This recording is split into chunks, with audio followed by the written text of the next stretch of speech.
Hello and welcome to DreamHack Dallas. We are on American soil as our players compete to get a place in Riyadh in August, where the best of the best will compete in the Esports World Cup. My name is FG, and of course, I'm not here alone. I am joined by some sensational guests. We'll come to a man first, a former pro, now a full-time entertainer. Mike LaBelle, welcome. How are you? I'm feeling amazing. The vibes are immaculate. We have 256 competitors in action. And a lot of these guys, we haven't seen them play this year. So this is your make it or break it, your entire season defined. This is going to be an absolutely amazing weekend. I'm also joined by Casey, my Man City Esports teammate. Now, you're normally traveling to the UK for these events. You've had a bit of a short journey here, haven't you? No, much shorter. Normally it's like 8 hours to get over to London, but this was a nice little 2.5-hour flight here in Dallas. I've been to Dallas a few times. Very, very warm, but the vibes here are fantastic. The vibes are sensational. Now, I had the pleasure of having vibes on the plane here with the man who's on the end, the man who comes to every single esports event. He's a TikTok sensation. Have you had a busy day today, Brandon? After the long sleep last night, FG, after our interesting travel day, we're here in Dallas, as you said. 256 players here. It's a tournament we haven't seen before in this ecosystem. And look, 2 players go to the World Cup. 2 players. There are 2 spots available today for a place at the Esports World Cup. Let's just talk about what that means for a minute, Mike, because a lot of these players have spent their own money to get here. They've taken massive risks, and it's all for a spot at Riyadh, Saudi Arabia, on July the 3rd for the Esports World Cup. And I don't know if we've seen this type of commitment. A lot of guys, if you're coming here, you're backing yourself. Or you've put together something with your partners. And of course, there's a lot of money on the line, but it's all about that qualification. First and second place, that's where the eye is for the prize, and you keep the dream alive. Now let's play a little clip to explain everything that is the Esports World Cup.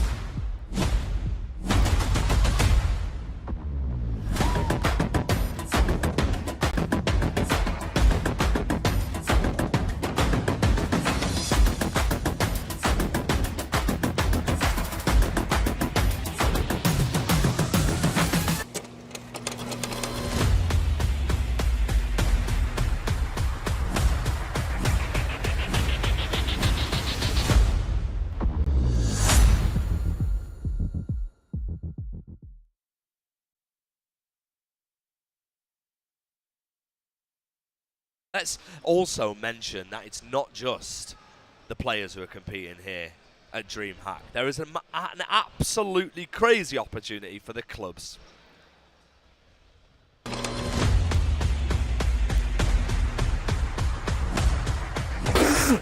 $60 million! You've been seeing that a lot, right? What does it all mean, though? Here's my friend Alex Machine Richardson to help explain. So, 60 mil, 20 tournaments, 8 weeks. You probably already know. But how does a club prove themselves to be the very best in the world? That is where the Esports World Cup Club Championship comes in. The Club Championship is where things really heat up. $20 million awarded to the top 16 clubs, with the newly crowned best club in the world awarded an astonishing $7 million. Wait, so how does that actually work? It's simple. We've got 20 tournaments. In each tournament, the top 8 teams get awarded points towards their club championship total. The higher you place, the more points you get. Now, these points are worth the same in all titles, so it is important to not put all of your eggs in one basket. But it's important to remember that the club champion needs to win at least one individual game tournament. Nice, so we'll probably be seeing clubs trying to qualify across a range of games to have the best chance of getting their hands on $7 million. Yeah, man, there's your incentive. More clubs across more games, more competition. And so the race begins.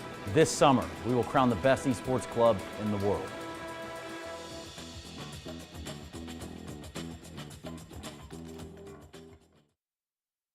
$7 million for the best esports club in the world. Mike, you were smiling all throughout that. What would you do with money like that? I was thinking about it. I don't know where I'm going. I'm taking everyone around me on a trip, though. We're going as a group. We're squatting up. maybe for a couple months. It's going to be a long trip. It is going to be a long trip indeed. Now, today there's a lot of players here, 256 to be precise. Brandon, let's talk to the people who are watching. Let's start with the qualified players, shall we? Because there is one man who's already qualified for the World Cup, and he is here today, and that's Mr. Mark 11. Why do you think he's involving himself in here? I mean, look, there's $100,000 on the line, FG, but you're right to say there'll be players here that'll be thinking, why is he playing? Because he's potentially stopping others from getting in the way. But look, Mark, I spoke to Mark earlier. He said, look, I don't really care. I'm here to get practice in and earn money. But these are the players that have been invited. Remember, 8 players get invited to the Esports World Cup and 8 have to go through qualification. 2 of the players we find here in Dallas. From this list here, 256 players have bought tickets, have travelled from all around the world, mostly all from Europe to come to the US. And look, I think we're jumping in, as we said, to our Group 1 of players today, which have been playing this morning. There's only going to be, I believe, 24 players left in the tournament, so 40 players would have already been eliminated. Yeah, it's been an early start for these players, a lot of travelling done as well. Casey, when you're travelling all around and the expectations are so high and you're potentially dipping into your own pocket to be here, doesn't that just show the magnitude of today? Yeah, I mean, this event is massive. You're coming all the way from across the world. You don't want to be in that position where you're 2 games, you're out. You could come here for 2 hours and you are only playing for a fraction of the time that you were on that flight to get here. And so every single match matters, every single in-match minute matters, and I know that all these players are trying to do their absolute best and get one of those 2 spots to qualify. Yeah, 2 spots, but if Mark 11 does get to the final, it'll be spot number 3, Mike. And I was thinking about it a little bit. I mean, it's a ruthless competition, so I'm not even mad at Mark anymore. I thought about it earlier. I was saying maybe if I get knocked out by him, I'd be a little bit livid as a competitor, but at the end of the day, we all have enough friends. This is competition. He flew over here. He booked the ticket. He wants the tune-up. He wants a little more extra cash flow. Maybe he wants to send a message to the competition. I'm not mad at that. It looks like he's going for a bit of a match fitness, but let's talk about the other competitors here then. So if we look at the prize pool, we spoke earlier about a lot of these players paying their own way here, Brandon. And realistically, 13th to 16th might just cover your flights and honestly, I think you even need to be looking higher than that for some of the price of these players have had to play to get over and back and bring a coach, Mike. You need a top 8, really, don't you, to try and make evens? I'd backdoor on that, especially when you talk about accommodations, hotels, Airbnbs, whatever else you've got lined up, just as a collective, food, drinks, you name it, maybe some celebration.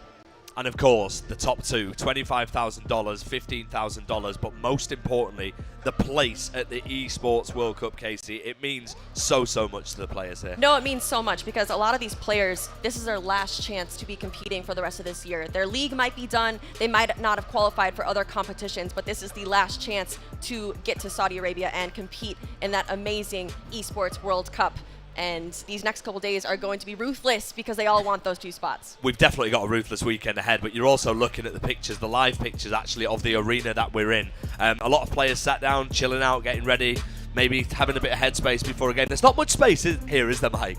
I'm good with that as well. This reminds me of some of the throwback days where you turned up. If it was your day, you made moves. If not, you went home early. It was an early weekend for you. The stage, you see them sitting across from each other. You're going to feel a stand-up, a yell, some passion, some ambition, a little bit of a reaction. I would tell my coach to yell with me. We're going to double down. So we already know Mike's style in this, Brandon. He would be loud and he would get his coach to double down with him.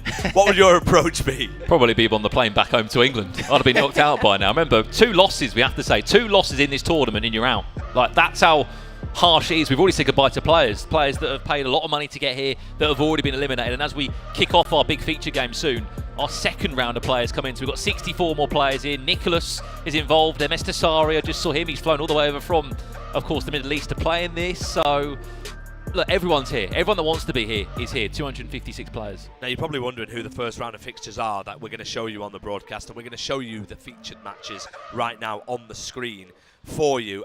We've got some good matches here, haven't we, Mike? No, absolutely. I mean, you can pick one. Here's some household names. You look at Danny Pitbull, of course. We got Stokes. You should be familiar with Dennis as well, his opponent. We got Manu Bashor. We know everything about him. We've told that story, that narrative, and he's earned that type of reputation. And the man's grown some facial hair, so now I'm even more intimidated than ever. Before he was a baby face, now he's got full facial hair. I've got the Twitch chat up here as well, FG, and there's a lot of people asking about Stokes' game, so they'll be over the moon to see he's going to be one of our featured matchups today. But the Harvey Waters Red Lat game, look, that's an EPL matchup. That is 2 players representing the Premier League clubs, but that one on the bottom as well. Yago, of course, did superbly well in the Liga FC Pro this year, and the current world champion. We have to say that the man who had the success out in Riyadh last year. he sits in the seat not that far from us. Not that far, and aiming to get back there indeed, Casey. Casey, how do you see the first round of fixtures going? I mean, there's a lot of very, very good matchups. I think we're at this stage where there's not going to be too many blowouts. The games are going to be a little bit closer. We're on the winning side right now. We will get to the lower bracket in the second round here. But, I mean, looking at this, I'm really excited about the Harvey Waters versus Red Light game as well, because if we're looking at Harvey Waters too, he beat Stingray and Jaden. So that's a lot of Premier League players that he is going through. But I'm excited about this feature as well. Stokes is going to be fun to watch. Yeah, he is going to be fun to watch. Stokes actually got a couple of buys to get to the position he's in, Brandon, and he was over the moon when I spoke to him. I think he's only played one game. Yeah, he's played. Had buys throughout the tournament, which you're not going to complain about, are you? Well, he definitely wasn't complaining when I spoke to him this morning. He's always in great spirits no matter where he is, Stokes. But Mike, as an ex-pro, do you want to have more games and warm yourself up, or are you happy with just getting the buy? It's funny that we brought up Stokes here. We were talking before this. The last time we played in a format like this, we played against each other almost a decade ago in Vegas at a competition, and you felt the room, and I like that. You got everybody sitting down here. When something happens, it's going to shake a little bit. There's a lot of distraction as well, considering that we're at DreamHack and there's multiple competitions that build into the Esports World Cup. So I like the environment. What can I say? Maybe it just brings me back some years, and I like the throwback. Oh, maybe we might see Mike again. Maybe I'm going on stage. I don't know. I might be going that way. Trying to compete. But next to Stokes today is also Ethan Higgins, a man who's had such success on previous titles and this one too, Case. He's a great player himself. Yeah, Ethan is fantastic. I think the FootWiz organization just does such a great job at signing amazing players, also coaches. I know that Denman is also in the room putting in the work as well, and so I'm excited to see the FootWiz team do well this weekend. They do a lot, like Casey said, Brandon.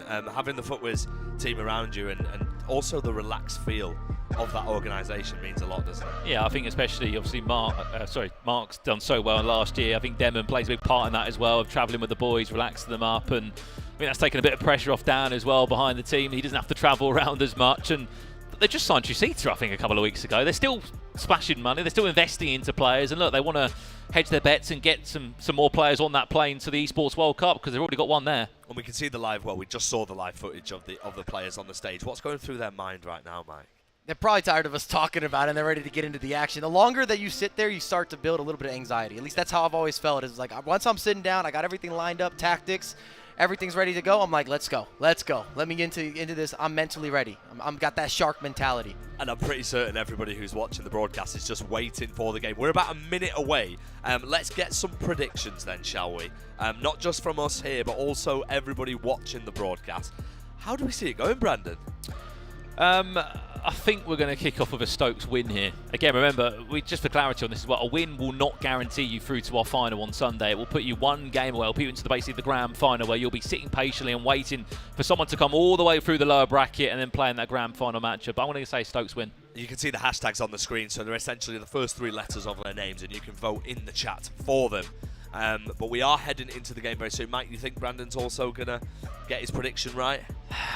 I'd like to see Stokes get this result. I think Dennis should not be slept on at all. He's got plenty of accolades and accomplishments already in this career, and maybe he doesn't have the same notoriety as Stokes, but I've said all that to still say I'm going to join Brandon. We're going to go for Stokes collectively on the broadcast. And Case? Stokes. Right, Sticking with Stokes. We are running out of time. We are about to head to our first game, and the game is underway. Well, then here we go indeed. The journey for the Esports World Cup has officially kicked off now. We are here in Dallas, Texas, to bring you 3 days of EA FC 24 action. The 2 spots that are available at this year's Esports World Cup, and we're only minutes into the game. We may have been speaking about Stokes, Mike, of him being the better player here. We've got a long way still to go, but it is Dennis 20 that leads by a goal to nil. The German of FC Cologne, who has just scored with his first real attack in the game, 2 minutes in. Made it look like another day in the office as well. Quick passing, a little move, groove. We do see a lot of goals scored and conceded from kickoffs. We're throwing that out there. And it's a long game. And I was watching a lot of the matches earlier. We're going through some of the group stage, going forward into the bracket, and nothing was low scoring. This is not going to be FC clean sheet. That I'm going to tell you right now. So expect a lot more goals. Especially, 9-minute halves as well. We are playing on sort of EA Super Ultimate Team accounts. You could argue you can basically use any single player you want in those teams, and with how stacked, I guess, the database is now, Mike, you've got the choice of anyone. And no restrictions, no limitations. You're going to see everybody in action. A lot of blues clues with all the team of the season iterations. Well, remember, this is our feature matchup, as we said. The winner of this one will be going through to that all-important grand final matchup later on today in their individual group. Remember, there's 64 players that are playing in different sections throughout this Dallas, Texas DreamHack qualifier.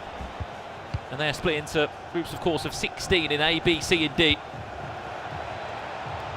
Only one of each group will make it through to Sunday's grand final, which even then, Mike, you feel like you've done well to get to the top 16 because you're in the prize money, but you've still got to go a long way. It's not enough, though. If you've made it there, you're just teasing the idea of being in the final, too. You're really thinking that your dream or your reality of being in the finals is possible. It's achievable at that point. Because remember, we're starting with 256. The percentages say you're not going to make it. It's just the reality of the game. I don't want to be the bearer of bad news, but I can do the percentages. Well, an update coming in top of your screen. Manabishore leads by a goal to 0 against Iago. And that's the red time finish from Stokes. He won't be happy with that one. I thought he was going for a back post cross as well. I was wondering if maybe he looked for a cancellation late, therefore having a mistimed on maybe that cancellation. Either way, you don't want to see that in the 8th minute. Still plenty of time, but big opportunity there for Vinny Jr. inside the box and for Stokes. And I will say this about Stokes, as we're building up, is he's an aggressive player. He's an aggressive player. Well, speaking of aggressive players, the current world champion is leading by a goal to 0, and this is Manabishore that leads from this moment here. A finesse from distance with the owner of the Esports Org, Team Hullet.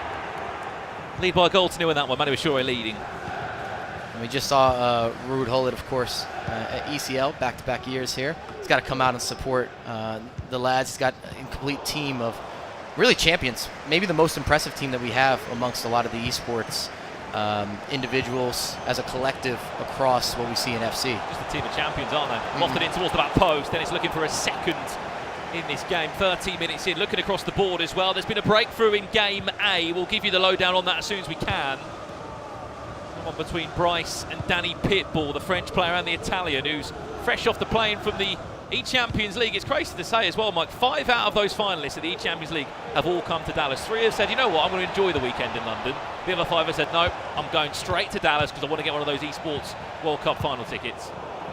And I respect it. At the end of the day, we've got a difficult schedule if you're qualifying for the majority of events.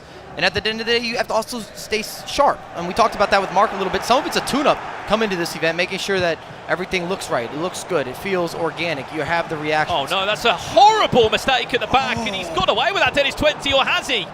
Tries to recycle again. Stokes still. He recovers well. Arajo, a couple of big tackles in there. Virgil van Dijk also there to save the day, but that probably should have been a 1-1 scoreline. It's harsh. Big mistake from Dennis out of the back.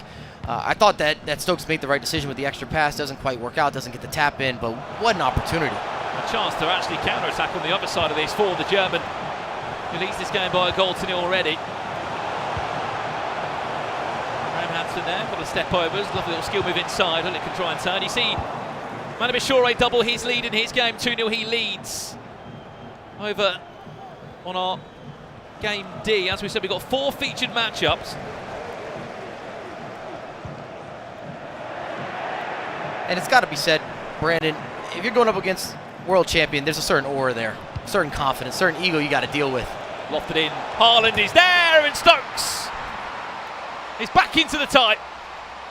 And that's why you'll see Haaland in every single squad. He just offers you a different package, 6'5". He can climb on the back post, got the knockdowns, physical as ever, and then he still has enough pace. He might not be the ultimate turn and burn, but if you get him into a straight line or a straight edge run or something along those lines, or a through ball, unstoppable. Takes it down and he's off to the races. And you know when it's in the box as well and in the air, Mike, there's only going to be one winner on it, and it's Erling Haaland. I mean, I was asking the questions we were travelling here to Dallas of who is going to be that aerial plus playstyle monster up front, and it looks like, of course, it's going to be Erling Haaland for everyone. And I've been thinking about it this year, and I don't know if there's one player that has changed the game so dramatically. I didn't think it'd be Haaland. I know cover star bonus, maybe you get some extra achievable stats that you can't measure, but because of how the game shifted and the meta around that and adding in some of the crossing and just trying to find space, it's been Haaland as a target man is mandatory. Especially, as you said, as he's had these promos throughout the year as well. Team of the year check, team of the season check. A couple of promos in between that as well with the dynasties and so many more. Has just added in why he is probably the first player on the team sheet. It's never happened before, but if anyone's earned it, it's got to be Haaland based on the previous season. But I like that there's been these types of upgrades. I think of a lot of the midfield maestros as well, even the Xavis of the world or the Modric, that typically their skills from the actual pitch didn't translate onto the virtual pitch, but this year's been different with some of the dribbling, the providing, the way they step into space, some of the impact that they have in the midfield.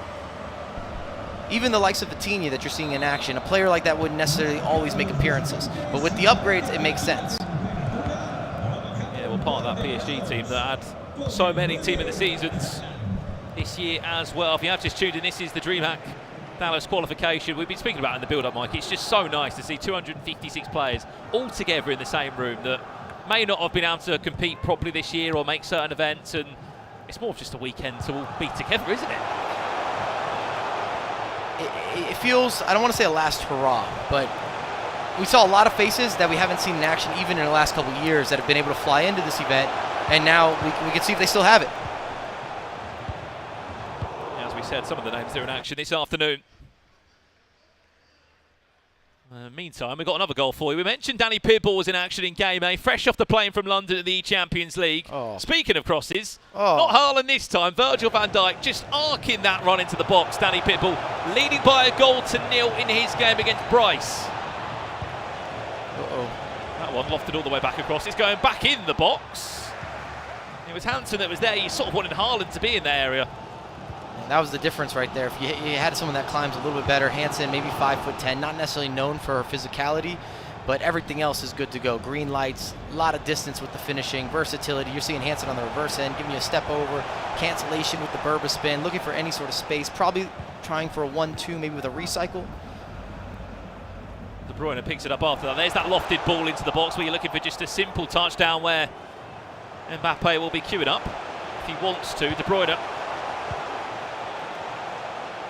Come the skill move. Finesse shot was an idea. Then it's bounced back to Mbappe, who stopped in his tracks by Petr. That's quality goalkeeper movement there too as well. You would think you're going across the body, lightly scoots over Petr onto the near post, guesses right, gets the reward. It's a big save, and it allows you to keep some momentum. I'm surprised as well that we're seeing Rudiger used or employed as more of a fullback. I've always used him as a center back this year, but he's in action here just to try to counteract the likes of Haaland. Even Kai Havertz, last time I saw him at left back was probably the Premier League. That was a long time ago. We got an upgrade, Brandon. We got an upgrade. You can play him in the middies, but you got a 94. He's fit well to be a fullback. A little bit better than Rudiger, maybe a little more natural with some of the footwork. Well, we mentioned there's been another goal in this game. It's Bryce M that's pulled a goal back here for FC Clermont. Big goal there. That's 1-1. Trivella goes in. If we can give you an update, if possible, from Game D. Manu Bishore is on a little bit of a rampage at the moment. He's leading by 4 goals to 0 against Yago. And that's no shot at Yago. Quite a player. Another guy that's very passionate. I just think you got to credit the Ruud Gullit camp there. Everything that Renzo's kind of been able to help put together, the way they develop talent. You're dealing with a world champion. And again, someone else who will feel like he wants to go again after that E-Champions League. Stokes, stop it! From absolutely nowhere, he's just pulled that one out, Mike. And that was silky smooth. He got the entry pass. You see a little bit of a cancellation into a step over. The step over creates the lane of space, that half second of hesitation. Then you got the layoff, you tap that home. Anyone can finish, but it's the setup that gets you to that position that's so impressive. And we're always looking at frames and trying to find those tight windows or little margins, and Stokes did a fantastic job there, not only with the entry pass, but then afterwards being able to find the extra runner. Just squaring it across, if you will. Well, one thing I want to talk about as well, Mike, for people at home that might be wondering, all these players that are in these matches, this upper bracket, none of them have lost a game. So if they do lose, they're not out, but they're playing, they're walking a very tight rope, aren't they? And to your point here, these are the informed players. We've already seen the majority of this grouping eliminated. We're coming in to the best of the best, the creme de la creme. These are the stage-featured matchups. In fact, it looks like people are setting up for the following group. They're going to start get that underway as we're going into these games as well. I can see that the building is filling up. I'm just looking around me now. 64 more players coming here to Dallas, Texas to queue up and get their consoles loaded in. That includes, I believe, Mo Alba, Nicholas 99, MS Dasari's in there as well. So many players logging on, Mike, and getting this tournament underway. It's so nice to see so many familiar faces back here at the Esports World Cup. Well, what's happening over in this game? It is been another chance for Danny Pitbull. He's pulled this one out, Mike, on a perfect counter-attack. The ball goes into R9, and it's just a case of timing of the finish. Yeah, a little R1 dribble there. It might look simple, and to a certain degree it is, but it's necessary just to keep the defender from chasing back. allows you to alleviate a little bit of that return of sender, if you will. Then it's 20, trying to pull a goal back now. Against Stokes, Mbappe in a dangerous area. The one more pass made all the difference for Rudiger. Did just about enough. Possession still in the hands though. De Bruyne. Just what one game I want to go and see, Mike, that we haven't really shown much love to. Game C is between two English players who we saw in the Premier League. It's Harvey Waters, who represented Luton Town, up against Redlac, who we saw for Nottingham Forest with his teammate goal poacher. If we can get to Game C in a little while, we'll give you the lowdown of what is happening over there.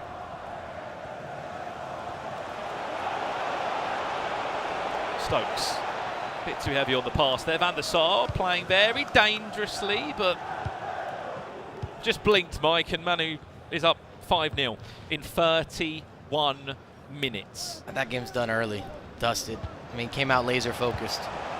Is he onside? He is, or not? 5-0, you can see on top hand of your screen there. He will be waiting in the grand final. Anyone that wins this matchup in particular waits in the grand final. Then that grand final will be played later on today. If you win that, you qualify for Sunday's final 16. We're only two of those go into the Esports World Cup. Brilliant goalkeeper movement there. Just enough to stop Stokes from finding a third on the stroke of half-time. Right, what can we see from a corner from Stokes in these areas? They've been flying in. I'm just going to Has throw he been that out there. practicing on stream? Oof. Very nearly. Easy grab for Van der Sar. And I was just going to say that the previous build-up, it wasn't bad defending. It was even better offense, and then you saw the goalkeeper movement late. These are the types of moments that separate when you're going up or you're chasing back and where your headspace is at and the mentality kind of going forward. So both these guys still in it, and we should mention, big turnaround there for Stokes. Went down from the first attack, able to battle back, create some chances, big chances, convert for the majority of them. He's up 2-1 at halftime. Absolutely. Stokes leading in this game at half-time in our feature matchup. We've got 4 feature matchups on our main stage as it currently stands. If we can have a little look at Game C. There's been a goal in that one. We'll give you the lowdown of which way it has gone. Yeah. This is Game C, and this is the goal that's gone in. Difficult pies now. I've got to try and tell you who's who in this moment. Oh, okay, it's Redlac who's leading by 2 goals to 1 there, because of course they're all playing on different accounts. 71 v 72. Redlac leading by 2-1 in that game. Something I don't know if we're going to see is Holland in an Ajax jersey. No. Well, that's the beauty as well. It's your Ultimate Team account. Choose your badge, choose your kit colours. If you're not representing an esports team here or their kit's not on the game, choose who you want.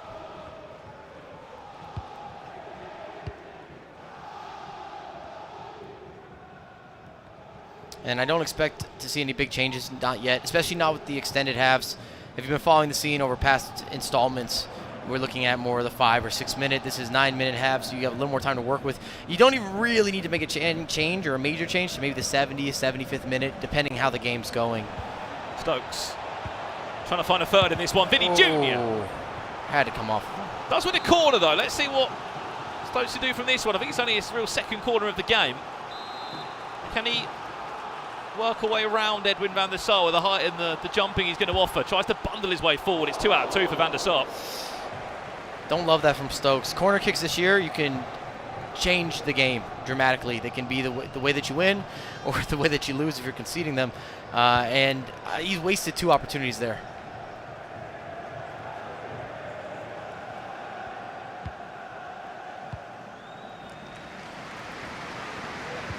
Play a lot there from Dennis as he switches the ball all the way across.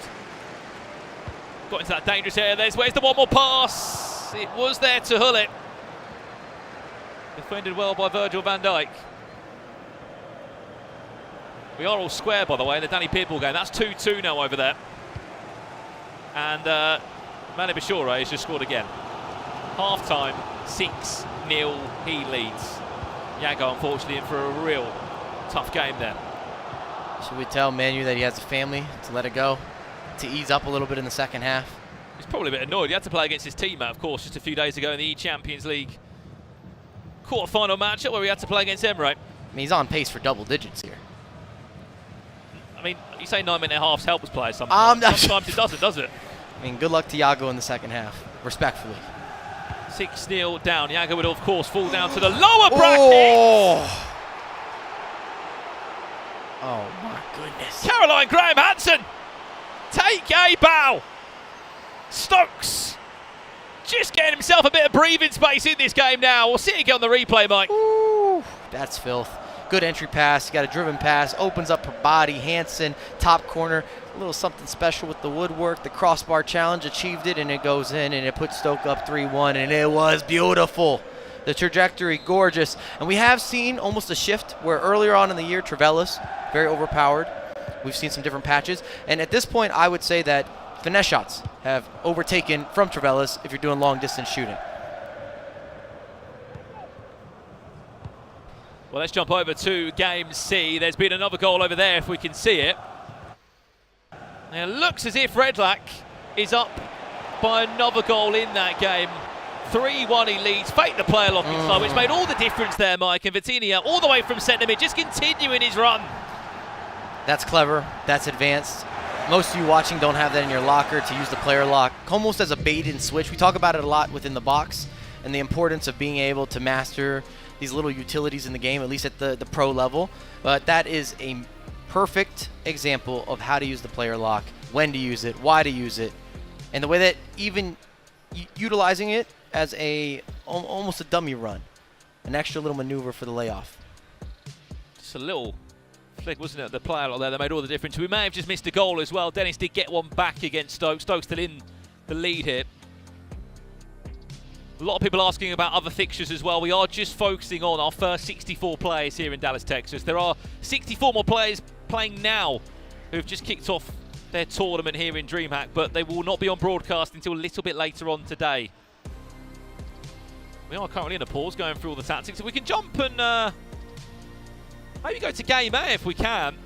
It was 2-2 last time we saw it between Bryce and Danny Pitbull. Let's see what's happening in game A.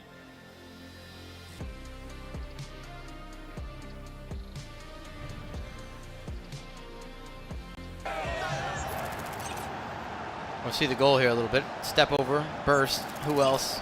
The man of the hour or the day outside of the boot. A little bit of a Trivella there with the finish for Holland in order to give Dennis some extra life. And then the pause was cued, changes were made, a lot left in the game, plenty of time. One goal means nothing, nada. Especially, as you said, with what so long left. Well, the scorelines are, as it stands, across the games. Manu Bishore leading 6-0 against Yago. Redlac leading 3-1 in his matchup against Harvey Waters. Made that 4-1 now. He's just scored again from a corner. Big chance here from Dennis. Mbappe! Oh. 2 goals in 4 minutes! A flutter of opportunities. Keeps it route one, relatively simple. Entry pass, Mbappe, turn, a little bit of hesitation. Does the goalkeeper scoot? He does not. You hit it on the near post. It's 3-all. We kind of teased it. We put it out there. We got a lot more game to play. And if there's one thing that I would credit Stokes with, from an entertainment perspective, he continually goes forward. He's not someone that has a lot of game management. He's going to score a bunch of goals. He's going to concede a bunch of goals. That's what you're going to get almost every single time that you watch him play. Well, back all square in that one at 3-3. We can see the chat as well at home. Thank you very much for tuning in to our newly formed EWC_EAFC Twitch channel. We can see a lot of love coming in from all the players here at the DreamHack Dallas qualifier. Big chance again. That's 3 goals, Mike, in 7 minutes. From a player that was 2-0 down and technically in the goal deficit before half-time. 4-3 he leads. And he's scoring in a variety of ways. We might have to have a talk with the coaching staff there. Made some switches, made some changes. There's that knockdown that we talk about where you try to isolate Holland and play off of him. You get a favorable bounce. A lot of time to work with for Mbappe, and he taps it home. But as you said, rightly so, there is a long, long way still to be played. A lot of time. Bit of a disaster, though, for Stokes, maybe even from a mentality perspective. Up a couple goals, was in control, was making a lot of chances back-to-back. He seemed the more likely, definitely the more dangerous. He was on the aggressive side of things. And now 3 attacks from Dennis, 3 goals conceded for Stokes. It just changes the momentum a little bit, and if you're Dennis, you might start to sit a little bit deeper. Vitinha, that one deflected. He's not going to moan about that one, Stokes. Back in possession still with Mbappe, who for a minute like he was going to try and Raketo is rail round the defence there. 4-1, you can see top of your screen, Red Lat leads.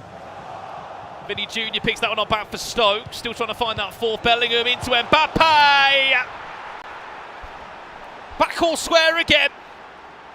And what a lunge from Vinny Jr. on the defensive end. That's kind of what makes that play. I didn't know that he had it in him. The new team of the season. He interrupts everything. Extra pass outside of the boot again. Mbappe middle of the pitch. You expect him to convert from that location, and he does just that. No goalkeeper movement could stop it.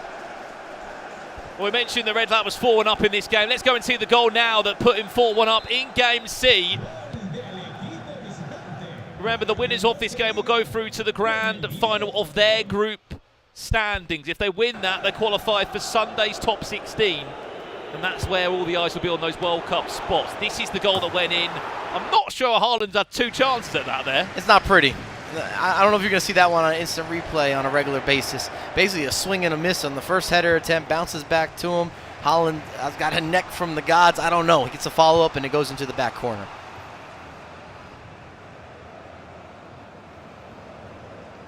Out of all of our games, this one most definitely is the tightly contested. We chose right with our feature matchup.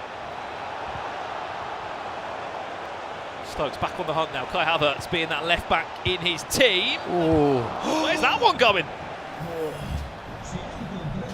And the Sar was a bit loose there on the save. He basically gave it back to the feet of Haaland. Made up for it. He was ready. The reflexes were on point. Van der Sar one of the best to do it.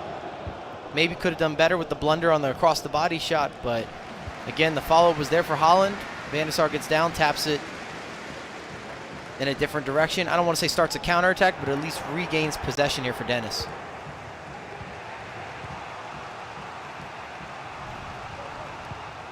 Rudiger able to punch the ball into Erling Haaland, who just got round the right side of Virgil van Dijk there. Mbappe finds Vinny Jr. Ooh. Ducks the tackle, gets it back into the Brazilian. Couple of step overs, it's nice. And there's so much micromanagement. You see Stokes, though, he's in a free flow. A lot of fluidity with that attack. Looking dangerous. First corner kick that doesn't go to Van der Sar. Takes for a short approach. It's still not working out for him. And I will say that it's so important from set pieces. At this level, they could be the difference between a win, a loss, some level of separation. Well, there's just been a massive goal in Game A as well between Bryce and Danny Pitbull. We'll give it to you as soon as we can. In the meantime, that one defended well by Rudiger. Hansen Hullet interchanging once and twice. That time not able to find the all-important pass. This is the goal that we just missed. 92nd minute, Mike. Danny Pitbull in front 3-2, and then Bryce comes back and says, you know what? No, we're going to extra time. You see Sorloth in action. That man has been a monster. We talk about him being the cheap or the affordable Haaland. Does about the same thing. Left-footed version. Well, actually, they're both left-footed. I take that back. 2 lefties. You make a choice. Big chance here for Dennis. He's taking matters into his own hands there with Hullet, who trying to find a way through. Last 8 minutes of this game. We've been calling Sorloth Alexander the Great, the way that he's able to kind of push forward.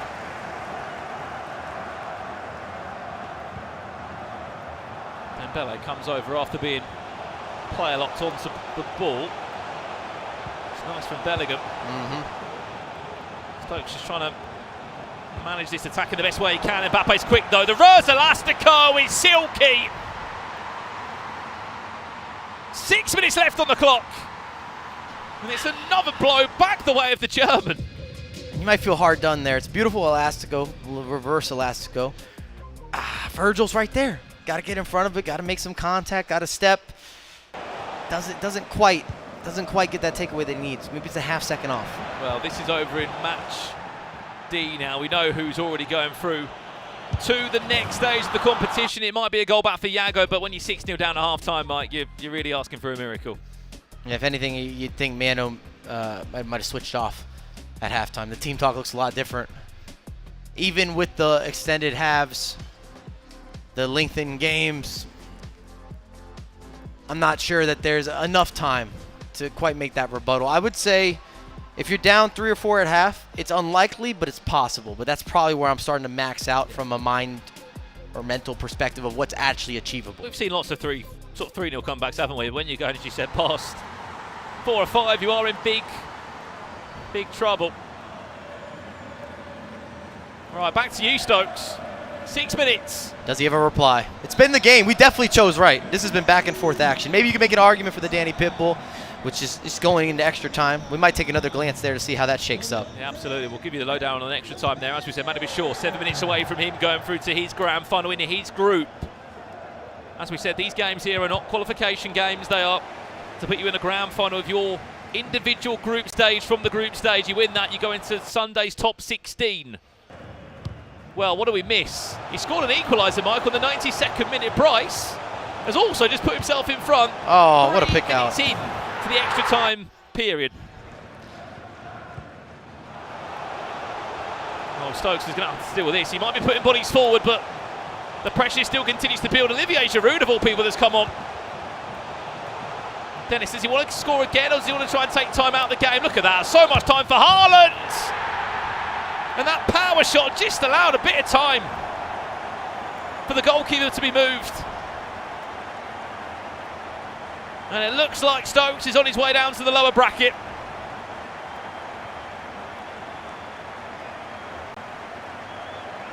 And again, Dennis showed a lot of mental stability here, being down 3-1 into the second half, able to kind of flourish with opportunities. He was clinical. He took his chances well. And then he's able to see the game out now, adding one there. And if you're in this position as well, most of us have been there. If you've played any FC, you're chasing. You've got to kind of take a gamble. That's what Stokes did there. It's better almost to go down 6-4 than to say you didn't go for it. Well, it certainly is done now. Added time of 3 minutes. Dennis, fair play indeed. 3-1 down as we said at half-time. He's come back flying. He goes through to the grand final in this group bracket. For Stokes, he might be up against K1 John, Rampazzo. They're just some of the names that he might be having to face against in the lower bracket. Maybe adding a little bit of insult to injury. If you watch this matchup, you know that wasn't a 7-4 affair. A couple late goals, pound the numbers a little bit. But congrats to Dennis, who was able to get the job done.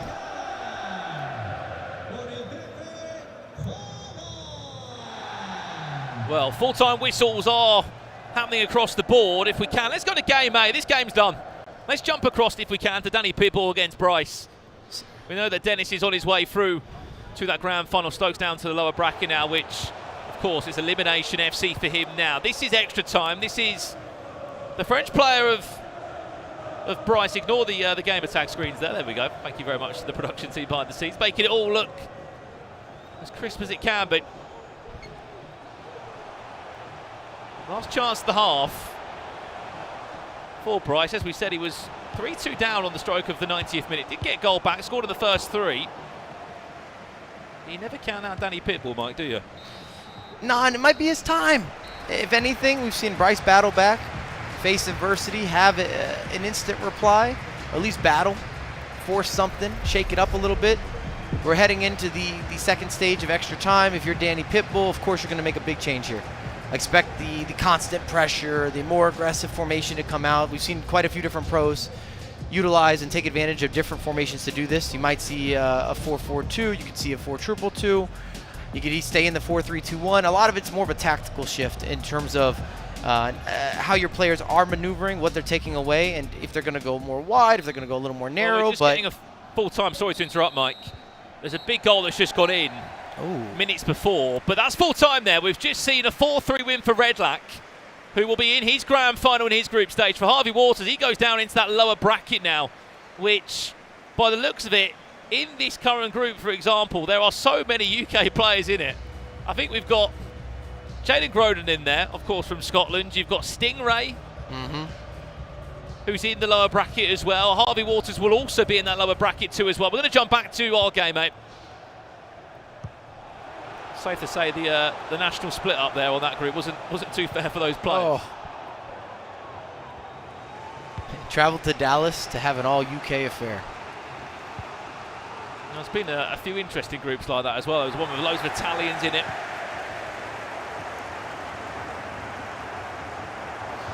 So what this is going to come down to for Danny Pitbull is a matter of, can he disrupt the game? Can he speed up the match without giving up too much space in behind? I've always talked about it. When you're chasing a game, you almost want organized havoc or chaos. Easier said than done, but that's the goal, just to try to shift the tempo. Speaking of Danny Pitbull, here's a big chance for him now. Teo Hernandez, that team of the season item, coming into great use there. Alex Mateus tried to beat the hero there to punch it through into anyone in the Juventus top. It's well done from Bryce. Taking advantage of the extra space. Good switch of the pitch. Didn't rush. Might be on to find another one. Sorloth! I mean, that's terrifying, Mike. Sorloth and Haaland. What an exchange. Front two. It's got to be the biggest striker pairing that we've seen amongst any of the years. You know what the game plan is, don't you? Or at least where the ball's going to be ending up. He will get another chance or two, Danny Pitbull here. He's got 5 in-game minutes left. Bryce scores again, though. It's a completely different scenario. Dispossessed, Mbappe just about does enough to keep the ball there. Oh, he tried to be cheeky. Should have went out wide.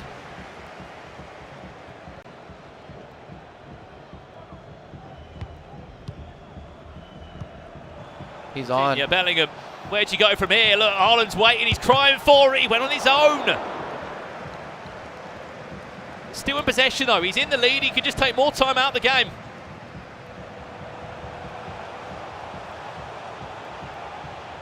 Danny Pitbull, though, he will be going down into the trenches in that lower bracket, where in the nice way no one wants to be.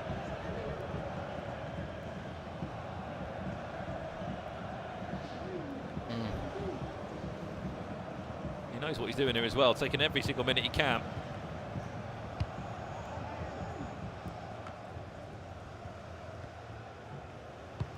Added time of 1 minute. It's a GG indeed. 3-2 down he was. Pulled it back into extra time. And it will be Bryce, the French player, who goes through to his grand final in his bracket. And you might not love to see it, but that's quality game management. Finds the wings, finds the extra space, able to take advantage of it and see out the game, even under a lot of pressure.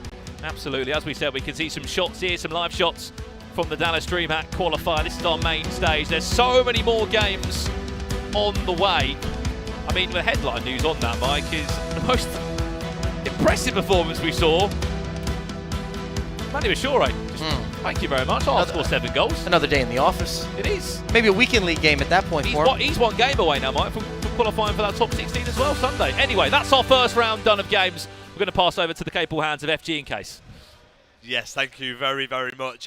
What a first round of fixtures that was, Casey. We saw an absolutely convincing win for Manu. We saw Redlac, we saw Bryce, and then a shot we saw Dennis, which none of us on the host desk predicted, beating Stokes. No, we were not ready for that because Stokes was also dominating the whole first half of that match. I know that Dennis went up first, but it was looking like Stokes was going to take it away, but he had the mentality to stay in that one, and he somehow brought it back for the win. It was an absolutely sensational game, full of goals. We will be speaking to Dennis very shortly, right here on the host desk. But let's go straight there and let's have a look at some of the highlights from that game. And early on, first minutes of the game, we were just coming off the host desk, and Stokes found himself a goal down already.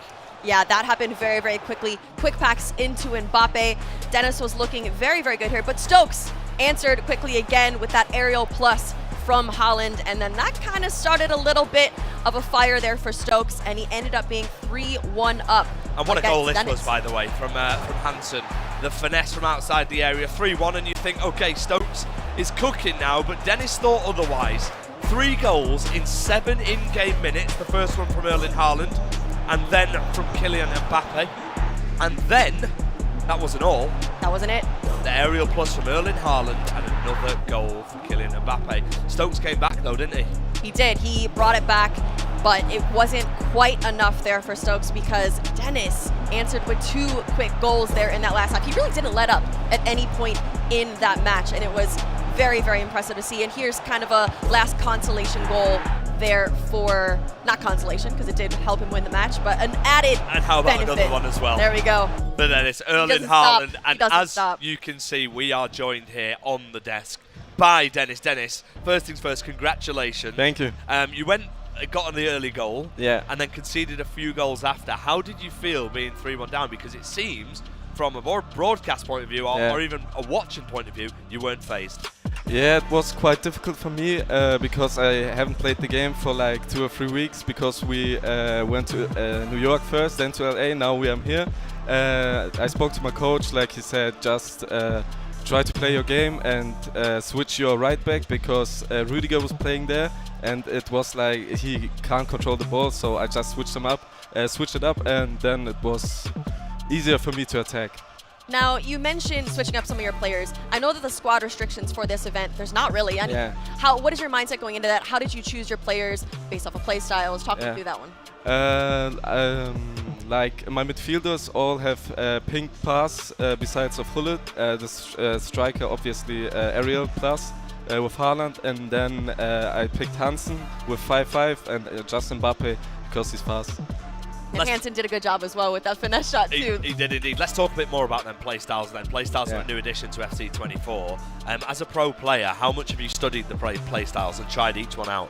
Like at the start of the year, like no one knew like what's good, and then like times come, and then you saw like Ariel plus with Haaland, and then you saw everybody's crossing and so easy to score, and then pink pass came, long ball.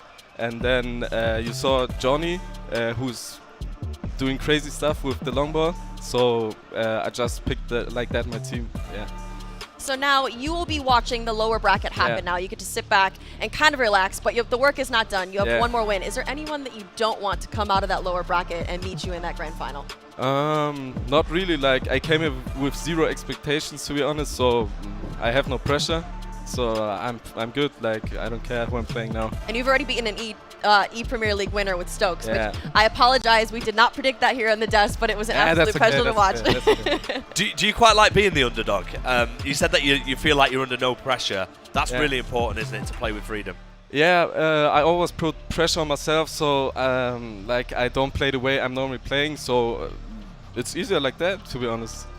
Well, listen, congratulations. You go and enjoy your rest. We will see you a little bit later on. All right, Dennis. Let's take a look then. Thank you very much, mate. Let's take a look then at the results from the featured matches.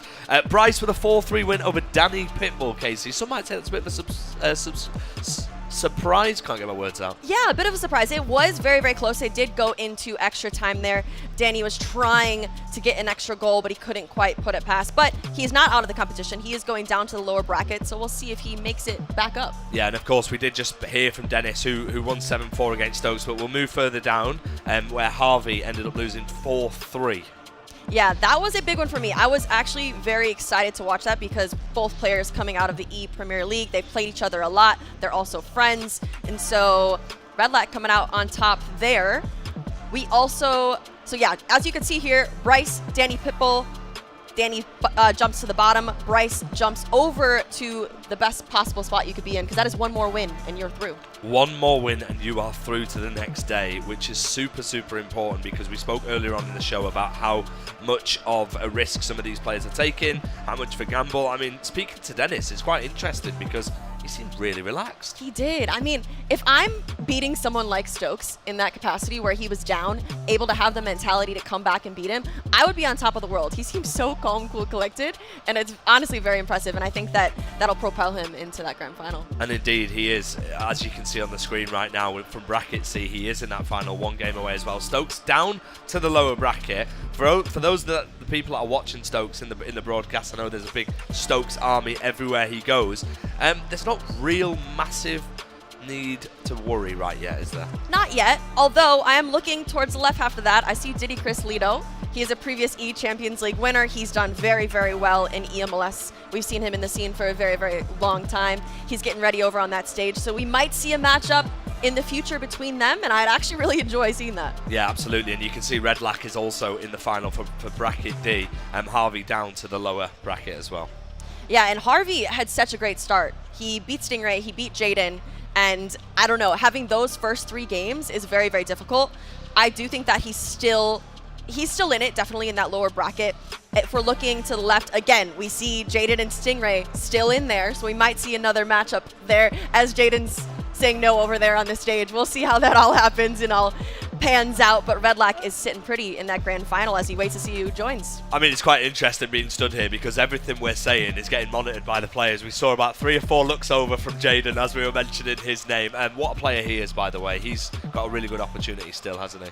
He does. He actually just competed in the Champions League, and so he has had a very successful season. He made it to the final of the E-Premier League, lost to Man City, but they had a very, very good run, and I think that he's going confident into this one. Well, yeah, absolutely. I mean, let's take a look at the potential matches that we've got to see still on this broadcast then. So the featured matches up next. There are some sensational ties here, aren't there, Casey? There are. I'm looking at Diddy Chris Lito versus K1 John. That's a EMLS matchup there. We have Gabriel PN versus Joy Boy. There's a lot of very, very good players. And again, this is the lower bracket. And so it's kind of crazy that we're seeing some of these players here. If they lose, they're out. Their road is done. Well, this is what I was just about to say, actually. These players that you're seeing on the screen from the features matches, they are 1 game away, 1 loss away from it all being over. And that is incredibly harsh based on all the circumstances around being in Dallas. Yeah, I mean, imagine taking an 8-hour plane and then your road being done after a few hours. I know they don't want to do that. They're thinking about the prize money. They're thinking about that potential opportunity to get over to Saudi Arabia for the Esports World Cup. That is what they need to continue their season at this point. Do you think the players will play with a lot more caution, knowing full well that 1 mistake, one loss is the end of the journey? I think so, rather than how they were playing in the first half, because the lower bracket, it's you lose, you're out, and so any mistake could be your last mistake in this competition. I mean, on the other flip side, you could look at the mentality of some of these players. They'll look at the lower bracket and they'll be aware that the players are in the same position as them, and it's an opportunity for them to show themselves as we see the live footage of our players getting ready for the featured matches. When you sat up there, Mike touched on it earlier on in the broadcast. He said you just want to get started. Would you feel the same way? Yeah, I think the more you sit there, the more thoughts come into your mind, the more doubt that might come into your mind. And I would just want to sit down, play, which is actually interesting because a lot of competitions, there's maybe a practice area. They're able to run a few practice games. This type of competition, they sit down, they put the controller in their hand, and they're in their actual competitive game. So they have to be ready to go. And so I'm sure each person has their own routine to get into it. Do you have any type of routine before you go into a game? To be honest, mine is just try and get in the game as soon as possible and try not to be 3-0 down in the first half, Case. Does that happen often? I mean, yeah, it's a bit of a difficult time, especially against these players. I probably last about 10 in-game minutes because we are watching some of the best players in the world here at DreamHack Dallas. I want to ask you, actually, whilst we wait for the players to get ready, about your favourite players on FC24. Ooh, see, it's interesting because I would love to have an opportunity like this to have a dream squad, to put together whoever I want. It's a little bit different with Ultimate Team. I'm having to buy those players, but if I could have whoever I wanted, I would for sure have Holland on top. We have to think a lot about the playstyles. I need players with aerial plus. I need that long ball plus. Maybe a Caroline Graham Hansen on the right with a finesse. And so those are my type of thought process going into that. Probably need like a Virgil van Dijk in the back. So, and you also, by the sounds of things, needs a lot of coins for that team. Yeah, it's very expensive. If we're talking about cheap alternatives for Erling Haaland, there's one man that I can't get out of my head, and that's Sorloff. And he's been used a couple of times already. An SBC item. What a player. He's so good. I mean, like, if he is jumping in the air, he is going to hit the ball. It doesn't matter who you are. It doesn't matter if you're Virgil van Dijk. There's not much you can do to stop him at that point. And so that's why the current meta of the game, if you're sending the ball, players like Sorloff, players like even Drogba, we saw that a lot in certain competitions. Players like Hollins with the aerial plus is just so overpowered. And we've seen quite a theme, actually. We saw Erling Haaland being used earlier on in FC Pro at the start of the year. His items have improved, but he's still involved. Do you think the meta has stayed towards aerial plus? As soon as people realised aerial plus was a big thing, everyone sort of stuck to it. Because when you play Weekend League, you come up against Drogba, Sorloff, Erling Haaland, and that's about it. Yeah, I mean, from league to league, there's always that one person that has that because there's different restrictions, but there's always one striker that is creating those chances in the air. And yeah, I think it's stayed consistent throughout the entirety of the year. And look at that Arsenal shirt that Jaden's opponent's wearing. Very, very, very nice shirt. Jaden's looking relaxed as always. The camera's on you right now, Jaden. I know you can hear us. He's had an incredible season, hasn't he? He has. I've really enjoyed watching him. I think him making ECL was a very, very good task for him. He had a great run in the E-Premier League, just fell short to Manchester City, but I think he should be very proud of his season. I know he's trying to get out of this loser's bracket, so that is the first step that he's got to do it right now, right here. No, absolutely. As we see pictures of Jaden there picking his starting lineup. Breakthrough of the year? Breakthrough player. Breakthrough player of the year? Ooh. You know, it's interesting because this is very top of mind because they just played, but like a player like Harvey Waters coming in from Luton, kind of unheard of. No one anticipated anything that they were going to do this season, but to come here, beat players like Stingray and do that sort of thing as well. I know that he's now in the losers bracket, so it kind of offsets what I said, but I've been very, very impressed with him coming into this season. Yeah, it's a really interesting one because we've got 256 players here at DreamHack Dallas, and it's very likely that throughout the weekend you could see players that you maybe haven't seen much of, but definitely will be seeing more of. And we're about 5 minutes away as the players get ready for the next round of fixtures. And I want to bring in two men who have been fantastic on the casting so far, Mike LaBelle and Brandon Smith. How are you feeling for the next round of fixtures? Good. I mean, look, this is exciting now because this is where we really start looking at the players, unfortunately, that are going home, but it makes the game so much more exciting because there's a lot more on the line. Yeah, it's really, really important, isn't it, Mike? As an ex-pro, and I'm going to keep saying you're an ex-pro, yeah, I see that. So we can make sure everybody knows. Are you going to play with a bit more caution in this round? Sometimes it's like that. You don't want to. In a perfect world, you still want to be free flow and open. But I was going to say these are the matchups I actually prefer. You know, it's all good and well when guys are going forward. They're having a fantastic day. But this is where we know what they're really made of. You're going to feel that pressure on the shoulders, a little extra sweat. When things don't go your way, it gets a little more emotional. Maybe I'm just here for drama. That could be the problem. I don't know. Maybe it's not a problem. That's just what I like. That's what I like. We did ask the question, me and Casey. I asked the question to Casey before about your favourite FC24 items this year. Obviously, Erling Haaland. You said Virgil van Dijk. I'm ready. Who have we got? Super Mario Balotelli. Fantastic. Ooh. Absolutely a man on a mission, at least when I'm using him, even as a former pro. Do you know what I was going to say? Not Sorloth, not Drogba, not Haaland. Anyone that abuses the aerial play style, none of them. Okay. Whoa, so you just don't like aerial play style? I thought you were going to like a Brighton boy. Yeah, or probably Lewis Dunk Centurion. Right. I respect it. And that, ladies and gentlemen, who's watching the broadcast, is why Brandon Smith gets 6 wins in the weekend league. 4 on a good day. Yeah, right, we've got a great round of fixtures coming up. How do we see these fixtures going? I mean, we've got an EMLS matchup, haven't we, Mike? I'm not mad at that at all, especially considering that K1 John kind of did his thing over EMLS, and did he underachieve? This is a nice little opportunity for a rebuttal. Yeah, and what a time to do it in a loser's final or in a lower semifinal. Yeah, it's a massive opportunity. I mean, we're looking at also Jaden and Gunnarism. How do you see that one going, Brandon? Yeah, I mean, I can tell you one thing. It's clear to see who's the Arsenal fan there, the gunner, between the two of them. He's actually wearing an old school... Is that Thierry Henry era? I think it is. Is that the last year at Highbury, if I'm right? I think you might be right. That is an absolutely sensational shirt he's wearing. Jaden's shaking his head. He's saying it's not. Oh no, we know you're not wearing an Arsenal shirt, but your opponent is. It's interesting how Jaden can just hear everything we're saying. He's putting his music on, though. He can hear us still. Yeah, he's got AirPods in, but I mean, he can definitely still hear us. But all eyes, it has to be on that matchup. K1 John, as we know, he's qualified for the FC Pro World Championships, and then Diddy Chris Lito, look. Man doesn't need an introduction. He's been on this scene for a long time. Won the Champions League in the first ever year. That one will be fireworks. I mean, they've been in this situation, though, Casey, as a player, and you know that it's all or nothing right now. Do you ever look at your opponents? Do you think you'd ever look at your opponent's previous achievements, or is it just a case of, this is my opportunity, I'm going to focus on myself? Yeah, I think if you're smart, you're not thinking about their previous achievements because this is a new day. Anything could happen. Every competition, it ranges in terms of skill level, and you can't really psych yourself out. You really have to you can't underestimate your opponent, right? But don't overhype them because you're sitting in this chair for a reason, and they deserve to be there. So if I'm sitting in that chair, I'm trying not to think about it as much as possible. What about you, Mike? How are you approaching it?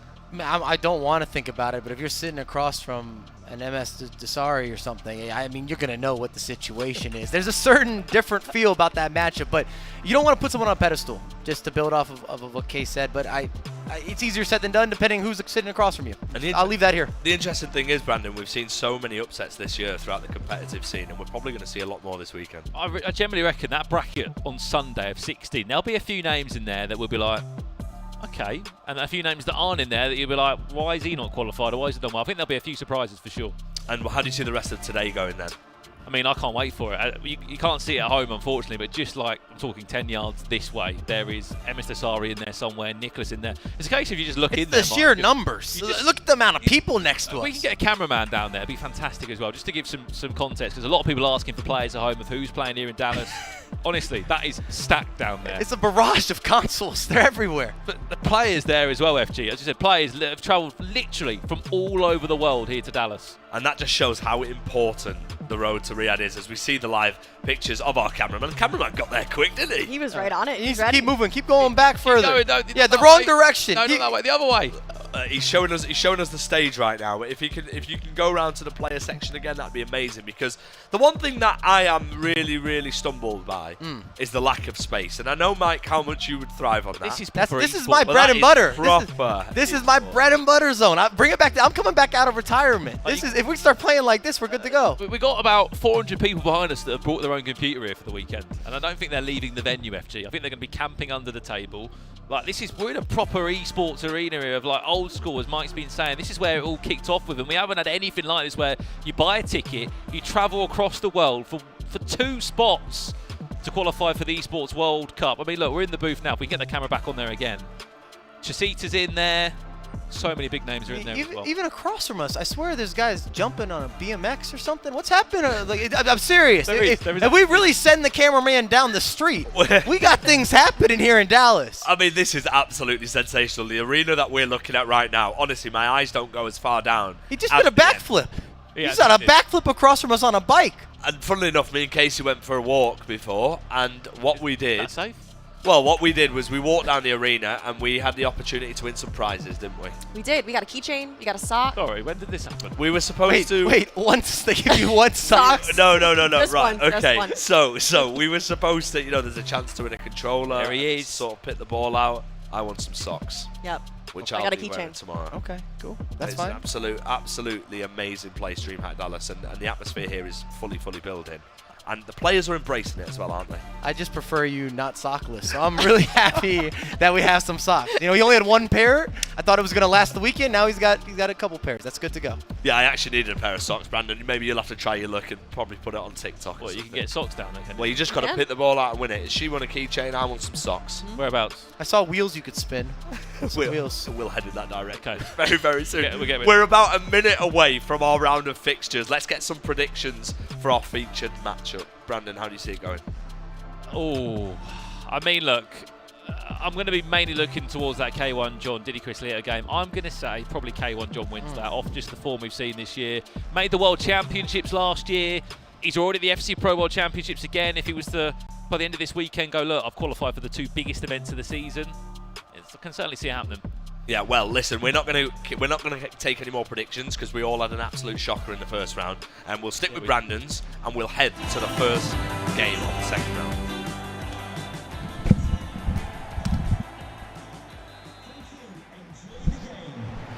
And here we are underway. We are not looking at the the K1 John and Diddy game. I think we're going to be going back and forth between a bunch of the different matchups here, but we're kick-starting, and if anything is similar to what we saw in the previous round, there's going to be a lot of goals early and often. Yeah, this is Jaden against Gunner, and it could be Jaden Groder with the first start in the game. Just under 2 minutes in, and he's the man that qualified for the Champions League with Brighton of Albion, leading by a goal to 0. We've been speaking about Haaland in the break, Mike. It's only taken him seconds to get underway. And I don't think it's a curse from the commentator or cursing from the commentator. I think it's a blessing. I teased it, I touched on it, I threw it out there. We might have manifested it, but they're on the board early, which means we're going to have a lot of goals again. That's all I'm here for. I don't like clean sheets. I'm not worried about it today or tomorrow or on Sunday. There's going to be a lot of goals in action. It's going to be a constant. Well, this is the only game that has kicked off here on our main stage in Dallas, Texas. We are just kicking off Diddy Chris Leto against K1 John. That's a really poor touch there from Erling Haaland. Let us know who you want to watch as well at home. We can see the Twitch chat. A lot of people, if you are asking for it, Mr. Sari and Nicholas's games, they are currently in the pit, we're calling it, and they won't be on broadcast until a little bit later on today. We are fully focused on our first 64 players here. Oof. It's a good build up there from Jaden as well. Big takeaway from Ruud Gullit. Looking for a second, Mbappe. Can he go on his way around 2 or 3 tackles? Cancelo lofts it in deep. There's Haaland. Is he going to find a cutback? Does he need to? No. Corner again. If there's one... Oh. Takes it early. I was going to say, if there's one maybe criticism of Haaland, he'd be a little clunky with some of the takedowns and the secondary touches. Well, let's jump back over to game B now. This is the one that we were going to have as our featured matchup for this round. And it's an EMLS classic, you can call it.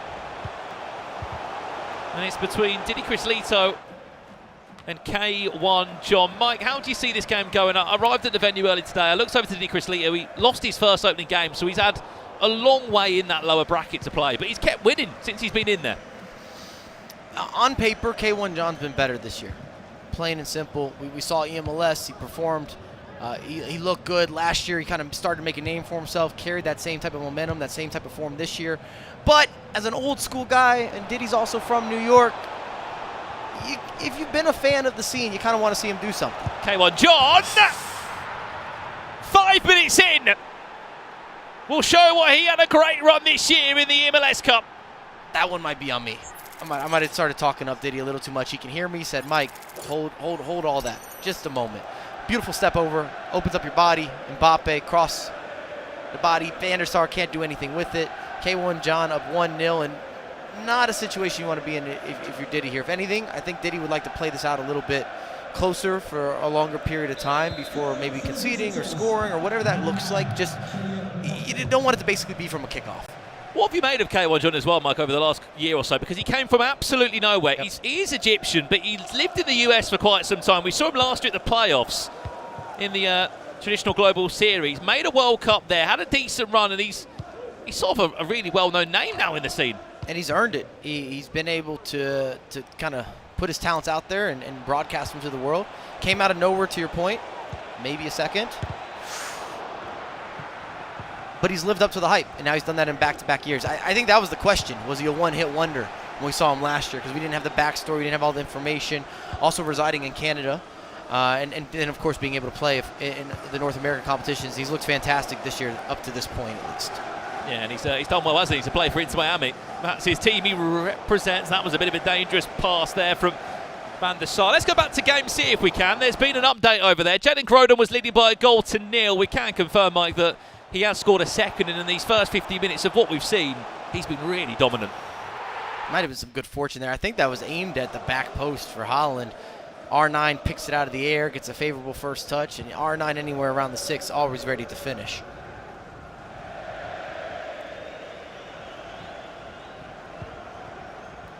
Well, there's also been some goals in Game D, if we can give you the replay there. If not, we'll give you the lowdown. What has happened over here has been an opening goal. It was 7 minutes into the game. And it has come the way, I believe, of Rampazzo, who leads by a goal to nil over in that one. I'll not say Rampazzo, sorry, Gabriel PN leading in that game by a goal to nil. Back to this one now. Remember, this is all on the road to the Esports World Cup later on this year. Lofted in, Hurling, look at the time! Oh, we could have had more time! Should have taken it down, but what beautiful build-up. First-time pass kind of releases Ruud Gullit there. Maybe he was surprised to have that additional time. Do you think it's one of them, like, it looked nice on the volley? It did look nice on the volley, but he could have had a bit more time. Sometimes I always question, if you think you could beat the goalkeeper early, do you go for it? And at the pro level, it's sometimes a 50-50. If you take the extra touch, maybe that works in your advantage. If you go early, the keeper hasn't moved yet, so you get a good read in that type of situation. It's just another factor you have to take into the equation when you're at this level. Maybe not if you're playing online at home, not the weekend league, not foot champs, but if you're at this level, every little bit of anything can give you an advantage. Well, speaking of EMLS players, Mike, there's been another goal here, and it's, of course, GN10 that leads by a goal to nil there, but there's also been more goals as well over in Game C, if we can give you the lowdown there. Jalen Groden is on a rampage on his way to try and get to the Esports World Cup. Look, 23 minutes in this one, Mike. This is a third. This must make you proud. Little ball roll, easy finish, cheeky as you like it. Something that you're going to see on repeat as a regular goal scored and conceded all day long. Very aggressive as Gunnar been in that game. Game D, there's also been another goal. There may have been one here as well. 21 minutes on the clock, still 1-0. K1 John leads against Diddy Chris Lito. They represented, of course, Toronto FC in the MLS. Lofted in, Haaland! Oh my days, you've got away with that one. You have really got away with that one, Diddy Chris Lito, because the goalie was gone. Way out of position, and we talk about it a lot with set pieces, but it's been that impactful, especially online, what I'm seeing recently. Maybe it gives you a little more confidence if you're Diddy. You haven't really played your best FC here, and you're still hanging on. You're still in the game. I've been in plenty of circumstances like that as a player and competing, and I always felt as if my opponent didn't finish or missed opportunities, I'd have a chance. K1 Job looking for a second. Oh, that pass goes into the feet of Arna, and it could have been, but I don't think he needed the extra pass there. Mbappe could have been on his own way there without the extra pass. Hullet and De Bruyne linking up back again. It's another chance to recycle and regain possession back round. Ooh.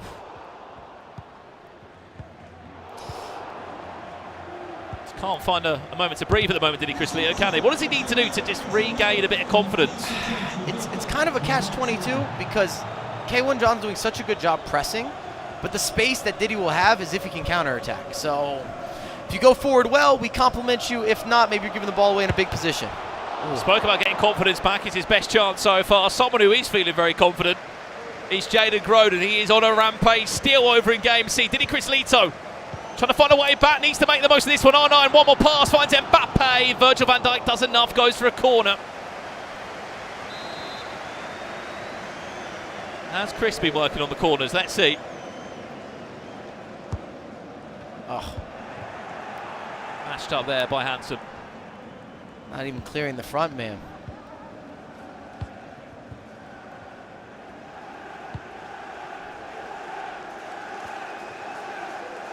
Well, it seems like it's going to be a common theme in these teams, Mike, is Rudiger.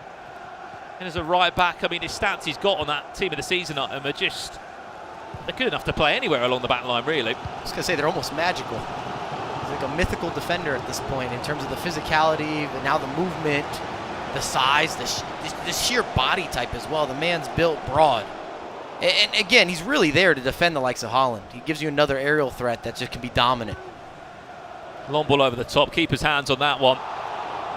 5-0, Jaden Groden is leading in that one, 31 minutes on the clock. Gabriel PN leading by 2 goals to 0 in his game. And it looks like it's going to be a second as well for GN10 in match A. As soon as we can, we'll give you the goals from game D, game A, game C. We'll take any. We'll take any of them. We'll kick it off first and foremost with game A. This is the goal that has just been scored. It came from a perfect counter attack. This is GN10. He's lofted the ball into Haaland. Araujo can't even catch up with the Norwegian striker. 2-0. And wouldn't that be a story? GN10 coming in, EMLS competitor, multiple years now. He's been in the scene a long time as well, moving over from Brazil originally. Was you surprised not to see more MLS guys here? It feels like there's not loads of them. Well, it only makes sense if you think you can actually make a run, if you can win the event. And that tells me some of the guys maybe don't have that feeling. But that being said, I would say maybe the top 10 from the league are here. So there's plenty that are in action. But that's a reality, is the percentages don't say that this is going to be a dream story or the finale that most people would hope for. It's a big risk, isn't it? As we said, 256 players all playing for just 2 spots. And with this format, Mike, it's ruthless. It really is. You can have a great day. You can make it into Sunday. You can make it into the prize pot, and you can finish on a top 16 or a top 8, and that's it. I guess I was going to say, at least if you make it to the final day, you might not be happy if you don't finalize and convert on that opportunity, but you would say at least financially you got everything back. You got a refund for your flight tickets at least. Trivella was the idea there from Erling Haaland. Chance to break here for Diddy Chris Lito on the counter-attack if he can. Nope, offsides. Try and push through. And that's where Diddy has to be better. I mean, easier said than done. We've got perfect 20/20 vision here. I'm not standing or dealing with the stick work of K1 John and that team press right after he loses possession. But if Diddy can play quick, that's where the release is. That's where the space is. That's where the opportunity is for him to get on the board. Well, last 2 minutes of this game, of the first half, it is K1 John that leads by a goal still. Looking for a second now, fakes the player lock of Haaland. Makes the chance actually continue to happen. Havertz, yeah, that's the team of the season guy, Havertz. That was a dangerous tackle from Chris. Oh. And I think it might go out for a goal kick. No, a corner in the end. Added time of 1 minute. Haven't seen any of these two players make the most of their corners yet. Lofted in. Oh. Can't flick it on. De Bruyne. What a chance for Hansen. Tries to get it on the right foot. Elastico through the smallest of gaps. Tried to split the center backs. Nearly did it. Stop, pop, a little bit of an Elastico. Good final defending there from Diddy. Well, we're joining Game C now. This is live. Someone in the chat was saying, what's the scoreline for Jaden Groden, Mike? Oh. He leads 6-1 at half-time. You watched Manu Bashor play earlier. All-out offense, a lot of opportunity, converting you and giving you, again, versatility. We're seeing different types of goals. You got a power shot there, a step over here, a back post cross, a corner kick. You got some variety in your build. Well, GN10, you mentioned how good it could be, Mike, if he was to have a run. Being coached by Vini Leva of Brazil, just sitting behind him there. GN10's quite enjoying this knockout game. He leads by 3-0. It was Vinny's birthday yesterday. Happy birthday to Vinny. Maybe coming in with a supreme coaching role here. And again, maybe not only from an EMLS bias, but I've known GN for a long time. I'd love to see him have a deep run in the tournament. We see him in action on Sunday, and that would be a story that maybe you didn't predict at home.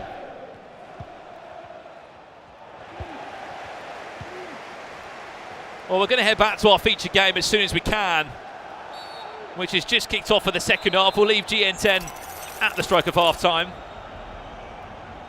I believe we've had another goal in the game. We'll try and give you a replay. If not, we'll join it live.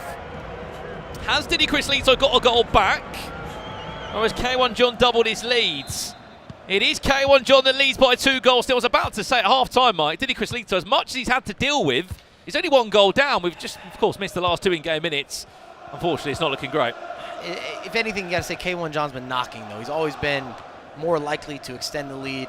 He's done a good job with the build-up, a good job with the counter-press. He's making a lot of chances. I'd like to see Diddy maybe change formations just to shift, again, the tempo of the game. We talk about it so much, but the cadence matters. The flow and then the fluidity. And Diddy's one of those guys that has the ability to go late into tournaments. We've seen it time and time again. In fact, he was the initial E-Champions League winner. And he's always been one of the best, if not the best, traveling American over the course of consistency throughout the last 5 or 6 years in the competitive scene. He has to do with another wave of pressure. K1 John. Big chance for finding another one. De Bruyne, and lucky enough to not go down there for a penalty. I mean, especially after the Champions League at the weekend, we've seen penalties given for much less. Half-time's coming in. Gabriel Pien, 3-0. He leads in his game. GN10, 3-0 up in his matchup. Jaden Groden just kicked off for the second half. Leads 6-1. Well, let's have a look at the scores on the doors. This is how it looks as it currently stands. I mean, look, we are delivering you all the latest points here. Goals are going in. They're even updated as they're going in. GN10 has conceded a goal.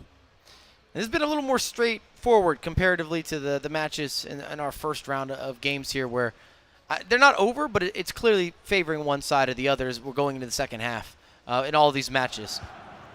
Back over we go again. This is the goal that we just missed. GN10, we congratulate them on a fantastic first 45 minutes. Game on over there. Good turn from Dembele, another brand new team of the season item. Diogo Borges back in that game, scoring an important goal. Stokes might not like it, but we should reference that game where we saw Dennis score 3 goals in 7-8 minutes of game time. So that is something that's possible here. Those matchups that were 3-0 or now 3-1 or even 2-0 here, this is still anyone's game. I'm just looking here, actually, Mike. This is actually a rematch between K1 John and Diddy Crislito. They actually played earlier today in the bracket. Diddy Crislito winning 5-4. Then he went through and lost against Dennis, who we did just see beat Stokes. So they're actually rematching again for a second time. So it's one of them, isn't it? You sit back and think, Do I really have to play you again? Unfortunately, you do. Lofted in. Unfortunately, Haaland is not able to do what he would normally do. It's a big break. He's looking for a knockdown. I don't think he could have gone direct there. Needed helpers. Maybe some second guessing. Either way, well defended from K1 John. If he's able to somehow manage a clean sheet with what we've seen today, that would be a feat in itself. Haaland gets fortunate there, gets it back. Nice little step over. Shot! Oh. Goes flying wide. Don't want that on his right. Game C, as Jaden continued scoring. Yes, he has. He makes it 7-1 with this chance. That's lovely. And again, we talk about the maneuverability, we talk about the versatility, the different goals that he's scoring right now. That was a double player lock, repositions Haaland. I know it's Haaland for a header, we get it, but to do that from across, there's another complication there. It's another detail, it's another intricacy that, again, if you're watching at home, you don't have that. I'd love to say that you did, but if you're playing online, even at a high level, you haven't been able to introduce that and manipulate players in this way, yet alone under this type of pressure. Who do you think is the best chance of stopping Haaland in the box? Because no one's going to stop him, but on the off chance. Just Virgil? Virgil. I'm still putting Virgil there. Who's second on the list?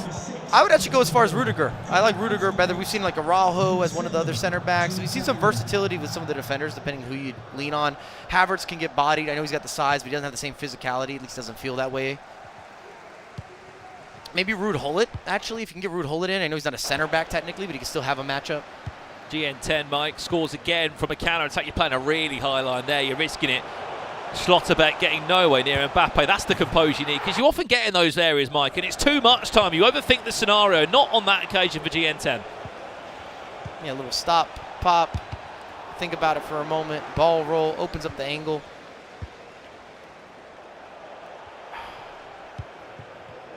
Remember, you can't use any player in your team here. We've been lucky enough to get some special EAFC Ultimate Team accounts, which allows you to basically use any player on the database just for this tournament. We saw Diddy brought on Pele off the bench. Haven't seen a lot of Pele in the competitive marketplace, but we'll see if we can do something here, of course, with the double 5-star and giving you some of that Brazilian flair. Nice little ball roll scoop turn there from Diddy Chris Lee. So Hansen will pick it up again on the second time. Can Mbappe turn? He needs a goal now, Diddy Chris Lee. He needs something just to bring him back into this one. Love it from Chris. There's Pele's first big chance. If it wasn't for Araujo, that would have been a goal. It's a hand clap on the defensive end. It's not finished yet, though, is he? Finesse from distance! And Diddy's trying anything to unlock something, any bit of space. Again, K1 John, you got to give credit to the defending. He's not getting pulled out of position. He's taking away the easy options. He's making you have to be innovative. Some moment of ingenuity. Remember, also, whoever loses these games, they are out of this DreamHack Dallas Esports World Cup qualification. They're out. That is it. And for some players, it's a case of, do I want to go and spend some big money again and come back to Sweden? Or am I just going to say, look, I'm done for the season, I'm done? I guess it depends who you are. If you're in Europe, you should most definitely play in Sweden. Now, the American guys, like we're kind of talking about here, that's a tough one. I mean, I would hope that you got to save maybe on some funds coming to Dallas, so you get to save on the back end. Has to score, Chris. We've left the game there, unfortunately, but there has been a goal. You can just see it on the corner of your screen. Yeah. Chris Did he has convert? got a goal back. Did he convert? He did indeed. All right, well, that makes that game a lot more interesting now. Maybe last 10 minutes, only down a goal. Yeah, Start adding a little more pressure. Definitely stay with this one. See Haaland with the takedown. Great first touch. Second one to set it. Try to judge the goalkeeper. Beats him on the near post. And if you're K1 John and somehow Diddy is able to come back into this and you get eliminated from just one player, you're going to feel a certain type of way. It's natural to be salty. And I guess to answer your question again, I think all the competitors, if they can make both tournaments, they're making both tournaments. It's in your best interest. Yeah, of course. Maybe you save on one to double on the other. It's a tough one, isn't it, even for Sweden? There are 6 spots on the line to the Esports World Cup, but 512 tickets. It's so much. 6 spots though, Brandon. 512 players. we're enjoying ourselves here, and there's 256 players here. 512. I think that's going to... The one thing I love about that, Mike, there's going to be players that would actually be playing in their first competitive tournament going there. something from a mentality perspective for me, I would like to believe, hey, if I can get to the last day, I'm right there in Sweden. Whereas here, you got a lot to do still. Hello. Pele. Big chance for Didi Crislito. Needs to convert this one. Oh! 2-2. He's back in the tie. Wow. We mentioned Pele coming on, Mike, and Wow. what difference he could make. Well, that is the difference there. And 2 goals almost identical. A couple well-timed through balls over the top. Beats the back line. You see Kanate chasing back. I don't know if he came in off the bench. I don't think he was a starter for K1 John. And then across the body, you need that 5-star weak foot. You see what Pele can do with it. What a super sub to have available. One of the greatest ambassadors of the sport. And this is where the game changes, Mike, because if you're K1 John, you're sitting, you're thinking, I've had a 2-0 lead there that I've been defending so well. You were applauding him defensively. A dominant 2-0, it's got to be said, Brandon. We didn't see a lot of opportunities from Diddy. He really didn't feel as if he was in the match. He was itching for a sniff. Well, as we said. Or he was sniffing for an itch. He was doing something. He was sniffing something. 2-2. They played earlier today, as we said. Didi Crislito won 5-4. Is it going to be a double win for Toronto FC's man? Or is K1 John going to send Didi Crislito packing? And Mbappe does well just to hang on to the ball there. Kanate on the pitch. That hurt him right there. It hurt him. Kanate left him in a bad position. The recovery is not helping him either. It's another massive counter-attack opportunity here for Chris. He's had to go out really wide with Pele. Finds De Bruyne. Does he fancy a shot from there? No, he doesn't. It was probably in his mindset. He thought about it. No doubt. You saw the hesitation. But look, it's opening up on both sides here of the pitch. Mbappe! Corner. Ooh.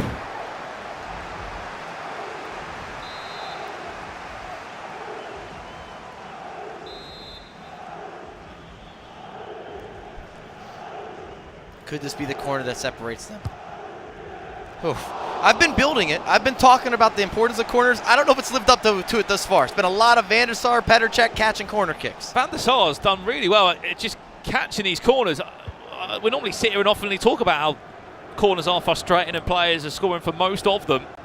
Van der Sar has matched up most of them so far today. If you're Chris here, you got to go last opportunity, last chance. Hold the ball, get you a 90th minute. I mean, that game, top out of your screen there, Diogo Borges. Only 4-3 down now. Jalen Groden, 8-1. He's cruising through to the next round of the knockout bracket.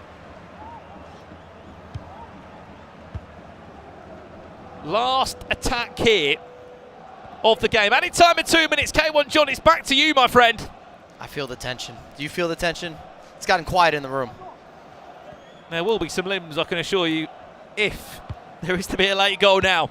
You lose, you're out of the tournament. Your dream of that Esports World Cup ticket is gone. K1 John, what have you got from these moments? Hansen finds Bellingham. Bellingham still. Does he want to find one more pass? Oh. Why didn't he pass it? Hansen still step over to Nines. Finds R9! And that will be the ultimate goal to keep K1 John in this tournament. Didi Crislito, unfortunately, looks like he will be eliminated. It had the making. You saw the breakthrough. You got a good bounce from Chris. He needed a clearance. Didn't get that clearance. It comes back to him. Finds R9 again. Right around the 6-yard box. He's always going to convert from that type of situation, that type of position, that amount of time. The man has a knock. He's a natural striker. Maybe the greatest striker to ever do it. Well then, full time done. Let's leave the game. It's job done there. K1 John survives in the tournament. He gets revenge after losing earlier on. Didi Crislito out of the tournament. This one suddenly got a little bit interesting, Mike. It is Gabriel Pien who was cruising in this at 4-3 up. Now he's only a goal in front. A couple step overs. You don't see the likes of Goretzka being used by many of the competitors. Mbappe into space. This is Jefferson, who a lot of people have been talking about in the chat, asking how he's getting on. Chevy is only a goal behind now in this one. 5 in-game minutes left. Full-time result as well for Jalen Groden. 8-1 win. He goes through. And as this game's getting exciting, so is game A. Both are really tightly contested into our final minutes. GN is still leading 4-3, almost the exact same timestamp here. Remember, he was up big in that game. He was cruising. Here's Gabriel Pierre just trying to take some time out of this game, just switching it from side to side. Trying to get the ball at the corner, wins a corner.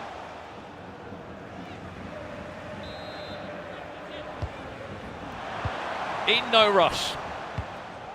Corner kicks, typically dream moments. You get to kill off a lot of clock. Simple recycle. Does not want to go and score again, does he, Gabriel Pierre? He's just looking for that full-time result.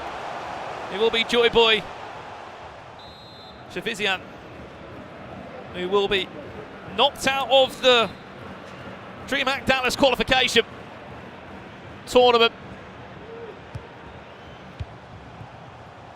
Added time is on its way of 2 minutes. We're near about to have a full-time result in our other game as well. GN10 looks like he is through. He is 4-3 winner. That's another MLS player through. You're playing a bit risky here. You've got to be brave about the side of the back. Uh-oh. Oh my, what are you doing? No! Uh-oh. 1 second too soon he kicked the ball out there. And he's going to get a corner. He might have just regretted this, Gabriel Pien. There you go, full-time result. He is through. Gabriel Pien gets through to the knockout stages. GN10 does enough. K1 John is also through. And last but not least, Jaden Groden makes it through to the next stage here. That's another round of action done here at the DreamHack Dallas. For now, it's back over to FG in case. Oh my word, I thought for 1 second he'd kick the ball out way too early in that last game. A great round of fixtures. We'll go straight to our featured match. K1 John with the last kick of the game, scoring with R9 after what looks like he'd lost a 2-goal lead, Casey. He did, and it's interesting because Diddy Crislito beat K1 John in the first stages, but he came back with a vengeance here for K1 John, and he looked absolutely fantastic. Here's his first goal here in with Mbappe. Quick step over, cross the goal.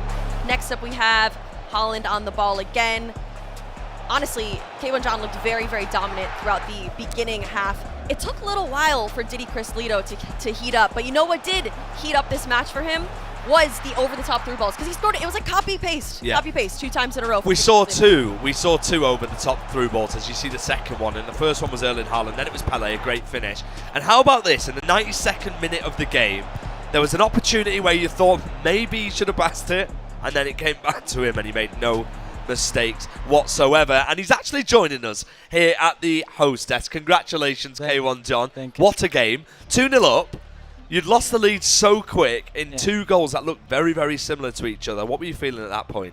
You know, he's just gonna put the right back. This is what everyone is doing actually right now. He has, I have Rudiger, and you know he's too heavy on the ball, so that's why he scored 2 goals. Like, I can't keep the ball, and he has Haaland too. And you know, it was so hard to just keep the lead up. And Didi is a good player, you know, he can just come back at any time. And he beat me the first game, and he came back as well. So I was just too worried. And you know, he beat me last game, last minute too. And this is what happened exactly. Like, I beat him last minute, so it was exciting. Huh?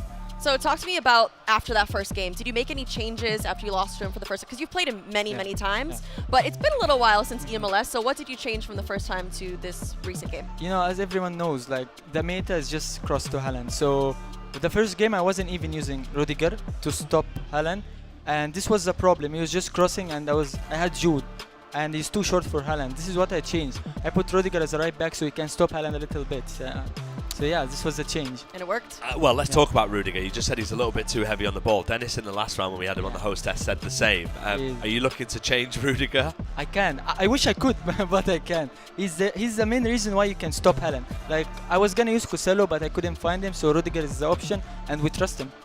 So yeah.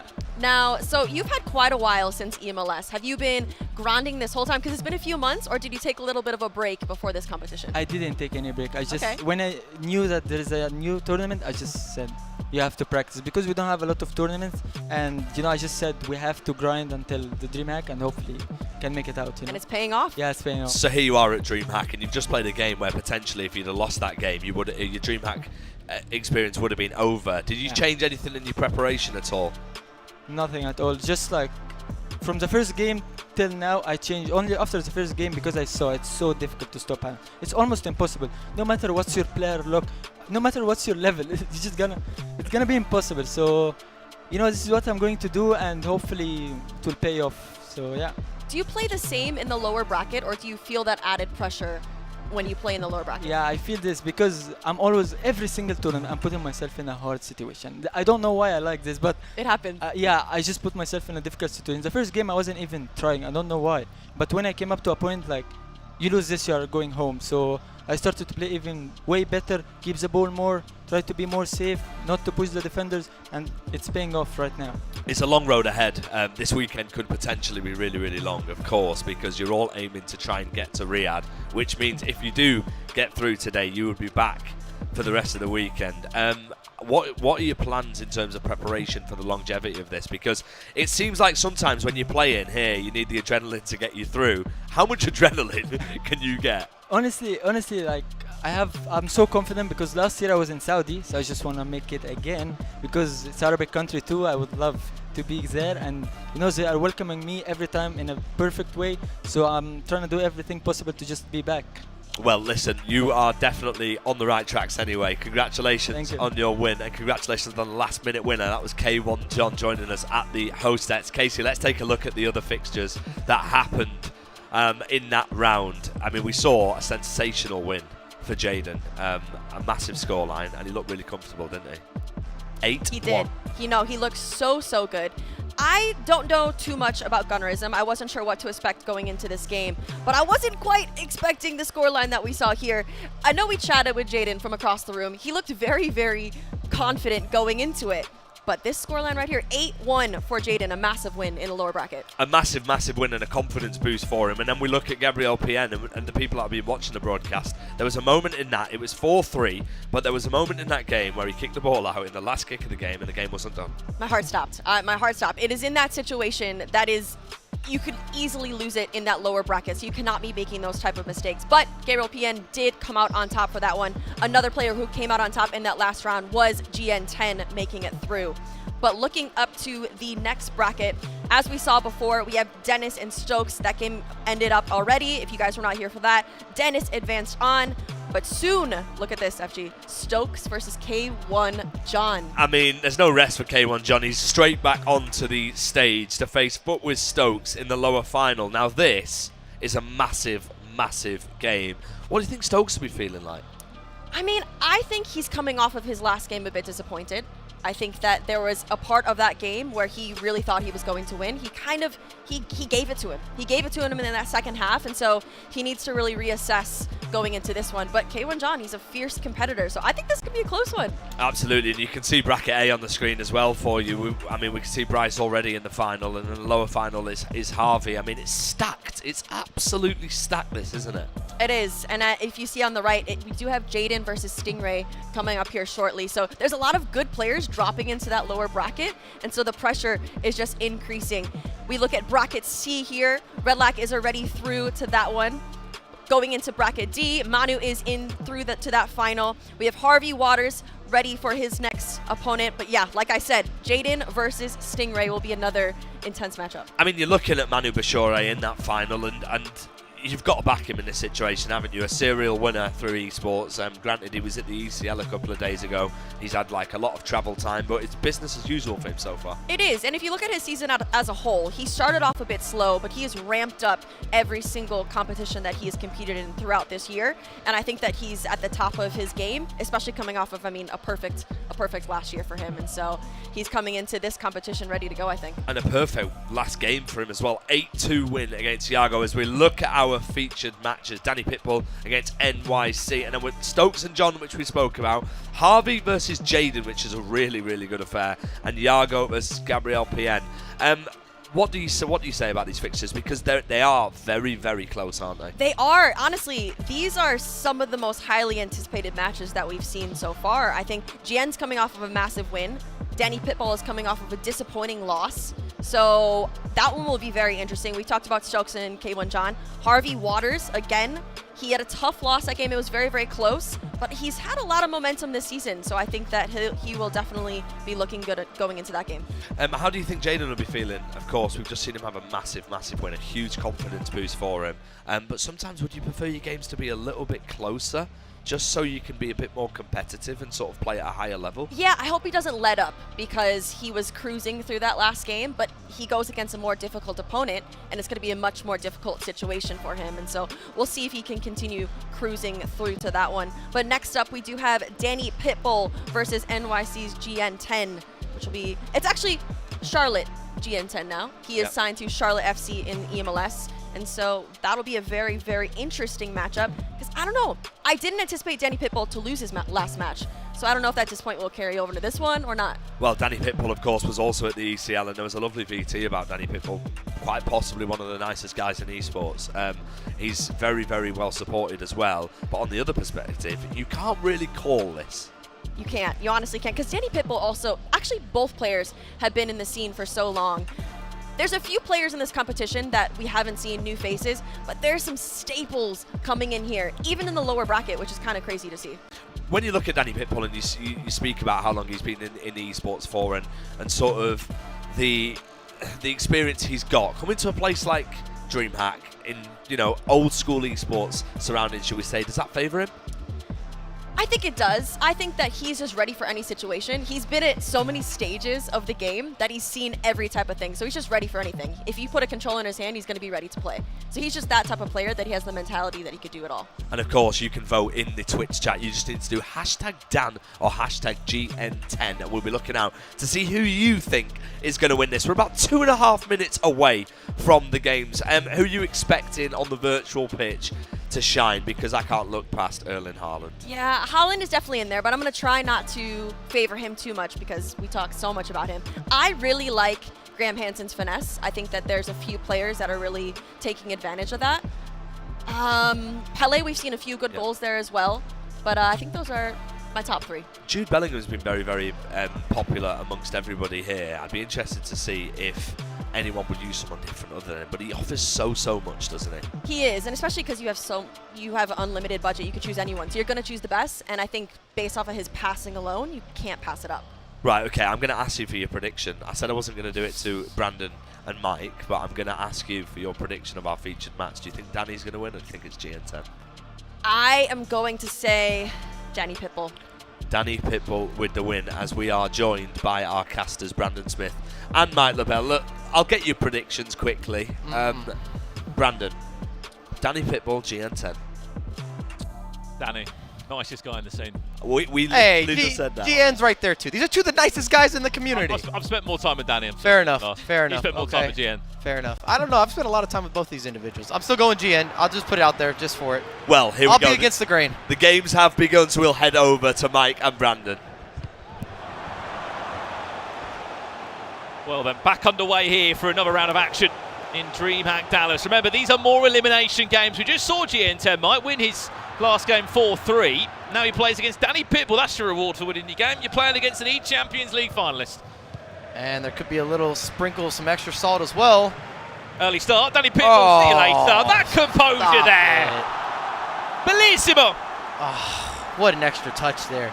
Open your body, a little extra scoot, opens up so much time. The world is yours. Nas would be proud. And I was going to say that GN lost to Danny Pitbull earlier, so this is his second chance or second bite of the cherry, if you will, but it's not starting out well for him against Danny Pitbull.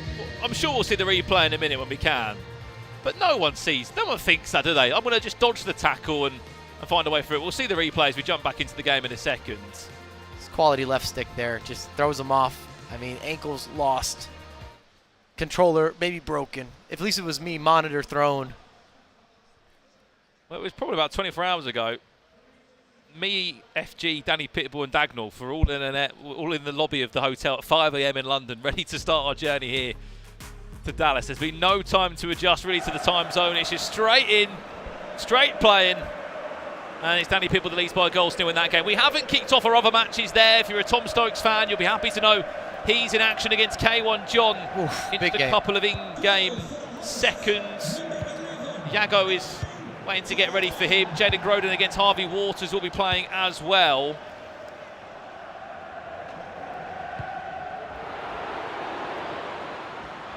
Back to you, GN10. First real chance to get forward, defended well by De Bruyne. I respect the Pirlo usage. Can we just get a shout out to Pirlo? You're not going to see him used in any other squads. I think it's just Danny Pitbull. I think that's just love as well off the Champions League. He was a big part of those teams.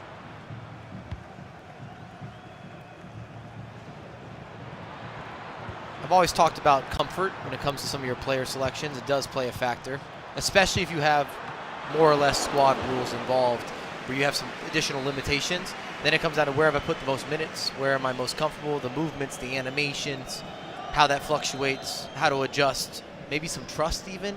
It might sound funny saying that with virtual players, but it does play a factor when you're at the competitive level. Especially if you've had big players, Mike, that have missed you big chances in games, you have an agenda against them, and they don't feature in the team anymore. Right, let's jump across if we can. Game B. I know the chat will be screaming out for it as well. Stokes against K1 John in an elimination game here in DreamHack Dallas. I'm sure we might see a chance from Danny Pitbull before we get there. No, we won't. He's intercepted. Back over here. This one, Mike, is going to be special. And we just saw an impressive performance, all things considered, from K1 John. Stokes, of course, going down early, then taking the lead and giving us an offensive back and forth, a bit of an onslaught. Second game on stream for Stokes. See if he can make something with it. And again, I've always said this, I stick to it. Stokes matchup's going to have a lot of goals. K1 John with the first shot maybe of the game. Disguises that pass beautifully well. R9 stopped with Virgil van Dijk. Clever there, almost a look away as he drops that lower pass in, or the target pass, if you will. Good turn, good defending. Big takeaway here for K1 John. Electric start so far from Inter Miami's pro player.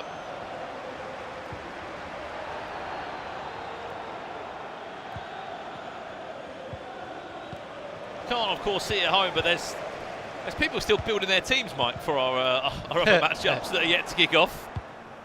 I think it could actually be Yago, who's still building his team. Remember, you're having to sort of jump between different consoles here in what is a LAN setup.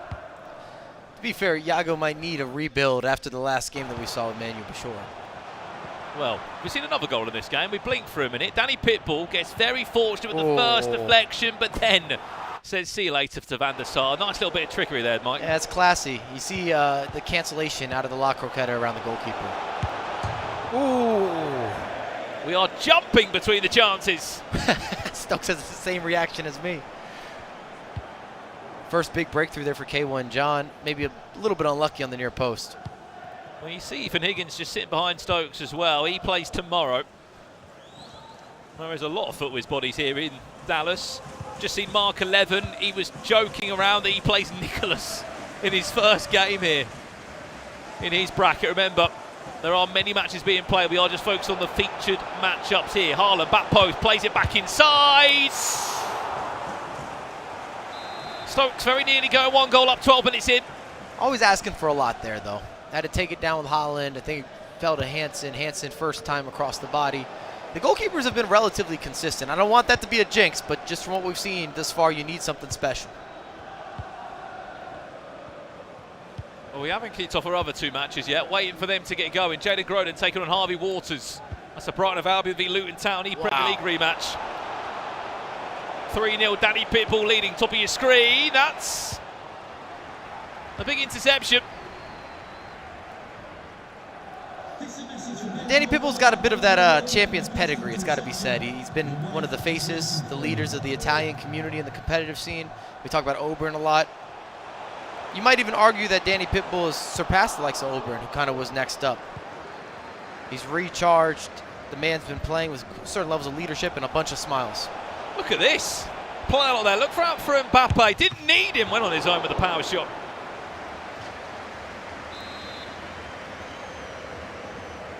Corner to K1 John. Watch the goalkeeper movement closely. Plays and a huge Haaland factor. also. Yeah, Haaland and the goalkeeper. Who's going to stop the threat? Will be the defensive Haaland.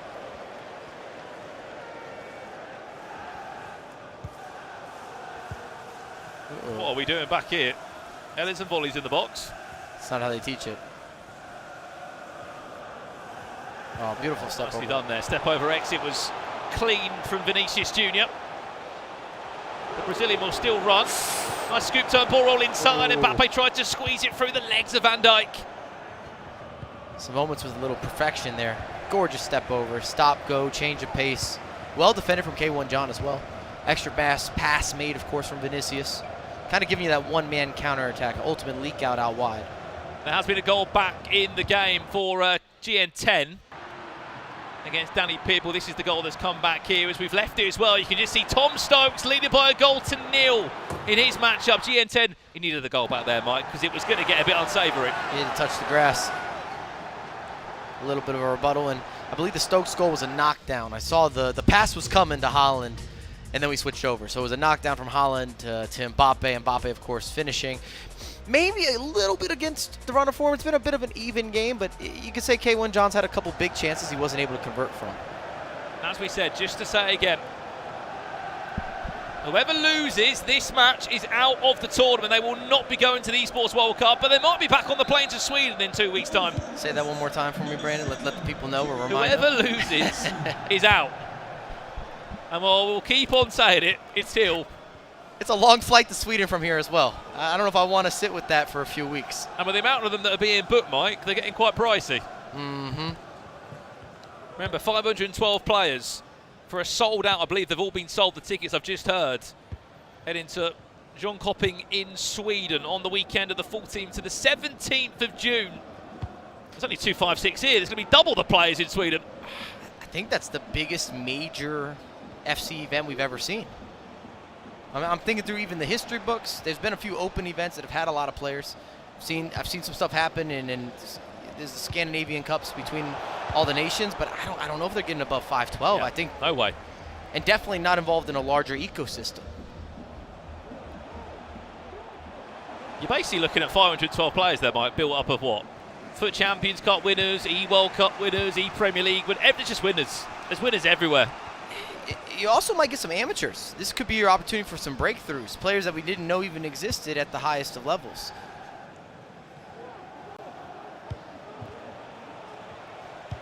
K1 John, dispossessed there.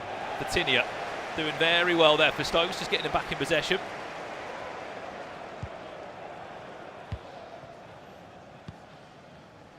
I like this usage of Patinia, an item that we didn't see used at all this year until the team of the season, in any capacity, really. Stokes, Hansen, time read that one wasn't going to be really troubling the goalkeeper if it did get past the defender. Chance to break now for K1 John. We're going to head to game C in a second because there has been a breakthrough there between the two UK players. And it is an only goal in this one for Jaden Croden, who leads by a goal to nil against Harvey Waters. He just saw him get on the right side of Rudiger. Just took his time. Don't rush. Lovely first touch there. Slight R1 dribble. Keeps it on the left. No stopping it. We've seen Stokes in a similar position here. So it's a matter of can he add more to it.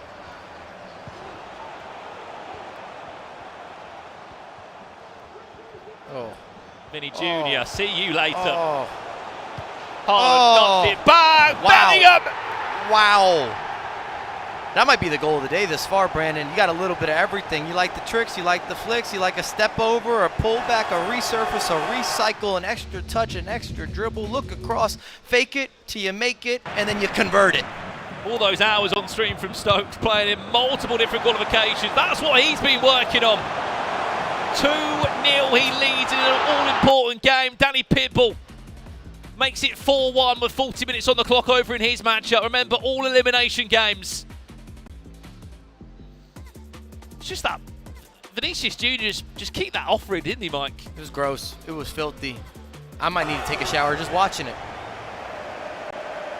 Feast in, switched across the body from Jude Bellingham. It's got a little bit of everything. If you're a fan of some left stick dribbling, the R1 dribbling and the skills, the cancellations, the movement, the extra passing. And once he got the ball to Jude, it was goalkeeper out of position. All you had to do was tap it home. The build-up was just phenomenal. in the details. It's all about the details. There was moments that were subtle, there were others that were loud. What a collaboration. I was going to ask you, about who does this game suit better? K1 Johnny's just come off the back of quite a stressful match with Chris Little, or Stokes, who, because he went through the upper bracket, he's had a bit more time just to sort of relax a bit. It's still early. The one critique that I've always said with Stokes is that it makes for entertaining gameplay, but he constantly goes forward. Another goal over here. Jaden Groden 2-0 up. What's happened here? Virgil van Dijk's got the ball away. Havertz hasn't. And it's how he makes this chance happen. Oh, little mixology for the people. I wouldn't even expect him to go back that way, but he did. That's the idea. The shake, bake, and the resurface, put it back in the oven, reheat it.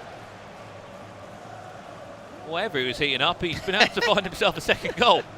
I want seconds. Like, I'll take some of it. Oof. I was going to say with the Stokes game, too, it makes for great gameplay, but it won't be a clean sheet affair. I think it's unlikely. So, if anything, you need more goals. He's got to keep going with them, keep pushing. And K1 John's had a couple big chances.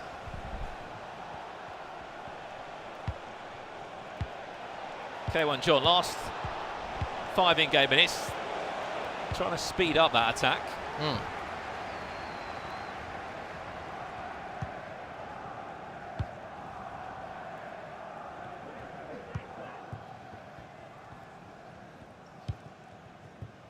Seeing himself through to half-time. Stokes is the only true OG competitor left in the scene in terms of going through multiple eras of competitive gameplay.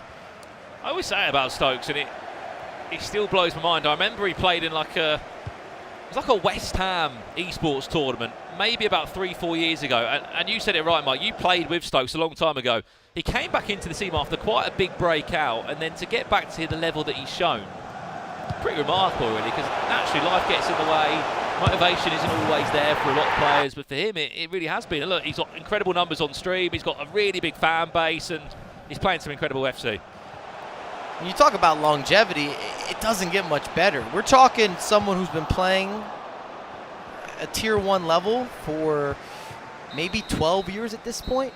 And at least when we're talking about FC, that doesn't really exist. We don't have history books that look like that. We have guys that have been world class 4 or 5 years.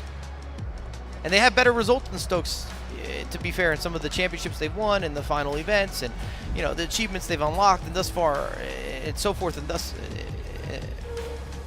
for. I can't find that word that I'm looking for. But either way, there's been guys that have had a better spell within a smaller window. But from a longevity, I don't know if we've had anyone over a decade that has been in the scene. People just come and go. Yeah, it's pretty common. We see guys sometimes for 1-2 years max. Well, back underway in this one. I'm just looking across the bracket of players that are...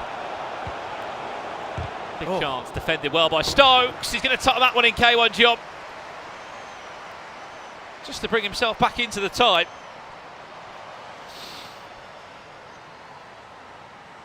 Stokes won't be happy with that. A bit of a bounce back. Get some decent defending last ditch. A lot of times you need those bounces to kind of go your way. Well, I think we've got an equaliser over here. Harvey Waters was 2-0 down against Jaden Groden. 10 minutes later, he does this.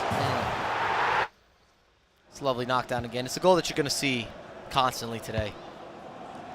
It's a big reason that you might ask yourself at home if you've been keeping up with the scene, why are the fullbacks so large and in charge? It's mainly to defend against or to counteract some of the big switches and those knockdowns. That's why you've got the 6'3" Kai Havertz, the 6'3", 6'4" Rudiger.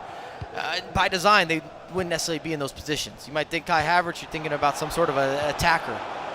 But the team of the season item is, he's got something to him. And then Rudiger, you're always thinking middle of the pitch. Well, an update over in this game, off topic, is Danny Pibble 6-1 up, but JN10 has got a goal back there. Remember, there's still a long time left. It's not going to matter. 6-2. 6-2, I don't think so.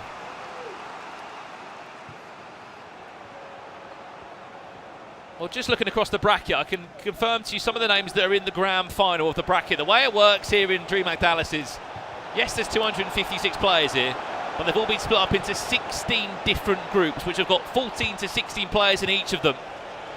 As K1 John has this attack, I'll continue explaining. Dembele out for a corner. Puts himself into a dangerous scenario now. Haaland and Petr Cech, can they double team and stop the offensive Haaland? Yes, they can.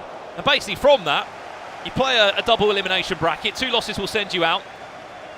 But each bracket, each group has a grand final. You win that grand final, you are into Sunday's top 16. So players that are in that final, waiting for players to come through, are Redlac, Dennis 20. You've got Bryce, of course, as well, who beat Danny Pitbull on his way through. And last but not least, also Manu Bashore, who could be on his way to a top 16. Someone else that might be on his way to a top 16, if he can keep winning like this, would be Tom Stokes, finds a third. And that's good right there. You see the lob, he kind of hesitates, and it makes it where K1 John has to take a 50-50 on who does he think Haaland is going to knock it down to. He goes with Vinny Jr., which in all fairness has been the more likely compared to Graham Hansen, just based on this matchup. Late knockdown from Stokes allows him to extend the lead, double his lead, 3-1. He's been in this exact position less than an hour ago. We've seen this, so he'd hate to revisit that result.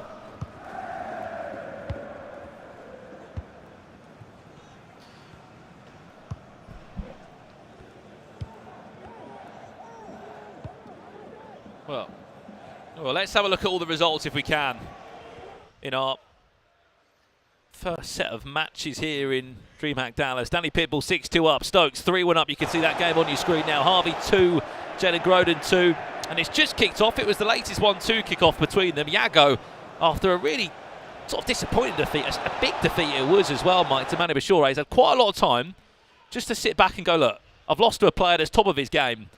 He leads by a goal to nil. K1 John has just scored. Let's jump back to it live now. He's certainly not out of this one yet, is he? He may have been a runner-up in the MLS Cup, but he did enough to qualify for the FC Pro World Championships. He was a world finalist last year too. It's never an easy matchup when you play against the Egyptian. It gives him that lifeline. It just gives you a little bit of doubt if you're Stokes in that position, and it gives you some hope if you're K1 John, especially that he got it early. He didn't have to score this goal in the 75th or the 80th minute, and he's starting to count the minutes. He's got it in the 60th. Well, this is Gabriel Piet pulling a goal back there. 32 minutes on the clock. That one's all square. Half-time between Harvey Waters and Redlac. That's 2-2. 4 games taking place at the same time here. This is our featured matchup. Stokes leading 3-2 against K1 John. Mbappe. Ball roll inside. Dembele on the finesse. Corner again. I'll tell you what, Brandon, Stokes is going to need a fourth. I think he's going to need a fourth to see this out.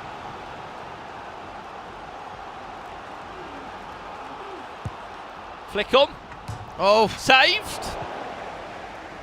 I still don't think I've seen a corner go in, like directly last year today, Mike, which... We've seen a few replays, but to your surprises point... me. It's mainly been more of a flick down or a head down. There's not been any direct front post flick-ons. Maybe it's my fault. I've built the expectation that we'd see a lot of set pieces just from what I've been experiencing online, and there hasn't been the same conversion rate that I initially expected.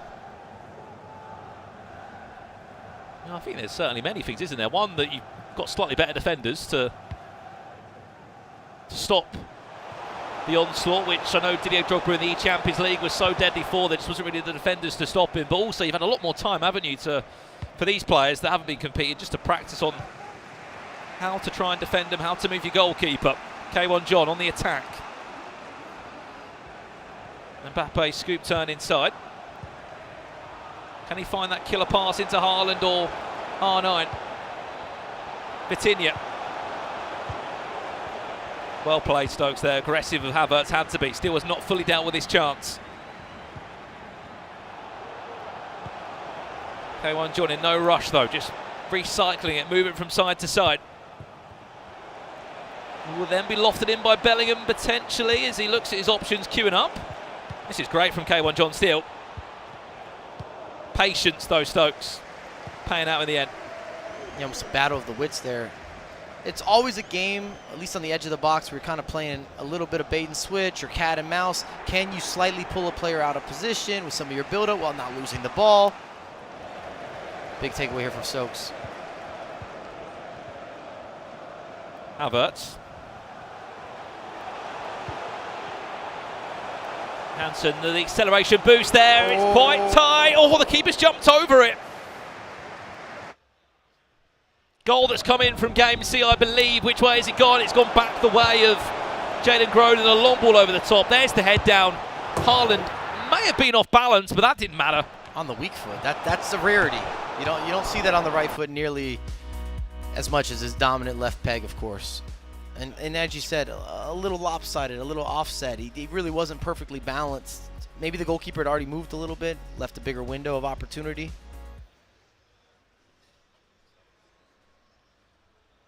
We're into the team management now for a split second. Yeah, says you've got Ethan Higgins over your shoulder. Played in the Liga FC Pro earlier this year as well.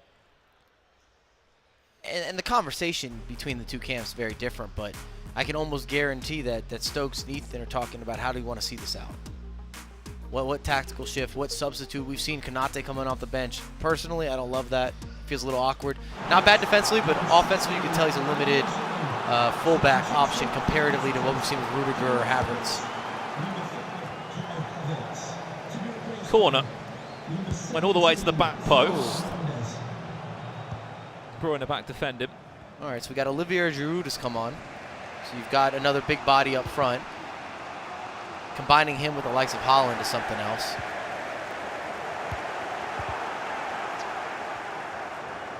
There he's in possession now, that Olivier Giroud item.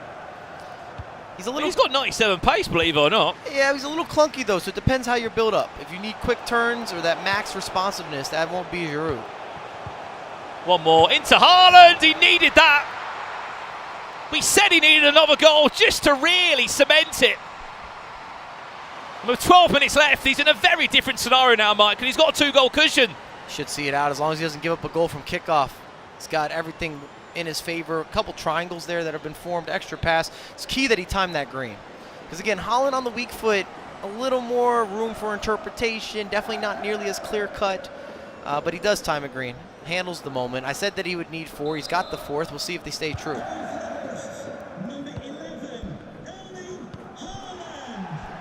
Well, Danny Pitbull is still running away with his game. He's just scored again. Stokes conclude the tie now if he wants to. K1 John hanging on there. Oh, a little rush from K1 John. That might be it. Not nearly as patient as what we saw before.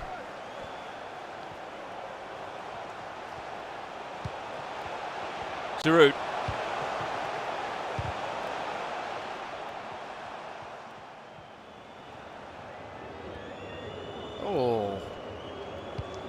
Oh, does so well. Does he need one more pass? Wow. No, he doesn't. Come on. Tom Stokes will survive here in DreamHack Dallas as he goes through back into the next round of the lower bracket. It will be K1 John who will be eliminated here. Wrap it, scrap it, clip it, flip it. I want to rewatch it. Oh my goodness. I mean, the way that he's integrating that space. It's just such a beautiful extra pass. You see the step over as well from Giroud. He's already got it lined up. Near post, anticipates the goalkeeper movement. Near post as well, Mike. He saw it happen. He saw it coming. Well, penalty. This is a replay over here. This is Yago, who is leading 2-1 now against Gabriel Pien. We're going to conclude the final moments from this game.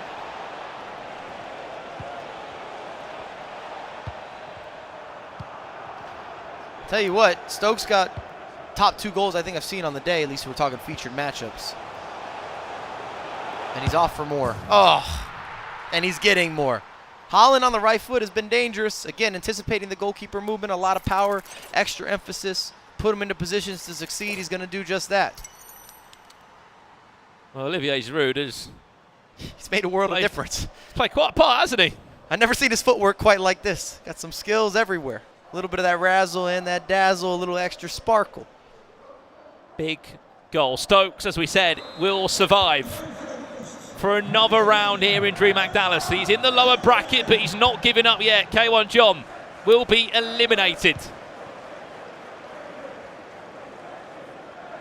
Full-time result coming in.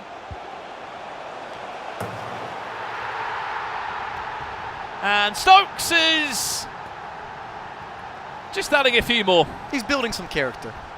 We know K1 John is mentally checked out on this game. We hope to see him hopefully in Sweden. If not, we'll see him in the FC Pro World Championships later on this year. Danny Pitbull will win 8-2 as well. It's GN10 eliminated. That's 2 EMLS players that are out of the tournament there. Danny Pitbull goes through to the next round. We'll leave this game now because it's job done. Let's go to game C or D if we can. Both games are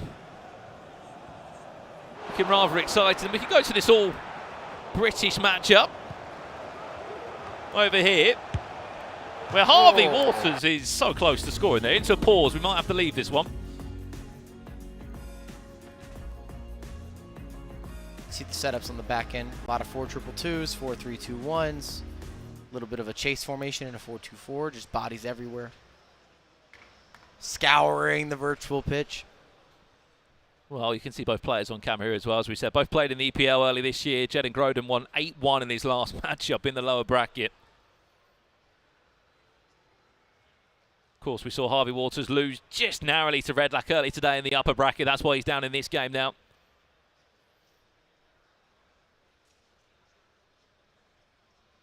Last 14 minutes left. Let's jump back into the game now. It's back live. 4-2, Jaden leading. Is it about to be 5? It is! It looks like he'll be surviving here in DreamHack.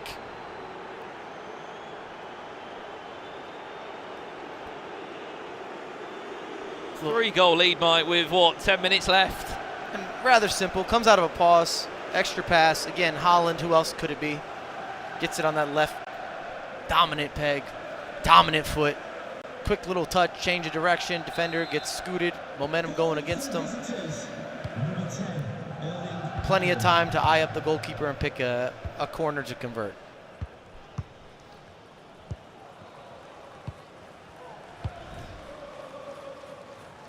I believe the other game is 3-2 between Iago. Iago in front there. Yeah, so we should probably swap over. We want to see this one out. How much time's left in that game? We've got a dual monitor over here. We'll go over to it in a minute.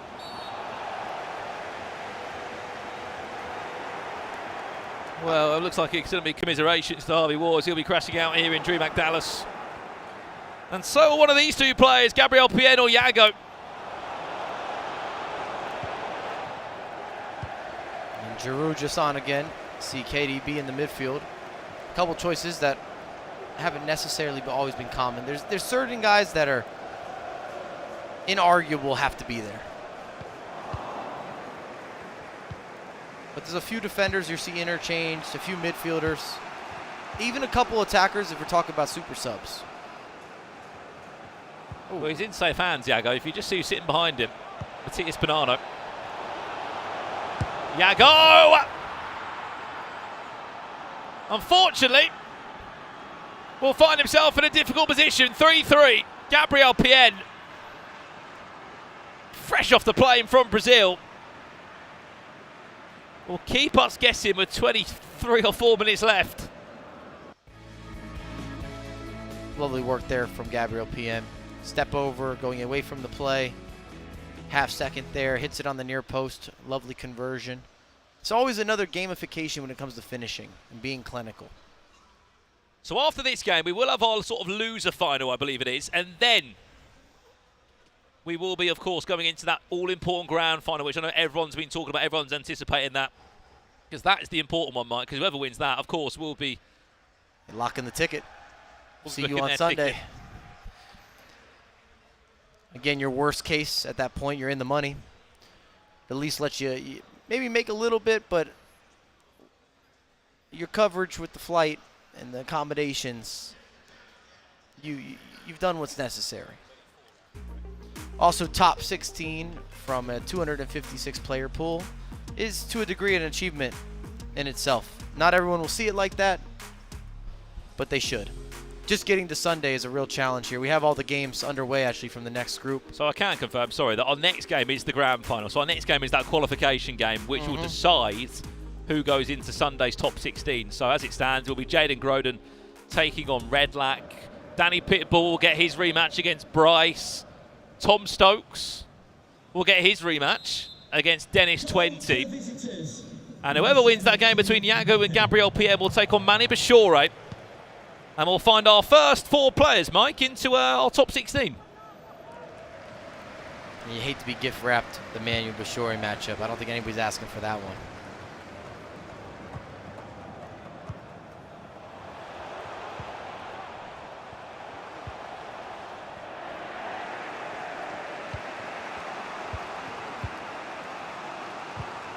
Oh. And just to give you a little bit of a teaser for those home, I think Tom Stokes might actually be coming on stream for a little interview afterwards. So I know a lot of people have been crying out for him to look at the camera when he's scoring goals and whatnot. You will be able to see him and potentially chat to him. Full-time result coming in, 6-3 for Jaden Groden. That is wrapped up and done. Here's Yago.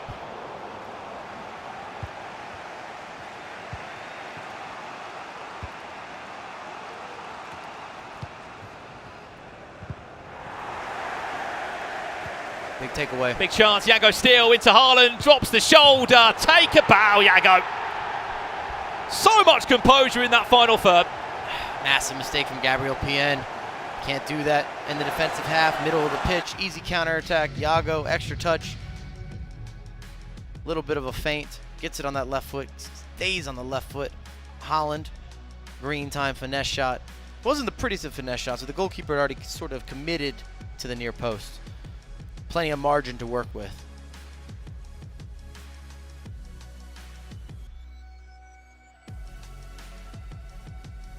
You might not see it on screen, but Gabriel PN has a coach there. He's just kind of slightly off screen. Look at that team there. Look at that man over your shoulder, Mike. Talk about Matias some confidence. Bonanno. Yeah. I'm telling you, I'm playing better FC. You put Matias next to me. Absolutely. I mean, look, as we said, he's playing tomorrow, Matias Bonanno. Flew in with Tex yesterday on the plane. Tex is also playing in this tournament. He's in action tomorrow. We got MS Desari over our shoulder in action. Don't have the results, but I know that they're playing. He got a bye in his first game, I heard, Mike, MS Desari, so he's in the upper bracket. Who else is playing? We got King CJ playing. You got Naylor, who's come all the way from Australia. He's in action at the moment. Dulamai comes in. He's playing too.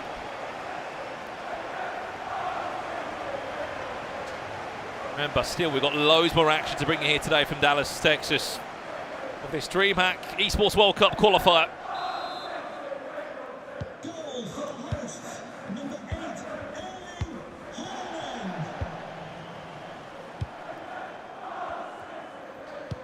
See if Gabriel PN has anything left in the system. Plenty of time. 15 minutes of game time to be exact. Or can Yago see it out?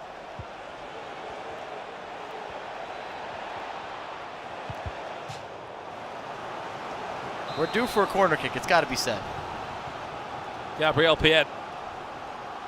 Have you been working on those corners? Let's see. Giroud has just been flipped over. I've not seen that before.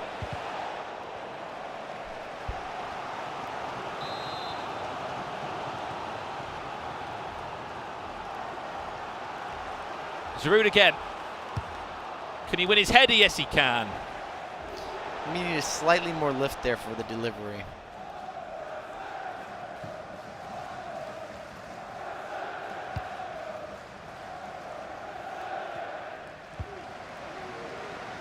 Double switch.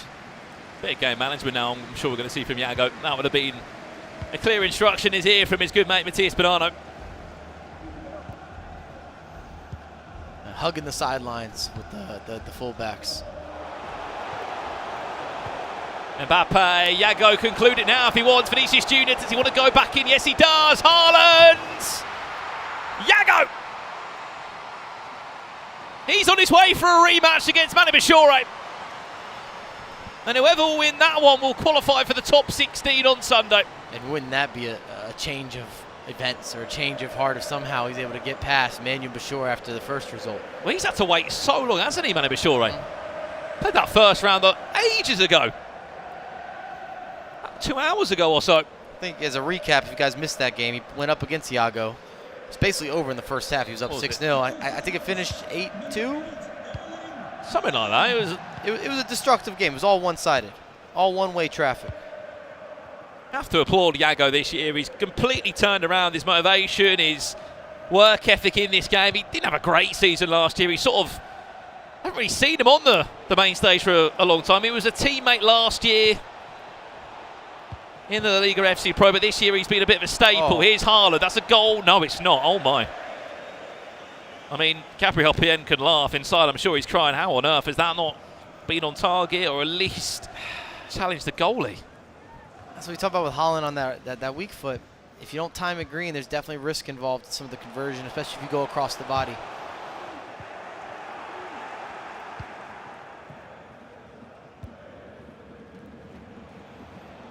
Yeah, we're talking aerial pursuit, unprecedented. Mbappe stopped by Rudiger. Oof. It's taking time out of the game now, Iago. And from the crazy part, as we said, Mike, from what, 64 players in our first sitting today, there is going to be 8 that are left. 56 of those players eliminated. That's the nature of the sport. That's it, job done. That's what you came here for. And as this game is underway, there's also 64 ball players playing all around us here in DreamHack Dallas, including those names of MS Tassari, Nicholas 99 and so forth. And after we confirm our first 4 players in our top 16, we will then swap over to that next group of players. Actually, he's at 8 of 128, 264 brackets, and then tomorrow another 8 from the 128. That's a lot of players. A lot of players, a lot of games, isn't it? Bit of frustration there from Gabriel Pien. He will be eliminated, unfortunately, from DreamHack Dallas. As we said, there is another opportunity in Sweden in 2 weeks' time for those that want to take that big investment or plunge to potentially fund your own way. And for Iago, the dream will live on as we move into our grand final matchups following this full-time result.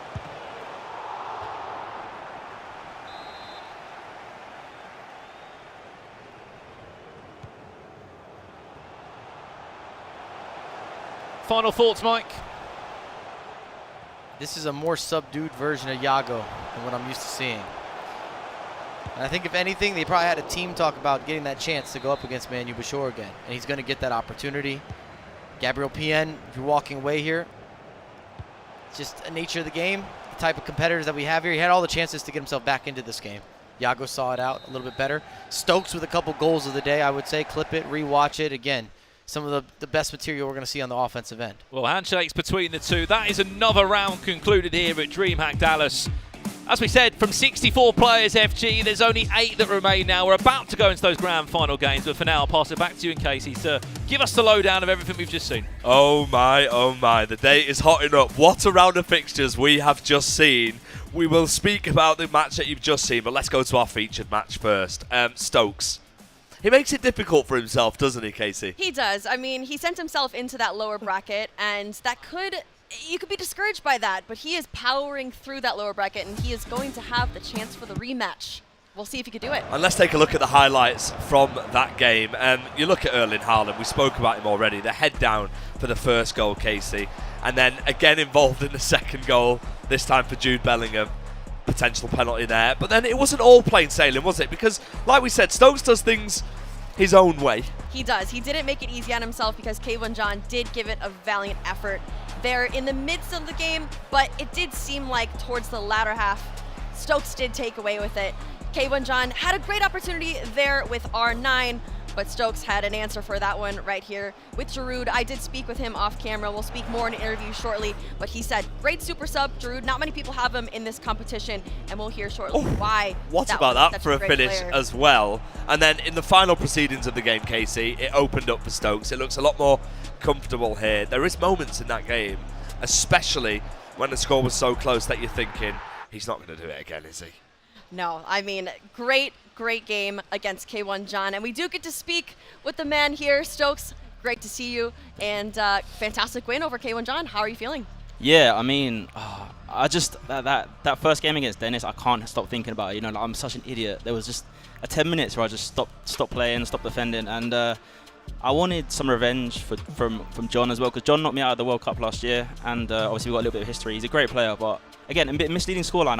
I'm not gonna try and claim that was like a battering. It was a close game. But yeah, I'm looking forward to playing Dennis again, to be honest. You said something off camera to me that sometimes you make your games a little bit more difficult, and your gameplay is sometimes like mine, you said, which I'll take, because if I play like that, I'm not so bad. Yeah, it's always been the way, you know, like I have 70% of a great game and I have 30% like for champions level, you know. So. What do you put that down to, though? I don't know. Mentality, maybe. I don't know. Sometimes I just get angry and then I lose my head. Maybe it's a temper thing, but who knows? Yeah. Well, you definitely kept it in check, because you went on to then score loads at the end. And it's that free-flowing Stokes that everyone knows. Just relax, you know the job's done, and then you can really express yourself. Yeah, no, I mean, obviously I love this. It's difficult to, obviously I started playing a little bit more meta, a little bit in the air. I don't really like playing like that, but I think now I've got a little healthy balance of different kind of goals, and I've got everything in my locker, so I'm glad that I've been able to kind of adjust a little bit. Now, talk to me about that, Giroud. We did chat a bit off camera. Great super sub. What makes that item so good for you? Yeah, I mean, he's just like, he's kind of like a mini Haaland, and obviously when you need some player late stamina, a bit of everyone's a bit tired, you just put him on, he wins headers, he runs fast, he's got good shooting, so yeah, what's not to like? No, I respect a couple options here, because a lot of these teams do look very similar with the squad restrictions, but he obviously is fantastic for you. But let's look forward. You do have Dennis up next. How are you going to change that outcome from the last time you just played him? Yeah, I think a lot of it is just same again, just try not to have that period. If I don't have that period, then I think I'll be fine. Is that going to play a lot on your mind in the preparation? Because you said, the first thing you said when we spoke to you was about that game, that you're still annoyed about it. Is it good for you to go into that game annoyed? It feels like you've got the hunger. Yeah, maybe it'll be nice for me to kind of like, it's like personal kind of thing. But at the end of the day, he's a good player. I was really happy, and I'm glad that I have some confidence going in, because obviously we played, so I know exactly what to do, and yeah, I'm looking forward to it. And also in the Twitch chat, there are so many Stokes fans, as there are absolutely everywhere. Have you got a message for them, guys? No, I feel the love. I get loads of tweets, everything, and when Stokes playing, and it's just amazing. So thank you so much. Hopefully we can get into Sunday, and that'll be amazing. Well, job's nearly done. You're close, but not super close. Stokes, all the best, mate. Thank you. I hope the next round of fixtures goes well for you. Thank you very much. Cheers. What a man. Right, okay, well, that was the thoughts of Stokes. Let's take a look at the fixtures, or the previous fixtures from the featured matches. Danny Pitbull, 8-2 win against GN10. We've seen quite a lot of goals in this round of fixtures. A really impressive win for Jaden as well, and Iago as well, Casey. Yeah, I think specifically looking at the Harvey Waters versus Jaden, that started off very, very end-to-end, very close game, but Jaden in the latter half of the game stepped it up, and we saw him after. He had a massive smile on his face, so he will be hoping to get that bracket reset going into the grand final for that. But Danny Pitbull, we did predict that one on the stage. He was very, very dominant throughout the course of his match against GN10, and again, Iago versus Gabriel Pien, close match again, but Iago did come out on top 5-3. And GN10, touching back on that Danny Pitbull game, is by all means, no bad player. He's a fantastic player, so what a statement that is for Danny Pitbull. Yeah, I think that just goes to show Danny Pitbull has been competing a lot more recently. It's interesting because the leagues take place at different parts of the year, and so Danny Pitbull competed later on in the year. EMLS is very, very early, so I'm curious to see how much practice has been done in between those times. Well, Dennis won 7-4 last time against Stokes, and Stokes has got that chance for revenge in the final against Dennis. How do you see it going, Casey? Honestly, I see a bracket reset happening. Ooh. I see it. I think that Stokes is coming in with a vengeance. He's not happy with how, he said it was a 10-minute span that he was not happy with that, and the tides turned quickly in that match. And he's right, that match was very, very close. It could have gone either way, but I think that there might be an opportunity. I'm not saying that Stokes might win it all, but there might be a bracket reset. Well, if there is a bracket reset, we will be here covering it all, of course. And we look at the other bracket, and it's Bryce against Danny Pitbull. How do you see that one going? Another rematch here. I love the rematches. Everyone can go out for a vengeance here and try to get back into it. And so, not quite sure how this one's going to go. It's because Bryce was very, very dominant in that first one. but it could go either way because Bryce has been sitting. He might be a bit cold. Danny's been playing consistently in that lower bracket. So will that affect the game? I'm not sure. Yeah, potentially. That's an interesting one. For those of you that are wondering at home, Casey, maybe we can explain to the viewers about a bracket reset. Yes, so it is double elimination. So every player will not leave the competition unless they lose 2. So if you are currently on all wins, you need to lose 2. So if you do lose that first one, you get a redemption opportunity to do another rematch and reset the bracket. So to confirm, you must lose 2 games. So those in the upper final, for example, Redlac on the bracket that you're seeing on the screen, would lose to Jaden. If he was to lose to Jaden, he would get another opportunity. So they're in a much stronger position. And speaking of strong position, we've got Iago coming up against Manu Bashore. Manu's been exceptional so far. He's in the upper final. How do you see this side going? It's interesting because I feel like Manu played like 4 hours ago as well. So he's coming off a cold game. But if anyone can do it and continue on with the domination that he has had this year, it is Manu. And so, but Iago, do not count him out of this one because he's had a few very, very close matches and he's fought his way through that lower bracket. Well, this is what it's all come down to. The featured matches: Bryce against Danny Pitbull, Dennis and Footwiz Stokes, who's looking for redemption, Redlac against Jaden, and Manu Bashore against Iago. Looking at these fixtures, can we expect any shocks? I think so. I think if there are any bracket resets, that should be considered a shock because we should first anticipate the players who are winning to continue winning. But I see a couple upsets here. I think we're going to see another round of games after this one. And we can see there on the screen our players getting ready for the game. There's Danny Pitbull. There's Danny Pitbull's side as well. Always looking relaxed, Danny, isn't he? He is. He always has the same look on his face as well. He's very, very in the zone, and it shows in his gameplay. His mentality is top tier. And I suppose you could say the same for his opponent, Bryce, as well, who looks extremely calm as always. Always looking ready to go. And yeah, it's just going to be a fascinating game. Yeah, I mean, I think if I'm Bryce, I'm also feeling great because I haven't lost today. Any person sitting in that upper bracket should be feeling good going into this last game because they haven't made those mistakes to drop them into the lower one. And we should say that we have lost a lot of great players coming into this last stage. I mean, we're looking at players like Stingray Jr., K1 John. It's so many players that are now going home. And you've got the opportunity in the Twitch chat, of course, as you can see on the screen, to vote using the hashtags who you think is going to win our featured game between Bryce and Danny Pitbull. Let's talk more about them players that we've lost because it just shows how much it means for all of this roster of sensational players. We've got so much to come later on today, so much to come tomorrow as well to decide as Brandon steps in to the hostess. But yeah, it's crazy, isn't it? It's also crazy because each group, only one person goes through. So we're losing so many players throughout the entirety of today and tomorrow. But I'm already envisioning Sunday. It's about to be a battle of the best 16 players of all 250. It's going to be insane. Well, yeah, it's going to be an absolute sensational. And of course, remember, there are 2 esports places up for grabs. Two spots to Riyadh, which is career-changing, Casey. It is. It is career-changing. And there's also money on the line as well. We can't forget about that because a lot of players have paid their way to get here today. But yeah, they want to lock in those spots going over to Saudi Arabia. And our casters are joining us here on the host desk. We've got a sensational round of fixtures, haven't we? And Brandon, how do we call these? They are the big games, aren't they? It feels horrible as well that 4 of those players, they get so close to making it through to Sunday and doing half the job. But as you said, it's got to happen. There's only 2 spots available. But I reckon we're going to see some resets because remember, if you lose to a player that's come through the loser bracket, the bracket resets. So it could be going a long way, especially as all of these are repeated matchups. I mean, it's sensational. The fact that these players have got an opportunity to have redemption in a way, Mike. Stokes is already really talking about his chances of redemption. That must play a huge part. Well, one, it takes away any excuses. If you get beat twice by the same guy in some of these cases, it was what it was meant to be. And also, maybe I'm cynical, but I don't feel the pain here. I like what I'm seeing. I like that these are the matchups, these are the send-offs. Something, it has to happen. Maybe it's just me. I don't know. Pure competition. It's not about who's got the best friends, the best relationships, the most content, the most followers. It doesn't matter. It's all about what you're going to do right here, right now, and you get to decide your future. Well, let's not make you wait any longer. Our featured game, Bryce Danny Pitbull, is underway. Well then, this is it for our first quarter of players from the 64 that were split into 4 groups of 16. Now there's only 8 that remain, and they are playing in important matchups. The game they've played today. 4 will go home, and 4 will make it through to the top 16 on Sunday. We're kicking off here with Bryce against Danny Pitbull. Of course, Bryce, who played in the E-League 1 earlier this year, teammates of Catcher of FC Claremont. And a decent run in that tournament, but unfortunately not decent enough to get an E-Champions League or an FC Pro World Championship spot.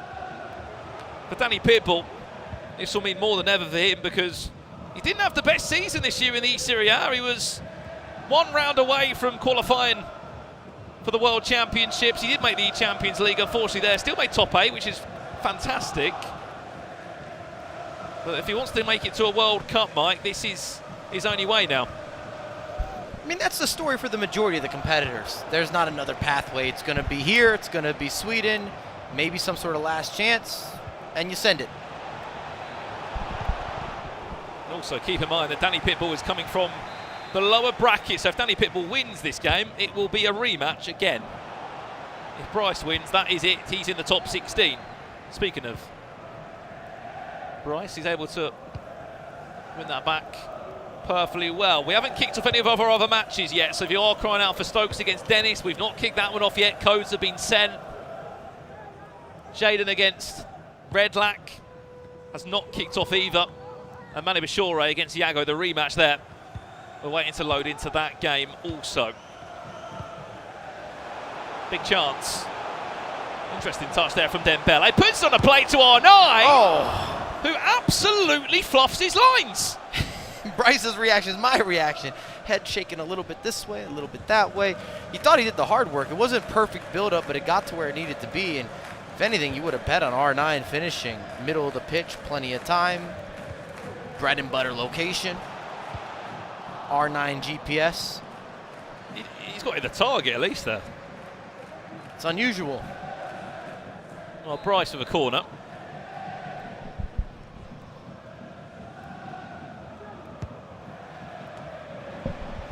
Out for another corner again. Yeah, and to your point, what we missed, what we're seeing online is you don't have the same player pool. So a lot of these corners, you're able to take advantage of Holland, or you can isolate Giroud, or you can isolate even Sorloff. And with this level of defenders and just the sheer size, it's making it more difficult. Then you add in maybe a Ruud Gullit if you have him in the midfield. Oh, that flick on is perfect. Of course, when I start speaking on it, we hadn't seen any corners. We weren't seeing them live. It was time green. Bryce is up 1-0, 12th minute. Absolute curse at the commentator, but it's got to be fair. We've been watching a lot of games. We see the instant replays of some corners, but all the live matches, it hasn't been happening. This is the first one on the day, and this is our 4th round. Potentially we get 5 rounds as well. Remember, we should remind everyone at home, some of these matchups, well, all of them, there's a winner and a loser in terms of a winner's bracket, loser's bracket. You could have a reset if the competitor coming from the loser's bracket is able to win the first match. Hope that came across collectively. Absolutely, which, as you said, in this case, would be Danny Pitbull. Yeah. Forcing a reset if he was to win. So if he were to win this game, he'd have to play again, is the point that we're making, to have a decider. Well, Bryce made the most of that corner, flicked it on into the back post. Danny Pitbull might make the most of this one, trying to croquette his way around the box. We still haven't kicked off in our other matches yet. Stokes is just typing in the game code now. I can see on the corner of my right eye. Bryce looking for a second. Ball roll finds Haaland, who might fancy a finesse from there. Surely offside. Offside, yeah. And also the first time that we've seen Ruud Gullit feature as a right back. Seen him on the pitch plenty, mostly as a center mid or a holding mid, the classic Ruud Gullit role. But he has now been converted to a right back on Bryce's squad. Well, I believe it's his ultimate team birthday item. It's got like the most in-game stats of any icon in the game. Such a well-rounded in-game item, lofted into the box towards the back post. And there he is, Mike.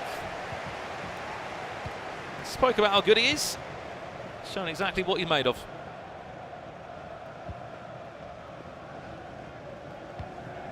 And I heard Case and FG touch on it a little bit, but this tournament, as well as Sweden, could be also the biggest movements for a lot of these players or competitors' careers in terms of increasing their stock. If you have a big tournament here, you make a real push.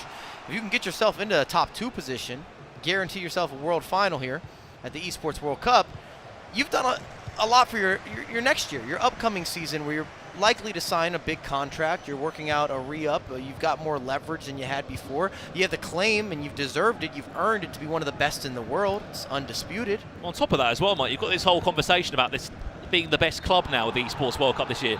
What if you do well for a Team Liquid or a Cloud9 and they turn around and go, you know what, we're going to come back in the space actually? I was going to say, what's the bonus structure look like? We talked about it at the top of the show, but if you win as a club, there's an extra $7 million. In case you missed it, by the way, Nicholas signing for Cloud9. I think that's Cloud9's first ever FC Pro player.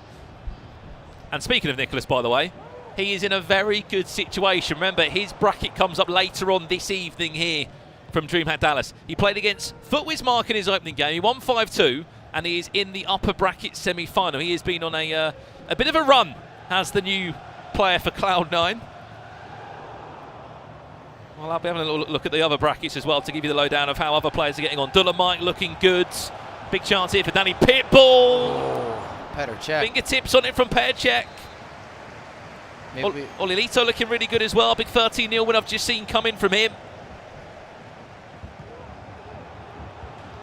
Well, let's jump over to it if we can. Game B is the one where Tom Stokes is in action against Dennis. Remember, they played earlier today. Dennis won that game after being 3-1 down at the halfway point, Mike. Dennis showing what he's really about. And the scoreline might not support it, but he kind of squeaked by. Remember, he scored a couple goals late to maybe have some powder stats, but it was a very close affair, a lot of back and forth. Bryce. Certainly got a love for Ousmane Dembele, I bet he has. Oh. Into Mbappe. Well played, Danny Pitbull. And we talk about the stock again. I believe in this matchup as well. Danny Pitbull comes in with a bigger name. If Bryce is able to get the job done here, solidify himself, move on to Sunday, maybe make a run there, another one of those players that can almost guarantee himself a contract for next season.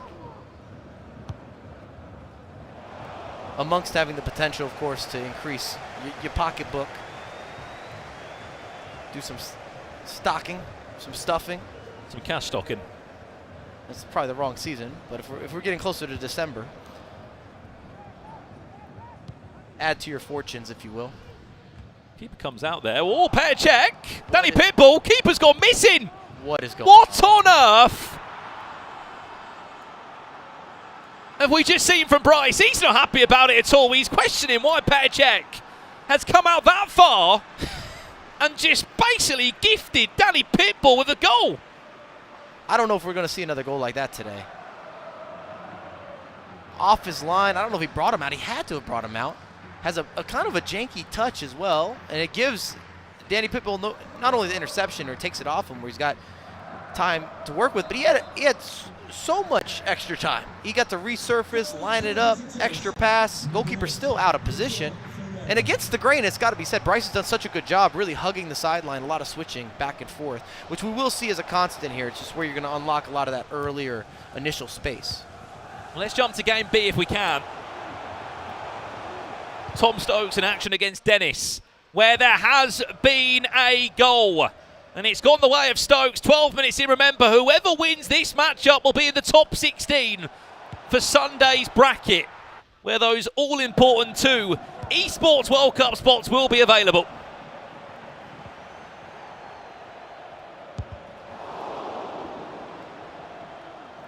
Love to have a microphone in there. Danny's talking to himself. I don't think he's talking to the coach. I think that one was for him.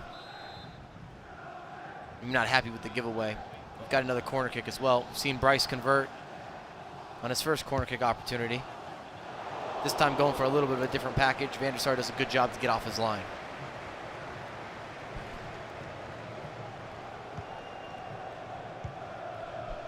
Well, we've kicked off everywhere now, I can't confirm. Jaden against Red Lac, that's 0-0, and Manu Bishore has just kicked off against Yago. There's been a goal over in game B. We're going to stay with this one.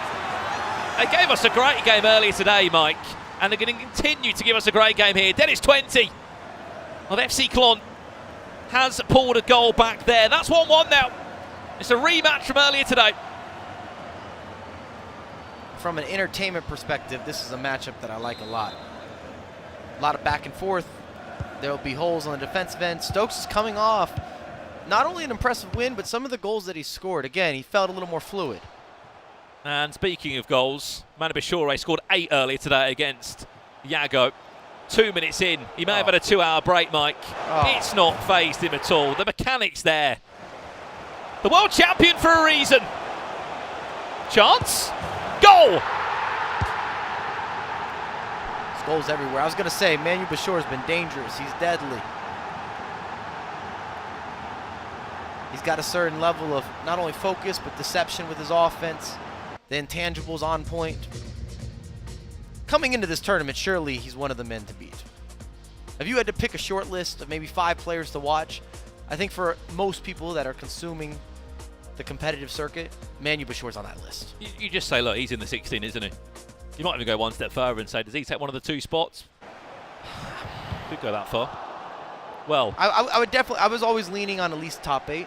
He probably wouldn't be happy with top 8, but again, on the shorthand, got to be in your 5 players to watch. There's got to be a couple underdog stories. I'm calling it here. I agree. We talked about it, like guys you never thought you'd see, not only on Sunday, but that are actually making a run. Not just top 16, they're making a real run. 1 game away, 2 games away.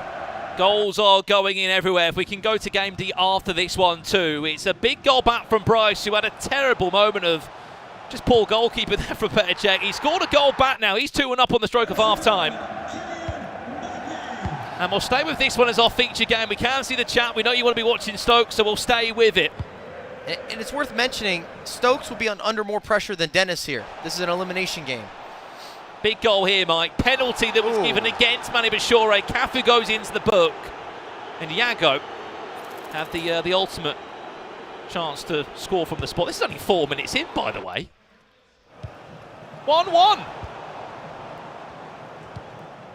I was also going to say the same for the matchup with Danny Pitbull. Danny Pitbull might feel a little more pressure because, again, it's an elimination game. He doesn't get the double dip. Again, if you're just tuning in, these are the key matchups here. This will finalize what's happening on Sunday, or at least our first bit of competitors. Yeah. But if you're perfect up to this point, you've got the luxury of your opponent has to beat you twice. Absolutely. As we said, Stokes has to win, as you said, Mike, this game, and then he has to win again if he wants to be in that top 16. Vitinha. Lovely little cancel there of the shot. Vitinha still, reverse elastico! Oh, that's dirty. That's disgusting. That has some filth. That's gross in the best of ways. The stop, the resurface, the realign, dialed. Little elastico for the people. Why not make it a reverse across the body? 2-all in this affair. And I'm not mad if we just leave it here. Whatever. We know there's going to be more in this. Whatever prescription he's got on those glasses as well, Stokes. Can I get that as well? will it make me play any better? Or at least do that around the box? Man. Lovely little cancellation of the shot. And then he came into the reverse elastico. That's 2-2 there. That's why Vitinha's in the lineup for a reason. A lot of people aren't using him in the midfield, but you can see how you can work with them. They got a certain relationship, a certain rapport. Let us know as well at home. Again, we can see you guys watching. If you had to give us a few names who you expect to be in that top 16, or you want to go one step further and say you expect to book the 2 spots at the Esports World Cup, you let us know, because right now we've got no clue. Dennis back in front. And maybe if the chat give us a top 5. I think top 16, we're getting ambitious. Give us a few names. We can talk about Nico a little bit too. I feel like over the course of all the events we've worked together, I've thought about this. I don't believe we've seen a more consistent FC player ever. Didn't say the best season ever. Didn't even say the best player ever, even though a couple more wins, and I think that's clear as well. But most consistent. Well, the chat saying, of course, there's a lot of love for the hashtag guys. Shorey and Tom both playing in this tournament. Higgins and Stokes in the final 2. I mean, Tex also is in this tournament. Nicholas is in this tournament. A lot of love for Yago. MS Desari's due for a result. It's been a minute. I mean, I'll have a little look at MS Desari's running the bracket, and I'll let you know how he's getting on, because he is competing right now to the side of us. Has he been having a good day in the tournament? We will find out. What's happening in... And what's happening in Game 8? Seems to be a bit of a... Can we have a look at Game 8? don't know what's going on there. R9's having a celebration on screen.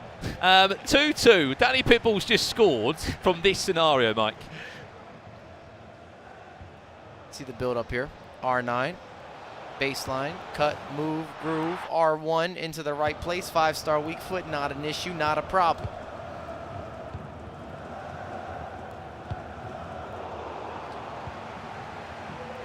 Back into this one. 3-2. Goals are going in our other matchups as well. Game D.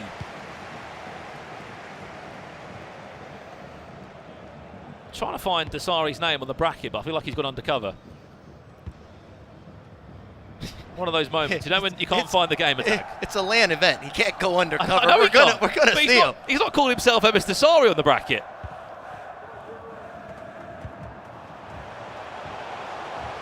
I think I found him. I think his game attack might be KGRD 1999. It might be. It probably isn't, but the chat know what he's gone undercover as. Please let us know. Right, where are we going now? Let's have a look at game D. Manu Bishore was 2-1 up. He's just gone 3-1 up, as you can see at the top hand side of your screen through this goal there. Mastery of the basics. We talk about all the fancy extras, maybe the extracurriculars, if you will. But at the end of the day, it still comes down to intangibles. And often the best intangibles put you in a position. You got to have the foundation if you want to have consistency. Stokes on the counter, a lot of space to work with here.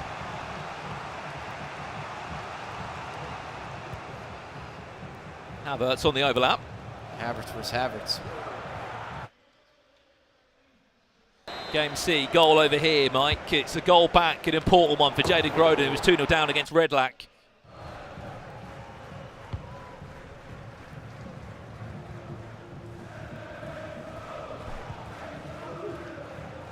Remember, this is all on the road to the Esports World Cup in Riyadh this summer. From the 15th to the 18th of August is when the $1 million FC24 Esports World Cup tournament will be happening. That's lofted in. Araujo does well to just stop the original chance.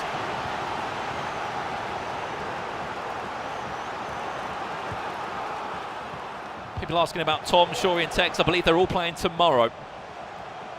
They're not in action today. 128 players are playing today, 128 players are playing tomorrow. Hullet. Hansen can't find Mbappe. Goal back for Yago there. You can see it top hand side of your screen. 4 players from this round will qualify for the top 16 on Sunday. Well, at half-time, if we can, let's go and check into Game A if possible. And if we can go and stay with Game A for a bit, that would be great. It's Bryce against Danny Pitbull. We'll stay with it for a little while. Tom Stokes, Elastico in his way, all around the box there. This Vinny move's different. That one is going into half-time. I will let you know if anything does change in that matchup between Dennis and Stokes. This is Bryce against Danny Pitbull. Mike? Pitbull's pulled it back. He was down 2-1, kind of coming into halftime here. And remember, this is an elimination game for Danny Pitbull. He'd have to reset the bracket in order to keep the dream alive.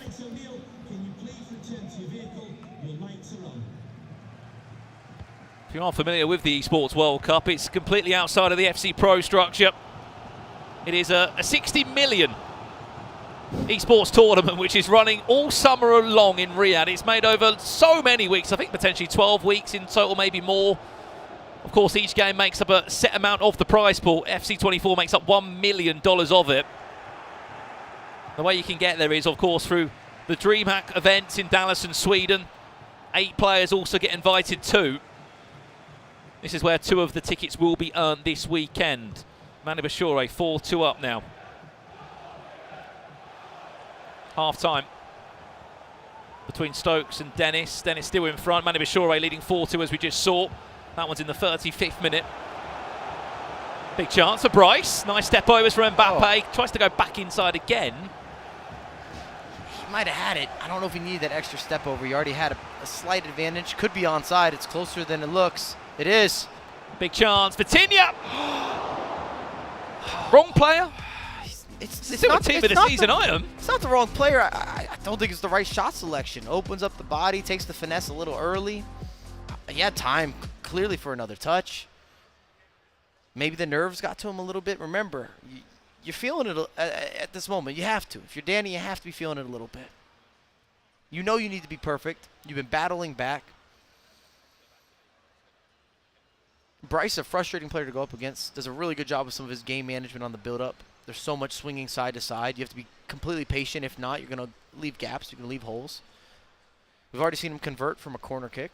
Just maybe adds to some of that frustration. And it's good on Bryce. Bryce has been one of the players that maybe we haven't built up enough on his performance in the day. Well, 71 minutes on the clock on that game, Mike. We'll leave it now. We'll jump back to this one. Stokes against Dennis. Winner goes into Sunday's top 16. Loser is out of the tournament. And if they're off to Sweden, that's where their attentions will be in 2 weeks' time.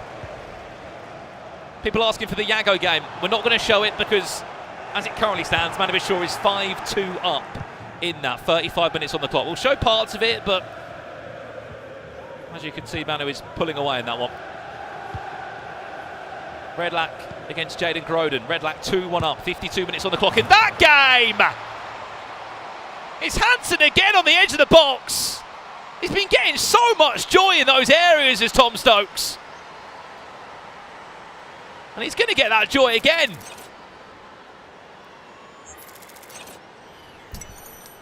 Oh, it's gorgeous. A lot of players, Mike, don't often go for those shots because the percentages aren't always that great. It's, again, just a mix-up. Sometimes you have to make sure they respect it, that it can happen, that it can go in, that you're open to it. It doesn't always have to be that final piece of build-up. We're almost tapping it home. It does depend on the individual as well. We have seen Stokes plays in a way that it's not methodical. There's a lot of creativity. You couldn't predict what he's going to do sometimes in that final third, from the passing to the dribbles to the skills. And when it's working, you're going to feel that pressure. When it's not, there might be some mistakes. But either way, it always makes for entertaining gameplay. We talk about it once, we talk about it twice. We can make it 3 times. Here's that Vinny. We know about him. He's been a real menace, hasn't he, for Stokes? Yeah, that's what we're looking for. Menace. You say, not this again. I don't want to see it. Even winning some of the chip through balls and positions that maybe the percentages wouldn't say that he should take this down. We've got a couple of goals from Game D and Game C. We'll give you them on a replay as soon as we can. Replay from this one, Manu Bishore. He looks like he's in the top 16, Mike. 6-2 now. It's just getting out of hand. It's too much. It's too much. What a ball that is over the top. Into Havertz, who's in at right back. Big chance for Dennis! Oh! And of all players to score a goal from you, he's run all the way from right back. Oh my goodness. To squeeze that in. Near post, full power, time green, not a big angle. Another goal here, Mike, as well. Redlac 3-1 up in that one against Jaden. It's a good finish. Remember, winners of this game go through to Sunday's top 16. We've got a really narrow game in Game A as well. 85 minutes on the clock. If it goes to extra time, or there is a late goal in it, we'll let you know. Bryce against Danny Pitbull. It's 2-2 as it stands.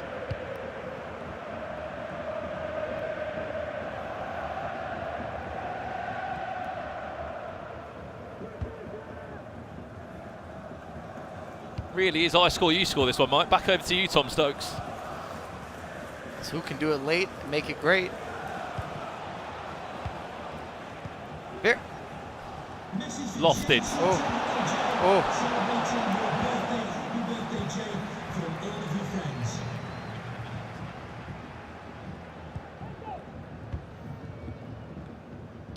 Still a lot of time left here. Very different styles, but it's matched up so well between Stokes and Dennis. Chance to break again. Havertz having a lot of joy. Mbappe, one more into Haaland. It's nice with the entry ball, nice with the heel to heel. Gets the angle again, can't miss from there.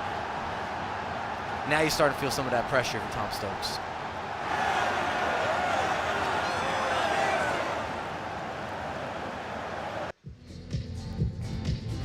Right, this one's in a pause now, 5-3. We are heading into extra time unless there's going to be a late goal in game A. We're going to join it live now. Remember, Danny Pitbull has to win to force a bracket reset. We're going to extra time. Nothing to separate the two. Yeah, if we go around the horn here, we've got Manu Bashor already one step through the door, 6-2 coming into the second half. Well, as it stands, Mike, there's not really going to be a bracket reset potentially, other than maybe this game. Yeah, it could be that way. Dennis is the favorite. It's not what we expected. I would say between 4 matches, you expect someone to get the job maybe done. at least 2, don't you? Yeah, something to happen. Someone to shake it up a little bit. A little chef, little cook up. It's barbecue season. Well, the games are obviously a little bit behind the other one. Redlack's in the 66th minute. He's 4-1 up. Manu Bashore is 6-2 up in the 49th minute. Right, they played extra time earlier today, Mike, and it was Bryce that came out on top after being in a losing position. Let's see how these next 30 will end up. Bryce wins, he's in the top 16. Danny Pitbull wins, we do a bracket reset and we play the game all again. Let's look at some of the key subs now, because fatigue starts to sit in. It matters a lot more once you get into extra time. I don't mind the idea there from Bryce. Execution might not have been perfect. We saw the likes of Teo Hernandez is on. I'm expecting maybe another fullback swap.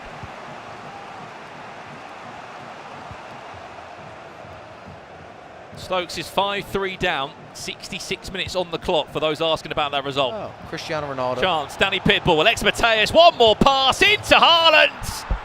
Danny Pitbull wants a bracket reset. We said there had to be one. We kind of spoke it into existence.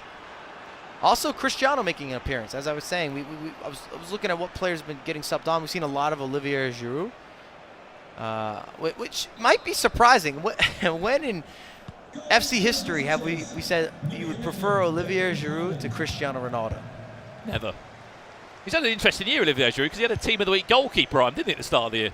Now he ends up getting a pretty decent one to end the year as well. Still got him in my club. Still using the goalkeeper from time to time. I'm feeling it.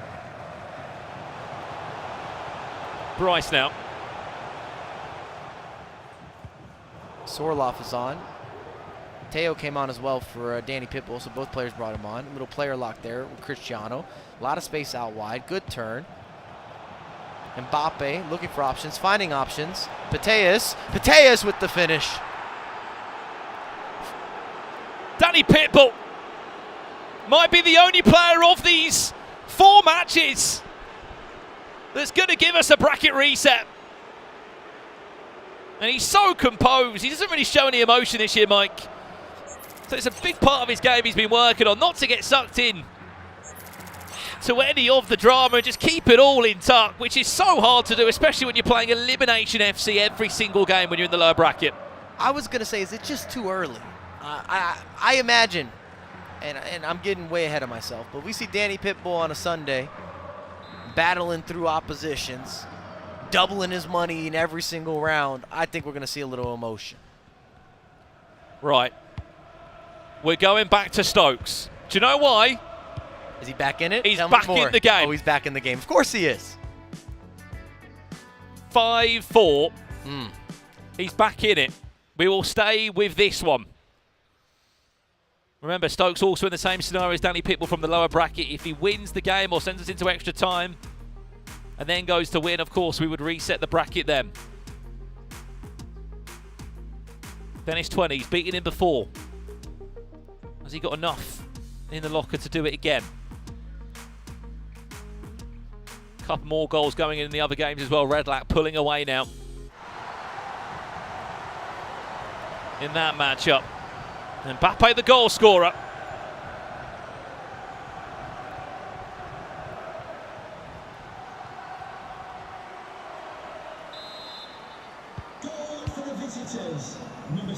A lot of time left, Mike. Stokes should have upwards maybe 3 to 4 opportunities. It depends how good the press is. And if you're Stokes here, you got to be careful to not get too ambitious, too aggressive. You want to definitely forge something, but we know how quickly this game can punish you. We saw that when they last played, these two. I think Dennis scored 3 goals in 7 minutes. I was going to say, maybe at the end of the game when he was adding on, it might have been 3 goals in less than that, 3 or 4 minutes. Danny Pitbull has conceded a goal. 4-3 up now.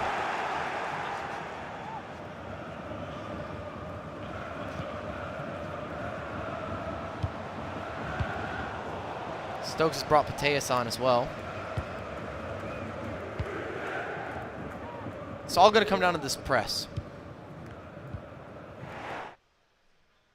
Right.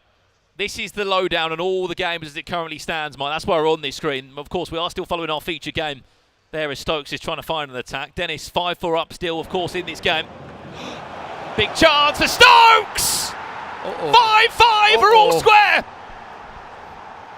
The story is back on. Remember, he was down 2 goals. I don't think anyone had written the script. They hadn't wrote him off yet. But you're saying maybe Dennis had done enough. We started talking about resets and lack thereof. Storyline could have changed. Some other scores as well. Sorry, Mike. 6-3, Manabishore leading. Yago's got a couple goals back there. There is still a lot of time to be played.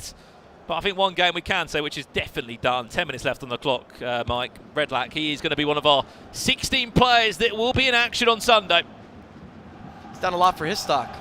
I think coming into this, I'd say he's a player that people knew. They were aware, they've seen some of the content.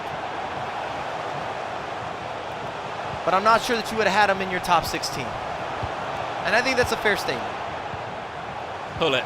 And Mbappe stops in his tracks by Virgil van Dijk. Dennis has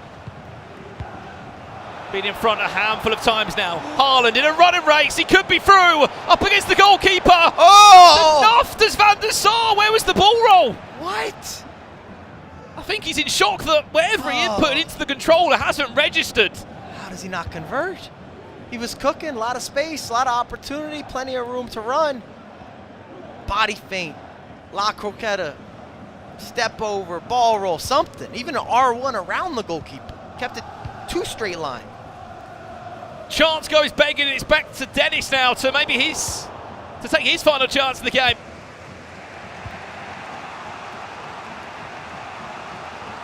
Is he going to wait for the final chance? Massive switch of play, brings in Teo Hernandez, who has got pace for days. Another switch.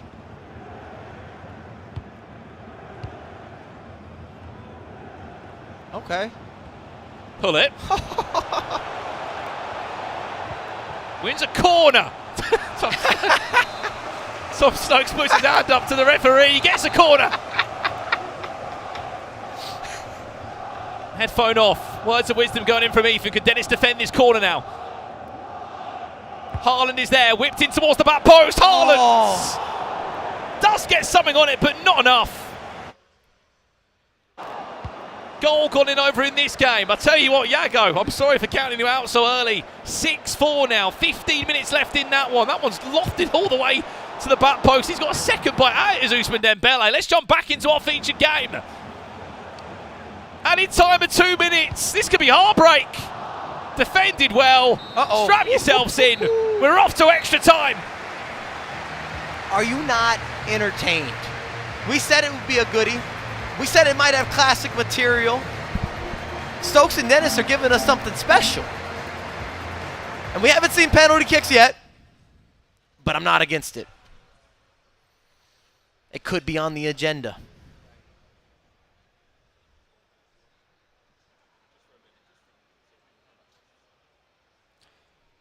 Right, we've got a full-time result, Mike. Our first player in the top 16, which we can confirm before any other player, Redlac.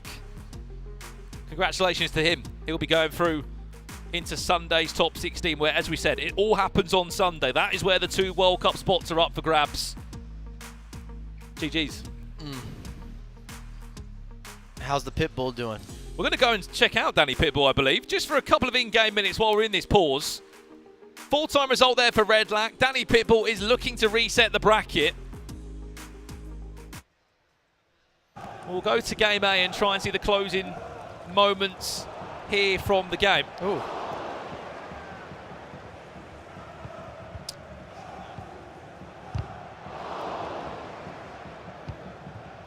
Space to work with here. Well, I believe this is some highlights from before the game. This is now live. Okay. Oh no, this is live, I should say. And Dennis is on the board. Extra time kicks off. Oh. And Dennis takes the lead once again.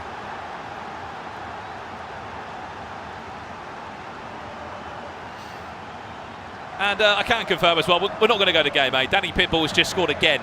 Danny Pitbull resets the bracket. He will play again against Bryce. Can Stokes do the same is the next question. Does he have an answer? Worst feeling conceding from kickoff to start extra time as well. Teo, a lot of space to work with. There he is, Teo Hernandez. No one's in the box though.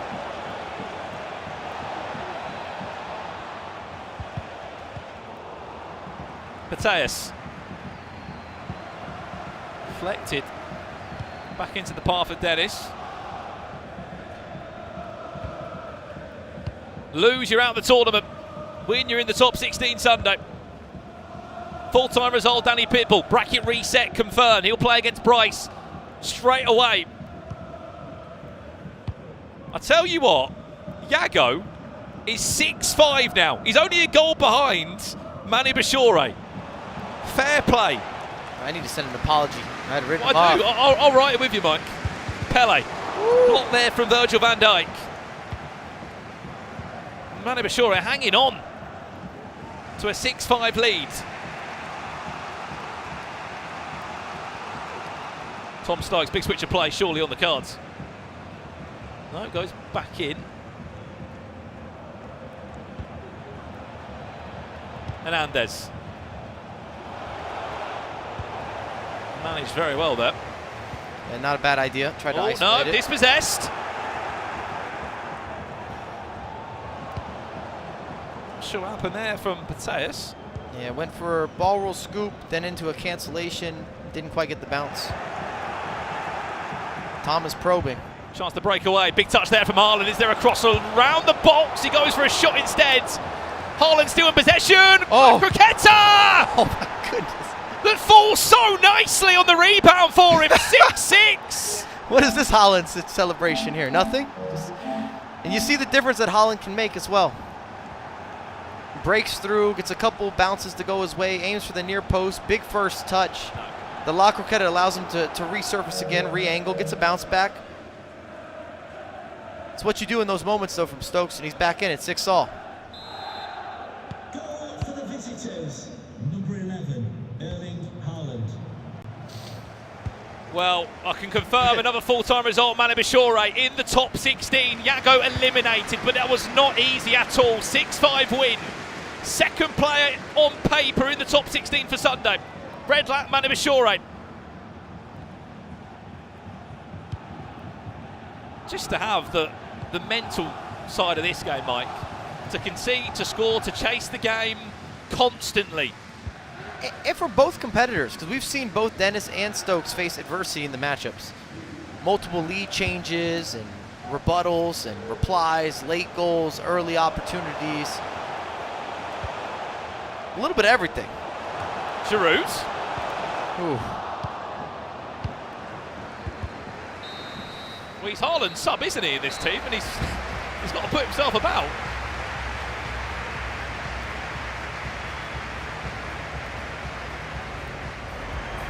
And just for context as well, after these games have concluded, there will be a short break. And then we will be back to see 64 more players in action for our second half of the day here in DreamHack Dallas.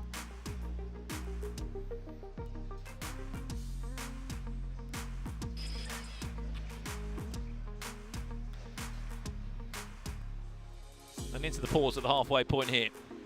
Remember, Stokes wins, bracket reset happens. If Dennis wins, he'll be in the top 16 also on Sunday.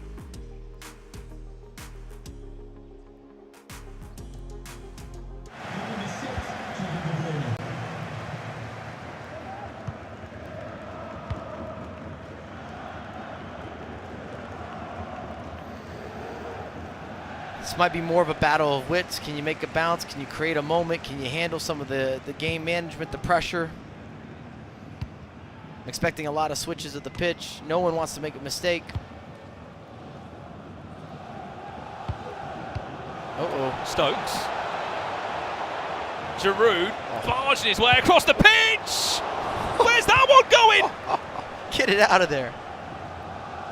See, Giroud with some of the shielding. Again, that larger body type, that frame. Now with some dribbling. Now with some skill moves. Now with a little more responsiveness.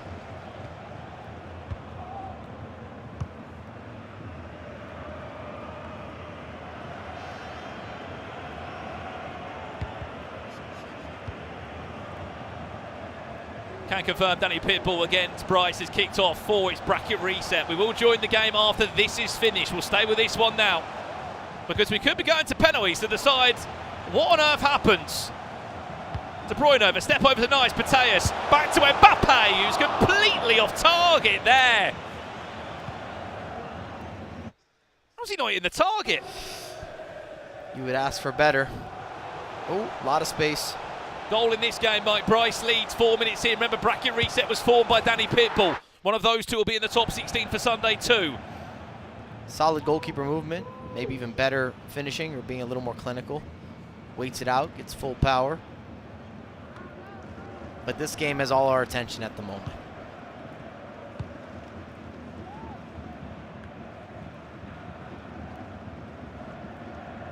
Oof.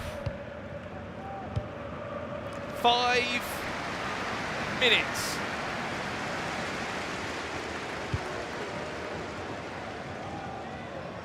Big switch, knockdown. Vinny off the bench for Bryce. Not a bad idea, wrong target man aiming at Vinny. Defending well again. Stokes back on the hunt now. Giroud off the bench fresh. Alongside Haaland, there is many aerial options there. Has he got enough to make a bracket reset happen? Stokes lofted in. There's Haaland back to R9, who's just offsides. It was close. And it won't count. It was close. And in this circumstance, both players, they just don't want to make a mistake. If your opponent's going to get something, you make them earn it. You can see defensively, it's a little more passive. There's no team press, not a bunch of teammate contain. The risk or the double teams, it's not there. It's not in action.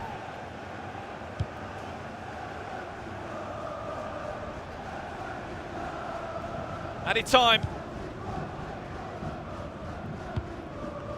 of 1 minute. Has Dennis got a goal? Or are we going into penalties to decide what on earth happens here? Bellingham heads it down to Mateus! It's heartbreak!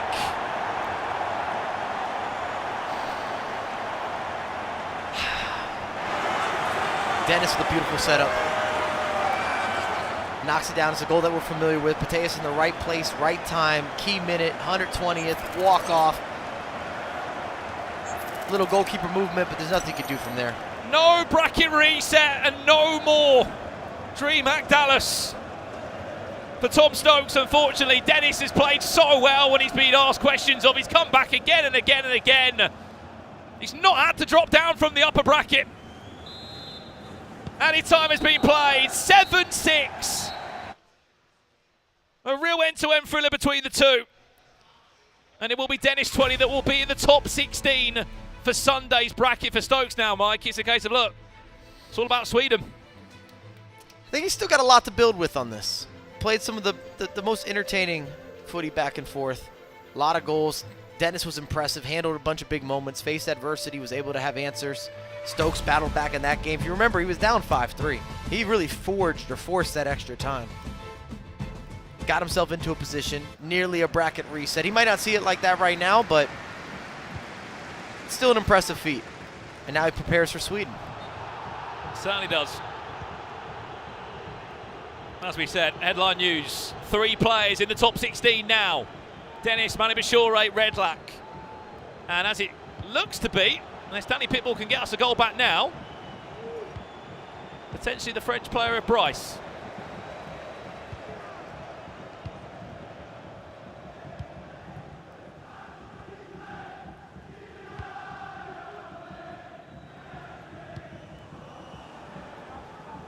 Just seen off camera as well, Mike, to the right of us, Nicholas is here. And he'll be on broadcast this afternoon. He's in his fresh new kit as well. As you mentioned before. Cloud9. It's gone official.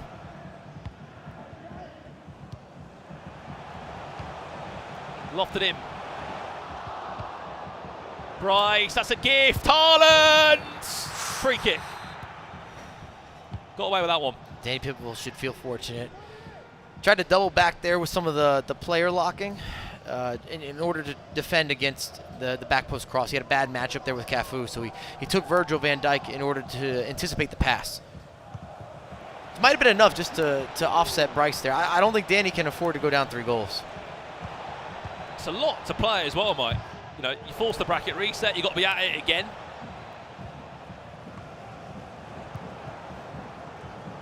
There's always questions around mental endurance, but I think you can argue the same for Bryce. He's in a similar situation where lost the game, now can you battle back, can you regain some momentum?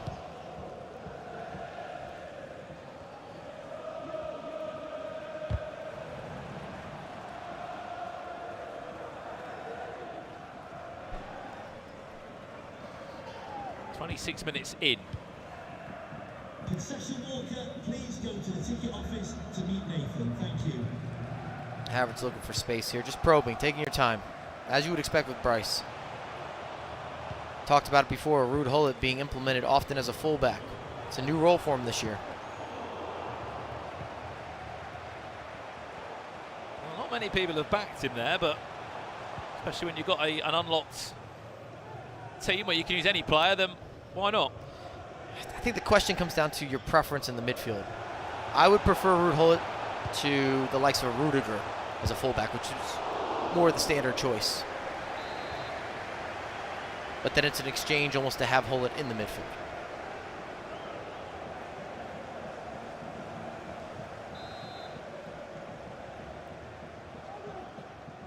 Short option available here. Looking to target the likes of Haaland. Easy for Van de Sar.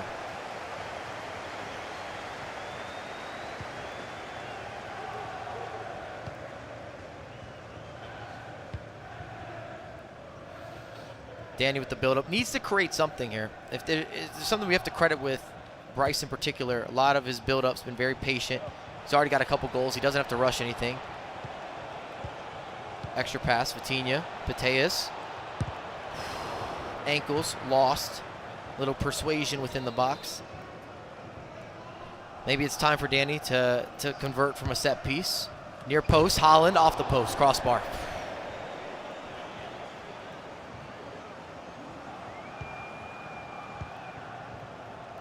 Again, we talked about how Ruud Gullit had been switched over to a fullback position.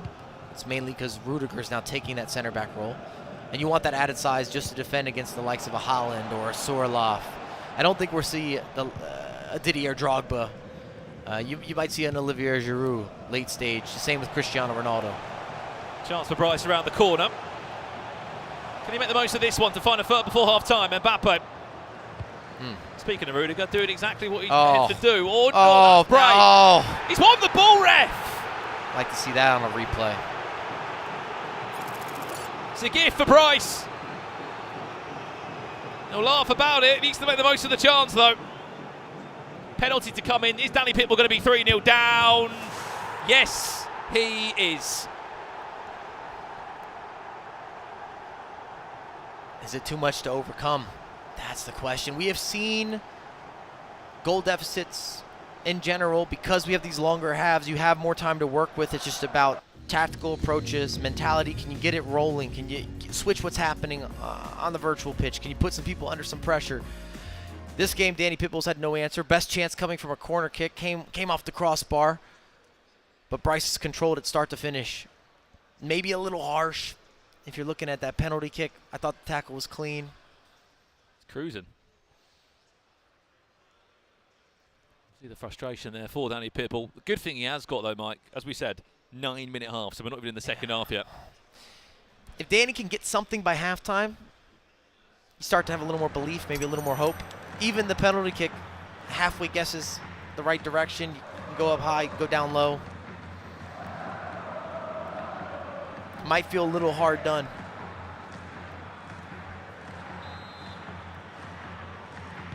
This was the only game that forced the bracket reset.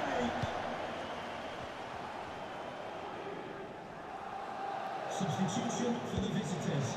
Coming off the pitch, number 4, Kai Havertz. Coming onto the pitch, number 15. This is what Danny's got to shift here. Bryce has done such a good job with the build-up out of the back.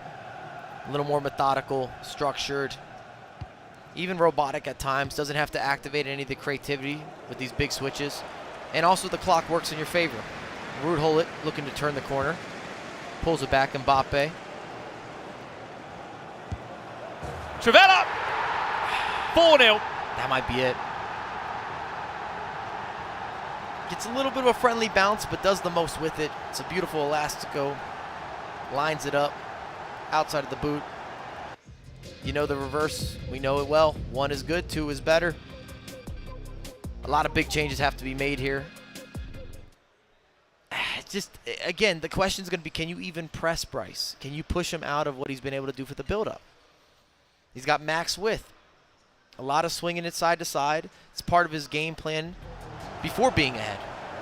He's comfortable. He's cozy. He's in the back seat.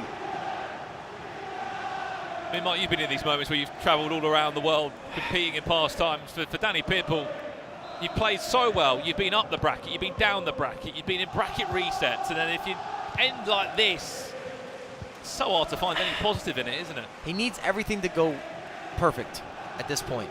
But it's not impossible. And I'm not just trying to build a line. It's not impossible. It just has to be perfect, and he's got to change the tempo of the game. Right now it's very slow. It's controlled. That plays into Bryce's hand. Allows him to work down the clock a little bit.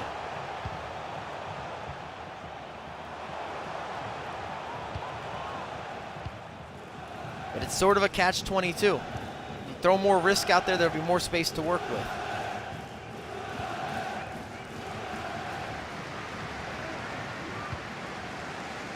Ruud Gullit recycles. If anything, Bryce looking for the final attack. He might get it. Rudiger again to Havertz. The average back line, I think, is 6'4" between Bryce's players. He might take this all the way back to the keeper just to send it to halftime. What a half. After a bracket reset as well, Mike. It can shake players sometimes, not for him. Anyway, it's a wake-up call, wasn't it? If I don't win this game, I am eliminated and I'm not in the top 16. And in a certain regard, you feel like you blew it, and this is the best response you could have ever had. I've been in these circumstances too, and I hate going into a bracket reset if I was leading, because my mentality is swapped often into, I gave this away. I was the front runner, and it's hard to recover and dial back in and keep that focus and not think about the game that you just lost. I think we're all guilty of that if you're playing online, especially throughout a weekend league or foot champs, even division rivals. If you lose a game and you go back-to-back, you're a little more rushed, a little more brash, not nearly as focused. You're upset. You're slightly tilted. Now escalate that maybe times 10 at a competitive event, live. You're thinking, look, I've spent X amount of money to get here. As we said, it's the key part of this event here at DreamHack. Start overthinking everything, every choice you made up to the point. And it's if you don't see yourself in Sunday after making that level of commitment, it's kind of a failed experiment. I think everyone here, no one's just trying to get some practice or some reps. Even Mark wants to see himself on Sunday, already having the qualification. Well, I think the lucky thing as well on top of that, Mike, is that a lot of players have got the backing from their esports teams, which is taken a blow off them, so to speak, but regardless of what the team expectation was, still there. Haaland for 5, potentially. Keeper's gone out. You're really walking on a thin tightrope when you're moving the goalkeeper at any point.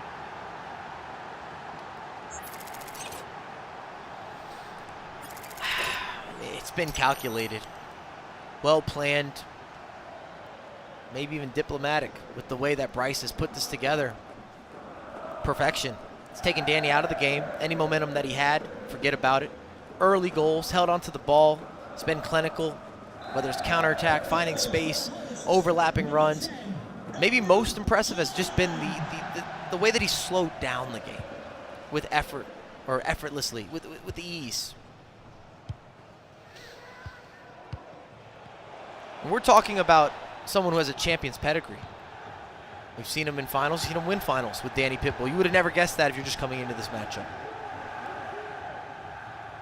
Just came from the ECL. It's probably on your flight. He's probably knackered. He had to go even one step further, Mike. He had to go through Boston. He had to change through there. One more. Oh. Should have scored and made it 6. I think he missed time to finish. And yeah, just for some context as well for those that are tuning in from around the world, we are going to be going to a quick break after this, but then we'll be back to see 64 more players in action. Some of those names include Olilito, Nicholas, MS Tasarin, just to name a few.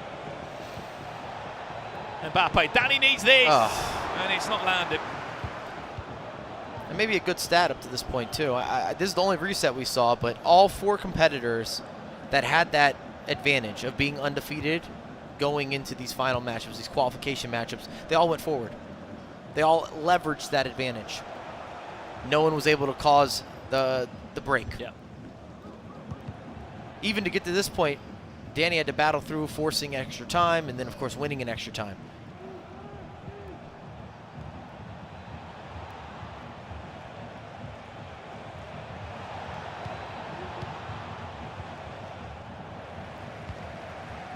Oh, a lot of space. Just on side as well, I believe, Arno. Keeper's off his line, over his head.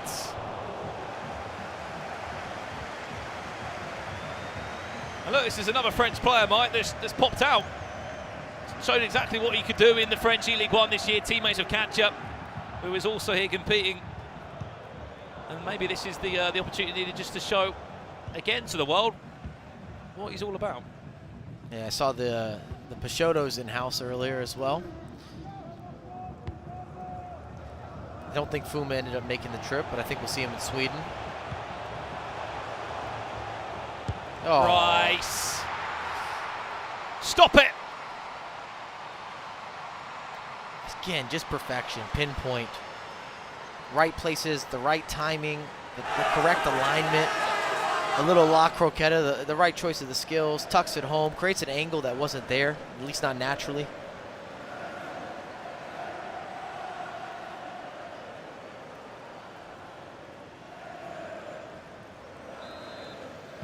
You see some of the conversation between Danny and Dagnall, but there's nothing to do here. Just a picture-perfect response from Bryce, and I think you have to give him so much credit. And again, another guy that I think had room to improve his stock. We'll see how this all ends up on Sunday, but when you're looking at re-signing and renegotiating, you're talking about next year's numbers and still what you can achieve this year as well. This is huge. Big, big first step. Remember, we started with 256.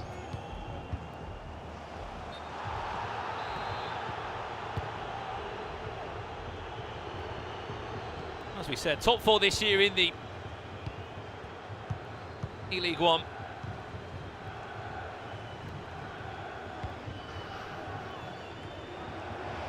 Just a few days ago as well, we actually went and won the French Cup that took place with the best players from the French clubs. Montaxa was in there, Fuma was in there, RVP legend. The list goes on. He had a really intense final against Olympique Lyon's Lex. So if anything, he's just peaked probably at the best week ever, Mike. That was only on the 25th, what, 31st we are now. Won that, enjoyed the celebrations for a day, then jumped straight on the plane here to Dallas. To your point, about as good timelines you could work with there in terms of making sure you got that tune-up, feeling confidence. Appreciate the effort here still from Danny Pitbull. He just can't find a way through. It's just taking the steam out of the match. We expected maybe to have some sort of battle back or a reply in the second half. It didn't happen. Didn't come to fruition. And also, we need to talk about the bigger picture here, Mike. You make top 16, you actually go into the prize pot, don't you? Mm-hmm. $2,000 is achieved for getting a top 16, which if you've paid your own way to get it, that will certainly cover your flights at least in a couple of nights.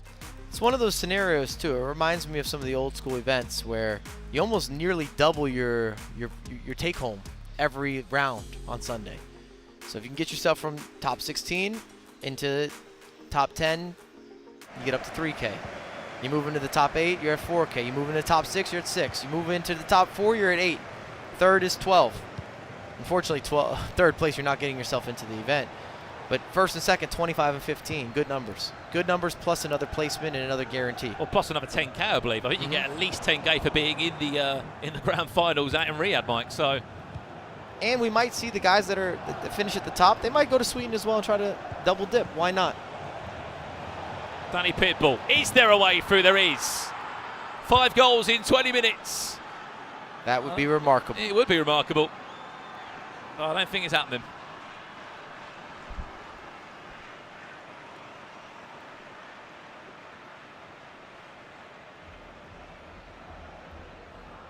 A lot of people wanting to follow along with the brackets at home as well. I believe there is a link in the chat. Exclamation mark bracket. You just need to change the number at the end to look at a different bracket. Maybe update us on some results. Yeah, I'll have a little look. You know, through. we've seen quite a few big names in action. Well, this is what we've got to look forward to coming up after our break. We've got Goal Poacher against Nicholas 99. Okay. On one part of the bracket. Oh, Bryce. Stop it, Bryce. Even brought on the big man himself, Sorloff. If you did not complete that SBC, you're missing out. Love him, hate him. The man is a monster. He's a beast. He's out of control. Scores for fun. Makes a big difference. Also extremely affordable. I think if anything, we're giving him some more credibility and qualification. A little stamp of approval. See him in the pro lineups when you have unlimited resource. What about Dolan Mike? Dolan Mike, he's going to be in action, Mike. He is in a final as well. He'll be one of our featured matchups when we kick off. Oli Lito looking very strong as well. He's also going to be... Do we know their oppositions for potential stage matches? We do. Adidas FIFA. Okay. For Oli Lito again. I'm sure we'll confirm those names when we get onto the broadcast of who they actually are, if they're gone undercover or not. And then we'll be seeing this is a great game as well. One of our featured matchup. We've got Marwan MC of Bordeaux from the League One. He takes on Max of Ajax, who has got one of those spots at the FC Pro World Championships. He got it through the performance that Ajax had in the Eredivisie earlier this year. He hasn't really had a big chance to show what he can do on the big stage. This would be that for him as well. Bryce looking for 8.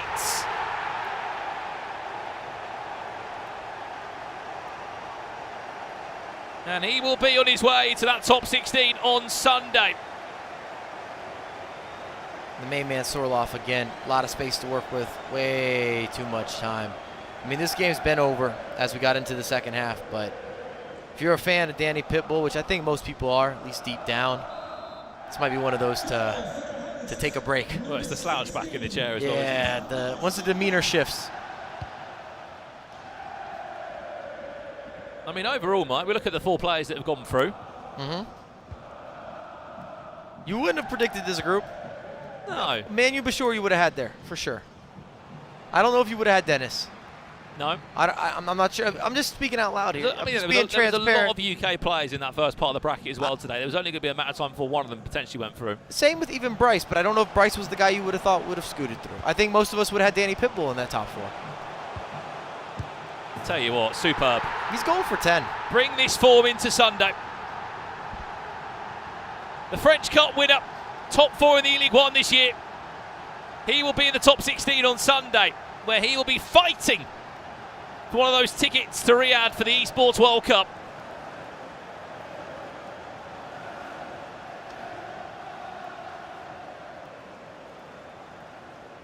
I think he might be on his way for 10 goals.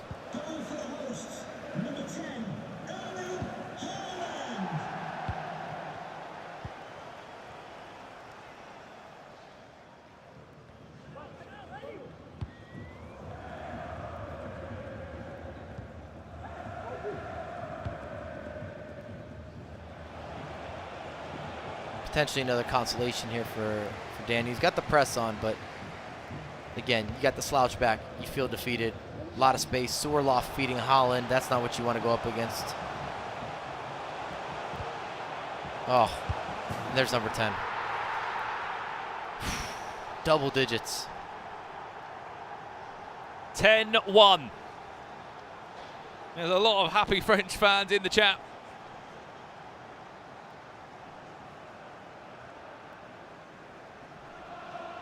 Watch out for him on Sunday. Yeah, now it's a question, how far can Bryce take this? He's looking solid. Number 9, Kylian Mbappe. I wouldn't be surprised if we just see Danny hold the ball a little bit here. Hope he gets to enjoy the rest of his weekend in Dallas. And take a couple personal days.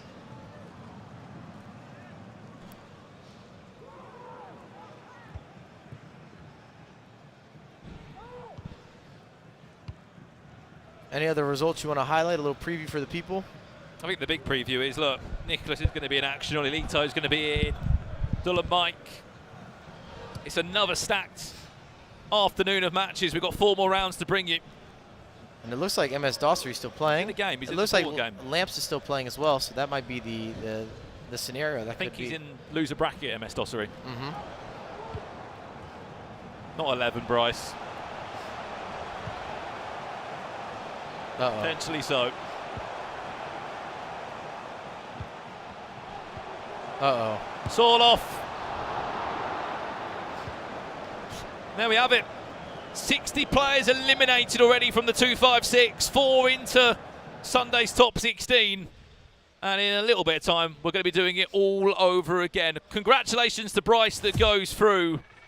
And as FG in case join us back on the desk. Look, we're a quarter of the way through. 4 players are in. Some you would expect, and some you would say maybe it's a bit of a surprise. Yeah, probably the first surprise of many we've seen in the opening session. An absolutely convincing win there by Bryce we've just seen. 4 qualify onto Sunday, but the job is nowhere near finished, is it, Mike? Not at all. We were just talking about it on stream, but I don't think you would have predicted this to be some of the players in the front 4. Yeah. Manu Bashir, I think everybody had there. To your point, we expected someone maybe to come through from England, or maybe there's a Frenchman or something, but I would have had Danny going through as well, and he's not. So we don't have the same household names, but they're rising. Their stock is on the up and up leading into Sunday. Casey, surprise of the day?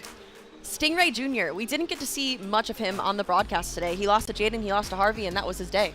I think we anticipated a lot better from him today. And we've seen a lot of players just simply get here and lose straight away and then lose their spot, and we're probably going to see that later on. Let's take a look at the brackets as they are.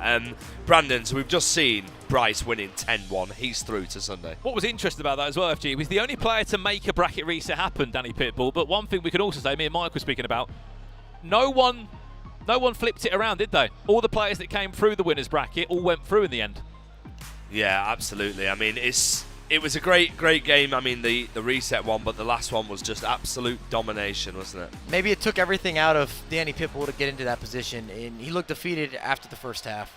And we saw Stokes as well defeated again by Dennis, beaten twice by him today. Mike, you said earlier on in the broadcast, if you get beat twice, it's sort of your own fault. It's hard to say that you deserved it, but if you watch those back, they are as tight of games as you can get. That 7-4 is misleading, because Dennis adds 2 goals in the 90th minute. That's really a 5-4 loss, and then the other one was in extra time in the 120th minute. If you want to watch some entertaining FC back, that's where I'm taking you. We weren't spoiled. We weren't dry for entertainment, I should say, FG. Like, we had some brilliant games there, but Stokes especially gave us some great matches. Yeah, an absolute pioneer of the esports. It's a shame to see him go. Casey, over to the other side, we saw Redlac make it through to Sunday. We did, and there were a lot of players from England in this group, so a lot of players that know each other in this group as well, but Redlac dominated throughout that upper bracket. He didn't take it to that extra game as well because Jaden was not able to beat him. But power to Jaden, because in that losers bracket, he beat a lot of very, very good players, and with massive wins as well. He won 8-1 at one point too, but no, Redlac is the one making it through out of bracket C. Redlac made it through indeed, and then the other bracket, probably not so much of a surprise to see Manu Bashore do what he does best, Mike. It looked like himself. He was expressive, and he went up against Iago twice. And shout out to Iago, by the way, because he was down big in that finale. I think he was down 6-1 at one point, or 6-2, and he was able to kind of push something back, feel a little pressure, make Manu Bashore maybe not look so perfect, so unbeatable. But either way, that was the clear cut, I think, for all of us. If you're looking at the bracket ahead of time, you're saying this guy's going through. I don't care what happens today. We can bet on Manu Bashore. And there's still so many players to join them in Sunday, and we're going to go and take a short break. And when we're back, we'll be back for another group, another set where 4 more players will make it to Sunday.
Hello and welcome back to DreamHack Dallas. We are on American soil and we've got more players who are looking to secure their spot at Riyadh this August at the Esports World Cup. Joining me on the host deck is Casey. Casey, we've seen the morning session. Here we are on a brand new one, the afternoon.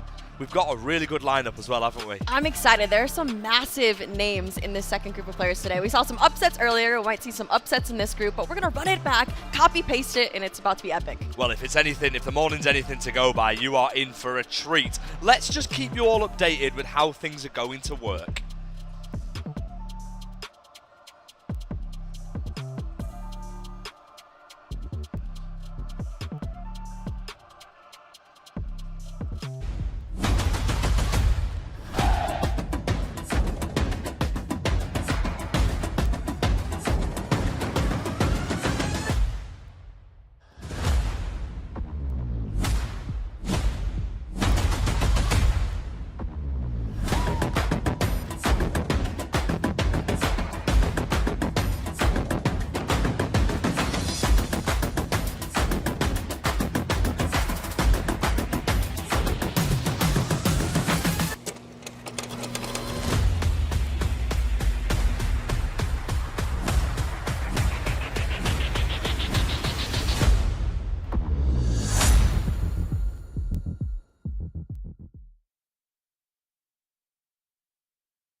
That is right. All of our players here are bidding for a spot at Riyadh in July for the World Cup. Casey, what does it mean to them players? I mean, that is everything. For a lot of these players, this is their last chance to compete. Their leagues might be over, and this is such a massive stage to get to the Esports World Cup, go over to Saudi Arabia. But only 2 players from this weekend will be going, and so it's a very coveted spot. There are only 2 players possibly who will be going from Sunday to the E-World Cup. Now, it's not just the players that we're focusing on for this, it's also the clubs.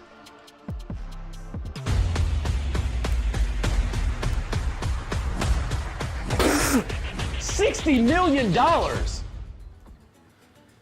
You've been seeing that a lot, right? What does it all mean, though? Here's my friend Alex Machine Richardson to help explain. So, 60 mil, 20 tournaments, 8 weeks. You probably already know. But how does a club prove themselves to be the very best in the world? That is where the Esports World Cup Club Championship comes in. The Club Championship is where things really heat up. $20 million awarded to the top 16 clubs, with the newly crowned best club in the world awarded an astonishing $7 million.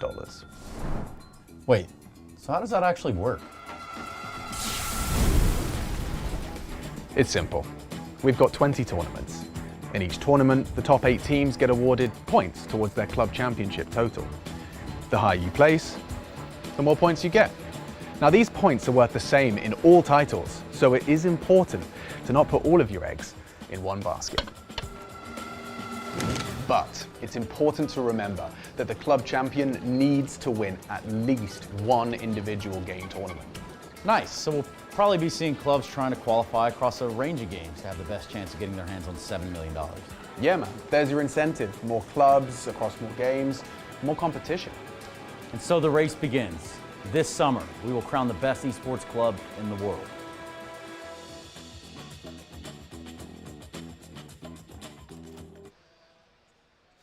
Wow, wow, wow. Casey, I don't know about you, but I think that is absolutely sensational. 7 million to a club in the world this year. No, everything's connected as well. So say you have MS Daughtry for Falcons. If they're competing in another competition, Fortnite, fighting games, all of those points will add up, and one club, one team will have $7 million by the end of it. Insane. Absolutely insane indeed. Let's take a look at the brackets then, shall we? We'll go with Group 2, Bracket A. First off, we've got some really, really well-known players here. I'm looking at this, and of course we've got Mark 11 in this side. Mark 11's already qualified. He is, but he had a tough first matchup. He had Nicholas in his very first match, which brought him down to the loser's side. But he has made his way through that quite well. The couple other names to look at here, Goal Poacher. He's going to be going up against Nicholas. Goal Poacher had a very good run in E-Premier League, but I think he's trying to redeem himself because he couldn't quite finish out there strong. But it's going to be a very tough matchup against Nicholas. But also on the lower bracket, we have D. Piachotto versus Diogo Mendes, which is Cat Lover. but they will have a very good matchup as well. Both very big names in the scene, and I think that this group is actually pretty sweaty, to be honest. Both some sensational players in this group.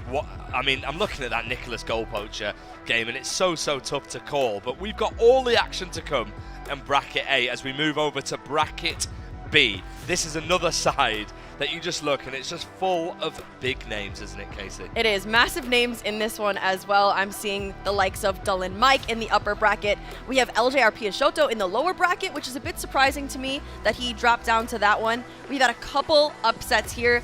I'm looking at a player like Blasik, who I've seen compete for Mexico for many years. He is currently out of the competition, out of that lower bracket. It's interesting though, because there's been multiple rounds that the stream hasn't seen. So there's some players that you might not even see today. They're already out of the competition. They might have flown here from across the world and their day is done. But there's still a few left. Indeed, there are a lot of players who've done their prelim rounds before and haven't made it. But the ones that have, you will be seeing. And 4 players will go through to Sunday's finale, where the last 16 will face off for the 2 spots at the Esports World Cup. Let's take a look at bracket C then. Another bracket which isn't disappointing at all. Yes, I'm looking at that upper final bracket. Very exciting. We have Alalito. He's had a very good season in MLS playing for NYCFC. And Adina FIFA, who I believe is also from North America. We don't know much about him, but he's in the upper bracket. Again, we're seeing people come to this competition that we may not have heard about before, and they're dominating. And so he will be going up against Alalito, a massive name in the scene. We also have Chosita in the lower bracket. That'll be a very interesting game as well. Jordi Reyes competing from Houston in the EMLS. He's in the lower bracket. Those are just a few of the names that I'm excited to watch. Yeah, and Oli Lito, a man who's won things in various so many countries. things. How do you think players are going to face this? Because the atmosphere around the arena, like we're seeing, is very much old school esports. There's a lot of consoles everywhere. There's not too much space, but it's a sensational opportunity as we see bracket D on the screen as well. Yes, we do have a few names here. We have Max, who is from the Netherlands. He competes for Ajax against Marwan. He is competing in Ligue 1, so that'll actually be a very good matchup. Both players competing in top leagues throughout the world. I'm looking down here in the lower bracket. We have Virgil, who has had a great season as well in the Serie A. And we have Kareem from Apogee. He's going to be great. King CJ as well is in that lower bracket fighting his way.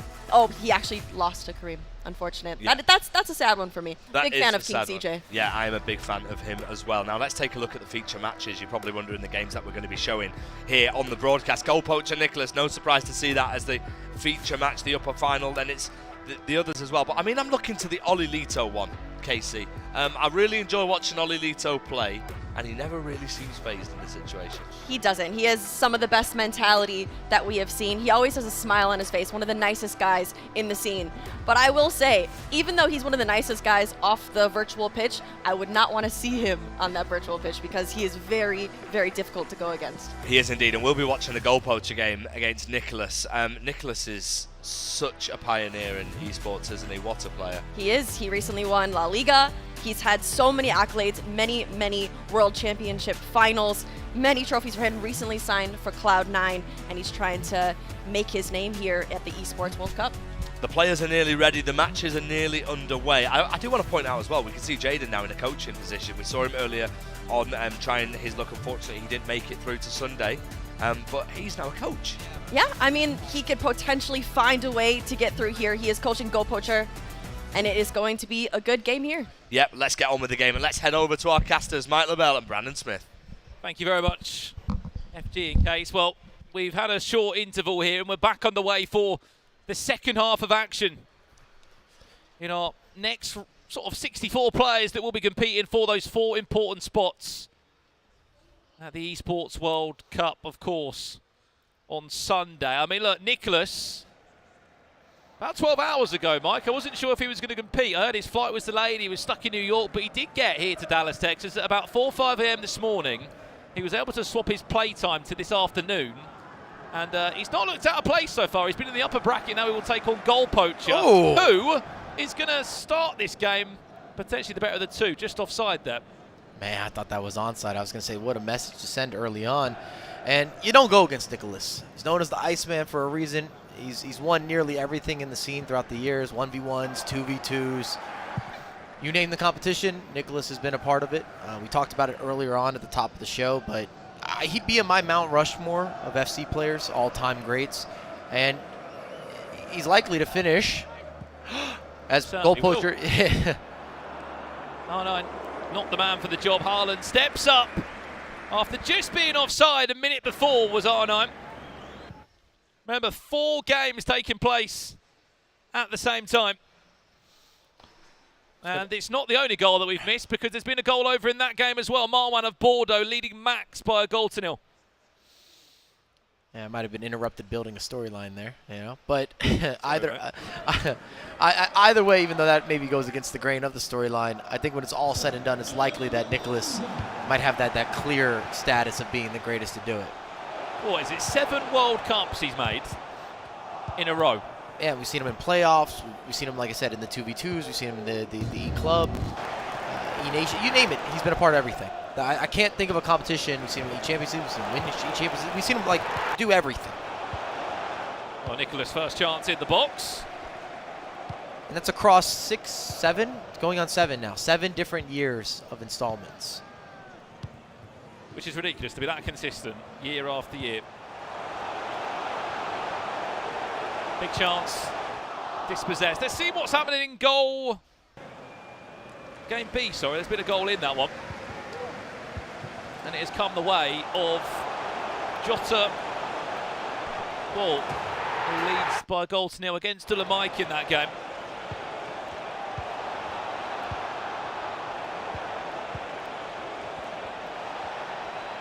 Back to our feature matchup, Nicholas in action here. That is Jota Ball, Jose Ballion. He went undercover as, I don't know, something Gary, I believe, in the bracket. But he's up against Dolomic. He's been very convincing in the upper bracket here. Goal poacher leads Nicholas by a goal to 0. Let's jump across. Another goal has gone in over on this side of things. It's Adina FIFA leading Olilito by a goal to 0 there of Ninjas in Pyjamas, the Spaniard. An early start for him. And there's also been another goal in Game C as well. And could you imagine this? I know it's early, but a result like this for goal poacher. Up against Nicholas and kind of giving him that push, that resurgence. Well, it sort of takes a bit of weight off your shoulders as well, Mike, because you're in the grand final. Nicholas goes down to the loser bracket. You're praying that someone is going to stop him, and it's not Nicholas that comes back through. You're just hoping not to join that losers bracket. You need to win out after that.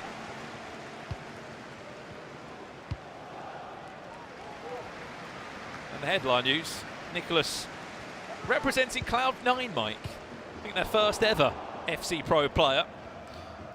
With the addition of the Esports World Cup and clubs getting involved in the FC scene, it's created new avenues we've never seen previously, with more traditional esports teams looking to get involved, building out a bit of the roster. Remember, there is the club aspect of the Esports World Cup with a cool 7 million extra up for grabs. Well, by his own standards, Nicholas, he didn't have the best Champions League. Able to make it through the group stages there, which for him in his standards were pretty poor. However, weeks before that, he won the Cup and the League in the Liga FC Pro, which is how he got his qualification up to the Champions League and to the FC Pro World Championships. Goal over here, it is Olilito. Not Olilito, it's Dolomic, sorry. That has equalised it. Olilito has also equalised in his game. 1-1 against Jose Ballion. And it's Marwan of Morocco, which I'm sure will have a few fans watching. He's up by a goal to 0 against Max. People in the chat saying, why would you show loser bracket over upper bracket? Well, this is the upper bracket. We will show the loser bracket later, but this is the upper bracket right now. And I will say this, maybe there's just a bias on my end, but I like seeing elimination games. Oh, we will. Even that's not the case for what you're seeing on screen, but I do like elimination games from a personal preference. Goal poacher. Brilliant start here, leading Nicholas by a goal to nil, 27 minutes in.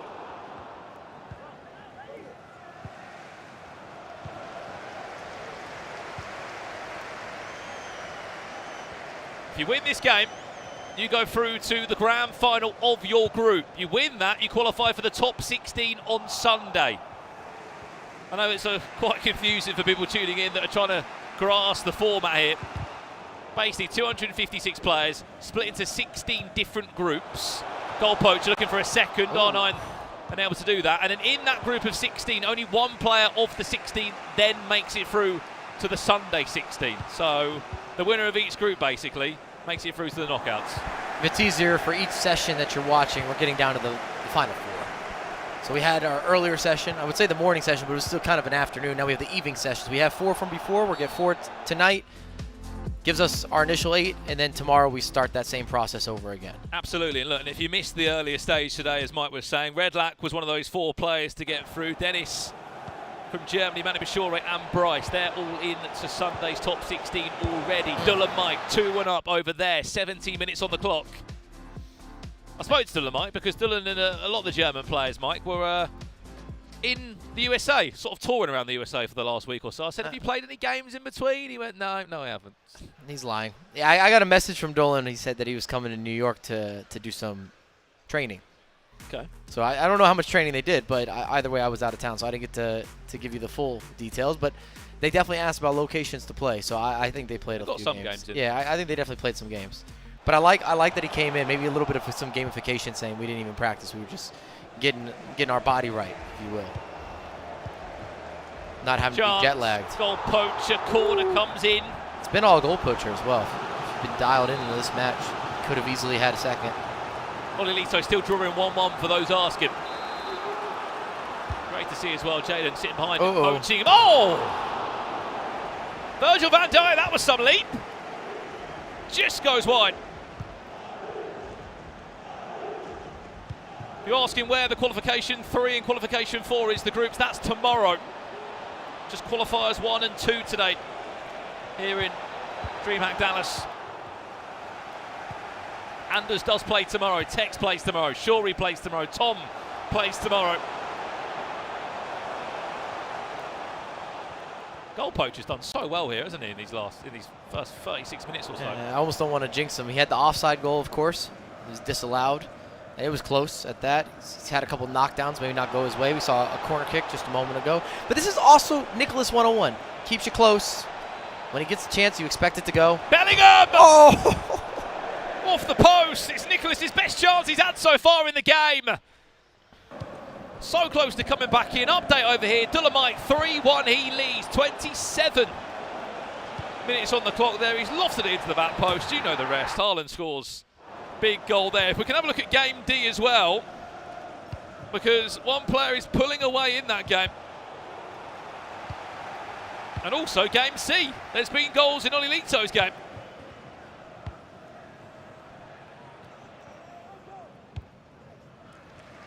Been impressed with goal poachers this far. Couple of updates, Mike, in the other games. Marwan, 3-0, he leads. It came from losing possession there. And the Moroccan was able to get away with that turn from Mbappe. 3-0 in 30 minutes. Maybe it's too early, but I'm surprised we're not hearing him. Usually you get some emotion. We've had a relatively quiet main stage, all things considered. No real celebrations yet, has there? Mbappe, step overs for days. Stopped in his tracks. Game C, if we can. What's happening here? Olilito against Jose Ballion. It is Olilito that leads by 2 goals to 1. Wow. Wow. Come on. The player lock usage to get to that point and then to set it up a little flick, hit the volley. Maybe the first goal we've seen like that as well throughout the day. I'm looking through the highlights. I'm almost filtering of what's happened, what kind of build-up opportunities, and that's a confident individual if you're pulling that out right now on the big stage. Mbappe. Steal, stopped. Could be a tap-in! Vitinha just fighting for the badge, quite literally. Jumped into a slide tackle, Mike, and he's just scored from that. The saying is that if there's a will, there's a way. I feel like if there's a will, there's a Nicholas. I don't know if that works the same way, but he always seems to get himself into positions. They're always close matches. It becomes a battle of the wits. Difficult situations. It's not a beautiful goal, but he's starting to get his way into this. You can feel that he's moving. He's getting a little bit of momentum, and now he's carrying that into halftime. A little bit of a team talk. You can never count him out either, can you? No, you just can't. There's something about him, and he's been winning the same way every single year. He doesn't typically blow you out, keeps you close, but at the same time, you never pull ahead either. It's very rare that we see a game where we're saying that's over. Come to the 70th minute. Always gets in front, doesn't he? And for goal poacher's efforts as well, Mike, in that first 45, he sits there and thinks, well, hasn't got me too far. If anything, he needed more. That's kind of what we were getting at. Like, you look good, you got to convert. You have to finish those opportunities. Especially against, again, someone that we talk about champions pedigree, but there's a reason that we see a lot of repeat winners. We got new faces every single year in terms of players coming into the scene and getting good results and over-delivering, and we give them compliments and superlatives. But when it talks about guys that are actually hoisting trophies, it's not that big of a group. Absolutely, it's a very small group, isn't it, of people that have won before. Speaking of a name that's been winning trophies and had quite a few of them in his career, is that man Dolomite. 4-1 he leads. Remember, he went 1-0 down in the game to Jose Ballion. It's 4-1 up. He's rocking and rolling. We're seeing Holland's right foot could be a little bit of a toss-up. It's been a reoccurring message on the day. But Dolomite's putting this individual under pressure. It could be another one of those situations you see things get out of hand. Goal in game C as well. Has gone in over there. We'll let you know what's happening in the game between Olilito and Adida FIFA.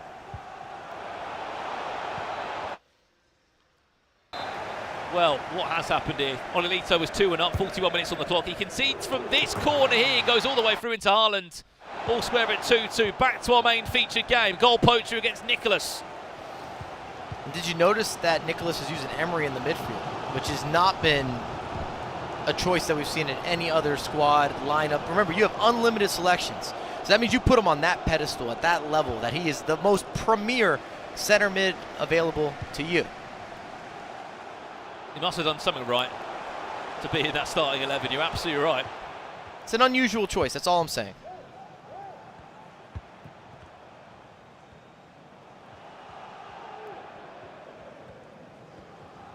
Taking all the time in the Wabata Hernandez. Usman Dembele, goal poacher. Coutinho, where's the one more pass? Bellingham tries his best to fake shot. I guess the same could be said. He's got Ruben Diaz as a center back as well. Those are two selections I don't think you're going to see in any other squads today. Uh-oh. Dispossessed, and this is where Nicholas will get you. Haaland, Mbappe's got loads of time. Step overs away.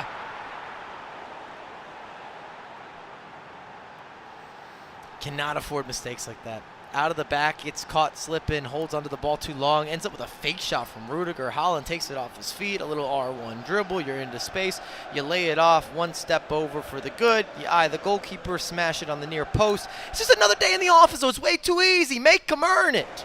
That's a freebie. You know he's not going to waste those opportunities, Nicholas, is he? Never. When they come Never. Across.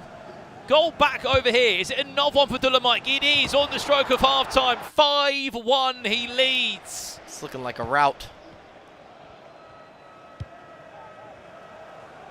Goal poacher, first 40 minutes, so convincing, so confident, creating chances. But this is what happens. Nicholas will outlast you. He'll adjust, he'll pivot. You just got to make it difficult. You can't give out presents. And it's all about the defending, the micromanaging. If you watch how compact and clever Nicholas is with some of the movement between the midfielders and the defenders, and then how he breaks out of those spaces, it's impressive, it's been consistent, it's reliable, it's proven. At the end of the day, we talk about, again, all the beautiful work here and the pretty plays, but it's still your foundational. What are you built on? He doesn't need 10, 11 chances. I saw a game in the Champions League against Rip Tourette for Nicholas, where Nicholas has, I think, 3 shots, to Rip Torex 18, and he drew the game 3-3. That's the difference with him. Nicholas is back in this one, it's safe to say. The new man for Cloud9, showing why he put pen to paper for an esports org like that. And there's such prime-time material in that. A bait and switch, a double dip. You see the player lock. We go here, we go there. We hit the layoff. We move the players out of position. You see in the game a little bit better. He's reintroducing himself. And again, Goal Poacher is such a premium first half. To not have a lead is a problem. Only a goal as well. He desperately needed a second or something, didn't he, from that first half? This is the upper finals for those that are asking him. Whoever wins these 4 matches goes into their grand final of their group, where they would then be 1 game away from qualifying for Sunday's top 16.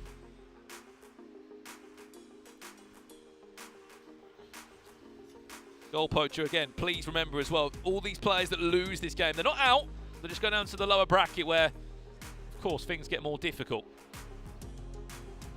Get a little bit shaky in that lower bracket. Well, scores around the games. We'll give him to you as soon as we can.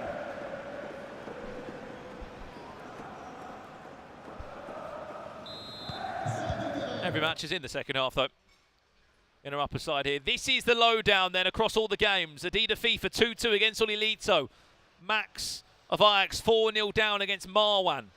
You've got Jose Ballion up against Dullen Mike. That's 5-1 to Dullen Mike, and Nicholas 3-1 up. Big chance here for Goal Poacher. Needs this to pull himself back into the game. Let's jump back into our featured game.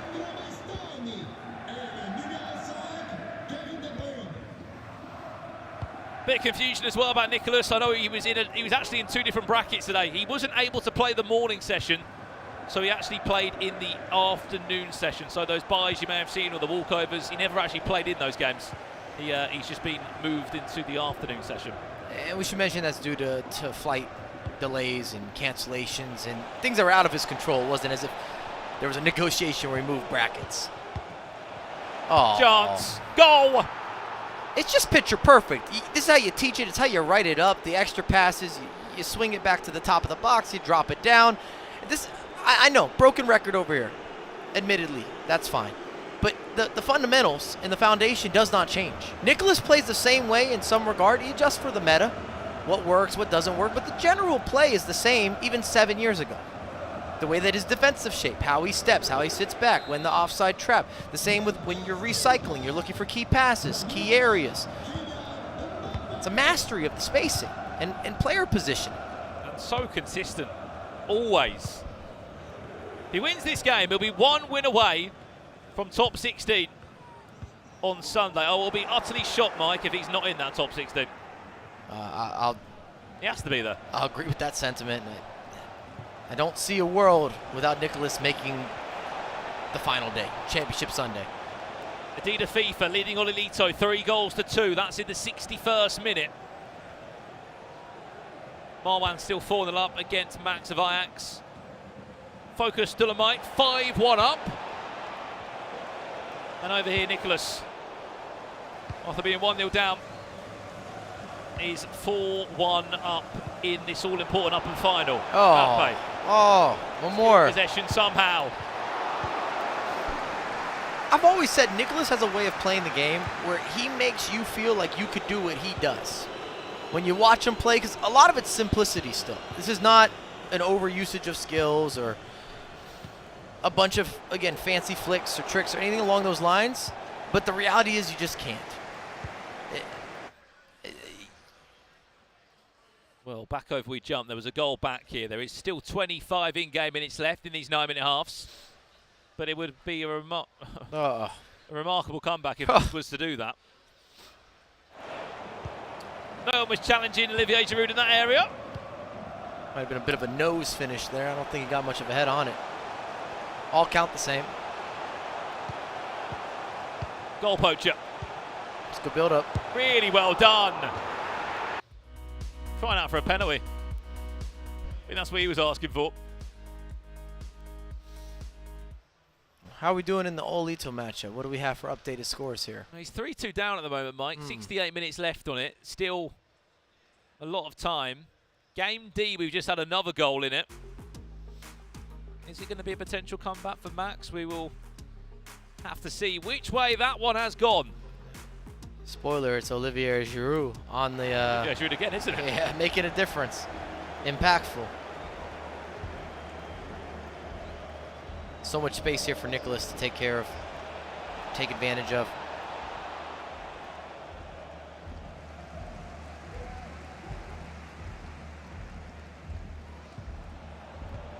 Time not on your side.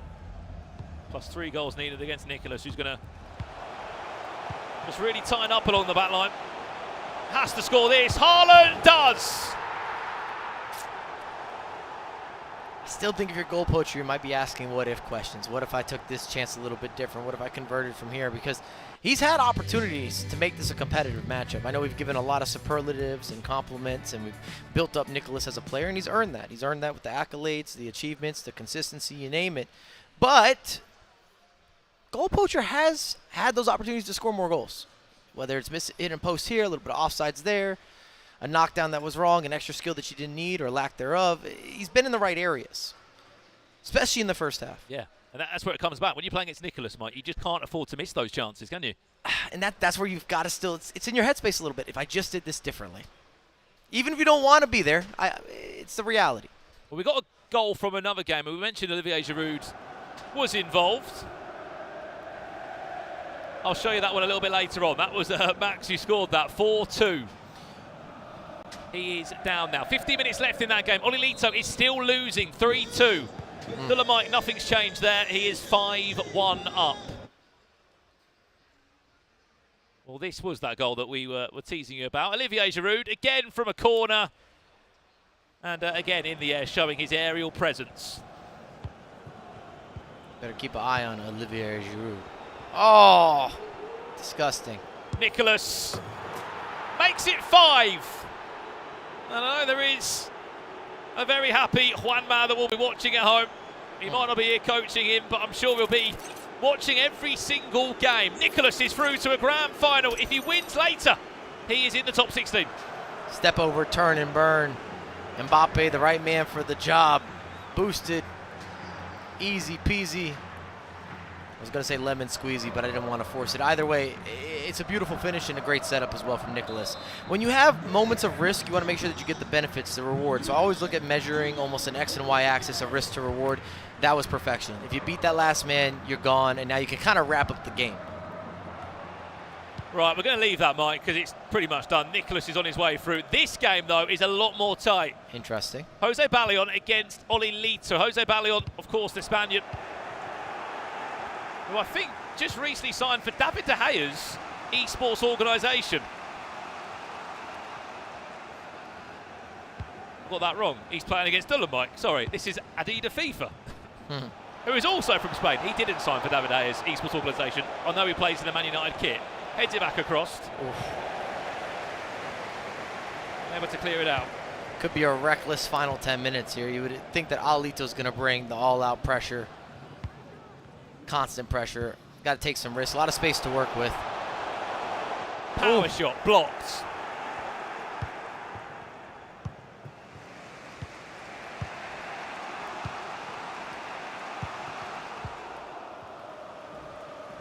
Nicholas scores again. He's 6-2 up.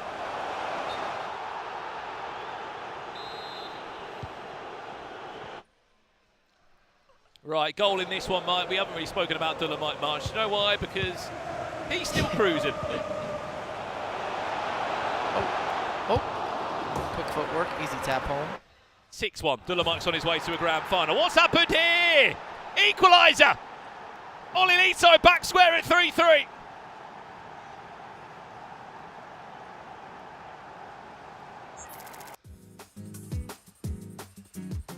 You kind of see the replay there on the back end. Looked like a basic drop down. Haaland again on the dominant left foot. Make a decision, cross the body, near post. Bit of a 50-50 depending on the goalkeeper movement and the commitment to that goalkeeper movement. You almost have to over-anticipate if you actually want to have a chance in a lot of those circumstances with the goalkeepers. So now big question, can Alito get the job done? Or are we going to show some heart here? I'll try and take a little look here, Mike, of who is in the lower brackets for a lot of these groups, of who they could be going into, because, of course, there's a handful of names that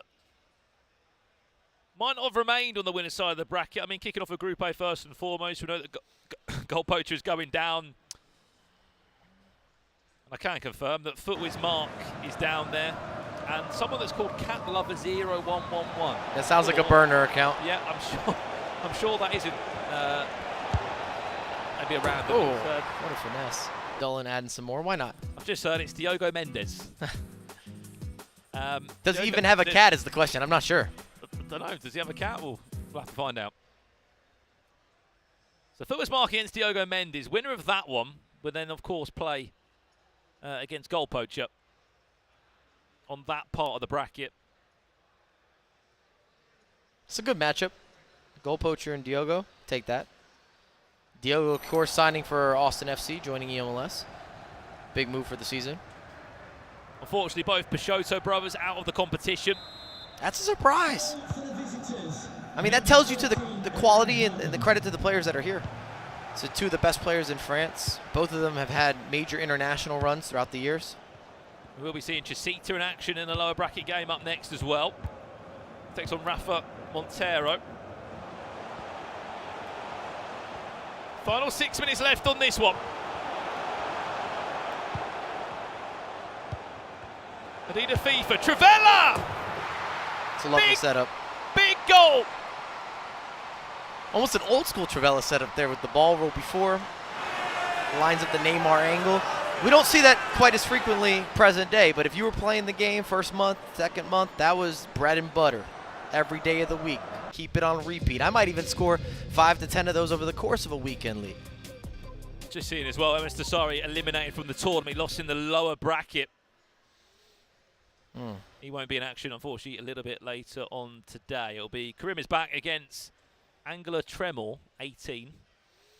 Look forward to seeing what pro that is. I'm sure it's someone that we know. I wonder with MS Dasari as well, because he's managing a lot, of course, with Falcons. If maybe he's a little distracted. He's got quite a few affairs happening right now. Falcons being, of course, one of the teams as well in Saudi that you're expecting to have representation across many games and potentially to be able to win. Well, he said he's been here since Sunday, Dasari. He said he's been watching, of course, his other esports teams, Counter-Strike and so forth, because that's the involvement that he has to have. Naturally, his time is just split up a lot more. That would be the question, or I'm at least going to put it out there. Are we going to be able to still see the best of MS Dasari as he's sharing roles in terms of managing and overseeing everything with Falcons? Well, hopefully he might be in Sweden, potentially so. Final 4 minutes here. Adida FIFA looks like he could be going through to the grand final in this knockout bracket. Yeah, we think Olito's got maybe 2 chances. Definitely has the ball now, has a build, maybe has a counter press. If you could take it off him for the counter press, that should create some sort of opportunity, or at least put you in an advantageous position. This has been the battle of the pauses and tactical swaps and adjustments. A lot of coaching back and forth. Full-time results there. Nicholas winning his game. Dula Mike winning his game. Marwan as well winning 6-3. No surprises there. Mostly the favorites, at least by namesake, getting through. This, though, would be an upset if you see Alito drop down.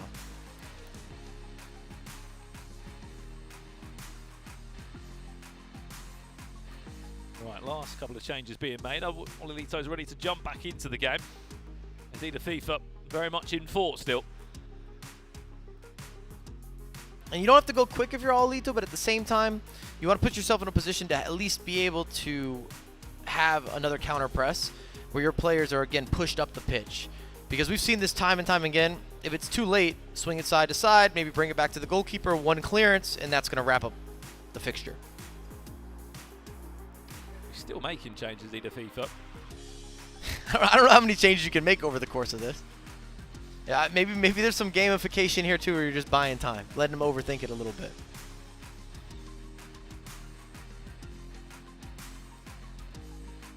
Those custom tactics and sliders are certainly being reworked. And who'd you have say that we had sitting? We have Mark that's still in the competition. Of course, already has a qualified spot. Guaranteed to see him in Riyadh. Jasita also, that lower bracket.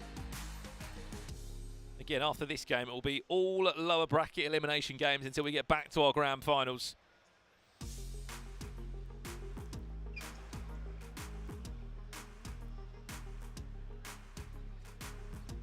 Back underway now, 4 minutes.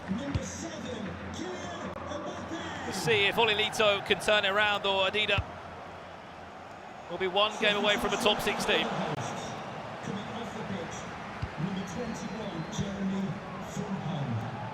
Can he see out the clock?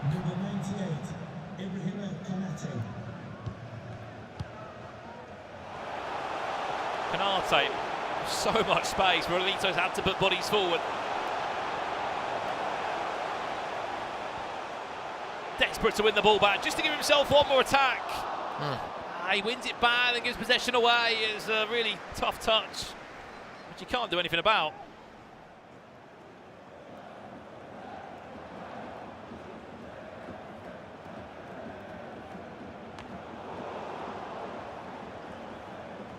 Here we go, Olilito. Big last chance for you. Dembele not going to win that running race. Has to recycle all the way back around Vitinha. Vinny Jr. intercepted. Added time at 2 minutes, just a minute left. And it looks as if Olilito's going down in the trenches in that lower bracket. Or not. 10 in-game seconds. And he ran it out. It out of play. And that's a full-time result there. Olilito goes down. Adida into a winners' grand final. One of the only free agents in this competition, looking still for a club or potentially an esports org as he continues his journey in this one. But that is round one done here from DreamHack Dallas. Sorry, in our afternoon session. For now, it's back to FG and Case. Wow, what a round one that was as well, indeed, Casey. That's a bit of a shock there, seeing Adida take down a man like Olilito. Remember, nobody is out of the tournament as of yet. Then players who have lost this round of fixtures will head into the lower bracket. And like Brandon Smith said on commentary, it's like the trenches. It is. Expect the unexpected here. You can come here as a player that is pretty much unheard of and take down massive names like Olilito. But he's not done. He's still in it. But very impressive from Adida, who is from North America, free agent, currently not signed anywhere, and doing really well. And some really, really good goals in that game. Let's take a look at the highlights now of the game. It was an interesting start to proceedings, wasn't it, Casey? It was. And this is the Nicholas game, it is. Yes, versus Goal Poacher. And Goal Poacher actually had a very dominant first few minutes of the game. It took a little while for Nicholas to really get set in this match here, but it's like as soon as the ignition was started, Nicholas set off and Goal Poacher couldn't really do much about it. It's interesting though, because he had very, very different type of goals. Mike LaBelle said it on broadcast. He's one of the most consistent players. He knows the fundamentals, but he's able to add in a lot of those meta tactics into his gameplay as well. And Goal Poacher here tries to get it back in there, and he can't quite do it. 80th minute, run with Mbappe, fastest man on the pitch any day of the week. Nicholas 5-2. And he doesn't stop there, FG, does he? No, he doesn't indeed. There's almost like an air of inevitability about Nicholas. I don't know what it is about him, but whenever he goes a goal down, you always back him to come back. And he's actually joining us on the host desk. And we'll ask you that question, Nicholas. How do you keep doing it? You stay calm all the time whenever you concede. Yeah, I think I don't know, it's just me. It's my personality. But yeah, as I say, it's really important to stay calm. Even if you're losing, you're winning. And I think that's the key part of the success. Now, I have to ask, the one goal where you scored, it was kind of a slide tackle situation. Do you ever feel bad about scoring goals like that, or is it like I'll take what I can get? Yes, I think it's lucky, but I'm pressing to stand tackle, to do it. I'm pressing the button, so I think it's 50-50. It's like ugly goal, but I think I deserve it. It goes in the back of the net, so yeah, we take exactly. it. Yeah, exactly. Let's talk about Riyadh then. The reason everybody's here. It's a long road this weekend in Dallas. What would it mean to you to make it to the World Cup? Yeah, I think it should be amazing, but it's really tough. Even here, it's only 2 spots. And I know in Sweden it's 6, but it's only 2 spots and 256 players. It's really hard, even thinking, even try to dream. But yeah, it should be really good. That's the, to be there is so important. Now, looking at the lower bracket, you get to sit back for a few rounds and watch. Is there anyone in the lower bracket that you don't want to go against? We got Mark 11, Diogo Mendes, anyone that you don't want to face off against? No, I don't care. I always when I play, I don't care about the other players. And I think it's for this tournament trying to do just enjoy every moment. So it's hard because we are competing, we want to win. But now I'm trying to enjoy, and I think I'm doing really well. Yeah, you are absolutely doing really well. Now, you mentioned there's more spots available in Sweden, but there's also a lot more players in Sweden. Looking at it here, the whole format, the tournament format, if you do go through today, you're coming back on Sunday. What would tomorrow look like if you were to get through? I think for tomorrow, I think I will try to rest and try to visit the city. But yeah, for tomorrow is always a tough group, you know, and always this. For Sunday, 16 players should be the really, really good 16 players. But yeah, let's see. I hope to say, yeah, I'm qualified for Sunday. Well, listen, all the best. Congratulations on your win. We'll catch up with you a little bit later on. Casey, let's just talk then about the whole round as a whole. We will see all of the results on the screen for you guys watching at home. It was an impressive round. Not too many shocks here. I think maybe the Olilito fixture is the only one where you expected potentially a different result. Yeah, I think that's the biggest shock here. The other ones were expected. You could probably say, I think that the Max versus Marwan game I thought would be a bit closer, but Marwan from Morocco competed very, very well. And Goal Poacher versus Nicholas I thought was going to be a good game, but anticipated that Nicholas went through there. But I'm curious to see after this how Olilito goes forward, because that's a tough game to lose. And now he's going into that lower bracket.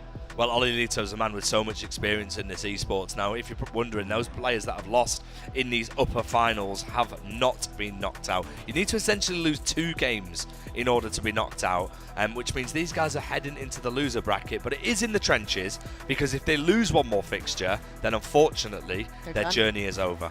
They are. That is the end of the road for them. They could have traveled all the way across the world. I know that most of these players, they arrived here very early in the day. They've watched all of round 1, but now it is their time to shine, and so they do not want to lose those 2 games. But we do have some brackets here that we could take a deep dive into. For Group 2, Bracket A, we've seen Nicholas go into that upper bracket.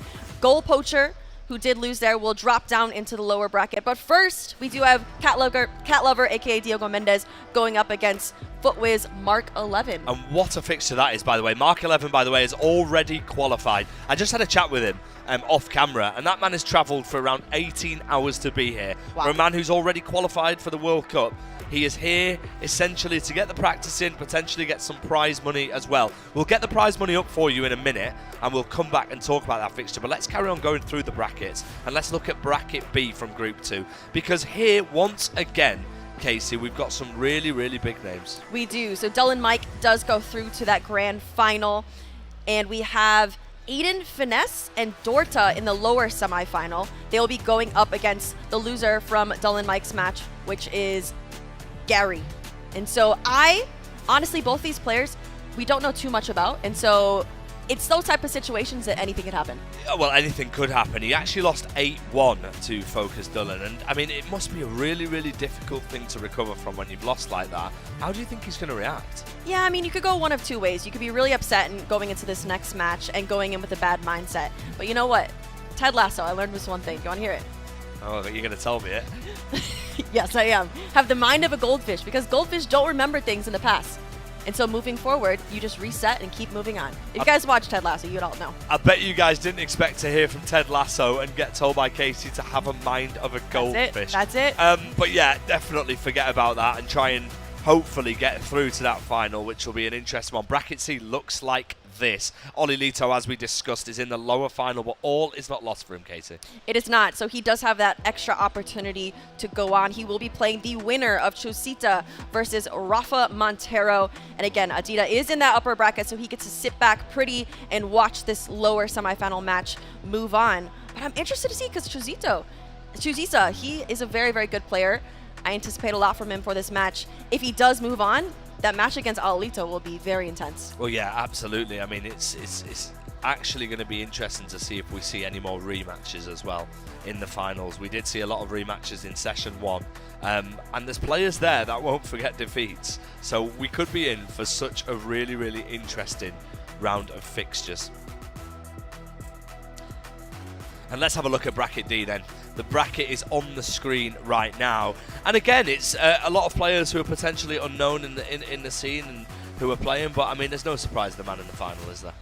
No. So we do have Marwan coming through out of Morocco. He had a very, very good win over Max from Ajax. He will drop down. He is not done in the competition after that loss to Marwan. He'll be going down into the lower final. But first, we have Angular Tremor going up against Apogee Kareem. That's going to be a very good game. I've heard from a lot of different pros that they highly rate Kareem. So that'll be a good match. Yeah, it will be interesting to see if he lives up to the expectation. I want to touch back onto the prize money, but before we do, let's go to the featured matches first and take a look at the matches that are coming up for you guys on the broadcast. So here we are, Diogo Mendes versus Footwiz Mark, and then Daughter versus Eden Find, Shishita versus Rafa Montero, and then the final fixture as well as Angular Tremor versus Apogee Karimi. What's standing out for you here then, Casey? I mean, it's got to be that top match. Diogo Mendes versus Footwiz Mark 11. We have Mark 11, who was the runner-up in last year's World Championship. Diogo Mendes has a lot of accolades previously with Fnatic. He has made it to a Masters final, currently playing with Austin FC and EMLS. He had a very good run there. But I think that this is going to be an interesting one, especially because Mark is already qualified. I don't know if that affects your mindset going into this at all, though. Well, speaking to Mark off camera, I don't think it does. He's here to do a job. He wants to get the job done. He's going to be in Sweden as well. And the fact that he is already qualified doesn't matter. He's here for the prize money, here for the experience. On the other side, Diogo Mendes is fighting for a spot, like many players here. And that's a man who is a very, very good FC player and could potentially have the opportunity to knock out somebody, but it doesn't really matter as much to Mark 11, may I say? It doesn't, but for either player in this competition on this weekend, if they lose now, they are out. So in this moment, it does matter a lot. And these players, of course, have made huge sacrifices as we wait for the players to get ready for their game. They've made huge sacrifices to be here. And you can see the prize pool on the screen right now. And we're looking at 13th to 16th spot, Casey, $2,000. Now, there's players who've traveled from all around the world, and $2,000, they'll still be at a loss. They might be at a loss because some players are also paying for their coach to be here. They're paying for the flights, the hotel, the food, everything to get here. It's an expensive trip to get here, but like at the end of the day, they work so hard throughout the entirety of the season. It's moments like this that it's worth it. But they want to even make it even more worth it with that prize money to offset it. Well, absolutely. I mean, you're looking at the prize pool on the screen right now, and if you get through to Sunday, you're guaranteed to be on this prize pool ladder. But we're looking at first and second, not just for the $25,000 for first place and the $15,000 for second, but most importantly, a place in Riyadh, one of the most hotly anticipated tournaments in Riyadh, Saudi Arabia, the Esports World Cup. Yes, and that is all of the glory. That's where everyone is trying to be. That's where all the money is, and everyone wants to be in Saudi Arabia in August, but only 2 people from this competition make it. And it's going to be very intense. We're seeing live pictures of our featured match, the players in our featured match, and we're probably going to get underway in around 2 or 3 minutes. But let's bring in our casters, Brandon Smith and Mike LaBelle. We've got a great lineup of fixtures here, Brandon. What are we expecting?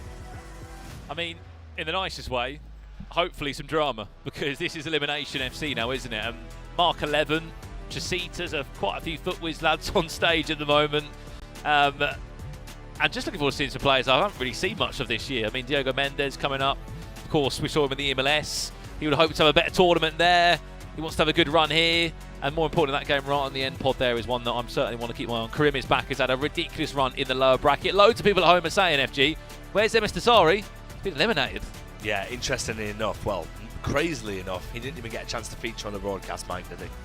We talked about it a little bit. I think he's got too many obligations, maybe, to be solely focused on FC. He's managing everything with Falcons, of course. He's preparing for the Esports World Cup. Got a bunch of teams, and he's kind of the main man. I'm giving him that pass. I'm just throwing it out there. I don't know if that's the case or not, but that's what I'm saying. I'm sure he'd be really grateful with that pass because he is doing a brilliant job with everything he's doing at Falcons. But Casey, let's touch again on the players who are on the stage right now. This is, like Brandon said, elimination time. This is the most important period, but unfortunately half our players that are on the stage are not going to be here again. Right. I think Mike mentioned it earlier. It's these games right here that are the most anticipated because you lose, you're out. It is your last chance, and if you don't succeed here, any mistake that you might have, it might cost you, and you might be done for the rest of the weekend. Yeah, there's probably a lot of pressure on these players, Brandon.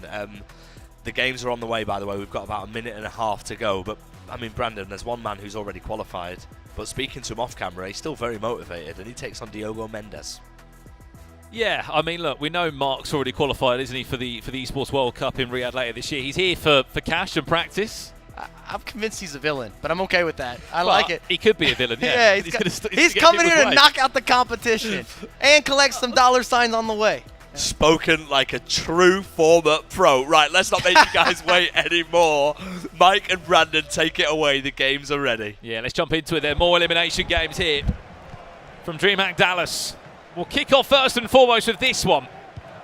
I was wondering who Angular Tremor is. It's Lamps, so we can get that changed. It is Lamps, who doesn't need an introduction. He is a top player. I mean, has done enough to sort of make it onto the international stage a handful of times. He's given us some incredible moments in the MLS as well, Mike. And he's usually very reactive. If you get a win here, you get a chance for an interview. I bet you he won't disappoint in that Free interview. header. Free goal. And on the opposite side of the screen, it is the man that played for Bordeaux this year in the League One. Of course, part of Apogee Esports as well. Karim is back. Lost his opening game in the bracket. Has had to go through the lower bracket. He avoided MS Desaris, who's on the opposite side as him. But that's a bit of a gift of a goal. Big mistake from Lamps. Unfortunate bounce from there, and Karim is most definitely back.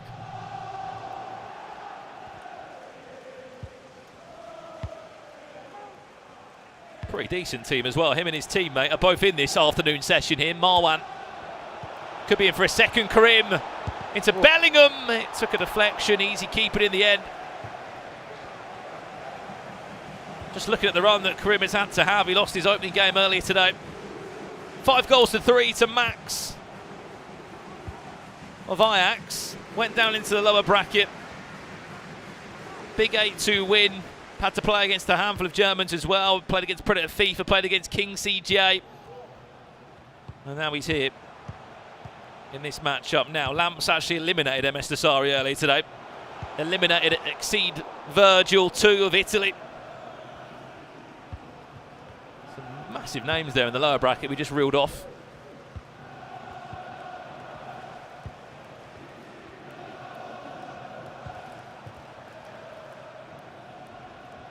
Waiting for Lamps to get into this game now. Here we go. Oh. First usage we've seen of Lauren James as well. Of course, new team of the season item. It's well defended there for Karim, moving the Van der Sar, anticipated the cross.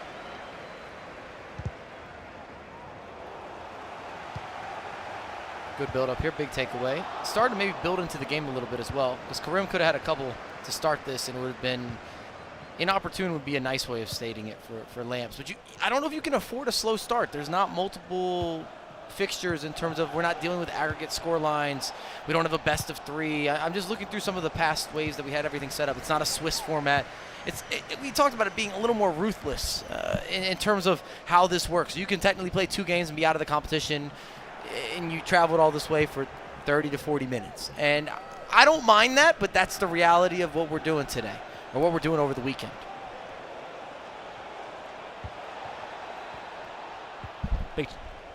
Big chance. Mbappe cleared away.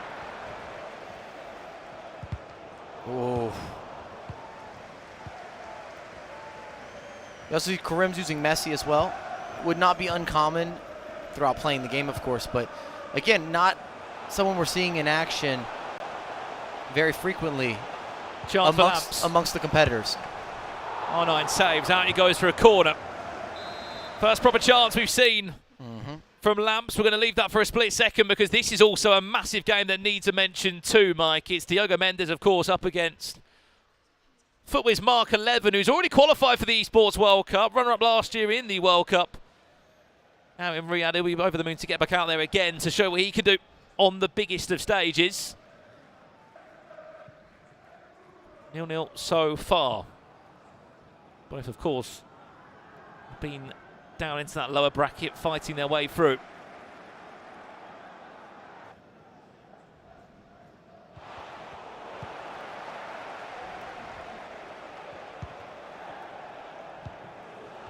Of course, Diogo signing for Austin FC this year. Received an introduction into EMLS. Didn't have a bad season, but for Diogo, I believe the main goal had to be top 2 again in order to get that instant qualification. He didn't make it to the finals. So I'd still say that he would view it as, I don't know if I want to say a failure, but definitely didn't reach his own personal expectation. So this could be a way that he's basically back in Texas now. Oof, and on the board. Heard you. Yeah. Lovely step over. Bangs it on the near post with Mbappe. And I was going to say, it's kind of his return here. With EMLS, the finals were in Austin. It was a hometown crowd for him. And now, of course, being in Dallas, can he make something happen? Can he make something shake? Well, replay here quickly. Karim is back, is up by 2 goals to 0 against Lamps.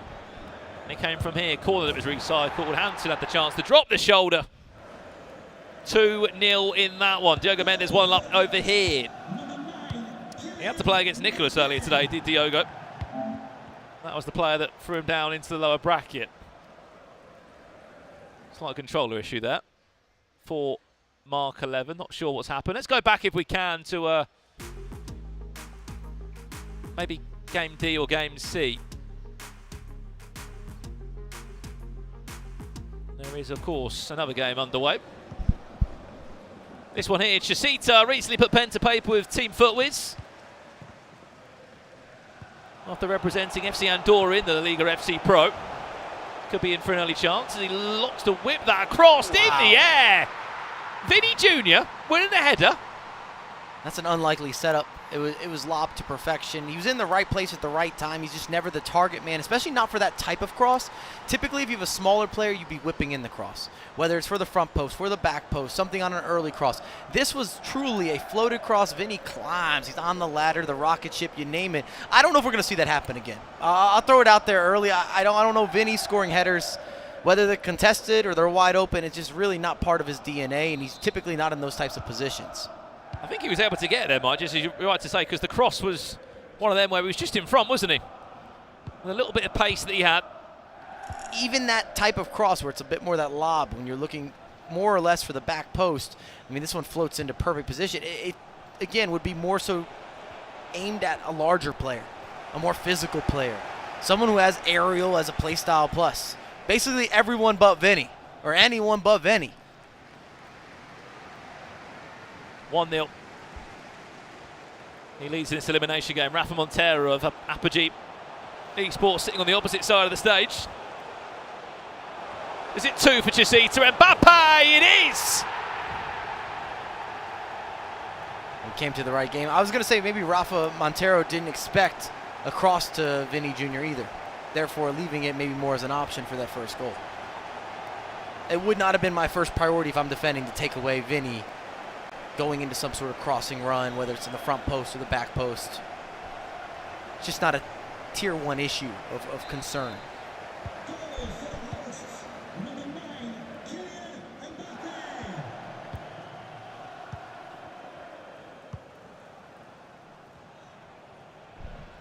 Still plenty of time for Rafa Montero to get something going. If we've learned anything, though, we do not want to give up crosses against Chusita. Looking 2 for 2. It will punish you, won't it?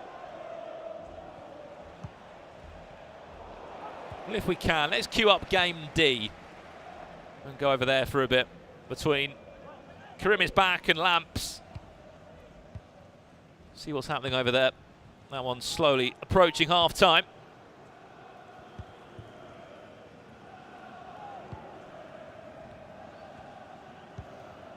Careful build-up here from Chusita. We'll give you the lowdown in case we miss anything. We might be in for a live chance here. Lionel Messi. Lionel Messi starting this one. I mean, I talked about it. We haven't really seen him in action. The same with Vieira. If you look at the midfield, Lamps is using Lauren James out wide. I mean, look, it's all those little personal preferences, isn't it, Mike? There's small details, but the reality is, even with the pros, they might not have used every player that's accessible to them. Not every account that they've had, even throughout playing the entirety of the year, has unlocked each version and variation. You go with what you know. Chance for Lamps. He bulldozes past Virgil van Dijk. Mbappe completely off target. You won't want to see that one again. And just had to be over-aimed, overstruck. Big mistake. Lamps does score. And we spoke about Lauren James. That's why she's in the team, our team of the season in game item. There might be the same 8 or 9 players. And she received the upgrade, being a 97 overall, and kind of bursting onto the scene. I don't think anyone expected that big of an upgrade. Even though she has a previous iterations, you got 5-star weak foot, 5-star skill moves, you got the finesse shot trait, you got the rapid trait, or playstyle plus, I should say, and it makes a big difference for the movement, the expression. In many circumstances, we've had Trickster, but unless you're using certain skill moves, I don't think you're really getting a major benefit from Trickster unless you feel there's some sort of hidden animation that goes with the playstyle. But either way, Lauren James has been one of those pleasant surprises in terms of a big upgrade over the course of the team of the season. Great to see a slightly different path of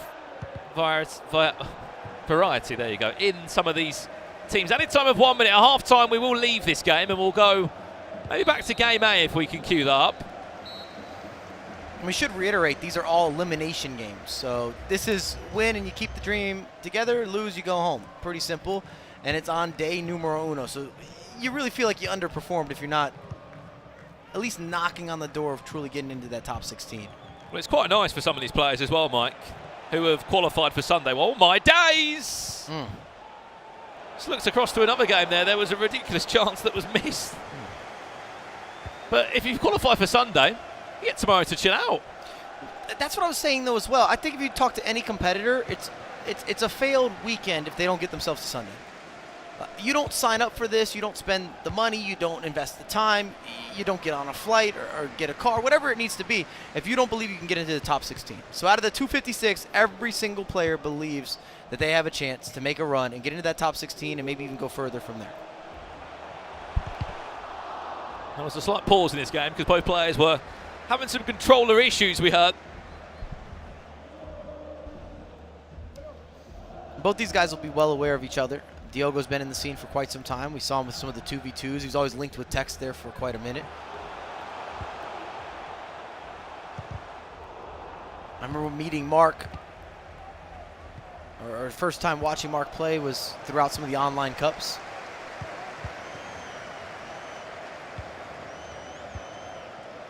And then last year really being his breakthrough. Mbappe can't find a way through that.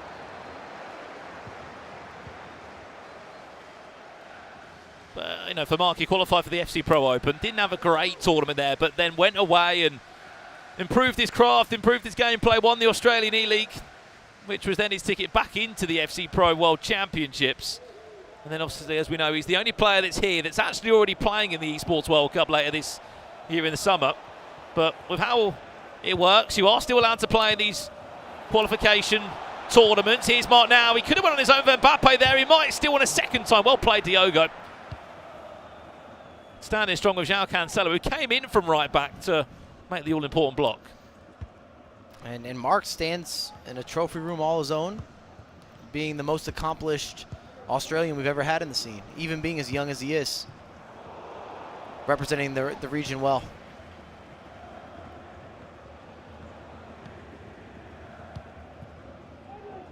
Some of the build-up here. Bastoni in use.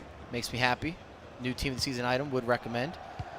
Jude Bellingham probing. This is a good build-up. Mbappe. Step overs. Looking for space. Good mark. It's great defending. It's got to be said from Diogo. Not falling into the trap though, was he, Diogo? Didn't dive into a tackle.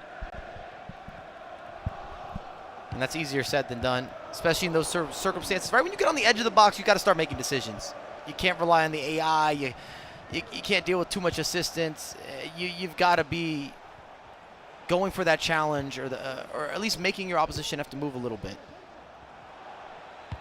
It's no longer a waiting game. Mark still working his opponent out.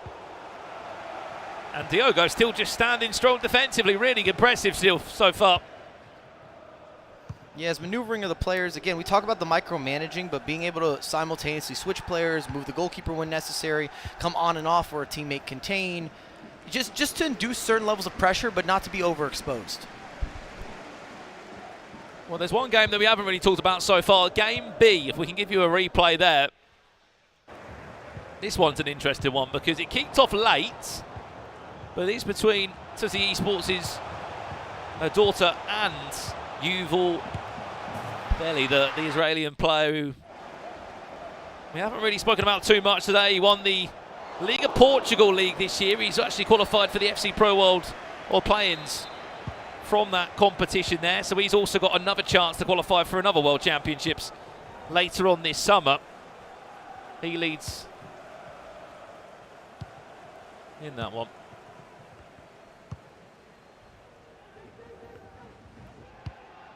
Big switch of the pitch. Chasita 3-0 up still in his game. Karim is back, 2-1 up still there, 65 minutes on the clock. At halftime, I was going to say it might be worth checking to see what's happening in the game D. Yeah, we'll definitely go to game D if we can at half-time. And let you know if Lamps has been able to get back into the game. It's a good build-up. Oh, no.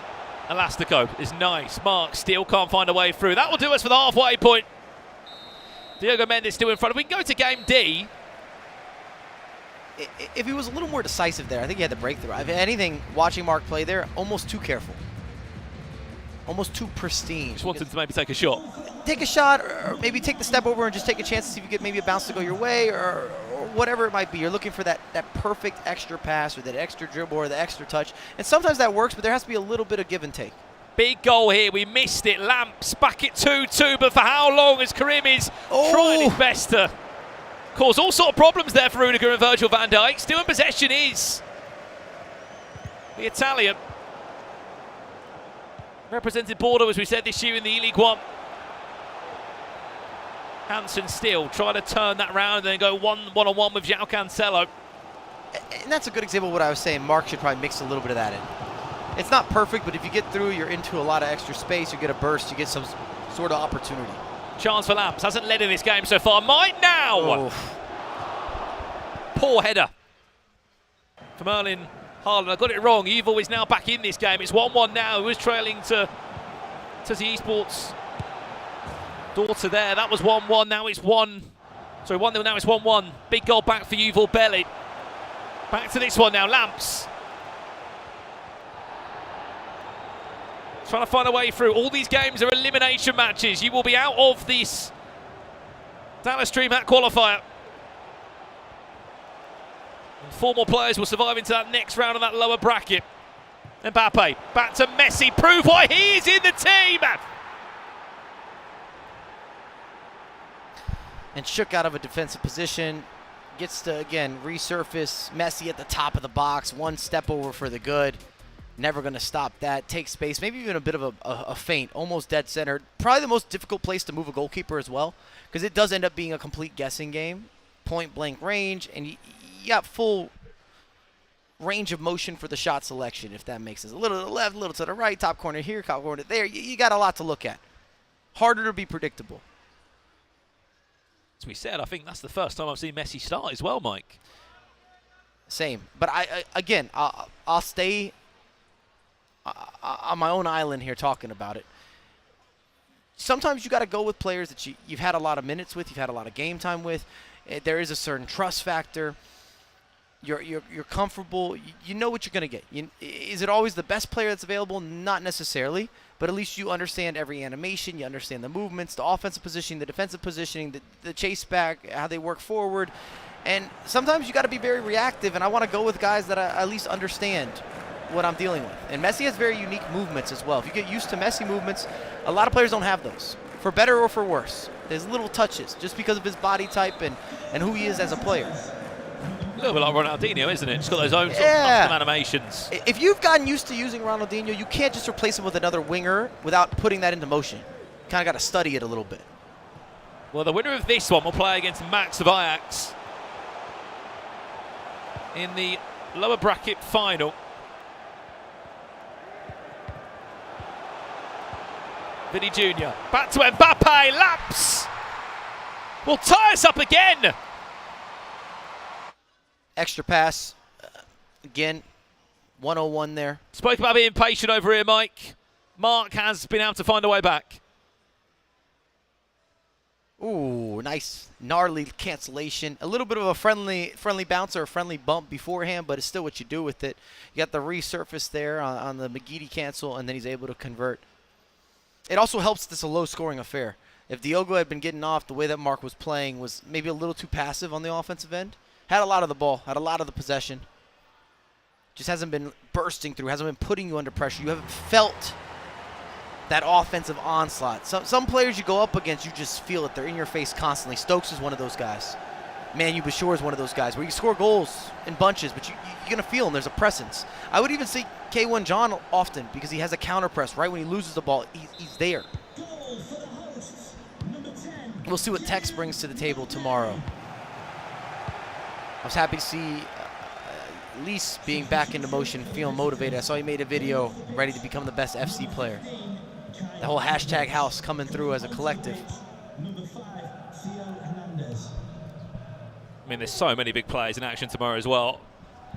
Sort of been split between the 2 days. Umit, Anders, they'll be in action too. Good example, Anders. If you've ever played against Anders, you've had the displeasure of losing that game, but the way that he puts you under pressure, especially just with step overs alone, it's unbelievable. I feel like I'm in a guessing game at all times. Lofted through. Here's Lamps. Looking at that all-important fourth goal, dispossessed by João Cancelo. Surprisingly, a bit of a mistouch there from Vinicius Jr. Well, we haven't seen this game for a while, Mike. It's Chasita up against Rafa Montero. There's been another goal in this one for Footwiz. It's Chasita that now leads by 4-1 here. 20 minutes left. He looks like he's on his way to that losers final in his group.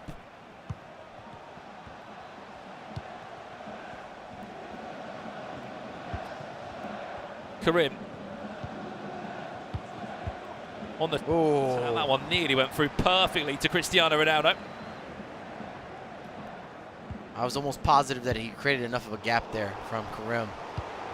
Well, as it looks as well, Chasita will play Oli Lito in a lower final. What a game that one plans to be. Big chance here for Karim. No way through there.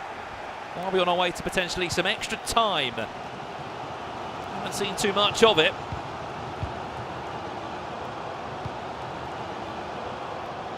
We also haven't seen penalty kicks, and part of that is because the extra time periods are longer than they normally would.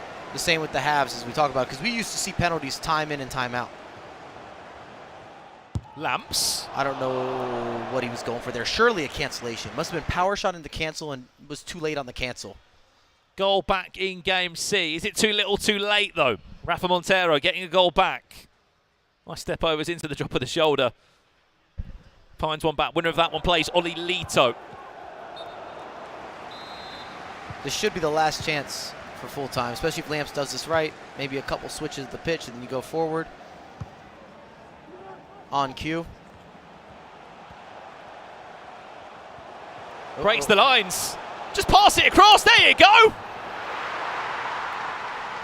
His defense folded. That was poor. He had to feel the nerves. There's no other way around it.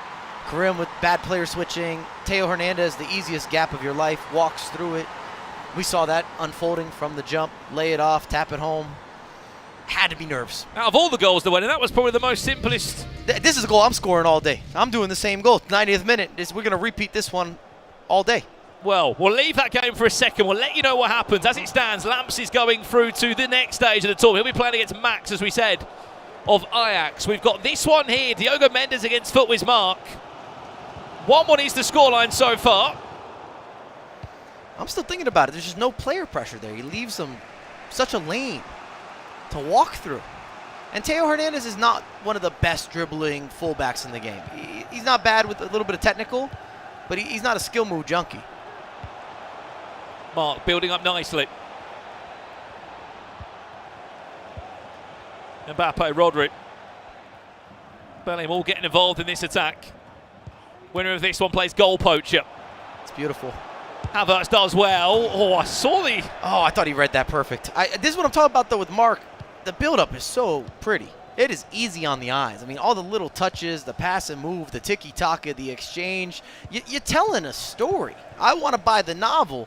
It might be a little too pretty, but as a gameplay aficionado, I'm not mad about it. That was interesting for a split second there. He said he read it well because the goalkeeper's... That's what he just missed. He mistimed the shot, but he was a great read. Back to you, Diogo. Can you find yourself a match winner? Bellingham punches it into Ousmane Dembele. Still 8 minutes left.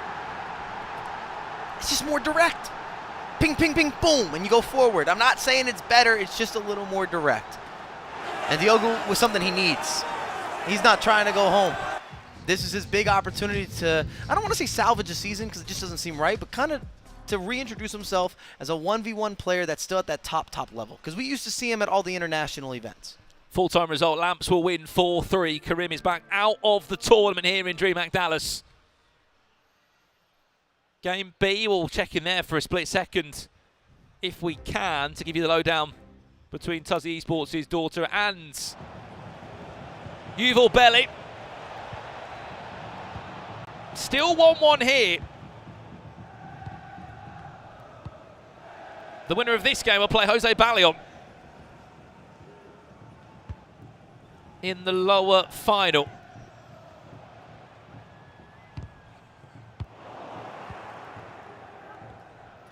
And we got a different atmosphere with the later evening games. Earlier today, we saw a lot of big scores, back and forth, even in the elimination matches. This has been more tense. It's been more cagey. It's been something that I'm familiar with in these types of circumstances. When both parties could go home, you tighten up a little bit. De Bruyne finds Haaland.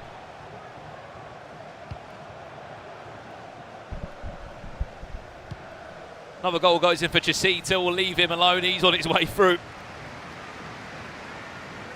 to a lower final.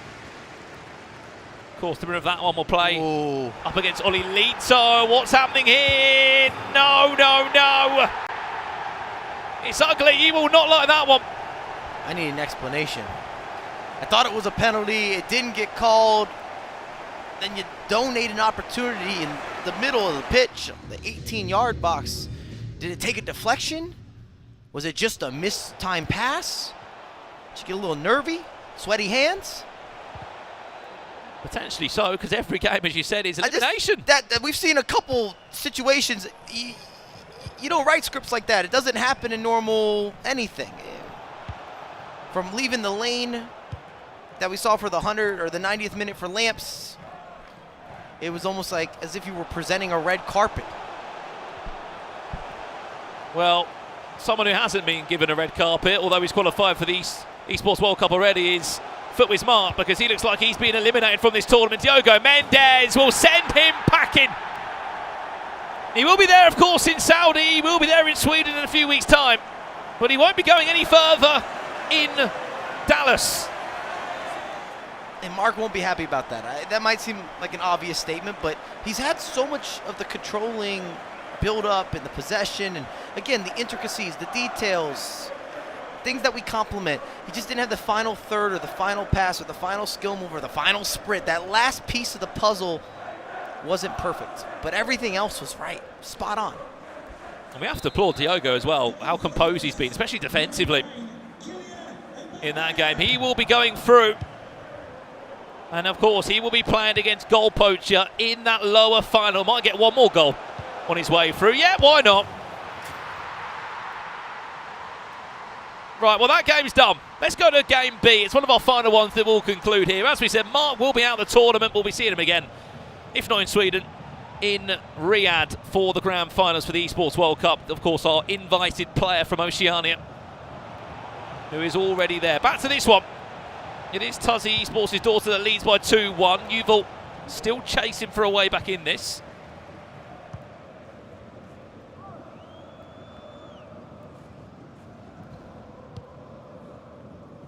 As we said, winner of this will be playing against Jose Ballion in the lower final. Winner of that game will then play against Dullan Mike from the Focus Clan. And Yuval, if you recall, he's kind of always had a reputation of being next up. And online, he's fantastic. There could be a a little bit of a question mark with some of the LAN experience. If you recall, he was #1 online last year for a good portion. He's really showing up and showing out. He was someone that was very feared. But again, in person, reverse elastico. There you have it. You spoke about it, Mike. I spoke it in. There you go. He needed that. 2-2. He's back all square in this one. But you see where I'm coming from. We see him online. You can see the results online, and you say, this guy is ready. He's prime time. He's proactive. He's innovative. He's gifted and talented. But we hadn't necessarily seen that, or we haven't up to this point seen that level of delivery in a LAN environment. Well, who sits behind him, of course, his fellow Goal for the visitors, number 13. Israeli national teammate.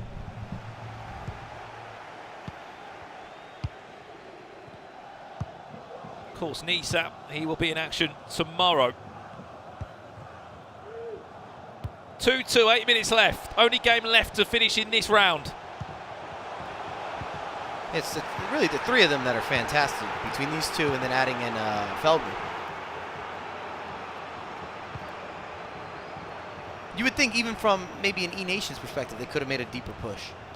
Definitely, they've sort of just, as you said, emerged through that online era and continued to push forward. He might be on for a winner here. Ronaldo, Pateus, Mbappe. It's perfect FC from Yuval Belli. That's just excellent. Able to produce a moment of originality, just extra passing. Again, intricate, very detailed, short passes. They connect quickly. Everything is timed perfectly. Maybe he needed that push. I'm not going to give myself that credit, but they can hear us talking. I don't even think he has headphones in.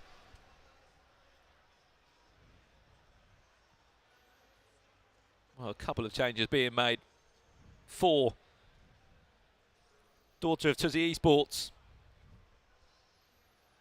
So much choice on the bench as well. Of course, these being super accounts, you could argue. So many good players, so many good options. I think Cruyff's coming on.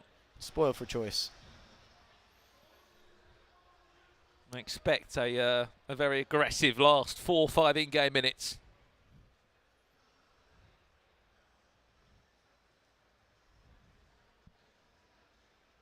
Jumping back in right now. Here we go.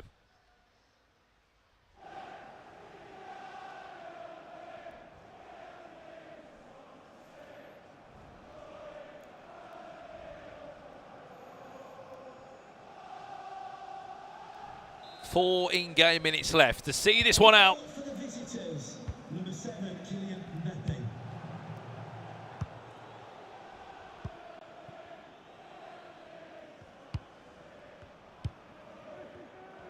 And to set up a match against Jose Ballion in the lower final.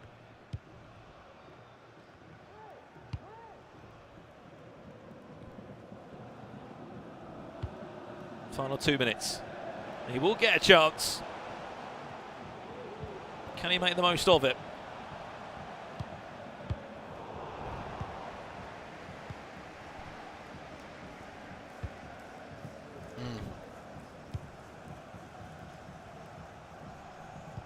Just see this out now, Mike, really, isn't it? Keep the ball. I thought it was a little risky to go to the goalkeeper so early. You have 2 minutes of added time. Should be looking for the switch. Oh, my. Oh. He got away with that one. Goal kick. Something felt uneasy. I'm just throwing that out there. Something felt uneasy. Well, 4 more players will be eliminated here from DreamHack Dallas. He's giving it away again. And then he's giving it back to him. Chance gone begging. Yuval Belli is through to that lower final. Commiserations for Tuzi Esports and their pro. He will be eliminated from the tournament. Free kick will be played. And that will do us, Mike. 2 more rounds to come. And then we'll know 8 players that are in the top 16 for Sunday. GG's Yuval. Big win for him. He will be going through, as we said, into the next round of the competition. We say goodbye to a handful of players then. Still 2 more rounds to come here, a lower final and a grand final. For now, I'll pass it back to FG and Case. What a round of games, guys. What a round indeed. Thank you so much to Brandon and Mike. On the comms, Casey, what do you make of that? Fantastic round of games. I do love some good lower bracket matchups. I looked at the score lines at halftime, and 3 of them were tied. So very, very end-to-end, very close matches, and we've lost a few players. We've lost a few players indeed. Now let's head to the highlights from our featured match. It was Diogo Mendes who knocked out Mark 11, who, remember, has already qualified for the tournament, as we see the highlights. Yes, so Diogo does go up very quickly there with an amazing shot from Mbappe. Mark 11 does have an answer for him after halftime, twisting and turning in the box, again scoring with Mbappe, but Diogo, 81st minute, he worked for this goal. He definitely did. Amazing pass straight in there. And he doesn't stop there. 88th minute, Vinny Jr. twisting, turning, Mbappe, green timed. One more on the board, over the top through ball, over to Mbappe. He sends it quickly over to Haaland, green timed again. That makes it 4-1 for Diogo. 4-1 indeed, and it's great to say that Diogo's joining us here. Congratulations, mate, on that win against Mark 11. I want to ask you straight away, so let's address the elephant in the room, shall we? Mark 11's already qualified for the tournament. Did that play a piece in your mind, knowing that you had a lot more to play for in that game? Because like, even though he's already qualified, like, there's still money on the line here and reputation, obviously, so like he's trying his hardest. So I knew that he would come with everything. Didn't really play on my mind. I had a really slow start to the day. Like, really, I can't lie, I haven't really been playing the game that much. So after the MLS, so had a really slow start. But I'm not sure you noticed behind me I had Armando, who actually coached Jafonso in the MLS, and they won. And I was playing with a headset on and music. I took my headset off, and he's basically like guiding me. Like, he's guiding me through the game, and it's a game changer. So what kind of conversations are you having with Armando during those games? What would you say is the best advice he's given you throughout the day? To be honest, like, it's not like one thing. It's just like during the game while I'm playing, like, I do a lot of like dumb stuff. So he's just helping me like cut that out of my game, and basically like I said, literally guiding me through it. I have the ball on the right, and he's like, do this, and sometimes like it works, sometimes it doesn't, but I've found it very helpful, and honestly, all credit goes to him. He's a really, really good guy as well, actually. Let's carry on speaking about the conversation of coaches, because everybody here has got one coach with them, and you're saying you're always listening to him, which is making a massive difference. Previously, with your previous coaches, have you been like that, or is it just simply with him? This was the first time I took my headset off, and I'm like, because normally I don't like when coaches like talk to you during the game. This was the first time, because I was struggling so much earlier, like I was playing so bad. I was like, I need something different, and he came and sat behind me. Jafonso was sat behind me as well when we were in the playing area, and just the Portuguese guys, and honestly, it's been really helpful. Love that. So let's look forward. Goal Poacher is next. What are your thoughts going into that match? He's a friend, so straight away, not the nicest matchup. But if I play like I played in that game, I can definitely win. But I've played really bad in the other game, so this really depends on what Diogo Mendes comes out. Yeah, I mean, you mentioned that. I mean, does it play on your mind, the previous games? Because you've said, yeah, you played really badly, but if we go off your last performance, that Diogo Mendes looks like he can beat anyone. Yeah, it does play on my mind, because I know like I can be very inconsistent at times, and it's also, like I said, I haven't really, since the MLS, like my season was over, or I thought it was, until this got announced, and it was very hard for me to turn the competitive like chip in my brain back on.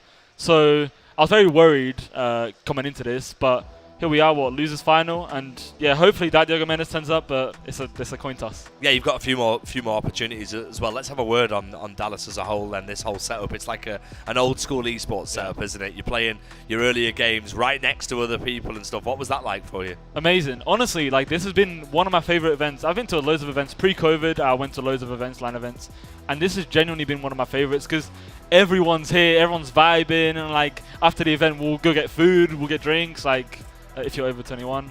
But yeah, I love it. I love the way you got that in there as well. Mate, absolute pleasure having you here on the host test. Thank you so much. Best of luck in your game against Goal Poacher. Let's take a look at the other fixtures, the other results, may I say, from the featured matches, Casey.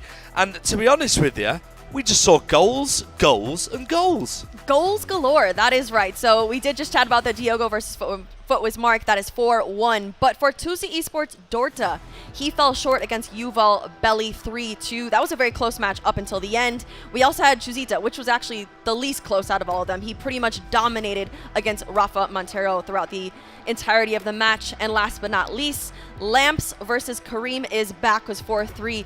That one was also very end-to-end. We saw a very nice celebration from Lamps as he scored that 93rd minute goal. Yeah, we could expect a lot of passion from Lamps, and it's great to see him going through. Let's take a look at the bracket as things stand then on this side. Group 2, Bracket A. Nicholas is in the final, and then it's a case of Diogo Mendes or Goal Poacher to face him.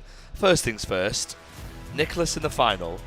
What a challenge that is. What a challenge, but they can't be thinking about that yet because they do have the lower bracket final still to go. Both players have lost to Nicholas today, so hopefully they're not thinking about that grand final quite yet because only one of them will make it to go back up to the upper bracket to hopefully reset it against Nicholas. But either way, all three players, very top tier. And based on what Casey just said, I'll run through the rules again for a potential bracket reset. In order for Nicholas to not go through to Sunday, he must lose 2 games. He's currently not lost a single one, which means if you come up from that lower final, you have to beat him twice. Bracket B looks like this. Focus Dullen is in the final, and we've got a lower final to look forward to as well, Casey. We do as well, and that is, so we do have a lot of different screen names here. They go by different names online, so if you guys are having a hard time keeping track, we do apologize, but we do have Jose versus Yuval Belli as well. So we will have that lower bracket, but they're waiting on Dullen Mike. He's just been sitting here for quite a while watching these lower brackets going through, but I don't know what to anticipate here. I think this one's going to be a high-scoring game. Well, if the morning session is anything to go by, there will be a couple of bracket resets and a lot of goals. Adida FIFA's in the final as well, but looking at that lower final, it's Oli Lito against Tuzita. Who do you see going through there? Interesting one because Chuzita is coming off of a massive win, lots of goals there, a lot of dominance. Alito is coming off of a tough loss. I talked to him offline a little bit. He's feeling not great about that performance, but we know he has what it takes. He has succeeded at many different competitions, and so this one is going to be an interesting one. But they do have the unknown player, Adida FIFA from North America, waiting for them on the other side. Yeah, unknown indeed, but he is in the final after a 4-3 win against Oli Lito, and the same rules apply, of course. For a bracket reset, he must lose on 2 occasions. Stranger things have definitely happened. Group 2, Bracket D, may I say, is heating up nicely, isn't it? It is. I'm excited for this one. We do have Marwan sitting pretty in the final spot, but we have Max from IX versus Lamps, who is Angular Tremor, who is coming off of a big win here. Max has been sitting out after his last win, but this one is interesting. I think Lamps is coming off of a big win, a last-minute win, so that might propel him with a bit of motivation going into this, but Max might have something else to say about that. We are just about 2 minutes away from our games as we look at the featured matches on the screen. Which one's catching your eye, Casey? All of them? Is that it? Can I say that? Is that a cheat answer? Honestly, all of these are such great matches with such amazing players. A lot of them have very, very great accolades.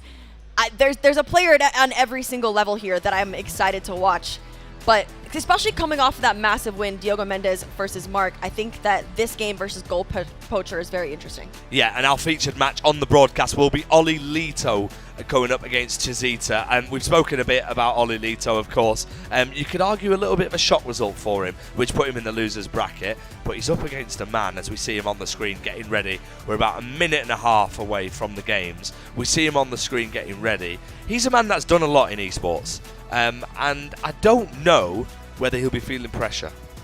Yeah, I'm interested to see. I mean, Chuzita recently signed for Footwiz. He has Denman next to him, one of the greatest coaches currently in the scene right now. And so I think that Alito also has Veni as a coach, 2 amazing coaches beside them. It's going to be a good matchup. Yeah, it's always nice to look behind you and see a person like Denman, who helps so many people from the Footwiz organisation out. And he's always smiling, isn't he? He is. He always has a smile on his face. And he is smiling once again as we see Oli Lito getting into the zone. He's got headphones on. We just spoke to Diogo before, and he said that he doesn't want to listen to any music anymore. He wants to listen to his coach. I think them headphones might be staying on Oli Lito's head. I think so too. Every player is very different in terms of how they interact with their coaches. Some people like to talk to them in game, others only during halftime or maybe during a penalty. But whatever works for you is what you got to go with. Yep, and we are nearly there. We are nearly ready for our first round of fixtures. So we're going to pass over to our casters, Brandon Smith and Mike LaBelle. FG and Case, we are waiting to jump into these matches. As we said, 4 more players will be eliminated and 4 more will be heading in through to that all-important grand final matchup, which will conclude our day 1 of action here from DreamHack Dallas. Handshakes between the 2 players, fist bumps between the 2. Olilito loading into his matchup now against Chasita, which hopefully is going to be just 2 really attacking players that are going to offer so much mechanically going forward.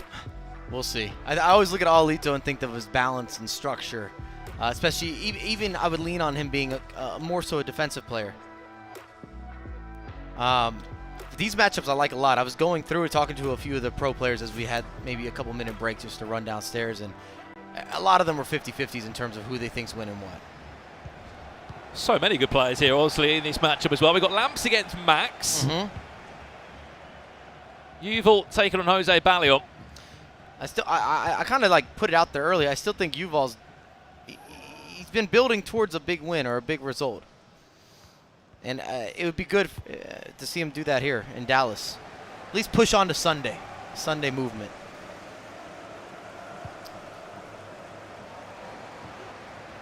And then we have Goal Poacher as well as Diogo as well facing off the final of the 4 matchups. Yeah, they haven't kicked off as of yet in that matchup in the corner.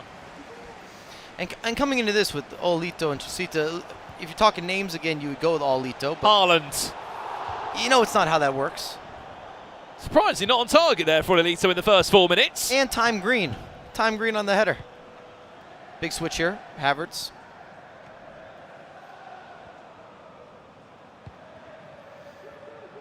I like seeing so much Vitinha. It's definitely a compliment. We talked about it a little bit earlier on, but I am surprised how many people have chosen him as their front runner in the midfield to kind of control the midfield. One of the best dribblers in the game in that position. Chasita, first time in Olilito's box.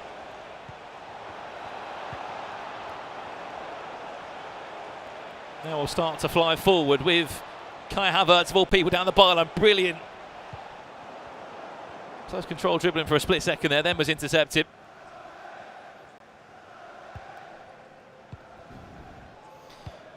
Sort of the star player, you could argue today, Mike, has been Vitinha of PSG. He's been everywhere, hasn't he? What he kind of unlocks for you, too, to a certain degree, is he's got play style pluses in terms of the passing. Ping pass, long ball pass. So you can kind of spread it out there. Big switches. Options of tiki-taka. Big chance. Hansen step overs onto a play for R9, who sort of nicked the ball off Hansen there. I think it threw off Olilito as well. Maybe just a half second. Still fantastic goalkeeper movement. In it goes. Goalkeeper came out, didn't really fancy it in the end. Very brave from Chasita, keeps possession in.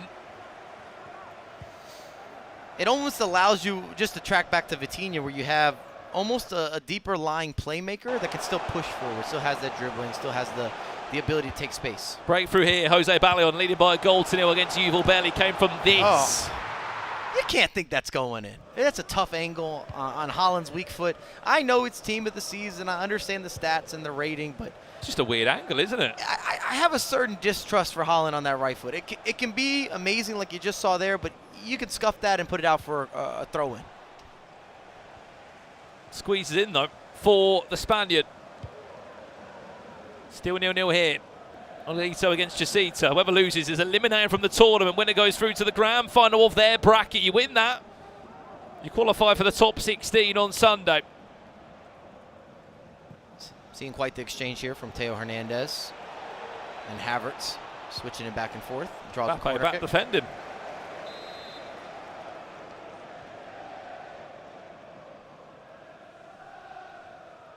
Haaland looking to hug that near post. There he is, and so is Van der Sar.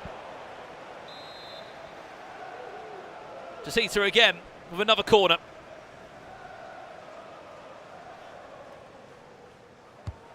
Towards it goes all the way through, and it won't be one you'll want to see again. Completely missed whoever that was aimed for. Good defensive read. Chasita back on possession again. Expected to go all the way across the turn, and there's where lots of his attacks have been coming from. Lisa does well just to suck up all that pressure. And with Alito in particular, if you're willing to do the research, there's so much gameplay available from him playing on his personal streams, but also throughout competition over many years, even just this year, that you can do some research. You can do some studying. You can figure out, give or take, some of the tendencies. And we've talked about that a lot with some of the big names because they're such large creators as well. You get a lot more free information across multiple platforms, across previous competitions, and you can kind of use that to your advantage. As long as you don't put them on a pedestal, you and your coach can make a specific game plan or even a counter-tactical approach, trying to throw them off a little bit. Right, there's been a goal over in this game as well, Mike. It's between Max and Lamps. It was a penalty given for that. Ooh. We'll have to see that one again.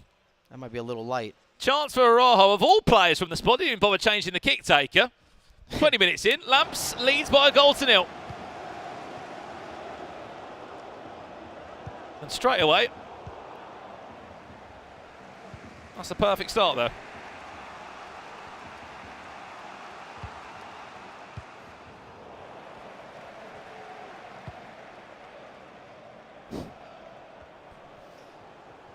Majority of the attacks here from Chesita have been Teo Hernandez looking for the outlets. The exchange between him and Havertz. Here's Vitinha. There's the key pass. Mbappe. Haaland for Chesita. First goal there.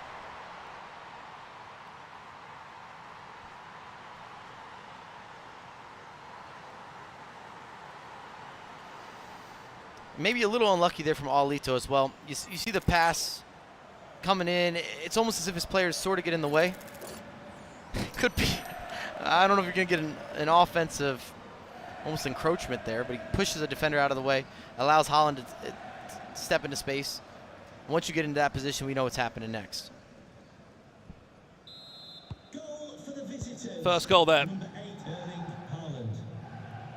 Goal poacher against Diogo Mendes has kicked off as well. Game A, if we can cue that up, we'll go into there and have a little look.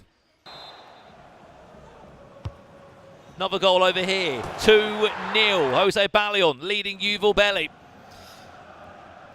Goal poacher and Diogo, winner of that game, I believe is going to see themselves going up against Nicholas. It's not quite the reward you were hoping for after you battled through the day. No, not very pretty, is it? Game A just kicked off. As you mentioned, Mike, winner of this one will play Nicholas.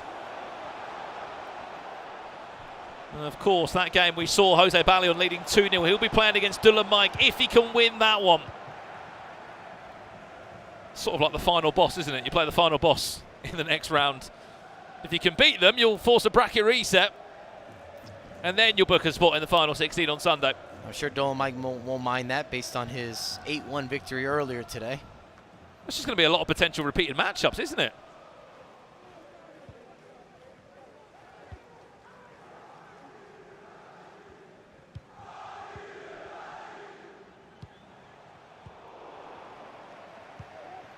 I mean, on the other side, the winner of the Olito and Chesita affair, Dita FIFA.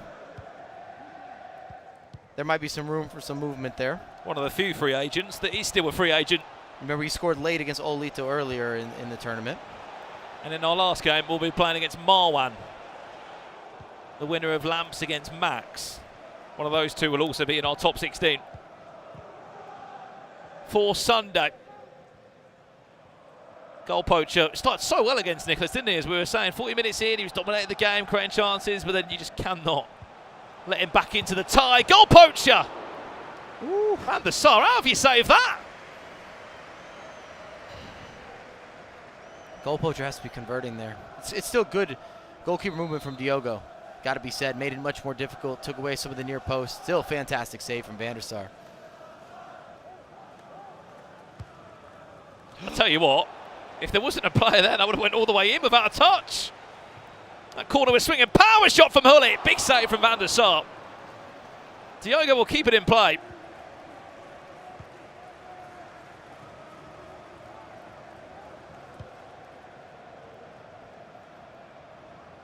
Another unlikely usage or unlikely selection with João Cancelo. Don't see him as a front runner with many of the competitors. Not as good defensively, not as physical. Better with the passing on the offensive end, so there's your trade-off. So it just depends how you want to create opportunities. But that's kind of your short list of pros and cons. Dembele, I mean, R9 did very well there to beat Van Dijk in the air to flick that one down. Mendes. And then Mbappe. Stepo, it was a pretty. Penalty! Just dived into that one, the goal poacher. It's an unlucky animation. We have seen some, I'm not going to say suspect penalties, but just right on the edge. Diogo Mendes does not miss from there. He could have stayed up. I'm just going to throw that out there, but I'm sure Diogo won't be mad about that. Goal poacher might have a different exchange of words.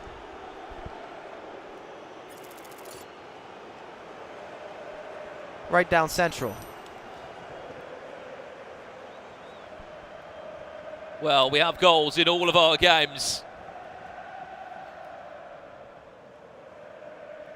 As it currently stands, Jose Ballion 2-0 up against Yuval Belli. Jacita 1-0 up on the stroke of half-time. That is coming into half-time now. Goal has gone in here as well. Lamps was leading, but it's a goal back for Ajax with their pro player in Max.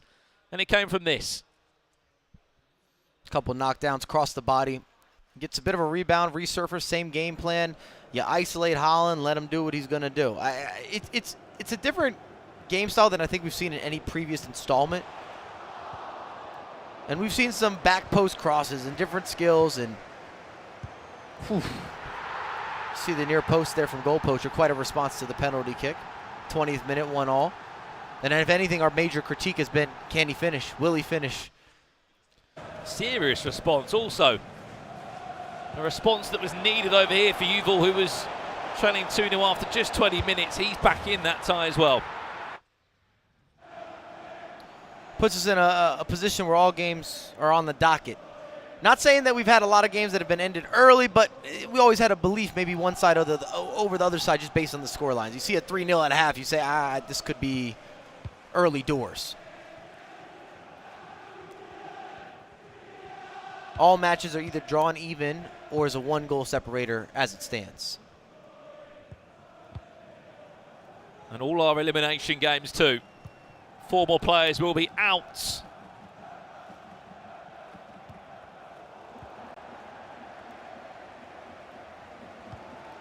Van Dijk doing well there to come across. Game C, there's been a goal as well. We'll go to it as soon as we can.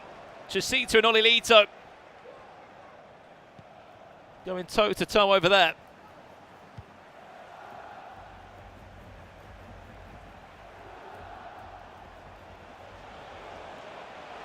Cancelo lofts in. Haaland stopped with Hullet, who's in at right back.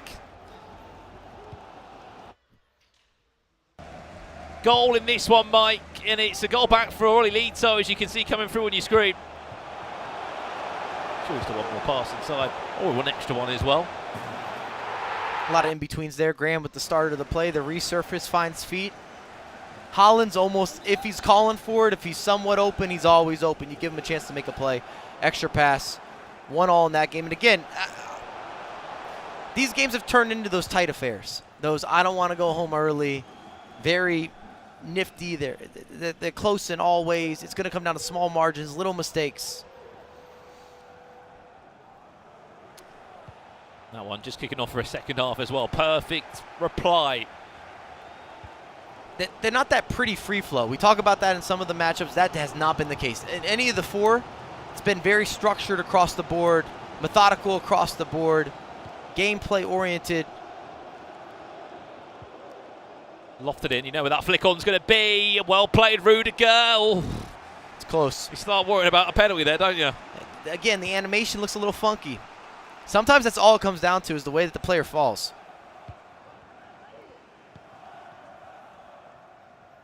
Goal in game C, and we can see it. And I think you might appreciate that one, Mike, when we do see it on the replay between Olilito and Chasita. Diogo Mendes. Big chance potentially for him. Dispossessed. Let's see it now, Mike. This is a special goal. I saw it in the corner of my eye. Just before the shot comes in, look what happens here. Wait for it. There. Okay. A little side touch. Didn't look like made all the difference. It did look like a mistimed shot. I know the angle is in the game. Bunch of step overs, and Alito might feel a little hard done. He worked tough to get back into that. Just scored the equalizer, and then concedes right after. Chasita leading 2-1 in that game. Back here between goal poacher and Diogo Mendes. 1-1. 36 minutes on the clock.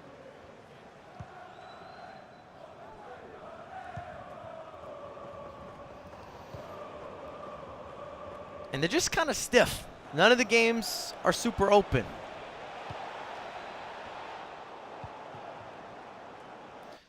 I expect that to maybe shift in the last 10 minutes when one side has to go for it. Goal over here, Lamps. Looks like he's just conceded max of Ajax. 2-1 up, faked the power shot of Haaland, then went back inside. He was trailing 1 goal in that game. 1-0 down. He's back in front now. That one, 60 minutes on the clock.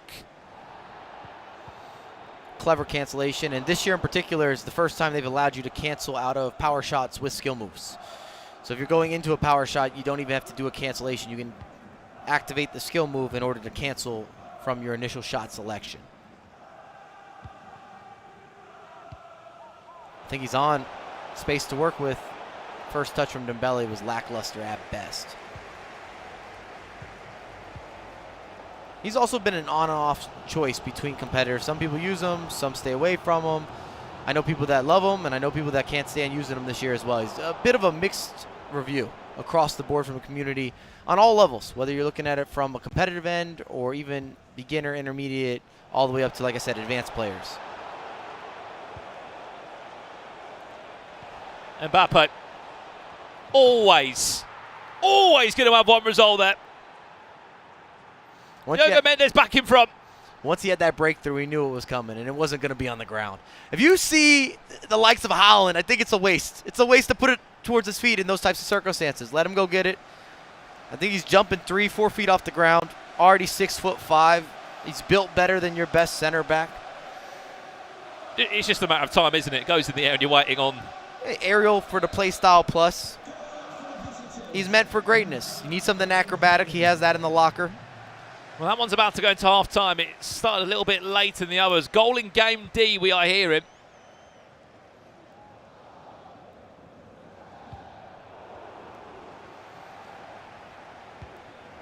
Also got an update up top. Looks like Yuval is drawn even, 2-2. Big goal back there for him. Remember, he was down 2-0 for the majority of that game thus far. You can just see in this game, just looking back on some of the chances, are both our pro players now. Look, 3-1 now, Max leads in this one against Lamps. It's a 2-goal cushion. It's good money. Slots at home. You see the player lock again, get player into position. You can play a bit of a game between some manual movement. Extra pass across the board. Again, Alito might feel a little hard done there. Green time finish, bounces up right in your pathway. Doesn't come together. Well, that might have been a replay of a penalty there for a moment. That was live. Still 2-1 down is Olilita. This is Yuval against Jose Ballion. And we have just seen an all-important equaliser in that game, I believe. Or is it a goal to put you in front? It might be a go-ahead. It might be a go-ahead. Oh, no, you're right. 2-2. 2-2, 55 minutes on the clock there. Remember, he was 2-0 down. This is a message for Andy Topham. That's Andy Topham. Can you please return to your vehicle immediately? Thank you. Jose Ballion with his chance. Bellingham, Mbappe, was he onside? Yes, he was not. I was going to say, it looked like he was still tracking back. First instinct said that was offside. He hadn't planted yet. If we can, let's go and have a watch of Game C for a while. And see how that one also plays out too. This is live now, Game C. This is Olilito on the hunt for an equaliser. That one goes out of play for a goal kick. Chasita still in the lead 2-1. See a familiar face with Vinny back there as well, coaching Olilito.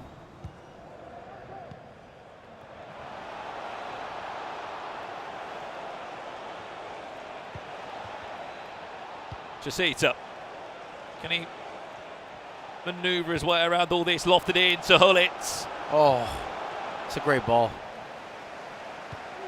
Just so well weighted. Almost gets the friendly bounce needed to take it around the goalkeeper as well.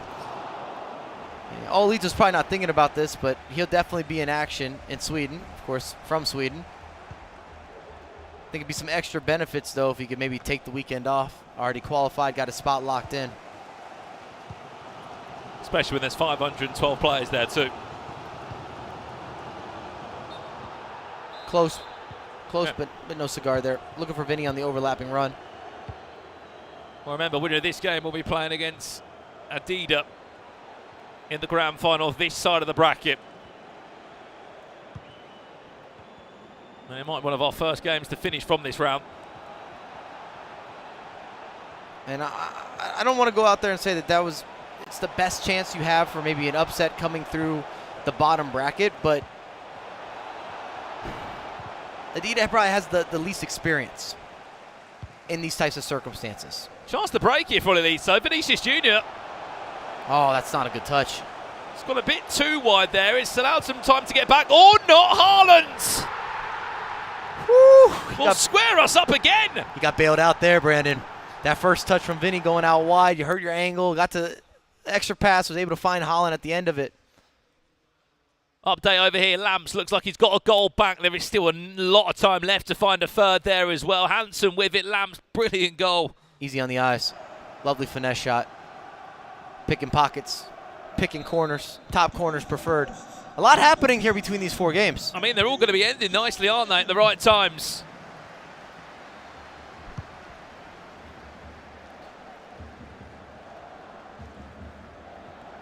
Winner of that game between Lamps and Max will play Marwan. Another goal we missed as well, and it came from this game. It's come the way back off the Spaniard, Jose Ballion. 3-2 up with It's the same goal he scored against Dortmund, I remember, in the Champions League. What can he do? Back. What can he do? And then we jump back here where there's been another goal. Chasita adds another one onto his tally. It's a 2-goal gap. Oh, that's as traditional as they come. Pass across. Vinny taps it home. Issue now, if you're an Olito fan, is he's run out of clock time. Less than 10 minutes to make this happen. At least 2 more attacks, you would think.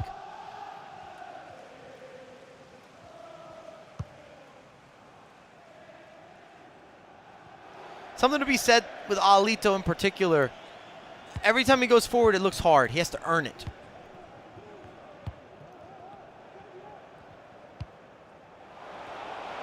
Oh, no.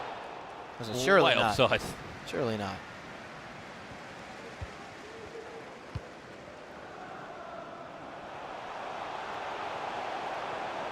Final 6 minutes. Remember, Olilito will be going out the tournament if he was to lose this one. Player lock, nice. Where's his cut back? Where's his option? There it is, Hullitz.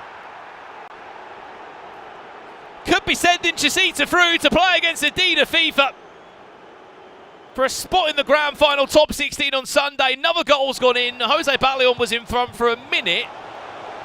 Yuval Bellic back at 3-3 here.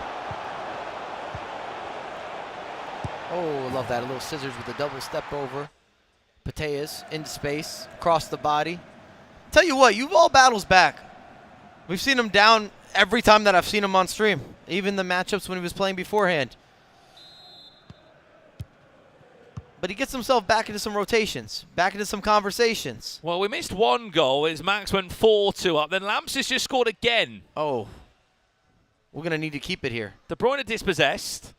Last 2 minutes. I think if we can, let's stay on game D. I'd like to second that request, just from a timeline perspective here.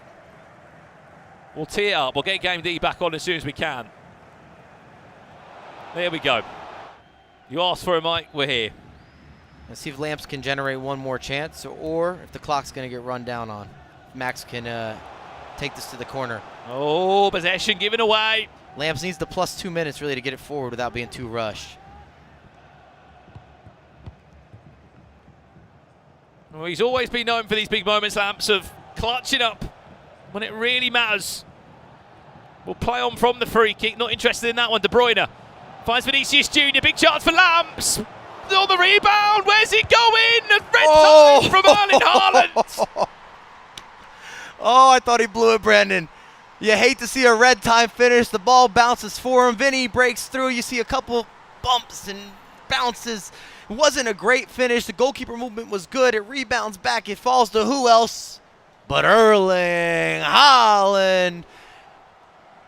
It wasn't pretty at the end of this, but look, you do the game continues. It's elimination, FC24. You do what you need to do. And he's not going to be moaning about that. Lamps never giving up. We said he clutches up in the big moments. He does once again. It looks like we're on our way to extra time there. Yes, we are. Let's leave it for a split second and go. You get A, B, C. Well, where should we go? You gave him the bricks and he built the house.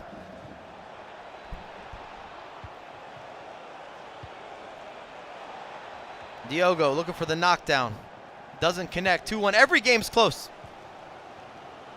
We do have a final result, of course, in the Olito matchup. Everything else is still on the cards. Well, Diogo Mendes is up.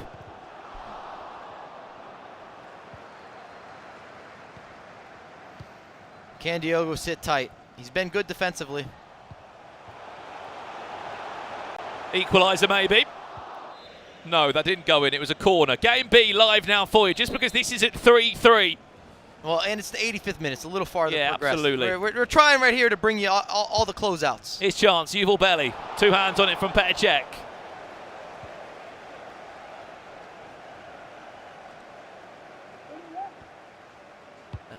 Lose, you go home. It's the end of your Dallas dream. Win, you're in a even more important matchup. Interesting selection here. Araujo's a right back. You got Bastoni as a center back, which I'm not mad about. João Cancelo is a left back with a natural righty. It's going to take away some of your crossing. Let's leave you cutback crosses. Easy pass off the post. Keeper gets 2 hands on it. Rudiger gets rid of it. Still not fully dealt with. Haaland heads it down. Easy tap in. Big goal. Whew. That had a lot of moments. We saw the extra pass. We saw the post being hit. I thought it rebounded out. You lob it back into Haaland. You knew the knockdown was coming. Yuval tries to switch players. It's not done quick enough. I think Hansen ends up tapping it home.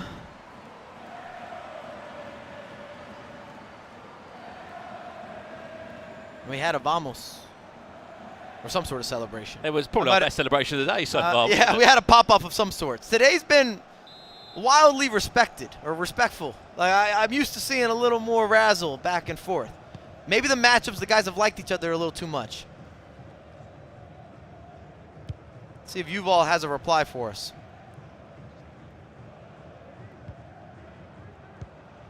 Right, is that the match winner there? Is it Yuval Belly being eliminated from the tournament? We'll have to find out. Is 3 minutes of added time. He's going to now go back on the attack now. Oh, I think they caught him offsides. Quick goal from game B. This is a replay. 5-4 in game D, sorry. Max leading 5-4 now against Lamps. Do not count him out. He will be back fighting for more. Still a long time left in that one. Last minute of added time. Jose Ballion, it's all in your hands here. Just got to get it in. Keeper comes off his line just to try and get the ball back. And that will do us. 3 minutes of added time. It's a full-time result. Jose Ballion into the next round. Yuval Belly out. Goal goes in again in game D. Lamps 5-5. You asked for it. It delivered. I tell you, this has been the round. Vinny steps through. Left foot. Doesn't matter. Bit of a half volley. instant reply as well, because we just saw Max on the other end. A full-time result as well. As we said, Olilito eliminated, unfortunately, from the tournament. Chasita goes through. Congratulations to him. This one here, in extra time, we've still got another half to be played. It's 5-5 between the two players. We're yet to see a sort of penalty exit on the main stage yet. I mean, we've put that out with some fruition now a couple times. It hasn't happened. We're about to see a full-time result, sorry, Mike, as well, of goal poacher being eliminated. Diogo Mendes 4-1 up. That means we're going to see Diogo versus Nicholas. That's your reward, isn't it? I mean, surviving the tournament, oh, you play against Nicholas. And you got to beat him twice. Didn't even add that in there. There you go. I think that will do us now for half-time and extra time. 5-5, still nothing to separate these.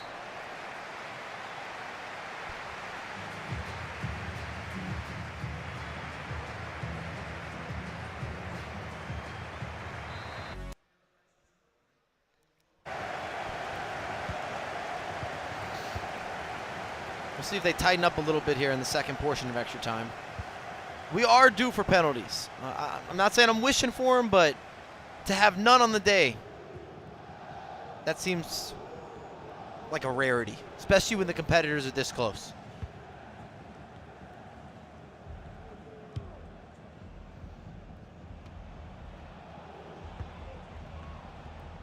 Good resurface, KDB, Vinny. Hansen, long distance, doesn't connect, gets blocked. Holland looking for options. Vitinha again.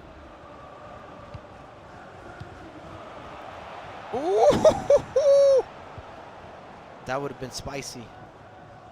Something nice. Don't still see that skill set up very often, but one of the benefits of having someone that has Trickster, having the 5-star skills.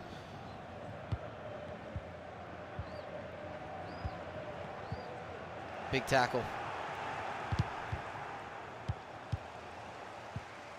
Lamps. Still trying to squeeze away through. Seems like the aggressor, there's no doubt about that. But we know also in FC, if you push bodies, there's space in behind.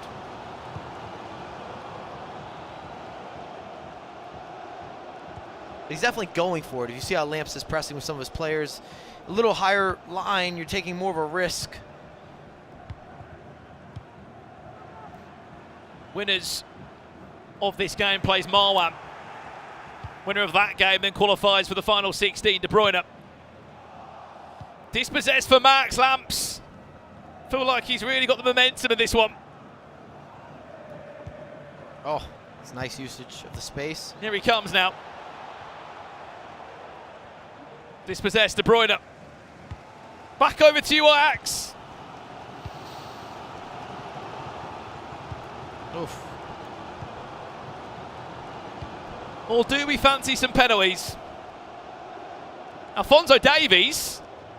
It's open. Certainly got the legs. Play a lot back inside. Haaland.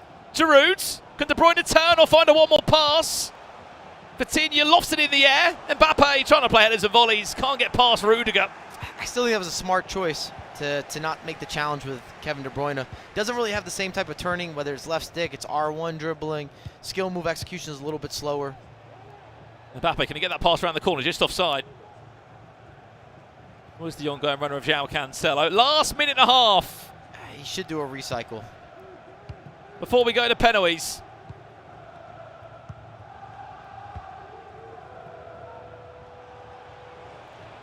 Cancelo, Lamps, maybe the last chance of the game for him. Into Hansen, what a save on the rebounds! 2 hands on it for Czech. Can he get it forward? Can he get it? He's only got a minute. It's enough time. He gets the ball past the halfway line. It's over to him. Overload maybe on this far hand side. Goes back the other way. Kai Havertz. Chance. Power shot of all. He wins a corner though. Why is he shooting that? Maybe he's shooting for the corner. Maybe yes, he wanted he's the corner. Earlier. Well, Max, it's to you. Last kick of the game. In the air for Giroud. It's heartbreak here in Dallas, Texas. On one side of your screen, on the other side, Max keeping his Esports World Cup dream alive. And that was the strategy. shot for the corner, wanted the corner, delivered on the corner. The last 2 goals from the corner. We said it would make a difference with set pieces, and Olivier Giroud has been that guy. I think he's even been better on corner kicks compared to Haaland or Sorloth. Why? I'm not sure. But he is converting. He's getting into those positions, and he's climbing better than the rest. You're absolutely right. We said, look, the power shot for there was ridiculous, but he wanted a corner. Just like that, another round is done here in Dallas, Texas. 4 more players are eliminated, and now all that's left to do is look forward to what is going to be our last round of action. FG Case join us back on the desk. FG, I mean, look, 8 players left from the 64 of this portion. It's going to be a really intense final round. It is indeed. Am I being a little bit cynical saying I wanted a penalty shootout then? We're all cheering for it. I mean, we kind of teased it. We taunted it. We walked around. It's just not going to happen, is it? We've hit three goals in 120th now over the course of the day. So I think it's scuffed now. We're not seeing a penalty kick shootout today. I mean, how's your nerve as well to take a corner like that in the last minute, Brandon, and get the win? Well, corners, as we said, they play such an important part. Some players just look for them. That power shot from distance, the finesse shot from distance. You know you're not going to score it, but you're going to get a corner. And if you've really been working on those sort of minute details of this game, it makes all the difference when you need it to. Look no further than what you just saw there. Yeah, absolutely incredible scenes right down to the last kick or head of the game, shall I say. Let's take a look at the results from the previous round. And this is where we're at going into the last round of fixtures. Goal Poacher, 4-1 loss to Diogo Mendes. Once again, Casey, it was a late show from him. It was. He showed up late in the game. I feel like once he gets in his game towards the end, the rest of the goals will follow. I do feel like Goal Poacher did give him a good first half, but Diogo was the smarter player in the second half, ended up winning 4-1, which leads us into our next match, which is Jose Bailon versus Yuval Belli. That was a very end-to-end game. Another late-minute goal there for Jose, and he took the win over Yuval. We also have Alalito going down against Chusita. Yes, that was our featured game, and let's jump into the highlights for that straight away. Olilito, of course, bowing out of the competition, unfortunately, but from a footwith side, a very, very good result. And an interesting game, Casey. Very interesting game. Very end-to-end as well. We have Chusita here with the first goal, but Alalito had another message to say here with Caroline Graham-Hansen. Sends it into Holland, taps it back over to R9, again to Mbappe. Easy shot in there for Mbappe. We just saw a lot of goals in games throughout this tournament so far, and this one was no different, but we are seeing the theme of a certain front two of Kylian Mbappe and Erling Haaland causing absolute mayhem. Absolute mayhem, that is. And here we have Chusita on the ball with Kai Havertz up the wing, sends it back over to Vinny Jr. Easy tap in. Easy tapping indeed, and we are joined, I'm delighted to say, by not only Chusita, but also his coach, who we bigged up a lot, Denman. And we'll come to you first. Denman, how happy are you from a footwiz perspective of how things are going? I'm buzzing, mate. It couldn't get better, could it? Let's be honest. So we're in the grand final. Got to win twice against a very good opponent, but to get past Rafa Montero and Olilito is pretty good going in itself, and it was a good performance from him, wasn't it? Yeah, I'm happy. Like, I was in second round of loser bracket, so I have to win a lot of games to get into the grand final.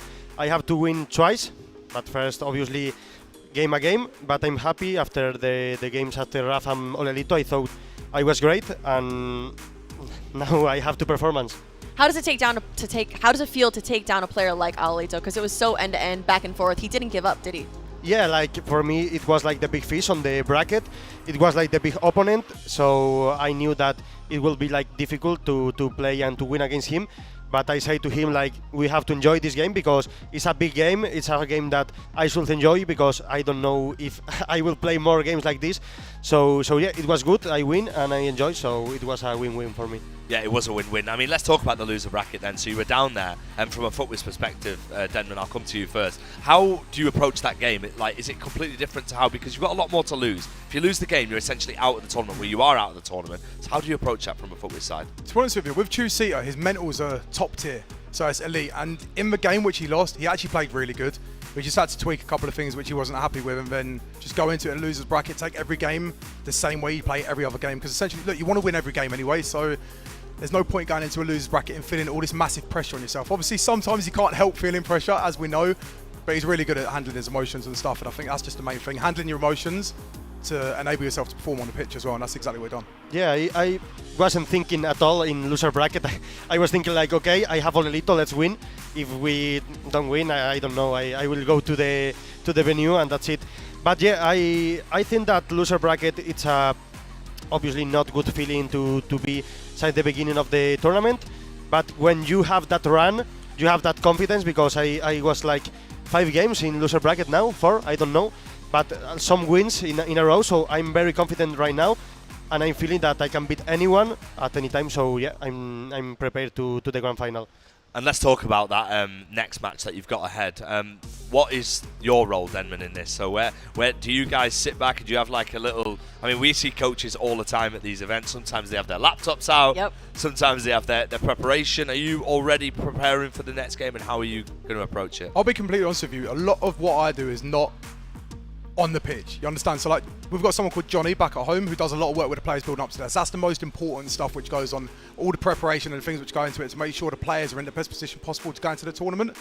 For me, it's pretty much look pretty and just make sure he's not losing his head and just doing stupid things, really. Just like the basic stuff. But yeah, a lot of the hard work goes into the tournament beforehand with Johnny. I've got to give him a shout out because he's worked with all the players, like from the Aussies to the Spanish and to the English as well. And that's where most of the hard work goes into it. Yeah, I think it's great because I am a new part of Footwith, and I really notice that support that, for example, being in Discord with the guys, like with Johnny, like he said, he's a top tier guy. He plays so good. He could be competing, but he doesn't want to. So he's helping us. And yeah, it's great to be part of Footwith. I'm so grateful for that because I feel that my level is better than was before, and I think that Footwith have like a really impact on my actual level, and I want to give that back to them, obviously. Now let's talk about your next matchup, Adida. We don't really know too much about him. He's kind of a little bit unknown. How do you go into that knowing that not many people have played him, but he did take out a player like Alito? Honestly, I'm thinking like on my gameplay, like against Rafa, against Olito, I wasn't thinking at all at, okay, what can I do to stop this from Rafa or from Ole? I was like, okay, I want to do my game. If I win, it's good because I'm playing good. But the first of all, I want to control the games, to play the way I want to play. And that's the aim. That was the aim on the previously games. And that's the aim against Adida FIFA. Yeah, maybe he's a bit underdog, but he's in the grand final. I have to beat him twice. So it will be a really good matchup for the viewers, and a really difficult matchup for us. Does it make it easier, you think? I mean, of course, if you were to go on and to beat him in the next game, we do go to a bracket reset. Does that then put you in the advantage, or has he still got the advantage despite potentially losing the game before? I mean, obviously, it's better to have to win only one, but I think that it's a bit engaña un poco in Spanish, some people will know. Like, it's a bit dangerous for him too, because if he loses the first game, he will be a bit scared, like, okay, I can lose another game. But obviously it's a tough situation for me and for him. Well, guys, listen, it's been amazing having you both here on the host deck. You guys go and prepare for your next game. Denman, great to see you as always. Keep up the great work with Footwiz. Let's take a look at all of the results from the last round, and before we head into the final round of fixtures. Casey, we could be looking at bracket resets left, right and centre, but here are the results of the featured matches. Diogo Mendes beating Goal Poacher by 4 goals to 1. Gerald Carroll winning 4-3, and Oli Lito going out against the man who we just had here, Chizita, and Lamps last minute of the game being knocked out. That is so cruel for a man who's played so well today. Yeah, I think that oftentimes we see him trailing matches and somehow he's able to pull it out last minute. But in a situation like this where Max is also a very consistent player, going into extra time, there's a little bit of fatigue there. He just couldn't quite get it back there. But it was end-to-end the entire game. End-to-end indeed. Let's take a look at the brackets as to where we are right now. Group 2, Bracket C. We have our final. And that man who we just had, Chizita, here against Adida FIFA. In order for Adida to not qualify for Sunday, he has to lose twice. How do you see it going? He does. It's interesting because I'm thinking backwards to the Danny Pitbull situation. Will we see that again? Because he was able to reset, but he still wasn't completely successful into qualifying for the next one. But I expect a lot out of Chusita here. He seems confident sitting with him up here on the desk with that interview. And Adida FIFA has been sitting here for quite a while now, sitting here cold. And so I'm curious how his mindset is going into this, as this is one of his bigger competitions that he's competed in. Yeah, it is indeed. But he did have a fantastic result against Oli Lead. So let's look at Bracket A. Nicholas against Diogo Mendes. Nicholas, for me, one of the favourites. A massive talent task for Diogo, but he has been playing really, really well, hasn't he?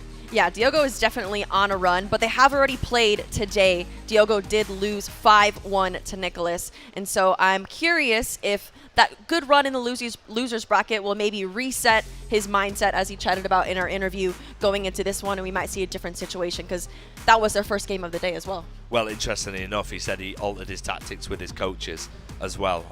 He said that he took his headphones off and he listened to him, so this could be a completely different challenge for Nicholas to face, but he does only need the one win to qualify as we look at bracket B, the last one. What do you make of this final? This is a good one. We got Dullin Mike versus Jose Bilon. I'm excited for this one. Again, Dullin Mike was very, very dominant. He scored a lot of goals today. I think that will continue into this one. But we've seen a lot of great things from Jose as well. Taking out Yuval is a very, very good undertaking as well in the last minute. So we'll see maybe if that last minute goal that he scored will propel him into this final. Well, yeah, but this is, of course, a rematch as well. The last time they met, it was 8-1. Sheesh. Which is a huge, huge scoreline, as we are joined in the booth by Brandon Smith and Mike Labelle. Final round of fixtures. Potential bracket resets, Brandon? I think some games you could question. I'll be honest. Sorry, Diogo. Nicholas is Nicholas, and I think he goes through to the top 16. And what about this one, bracket D, Mike? How do you see this one going? I think Marwan's going to take care of business as well. I don't think we're going to see bracket resets. I'll throw it out there. I'm happy to be the guy that lives on that by himself. I don't know. I look at a lot of these matchups, and I think they're going to be hard to beat twice. I don't see Dolan Mike losing twice. I don't see Nicholas losing twice. Adidas FIFA potential? Maybe that's your question mark game, because you don't have as much experience, but I don't want to take away from what he's already done today. He could come out here and put in a lot of work versus Chasita, but I like what I see from Chasita, and I just don't have as much to measure with Adidas FIFA. But everywhere else, I don't see the double. You got to beat him twice. Yeah, you have got to beat them twice, of course, to secure your spot in Sunday. We've seen a couple of players making it already. Who's your predictions, Casey? For all of them? All of them. For all of oh my goodness, that's a lot. I don't know if I can take that task on, but maybe the first one. Tell us about the first one. Honestly, I can't predict it. I can't do it. I can't do it. I do think that it will not be as big of a distance as their 5-1 first match. I think it'll be closer. I think all the games that should be closer in this stage than if you had there's no way Dolan Mike wins 8-1 again. I don't think that's going to be a repeat situation. If anything, whenever I was in this circumstance, I always said, if I beat somebody, I hope to never play them again, because I always felt like the odds were against me now. So I don't know if that's carrying any sort of energy with these guys, but I always felt that way. Well, it's nearly time for the final round of fixtures. Me and Casey are going to hand over to our casters, Mike and Brandon, and we'll see you soon. Thank you very much, FG. In case this was the last round of action here from Dallas, Texas in our DreamHack qualifier day 1. We're going to find 4 more players, aren't we, to the knockout stages. As we said, tomorrow we do this all over again. Another 128 players will come to battle here. We are loading into our first featured matchup, Game A. Nicholas against Diogo Mendes. I mean, look, they've played before, as Case was saying. It was a 5-1 swing.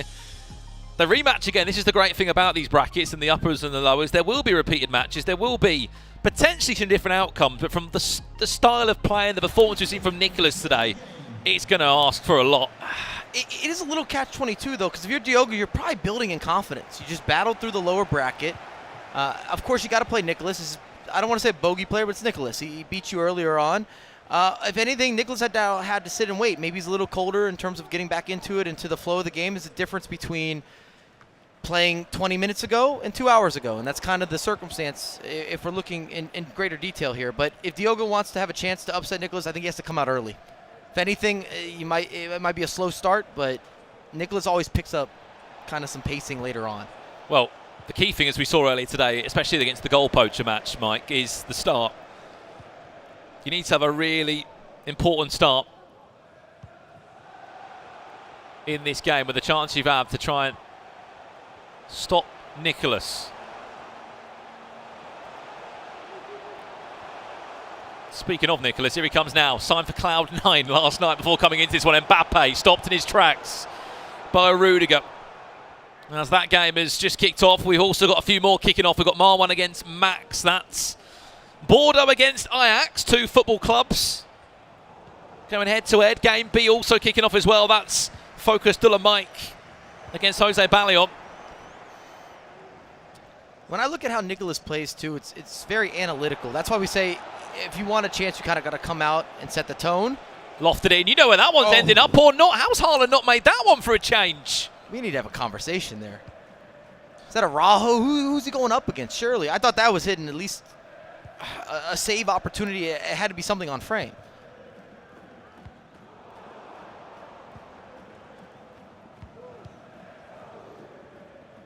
Big switch is open. Of course, we talked about it earlier, but Diogo using João Cancelo gives you a little more facilitation, maybe less of an athlete, not the same size if you're looking at the defensive end.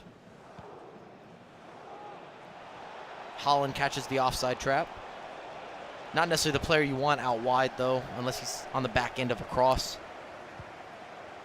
Well, speaking about Merlin today, he's certainly got the got a decent pace stat, but you're right, he's more known for the aerial presence in the box. Was pushed out wide there. Nicholas gets the right side there of the defender. Vitinha, Haaland again, Rudiger, really well done there. Diogo Mendes once or twice there. I agree with Case as well. I think it's a different Diogo. He's been really solid defensively. He's not getting caught out. He's been playing a lot of matches where they were very close and maybe pull away a little bit late. He'd be able to break away as it gets close to the 90th minute. In some ways, maybe a little Nicholas, and so, if you're looking for a compare and contrast. So we'll see. They know each other well. They played already earlier today.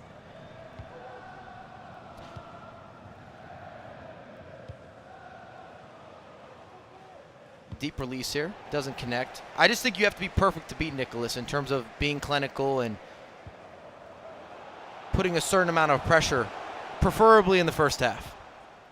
What's important to add as well, Mike, isn't it? Bracket resets can happen this round. If you've come from the lower bracket, you have to beat your opponent twice. And we should also mention, we saw one, I guess, halfway reset, but we haven't seen a full reset up to this point. Everyone that was the upper seed earlier today, all 4 of them were able to get their spot for Sunday and lock it in.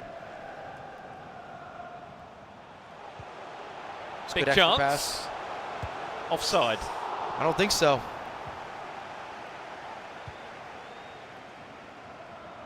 Well, goals are going in now in our matchups. Remember, these 4 players, the 4 winners will go into Sunday's top 16. They will guarantee themselves some prize money. Goal in this game. It's a breakthrough for Max, who's just come fresh off that win against Lamps in the 120th minute from that corner. This is the goal it's come from. Lofted in, this time Haaland. Right place, right time. Goalkeeper in no man's zone. We will talk about that goal time and time again. It's all about trying to set it up. Haaland looking for the return. Can he get to it? Not quite. Van der Sar steps up. 20 minutes, nothing. Nada. Not a lot of opportunities either. Maybe some probing chances, a lot of switches of the pitch, but nothing too clear-cut.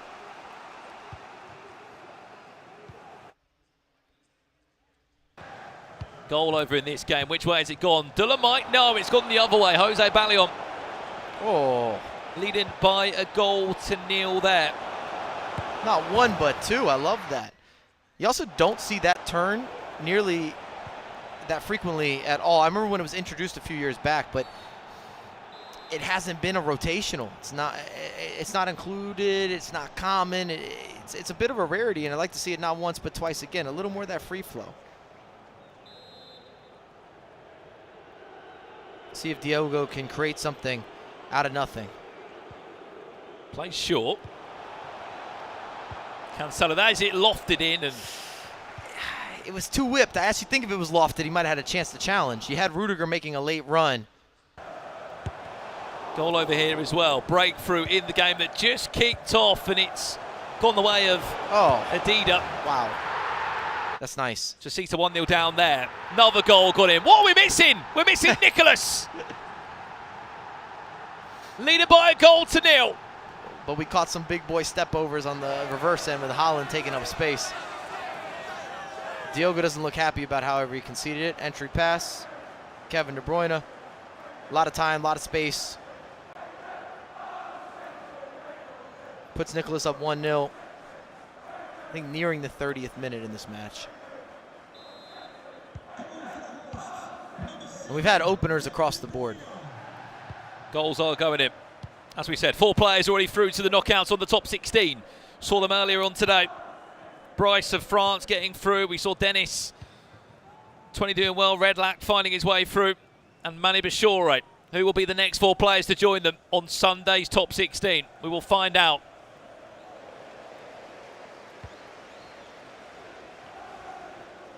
Current scores on the doors. 2-0 max leads from Ajax. Oof. Jose Ballion leading by a goal to 0 against Dulham Mike. And Adida FIFA leading Chasuta by a goal to 0 there as well. Nicholas looking for maybe a second in this one. I mean, that would be a bracket reset if Max does continue that form. Long ball over the top. Mbappe has got the legs to get through. Big chance for Diogo Mendes. I was going to say he's got to finish, and he does just that. Beautiful over the top, well weighted, perfect amount of spin in the pathway. Good first touch from Mbappe. Another one to settle, eyes up the goalkeeper, hits it on the near post. Lovely counterattack. We haven't seen many of those. Puts him right back in the game. It's one of them, you have to make the most of it because the chances will be far and few between when you're playing against Nicholas. Brilliant composure there from Diogo. And even more important finish, 1-1.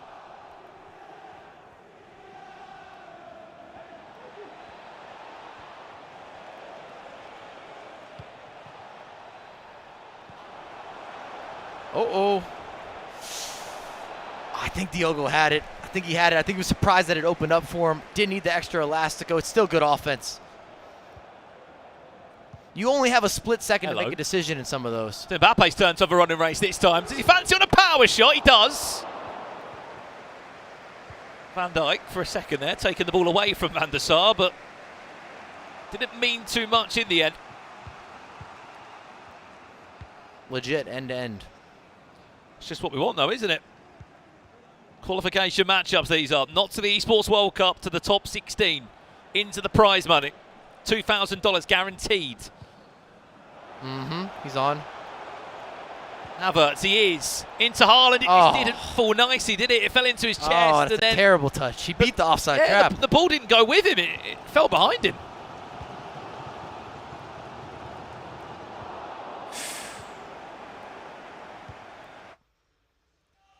Let's jump across. Goals are going in. Where is it coming from? Chasita. I heard it. Back in this one, Bellingham.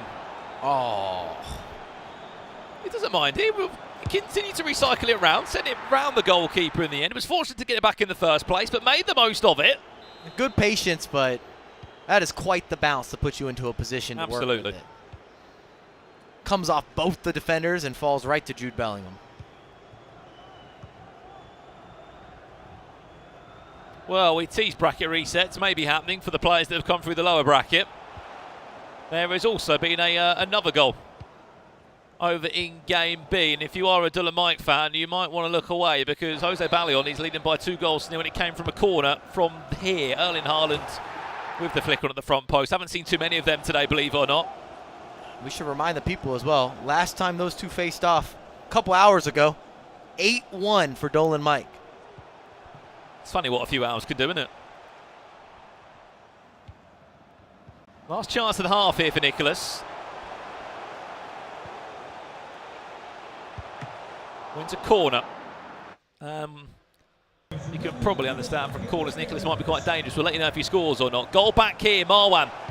20 minutes in this game. Important goal for him. Quality finish. Nicholas unable to make the most of that corner in the end. Diogo Mendes wins a free kick. I just feel like Diogo needs something here. He's had a decent first half. Nicholas is just one of those guys that wins the second half constantly. So you gotta have some things working for you. But I've been impressed. Diogo's defended well. He's executed on his offensive plan. He's had good build-up, got into the right locations. He's been able to negate plenty of the attack. Back over to this one. This is live now. Chasita, 2-1 down. He might be in for a 2-2 equaliser though here. Bellingham. Good pick out. Finds Hullet. Still in possession is he this time with Vinicius Junior. Waiting for the right pass. Fakes the power shot. Lofted into Hullet, who can't convict the chance. Asking for a lot. I was wondering if he's maybe going for a pass across. Even with that animation, you can get a pass across from the the acrobatic, if you will. But if he was going direct, I don't think he could beat the goalkeeper.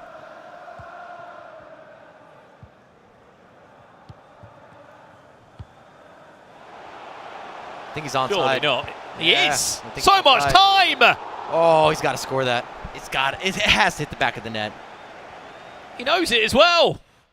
Goal gone in this game. He was 2-0 up, Max of Ajax. Now he's at 2-2 because Marwan has just scored 2 goals in 7 in-game minutes. There's a long ball over the top, and Mbappe's got all the time. Ball rolls inside before then dispatching. Put Virgil van Dijk off the pitch. Corner, Chasita. Ice skating. After a defeat, probably should have found a third in this game. Front post flick on. Oh, that could have been back of the net. He's fortunate. Indeed is fortunate on that one. This is one of those stories, though. We talked about players that don't have the notoriety. We don't know all the backstory. They don't have the same results. They don't have the same experience. But making a run, they're fearless. Adida's been one of those guys thus far. And a free agent still, Mike, as well, which is crazy to say. At this rate, he won't be one for long.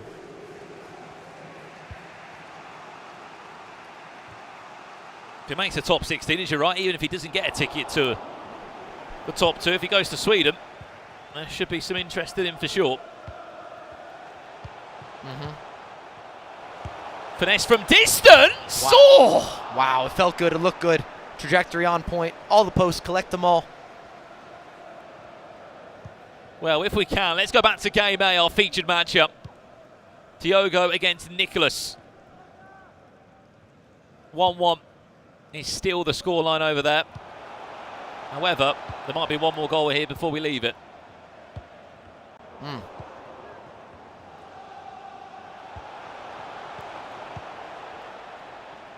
Coutinho.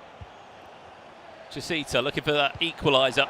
Offsides. Didn't track back. Offside. Right, let's jump across if we can because we've just missed a goal. And it's just gone in live now. Nicholas 2-1 up. Extra pass across the body. See a head nod of approval from Nicholas as well.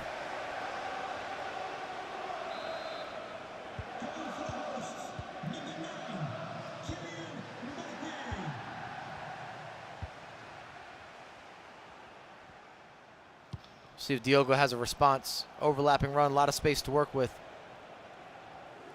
Still 2-0 down, Mike, in that game. Not sure what is going on. Hasn't been able to get going.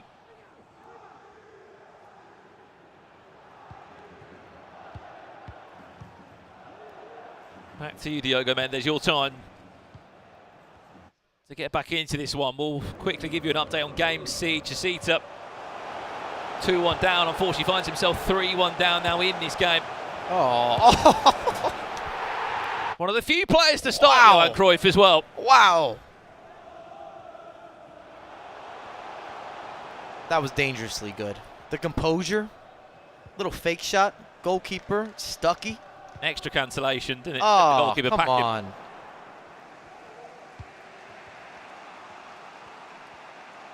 Sending all sorts of prayers. That's gorgeous. That one's into half-time now. 3-1 to Adida. Good pick 42 up. minutes on the clock. Marwan against Max. There's been another goal in that game. We'll give you game D as soon as we can.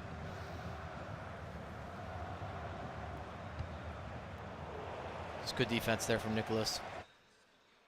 Well, goal's gone in. Which way has it gone? It's gone back the way of Ajax. And it's come from out wide again. I'm pretty sure you know where this one's going to be ending up.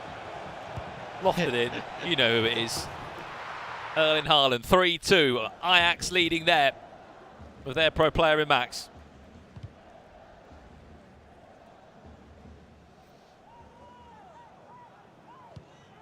Uh-oh, big takeaway. Space to work with. Dembele looking for options. Diogo. Mbappe finds R9. Ooh, pushed to the ground by Van Dijk.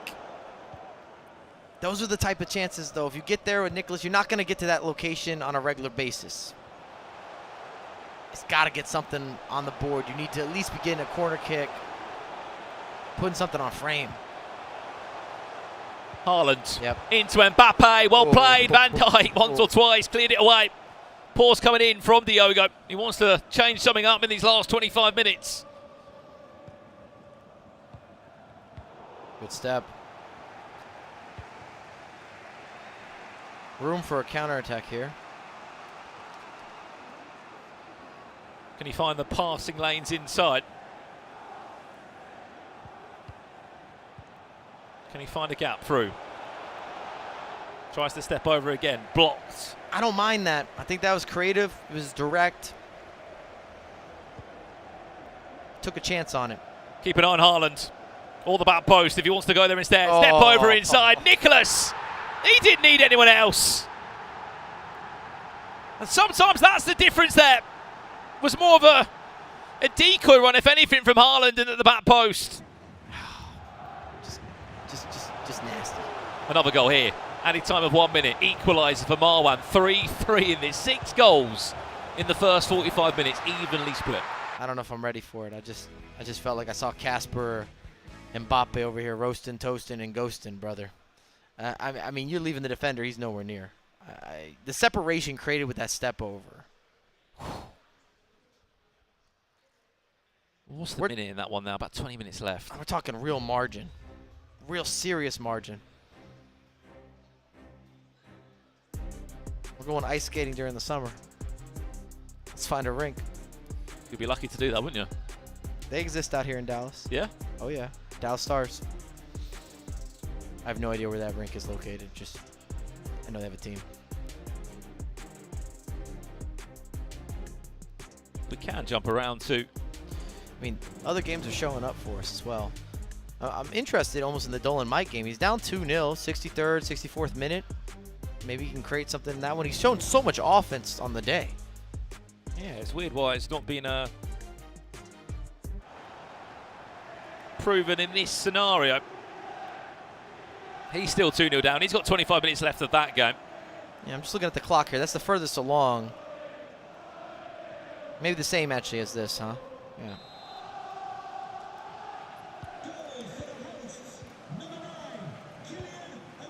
Number 9, 3-1 Nicholas.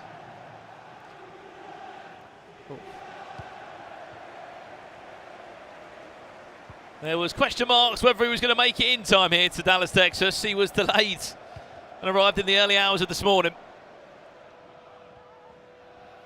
He's not looked out of place aside of the jet lag and probably some tiredness. He's been him typical self.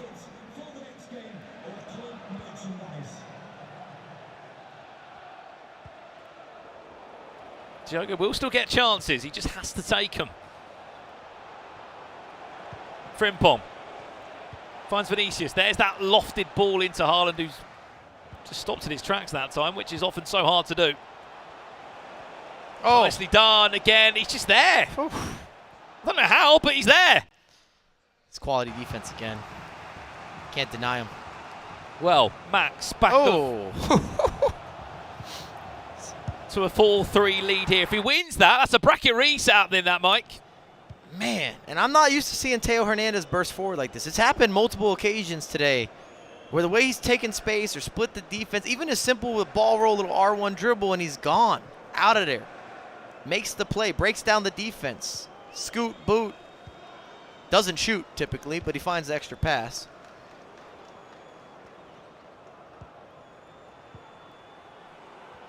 Chance to break away again. Is he going to get stopped? This time by this Nicholas defence. It is brave, big tackle from Virgil van Dijk. Wins a corner though. Has to make the most of this. Indeed is going to close out versus Chisita. If anything, that was the game they were saying maybe we'd see a reset. Not the case.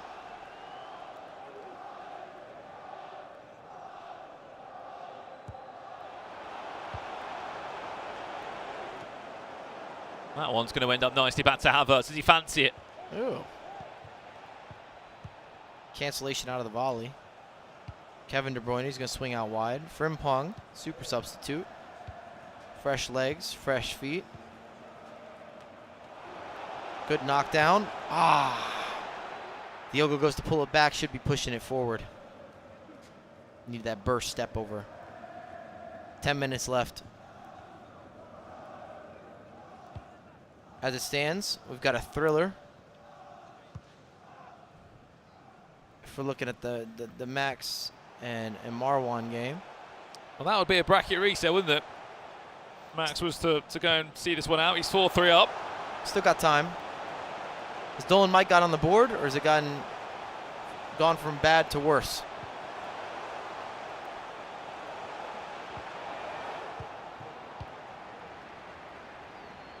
Yeah, Dolan Mike currently down 3-0. It's looking also like a reset matchup. Well, this is that game you just spoke about there, Mike. 3-0. Down, Dylan Mike. Not sure what's happening there. Yeah, my bigger concern is not him conceding goals, but the fact that he's got a clean sheet. That he's not been able to score goals. I mean, we haven't seen every detail in that game, so I don't know if there's a bunch of missed chances, but as a player that's known as a bit of an offensive juggernaut, if you will. If you're not scoring, if you're not putting pressure, if you're not giving us some different animations, some sort of jigging in the box.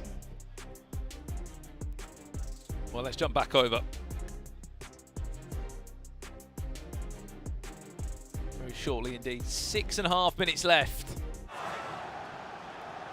in that game. Over here, is that a goal back for Dylan Mike?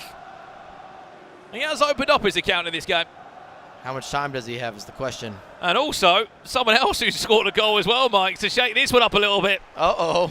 Okay. 3-2. And we said about a corner being important. He made the most of that one. The man, the myth, the legend at this point with Holland. If you've learned anything from this broadcast, if you're playing a lot of FC, if you can afford a version of Holland, he should be there. If not, take Sorloff. Yeah, worst case scenario, cheapest chips. Sorloff will get in there. Even some of the pre-team of the season items are good enough, though, with Holland.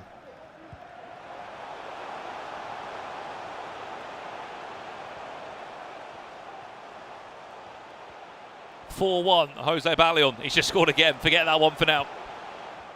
Big takeaway. Bracket reset happening over there. That will be another matchup we can confirm against Dylan Mike. He'll really have to get his act together. I think he's on. Big chance. Diogo Mendes, Frimpong. Is he round the goal? He is! Oh, what a finish. Wow, I thought Nicholas had baited him. He came out, he cut the angle. That's well done there. The extra touch across the body. You're thinking you want a ball roll, you want an R1, you want to take it around him, but the way that he's backtracking with the goalkeeper, it wasn't an option. Well, in the meantime, another goal that's gone in. Chicita. 16 minutes left in that one. He's only a goal behind. And look. Oh, don't write him off. What was I saying? I mean, in the nice way to Diogo Mendes, I apologise. Look, 8 minutes left in the game. Nicholas had a 2-goal lead. You think, you've got to see that out. Surely. He's already run into the corner. I love what he did there as well. Shout out to Diogo. That's quality finish. I'm telling you, the goalkeeper movement is good there from Nicholas. I didn't even know Frimpong had that in his locker with the across the body. It's a tough angle. This is live now. He's on. And this could be an equaliser. Mbappe is through. 4-4. Wow. He was down 4-1. He was down 4-1. We were talking about this being a closeout. Adidas have wrapped it up. There's that experience we talk about sometimes. Somehow. Oh, my goodness. Gone from one game being... What's going on in the Dolan Mike game? Is Dolan Mike making a comeback too? Unfortunately not, Mike. All right. Unfortunately not. All right, no Dolan Mike then. But a bracket reset will be happening there. Wow. Oh, my goodness. 3 of the 4 games have... We're going extra time. Got really, really exciting over here. Are we on our way to extra time? Remember, winner of this goes top 16, loser out of the tournament here in DreamHack Dallas.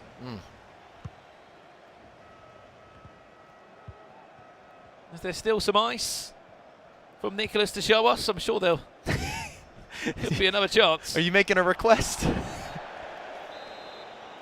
Well, that might be a favorable foul call. I don't know about that one. I think Teo got maybe caught down the sideline. Set up nicely for Nicholas. Oh, Bisek is on. Big body, one of the most overpowered center backs in the game. Highly regarded, highly recommended. Nicholas. And in time of 2 minutes that's been played. Has he got his final chance of the game? He has. Teo Hernandez will try and squeeze it through once or twice. Bizek gets the ball clear. Extra time needed there. Let's jump if we can across the game C. And give you C live now. 4-4 between the two Spanish players. Adida and Chasita. 4-4 here. Oh, this is nice. About to get a full-time result as well. Jose Ballion, 4-1 win against Dolomic. Bracket reset confirmed there. They'll be playing again. Max leading 5-3 against Marwan. Bracket reset there also. What a ball that one is over the top, just blocked in his tracks there by Rudiger. What an important bump. A little confrontation.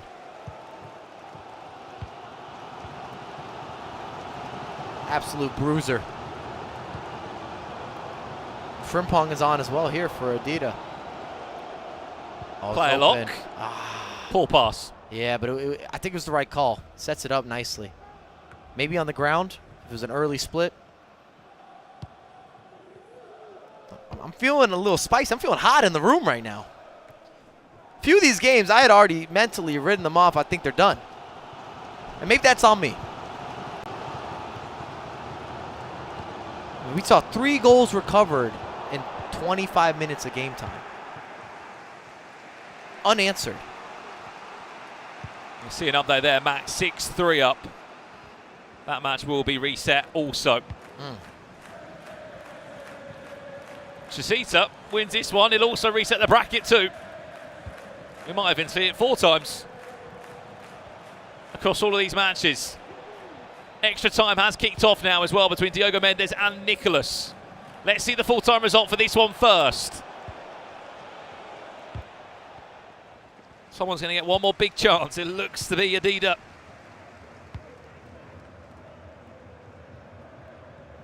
I like how Adida moves the ball around. There's a certain level of confidence, directness.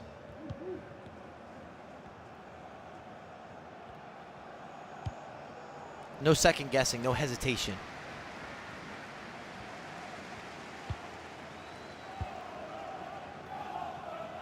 Oh.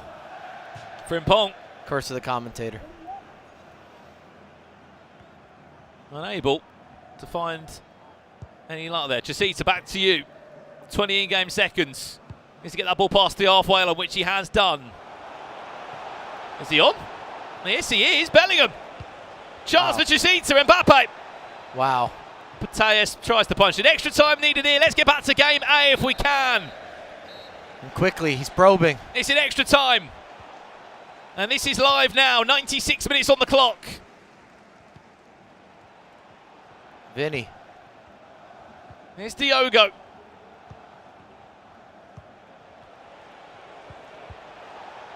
Frimpong, the goal scorer of the third and the most important goal so far in the game. I like this inclusion of Frimpong as well. We hadn't seen him used very often. A couple guys subbed him on late. Gives you an extra burst. Bellingham goes all the way through. Diogo needs a cut back. It's lofted in the air. Van Dijk. It's Van Dijk against Mbappe in that scenario. If it's not Mbappe, you got a Haaland, you got a Sorloth, you got a Giroud. That's hitting the back of the net. But I'm telling you, as a late sub, I don't know if I would start Frimpong just because of size, but as a late sub, he's electric out wide.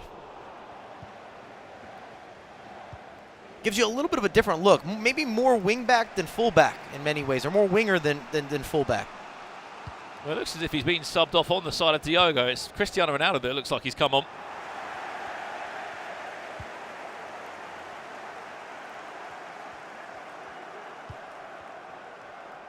Havertz, this is Nicholas.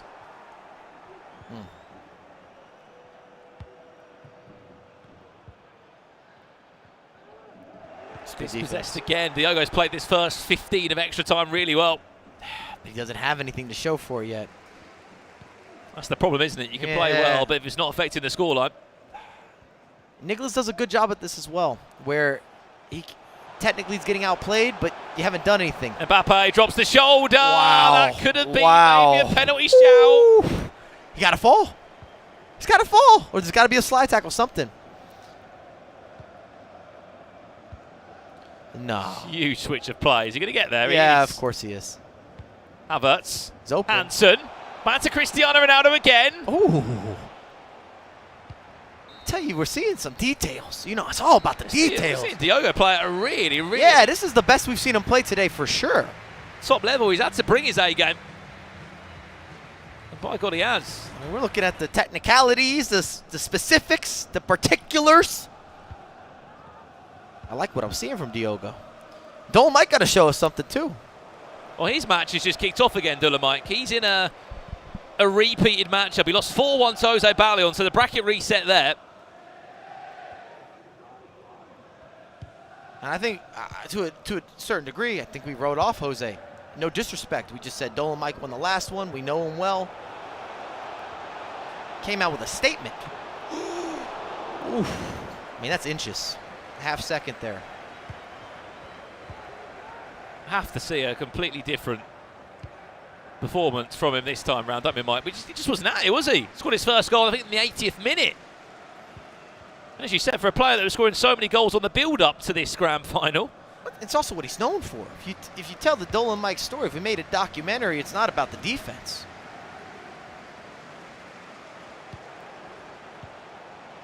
Early goal here. There's Dolomite. He's arrived in his second game. We'll leave him to it because we've got a more important game in this current timing moment. 106 minutes in extra time. It's just kicked off for the second half. Nicholas against Diogo Mendes. 3-3 is all square. Let's get back to it.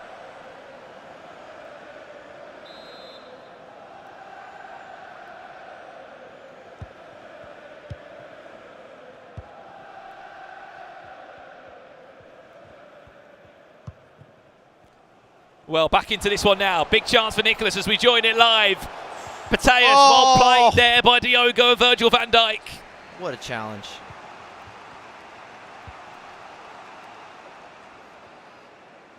He has been toe-to-toe for Nicholas since he pulled those 2 goals back. Tell you what, Diogo's going to be challenged. Can he be clutch here? Can we see something in extra time? We still haven't seen penalty kicks. I don't even know if I want to put it out there. I did, but... And the thing is, even if you beat him once, you've got to beat him again. Yeah, but you have hope. You got belief. Of course you do. You got belief. If you get the first one off Nicholas, especially on a comeback, he was down 3-1. Nicholas is waiting in the corner. Like 10 in-game minutes left, wasn't it?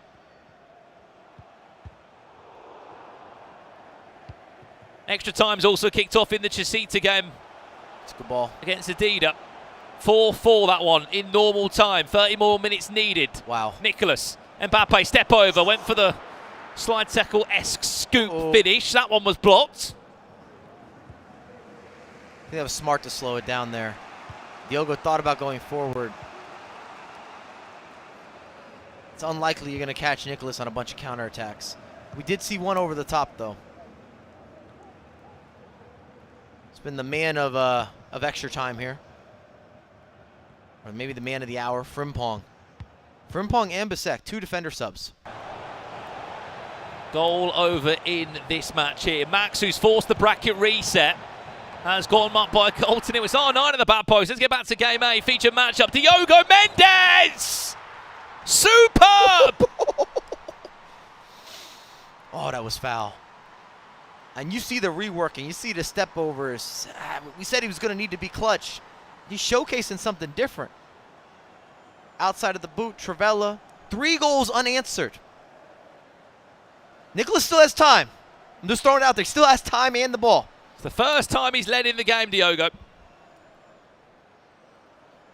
118th minute as well, Mike.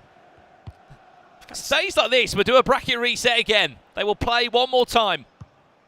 He's got a certain hunger. So if you beat Nicholas, you can be eating good in Dallas. Speaking of Nicholas. Alex Mateus there, really poor touch. Went all the way across. Oh, he got through. That might be it. Her body. Does he need to score again? He won't. He'll be smart here. Or he should be. That's it. Wow, we're going to have a reset. Bracket reset confirmed. Wow. Nicholas Diogo Mendes will be played again to decide a spot in the top 16. No way. Unless this one gets over the halfway line. No way. Well played, Diogo. Halfway there. Has to beat him again, remember. Let's leave that one if we can. Game C. This also. Are we going to get 4 bracket resets, Mike? I can't believe it. We had 1 earlier today. We might be in for 4. And we were so confident as a collective. We all stood up here and said, nah. The form we had been seeing, the guy switched up. Well, this is Adida. Remember, he's on the upper bracket. Chasita wins, then that's when the bracket reset comes in. Cruyff. Uh-oh. Rudiger, pushed to the floor. Oh, no. They don't teach it like that. Not sure what happened there. And in time of 1 minute, corner given away. Adida with the chance. Front post, flick on. Oh. Saved again for another one. You know what's coming? Haaland. Oh, that could have been better. If it was green, I think that's in. Mistimed the header.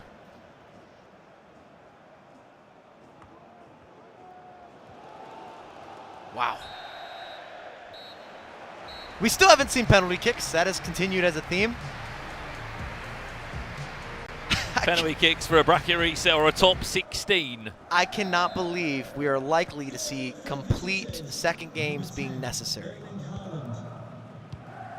Look, what's happened here? Last time we saw it was 1-0 Dolomite. Jose Bally on 2-1 up. I don't know if I like Rudiger as a left back either from Dolomite. You're not going to be able to whip in those same crosses or delivery out of the back. You can still switch the pitch. You could cut back and then whip in the cross, but you're losing a little bit of an option of just a natural left footer having the certain swing or the in swing or the outer swing. If you play a lot, you understand that the precision of passing. Well, if we can, let's go back to game C, please. Because we're in the second half of extra time there. Adida against Chasita. Oh, my. Oh, reverse my. elastico. Oh, why has he not had a better connection to the shot there? Mistimed it. Mistimed the shot. He did. Otherwise, that's back of the net. You don't even need that to be timed.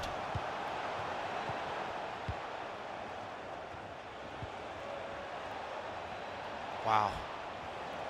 Jose's on it.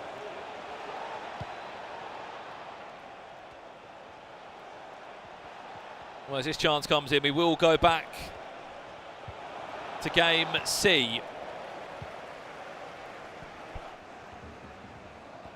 Adida against Chasita in extra time. Nicholas has just kicked off against Diogo Mendes as well. That one's in a bracket reset. In case you missed it, Diogo Mendes won that game. 4-3, first person to actually beat Nicholas here in Dallas. But because he's from the upper bracket side, he has to reset it. And if you're just tuning in, Adida FIFA was up 4-1. Chasita came all the way back. It's nice. It's crisp. Woo! Coutinho. It's good build-up. It's good defending.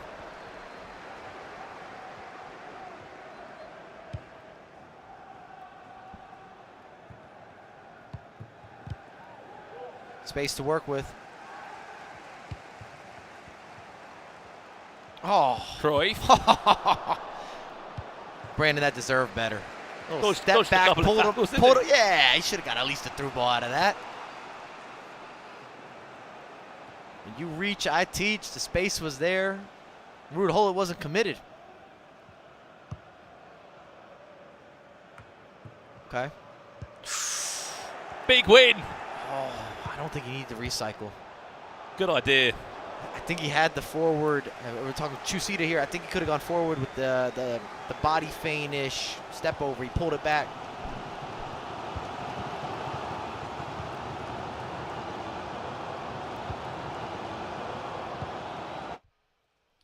We've had a goal in this game, Mike, on the bracket reset, and it's gone the way of Diogo Mendes. Wow. Could you imagine? Who has continued this form that we've seen. Wow, what a pick out. It's good. Remember, whoever wins that game is through to the top 16. Whoever loses out of DreamHack Dallas, they will not be going to the Esports World Cup. Penalties? I don't know. We asked for it. We've been asking all day. I don't know, Brandon. Or not. Don't get off this. Big chance there. We got to stay with that one. Jose Ballion scored a big goal there. Right, let's jump back to our feature match 3-1. Are we into penalties? We are. Penalties. Okay. To the side of top 16. Wow. Or a bracket reset. Haaland up first. Ooh, misses. Adida. Back to Chazita. Going to be one from Haaland. It will be. Goes down the middle. Adida has to have this. Put a little pressure on him. Converts. Chazita down the middle for the first. Does he run it up for 2? Vinny Jr. Slots it home. Perfect pens. Remember, if Chazita wins, the bracket resets. They play one more time. Adida needs to find the back of the net. This time he will. But so far it's been perfect from Footwiz and their Spaniard. Is that form going to continue? It will. That one's going to hurt your heart. Adida guessed right from the spot. Johan Cruyff. It's saved. It's saved. This will put a real separation for Chazita. Could wrap it up early. Wrap it up early. It does indeed. We have the reset. Everyone got reset. Every single matchup reset, Brandon. Wow. And he was down 4-1, Brandon. Bracket reset for a 4th time in our evening setup here in DreamHack Dallas. It's been a long old day of FC24, but it continues. Oh. As it continues here as well, Nicholas. How do we miss 2 goals? We caught this live. We very luckily caught this one live. Nicholas back in front, 2-1 up. I was going to say, we've been a part of a lot of unlucky moments for Footwiz, but what a battle back. And then a victory in penalty kicks to force the reset. Important as well, because as you said, Mark got eliminated early today. Stokes was in that qualification game. He gave us a great game, but only lost by a goal. Maybe Chazita, the newest player to sign. And if you were a betting man, you would have said that Mark or Stokes would be more likely to go further. Might not be the case.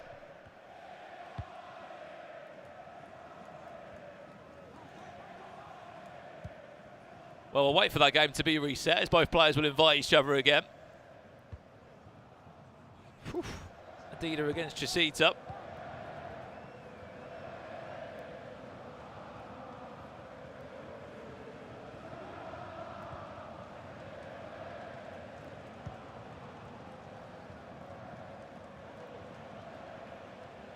It's a great trap.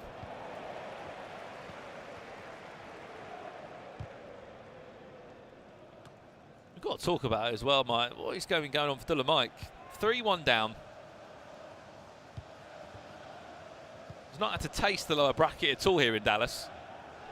Unfortunately, he's had to taste playing against Jose Ballion twice because he's reset the bracket. He's 3-1 down now. Not looking so good over there. You couldn't have predicted it. You really couldn't have. Cancelo is through. Nicholas looking for a third. He goes on his own with the right back. He hits the post. We'll continue to recycle the chance. Well blocked there by Virgil van Dijk. Wow. What a turn from Haaland. We haven't really seen that too often. It's not really what he's known for.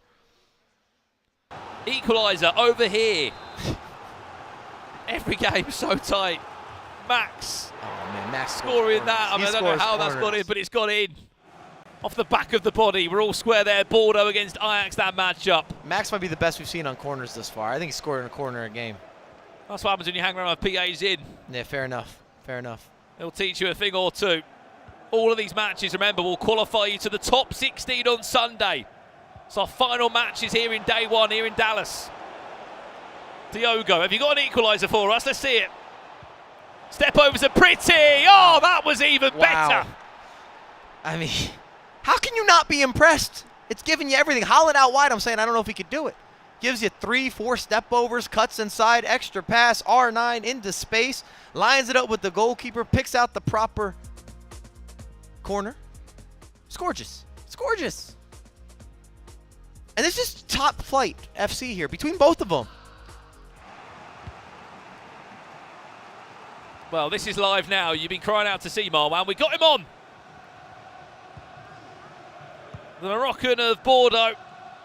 2-2 as it stands against Max of Ajax, one of the few players that are here that have, of course, also qualified for the FC Pro World Championships. Whoa, even game B's had a goal. Chance for Max. Mbappe! 3-2, he leads. Yeah, Max catches him there. A little bit of player lock, opens up some movement. Mistimed on a 50-50. You lose out on the matchup. Becomes a bit more of a 50-50. Rudiger pulled out of position. Mbappe into an easy split. Virgil can't get there. Across the body, you count those. Well, Dolomite is keeping this exciting as well. Oh my goodness. He's got a goal back as well. There's a lot of time still to be played. This is not over yet. Where are you taking us? Who's closest right now? Will we stay on Dolomite? Where should we go?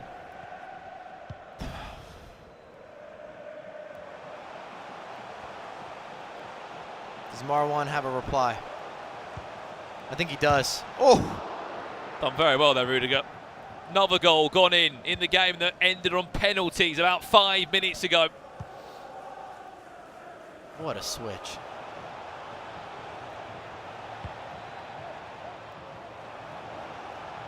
Good step from Virgil.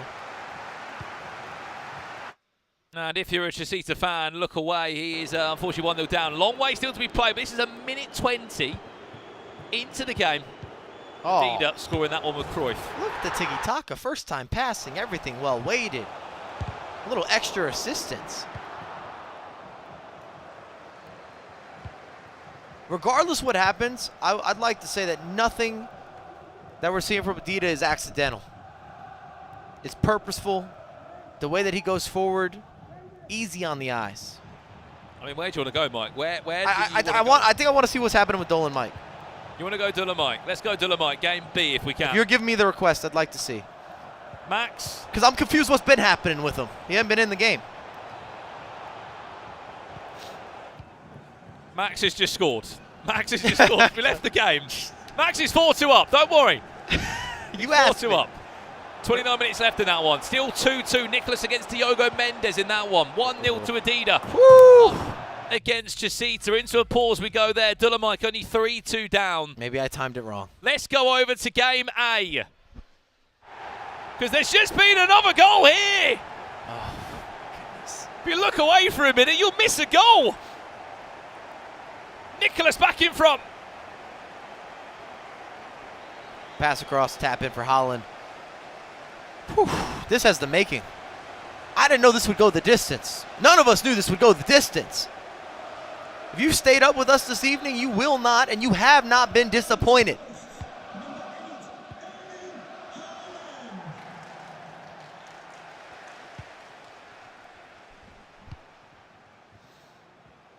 Five goals in the first half.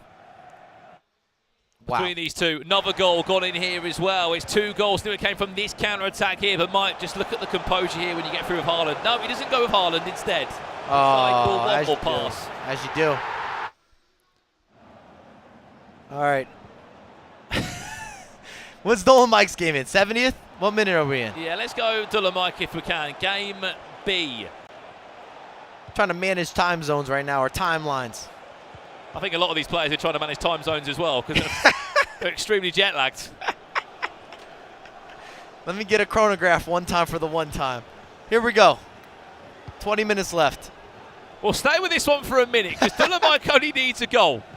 But there's also been another goal. Oh, no.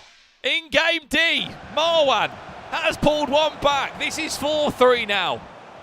You simply don't know where to look. Mbappe's just taking matters into his own hands here. Look at the left stick dribble. Cancelo all the way from fullbacks there. Messi's on the pitch fresh. That's 4-3. Dolomite, have you got a third for us? And make this exciting. Still don't like this Rudiger left back play. Just putting that out there.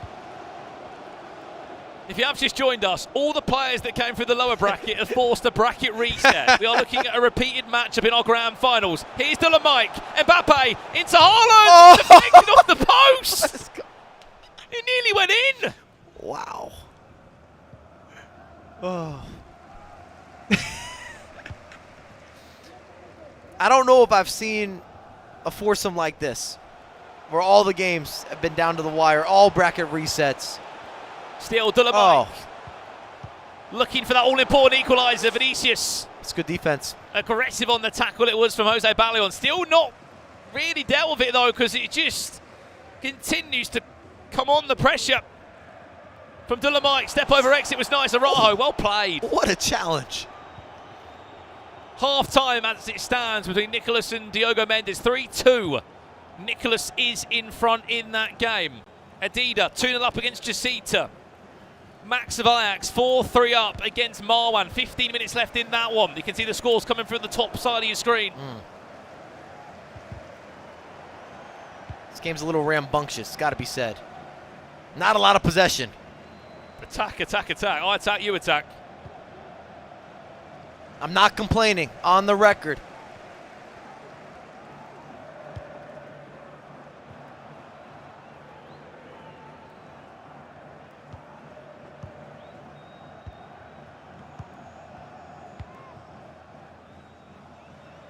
Final 8 in-game minutes. Nice. Oof. No. Hansen's going to get round. Hansen still for Dolomic. Oh my goodness. Caught the goalkeeper lurking. Wow. Timed it green as well. Thought we had one of those hand in the cookie jar moments. Jose just needs some possession play.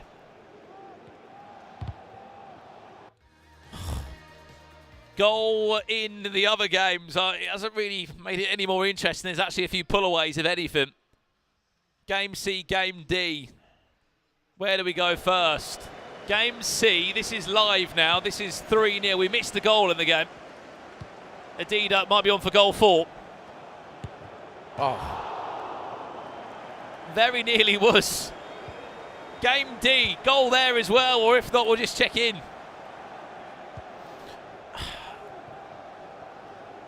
Surely it can't happen twice. This is similar to how the first game went. Dida was dominant. Well, we might be joining at the right time here. Big goal, 6-3 Ajax. Oh, you can wrap that. On their way to the top 16 with Max. Congrats to Max. Battled through a lot of adversity today.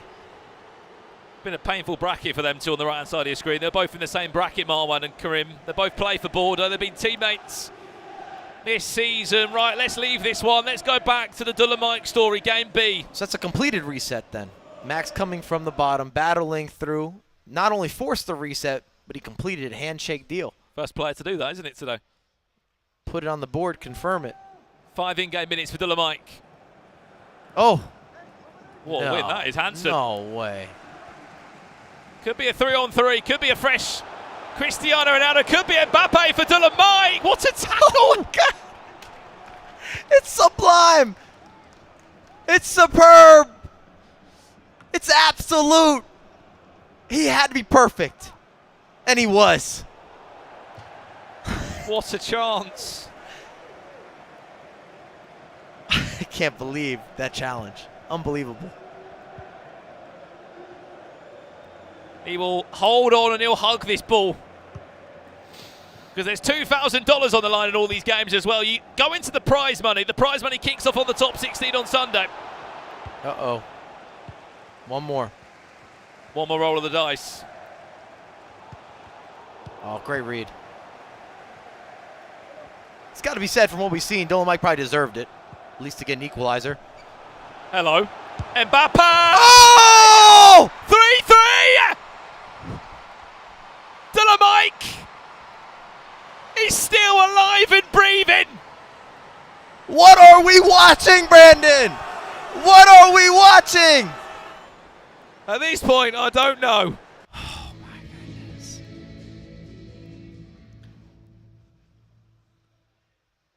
Right, let's quickly go to game A. People asking about Nicolas. Yes, he is winning. 3-2. Last 30 in-game minutes there. Game C. Jacinta not been at the races in this game, Mike. 4-0 down. Could be 5-0. Round the goalie. He saved him there. I would say that this is a game that might be dusted, but the previous game looked similar. The tale of two halves by definition.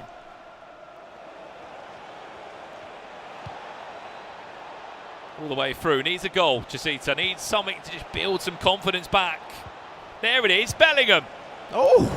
Completely off target. I don't know how that's happened. Right, we're resuming game B. Let's get back to it. Mike against Jose Ballion. We've got to work tomorrow, Mike. I don't have any voice left at this point. You'll be drinking tea tonight, brother. Right, 3-2. Let's go B. Because Mike might snatch it. No. In the last minute. How? Time of 1 minute. Jeez. It's a corner kick. It's a corner. You gotta be kidding me. No way. No way. Surely not. We thought we were going to extra time. He scored in the 90th minute, Brandon. Dolomite. How does he have the ball again on the corner kick? Score this. No. Hullet. Van Dijk. Haaland still looking for an option. He needs to be in the box, not on the edge of the box. Bellingham will just try and delay it. Wow. Extra time needed there. You have a full-time result. Game D. Let's go to game D. Are you sure? Are you sure it's full-time? Now I've got our 5th player into the knockout stages. We can confirm it in 2 in-game minutes time. Bracket reset done and dusted over here. Mike, 7-4 win. It is Max of Ajax, who will be player number 5 into the knockout stages.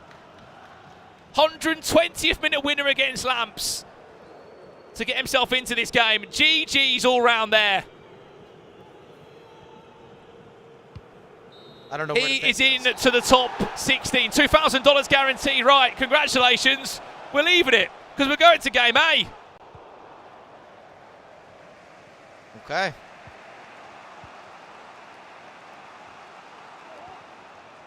It's a good read. Diogo. Fancy an equaliser. Oh, what a tackle. Some of the defensive plays, Brandon, have been just special, unique, necessary. I mean, these last-ditch challenges.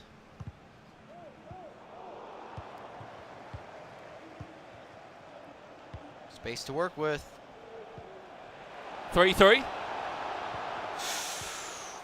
I think he had the layoff to Mbappe.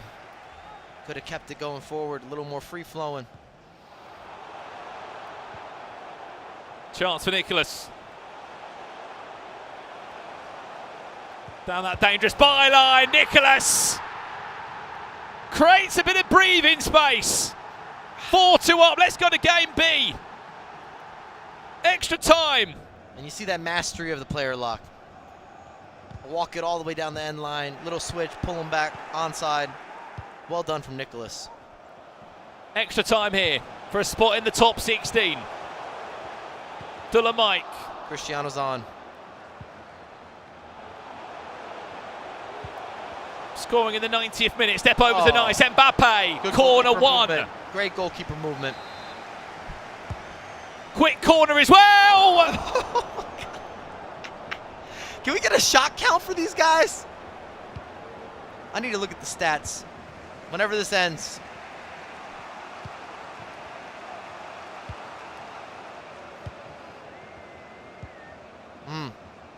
Oh my.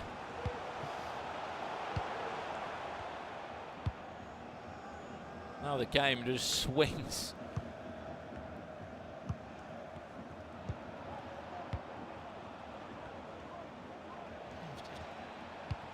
Ten minutes already played. It's a good pick out. Back to you, Jose Ballion. What have you got for us? I was going to say, if Jose could break through, there's space to work with. Dolan Mike is pressing.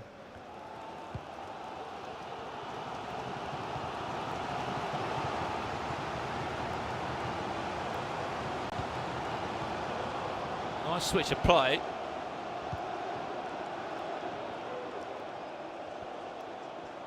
Haaland. Earned him. As we said, scores on the doors. Adida 4-0 up, 60 minutes basically on the clock against Chasita. He looks like he's going through. Nicholas 4-2 up against Diogo Mendes. 15 minutes left in that one. All eyes on this, but could be on its way to penalties. Oh, we're starting the penalty talk way too early. Got to. It's too early. Mbappe. It's missed. Oh, Van der Sar. No. Oh my goodness. To Hernandez. That was worked out for the better. Right place, right time. Space to work with. Look at the back post. Oh, it hits his back, of course. Poor touch there. Oh yeah. We're playing just ridiculously long balls.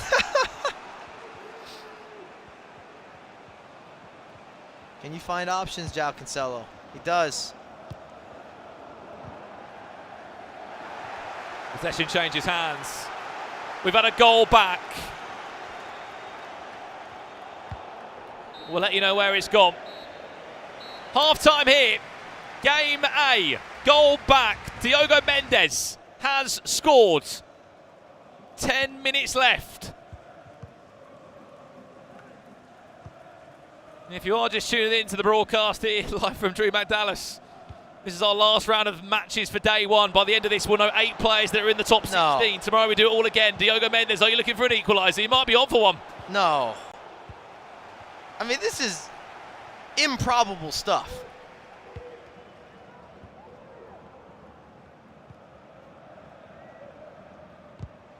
Big takeaway. Frimpong is on.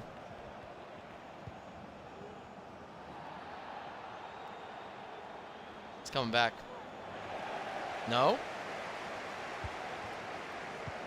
Taking his time. De Bruyne. Nicely done. CR7. Diogo cooking up something special. Oh! I mean, it's brilliant. This is unthinkable. This is preposterous. I got to start using some vocab words. What are we watching today, Brandon? Or tonight? Nicholas twice, back-to-back games, up 2 goals, not a lot of time left. Diogo battles back. And going Diogo toe-to-toe. pushes new limits. Going toe-to-toe with him as well. And it's just quality. Both of them, quality. Quality here as well between these two. Extra time. Like, these aren't mistakes. You're making them earn them. Both sides.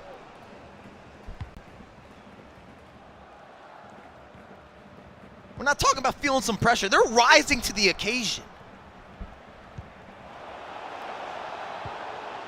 Haaland, where's his options? Hernandez beats him in the air. He must be tired.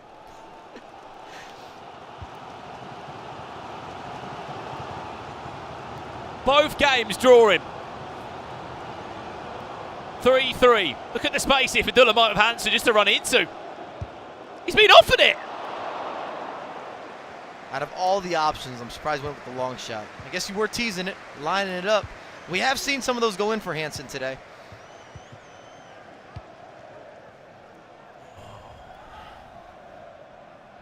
Chasita still 4-1 down.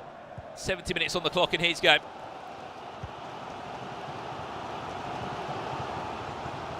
Pele is on. It's a good turn. Chance for Dulham. Bellingham. Messi back to defend.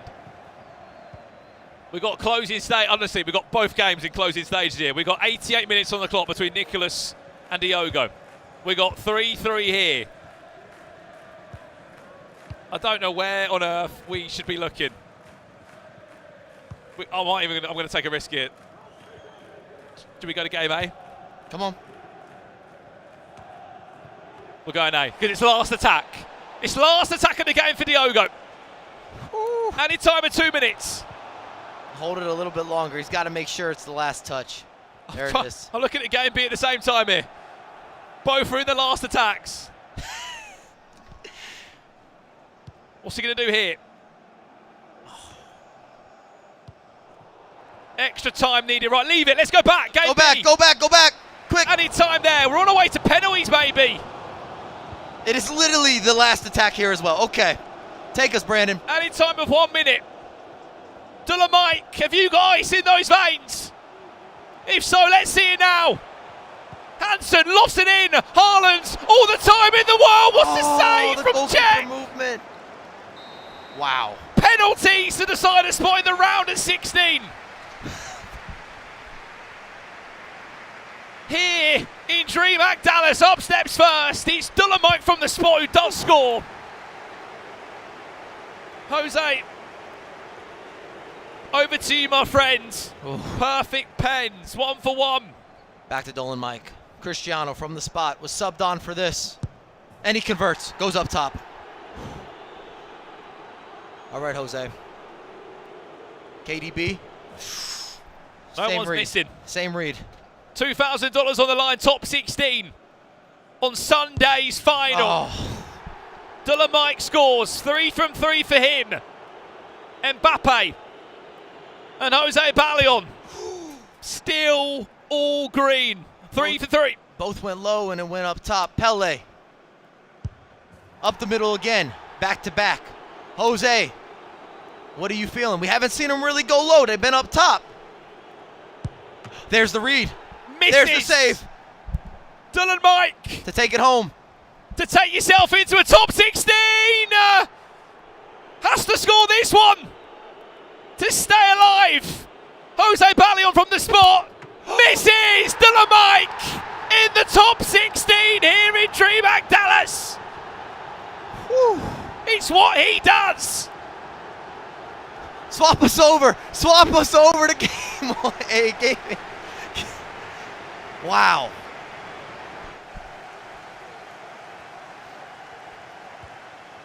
He's not happy because Jose's out of the tournament. Dolomite is through.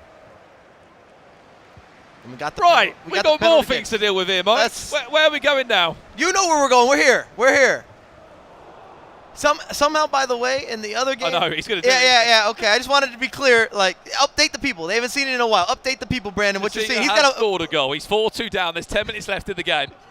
Brandon's got a multi-monitor. If you don't know on the back end, so he sees all.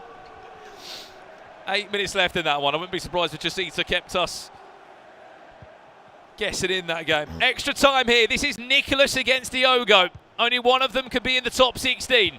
Oh, great pick out. Diogo, massive chance. Oh, he went back inside. Maybe there was a shot available. He did need to resurface. He got the little bounce that you needed. You got to make the most of it. Slight R1 dribble, and he's in for the good.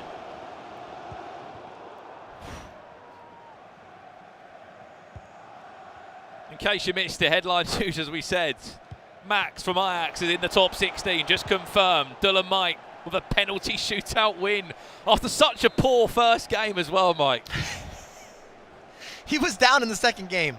He forged the comeback. 3-1 down as well. Oh! Hello! Second corner kick in this matchup. Who else would it be than the Portuguese man himself? Cristiano Ronaldo. No one is safe here in DreamHack.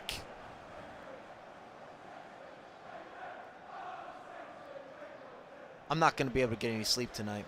I'm revved up. These games have just been spectacular. I don't think Nicholas is done. I think he's got a rebuttal in order. Goal for the visitors. Number 15, Cristiano Ronaldo. Just to track back, by the way, Dolan Mike scored in the 90th in order to get himself into extra time, to force those penalty kicks. Here's Nicholas, Haaland, Mbappe, couple step overs. Oh, back inside.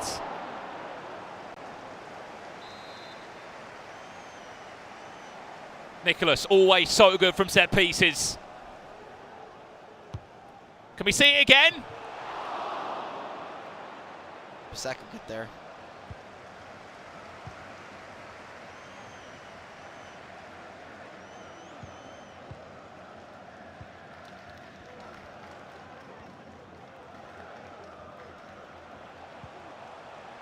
It's a good idea.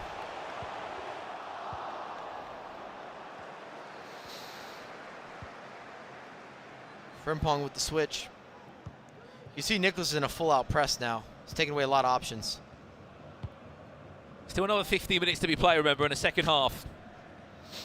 A lot of time. Full-time result there, by the way. Unfortunately, Shasita out of the tournament. Congratulations to Adida. Had to go through the bracket reset. Had a question mark on him. He's in the top 16. Only free agent in the top 16. That won't be for long.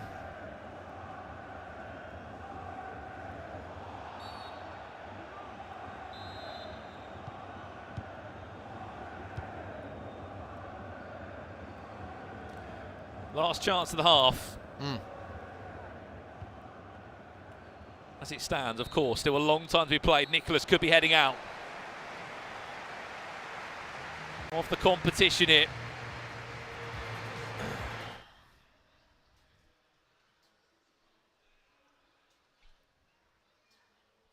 A long 15 minutes here, Mike. I don't think this ends 5-4. I think we got either Diogo needs to extend the lead or Nicholas is going to have an equalizer.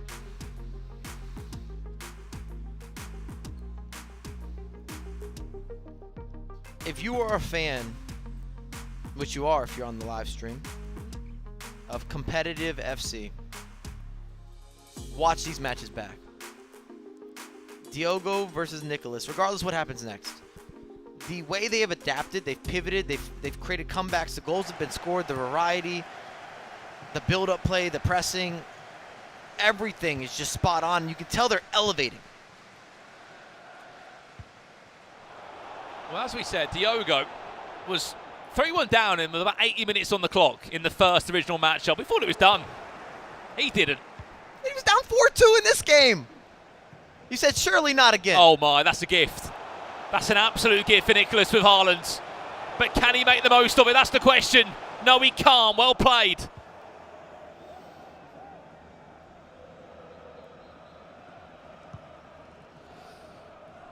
Ten in-game minutes. Diogo's looking a little shaky here. You still got to go forward.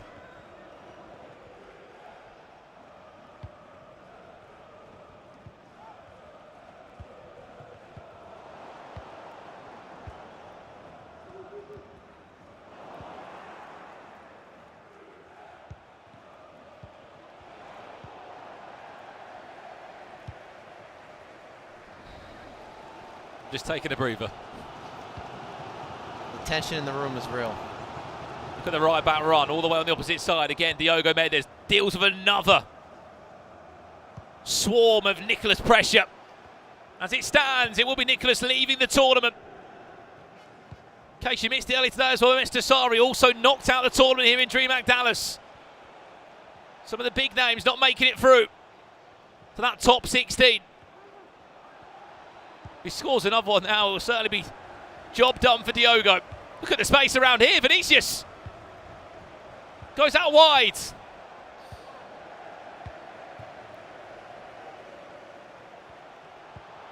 Could be him. Back post is an option. Haaland. Player log into Nicholas's. Haaland's 4 becomes 5, and it's all square again. You got to say something was happening. Something was coming. If there's one area that I wish Diogo maybe gave us, once he got into the final third, he's still trying to hold it. He had to go forward. You got to go for that next goal. Nicholas defends knowing that you wanted to go side to side or you want to go back. He's challenging you to go forward. It's easier said than done. Still got time. This just seems fitting.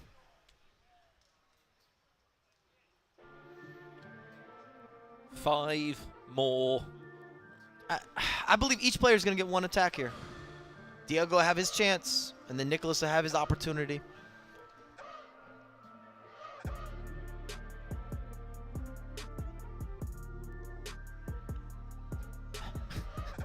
Diogo looks stressed.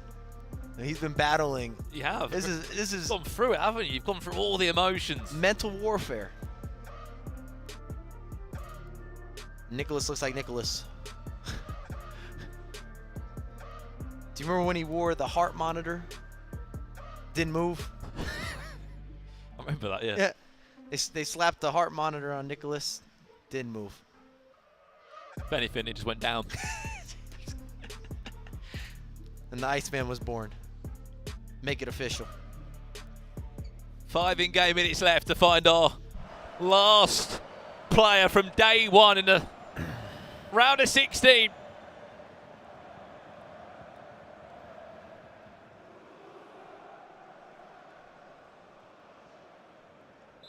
You're right to say that, Mike. Both players will get one decent chance each, at least. Well, who's got the ice? Ooh. The composure to send you through to Sunday's top 16. Is it Nicholas? No, it's not. It could be Diogo. Last final few minutes for him. It's going to be his real last chance, or not. Nicholas might get two. Pateas into Vinny Jr.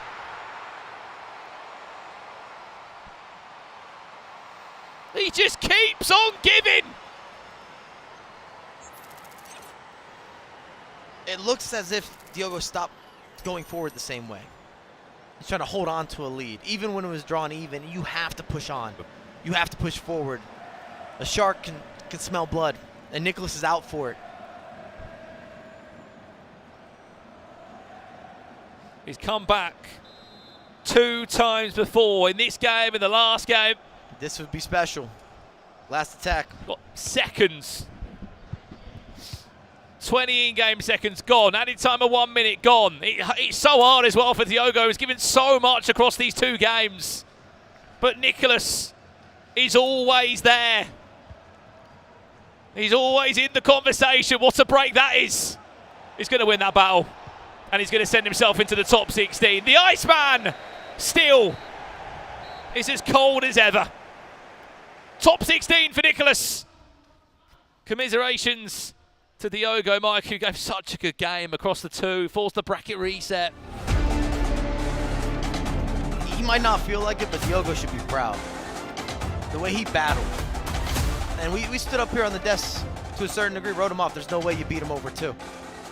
Well, 2 people that had front row seats for everything we've just consumed in the last hour. FG in case, I mean, where on earth do we start? Well, what we start with are the 4 players who are through to Sunday, most importantly. Such fine margins, as Mike said. Diogo's got to be super proud of his performance. An interesting fact as well about one of the players who missed a very special event to be here today and has just made it in the Final 4. Adidas FIFA missed his graduation to be here today, and that's been confirmed by his mum, who's at the front and was watching him. I feel like the risk level, Casey, was a lot high. Very high, definitely. To risk a once-in-a-lifetime thing, graduating high school, obviously this means everything to him. And she literally said, she was like, I'm so proud of him. This is where he's meant to be. And so I think it's pretty darn cool that he misses high school graduation to do that and to win. I hope he doesn't have to reset the whole year again. Listen, he's graduated and he's also $2,000 richer, and he's playing on Sunday, and he's given himself a great chance. The only free agent. I'm saying, he's literally set himself up, hasn't he, on the mantelpiece. So look, whoever I get on here, if I'm playing in Sweden as well or not, I assume he might because he's based in Spain. Get him a club, get him signed. Yeah, if there's any esports teams out there who are looking for a player, Adidas FIFA is definitely one of them to keep on your radar. Bracket A, Nicholas went through, but it wasn't easy against Diogo, as you just witnessed, Mike. I mean, that was spectacular. I ran out of superlatives for what we were watching because both competitors rose to the occasion. A lot of times when we get in these positions, you're dealing with extra time, there's a lot of stress, there's pressure, there's tension, mistakes are made. That really wasn't the case. Both of them just got better and better. Forging the comeback, the way that you micromanage, how you had this counter, or finding that space, a little skill here, a cancellation, here's some player luck. It was just an assortment of everything you could ask for. I thought about eating dinner, but then I was like, I'm good. I'm satisfied with what I'm getting right now. I don't need food. And listen, we've still got one more day to go, so I strongly suggest you two rest your voices this evening. You were going to say we had another game tonight. I was like, I don't think so. I hope not. No more. No more today. No more today, but we have got 8 players who are through to the next round, as we'll have a look at the other brackets and confirm everybody who'll be joining us on Sunday. Group 2, Bracket B. Any surprises on this one, Casey? Not really surprises, but it was a very exciting. I mean, at the end of the day, we had so many bracket resets in this last set of games, and that alone is going to be very, very exciting. I don't know if you guys noticed, though, but at the end, there was no handshake after this game. So there was no handshake. I don't know what happened. Basically, all I saw was Dylan Mike shushing. but I think he was in his own celebration. And I think Jose thought he was shushing him. I don't think he was. And yeah, unfortunately, there wasn't really a handshake, was there, between the two? But look, big stakes on the line here, FG. It's competitive esports. That's what we want to see, Mike. Me and you love that, don't we? We have too many friends in the community. I'm more for it. Do what you got to do. You've got to do what you've got to do, which is textbook Mike Lavelle. Let's go to bracket C. What a story that is for Adida FIFA, the man who missed his high school graduation to be here, the only free agent who's going through to Sunday right now.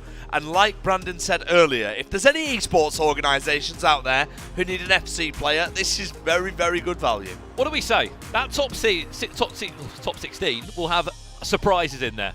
That's the surprise that we've been speaking about. Look at the players that did not get there today. MS Dasari, Oli Lito on that list as well. There's been shocks. There's been shocks indeed, and of course, we've still got one more player from Group T who went through today, and that is none other than this man, Casey. Yes. I know in your guys' predictions, you did think that Marlon was going to take this one. We had a bracket reset, but it was Max from Ajax who took it. How do you predict everyone had a bracket reset? Every game went to a bracket reset. I don't think I've ever witnessed that before in any of our competitions. No. So shout out to Max. I don't want to witness it again as well, Mike. Yeah, I mean, for the sake of our commentators' voices, we've got 2 days left, so let the carnage begin tomorrow morning. Let's take a quick look at Group 1 if we can as well. Earlier on this morning, there were more players who were competing, and there are more players who made themselves back through, who got through. Yeah, it was Nicholas, as we said in the end, that did enough in our last game here. He got pushed, though. He did. Fair play. Diogo gave him a great game, but as much as me and Mike were saying it, you can give Nicholas a great game. You can push him and push him and push him, but he just always comes back. And here we are, Group 1, Bracket A, which seems so long ago now, doesn't it, Mike? I can't do any more recaps. Was that today? When today started, my hair was up. Look at it now. It's like I got bangs in the face, bro. It's done. I'm dusted. Well, if that's your dusted look, you're looking great as always. Casey, Group 1 didn't disappoint us at all, does it? I mean... No, it did not. Bryce did come out on top here. We had a half bracket reset, as Mike called it earlier, but Danny Pitbull couldn't quite finish it out there, so Bryce is through to Sunday.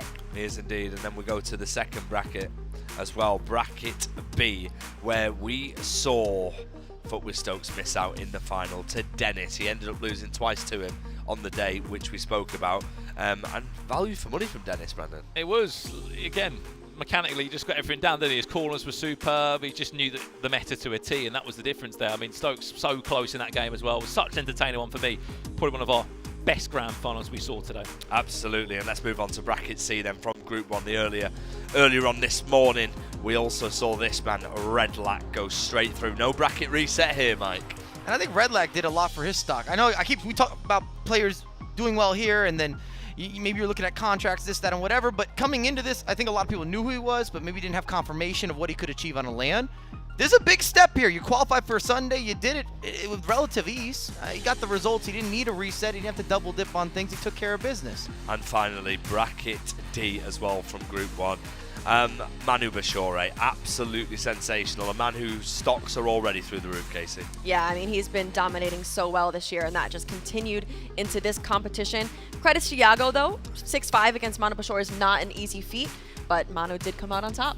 8 players through, and we go again tomorrow. What a lineup we've got tomorrow. Tomorrow we've got players like Anders, we've got Umar, we've got Tex, we've got Matty, we've got Levy. The list goes on.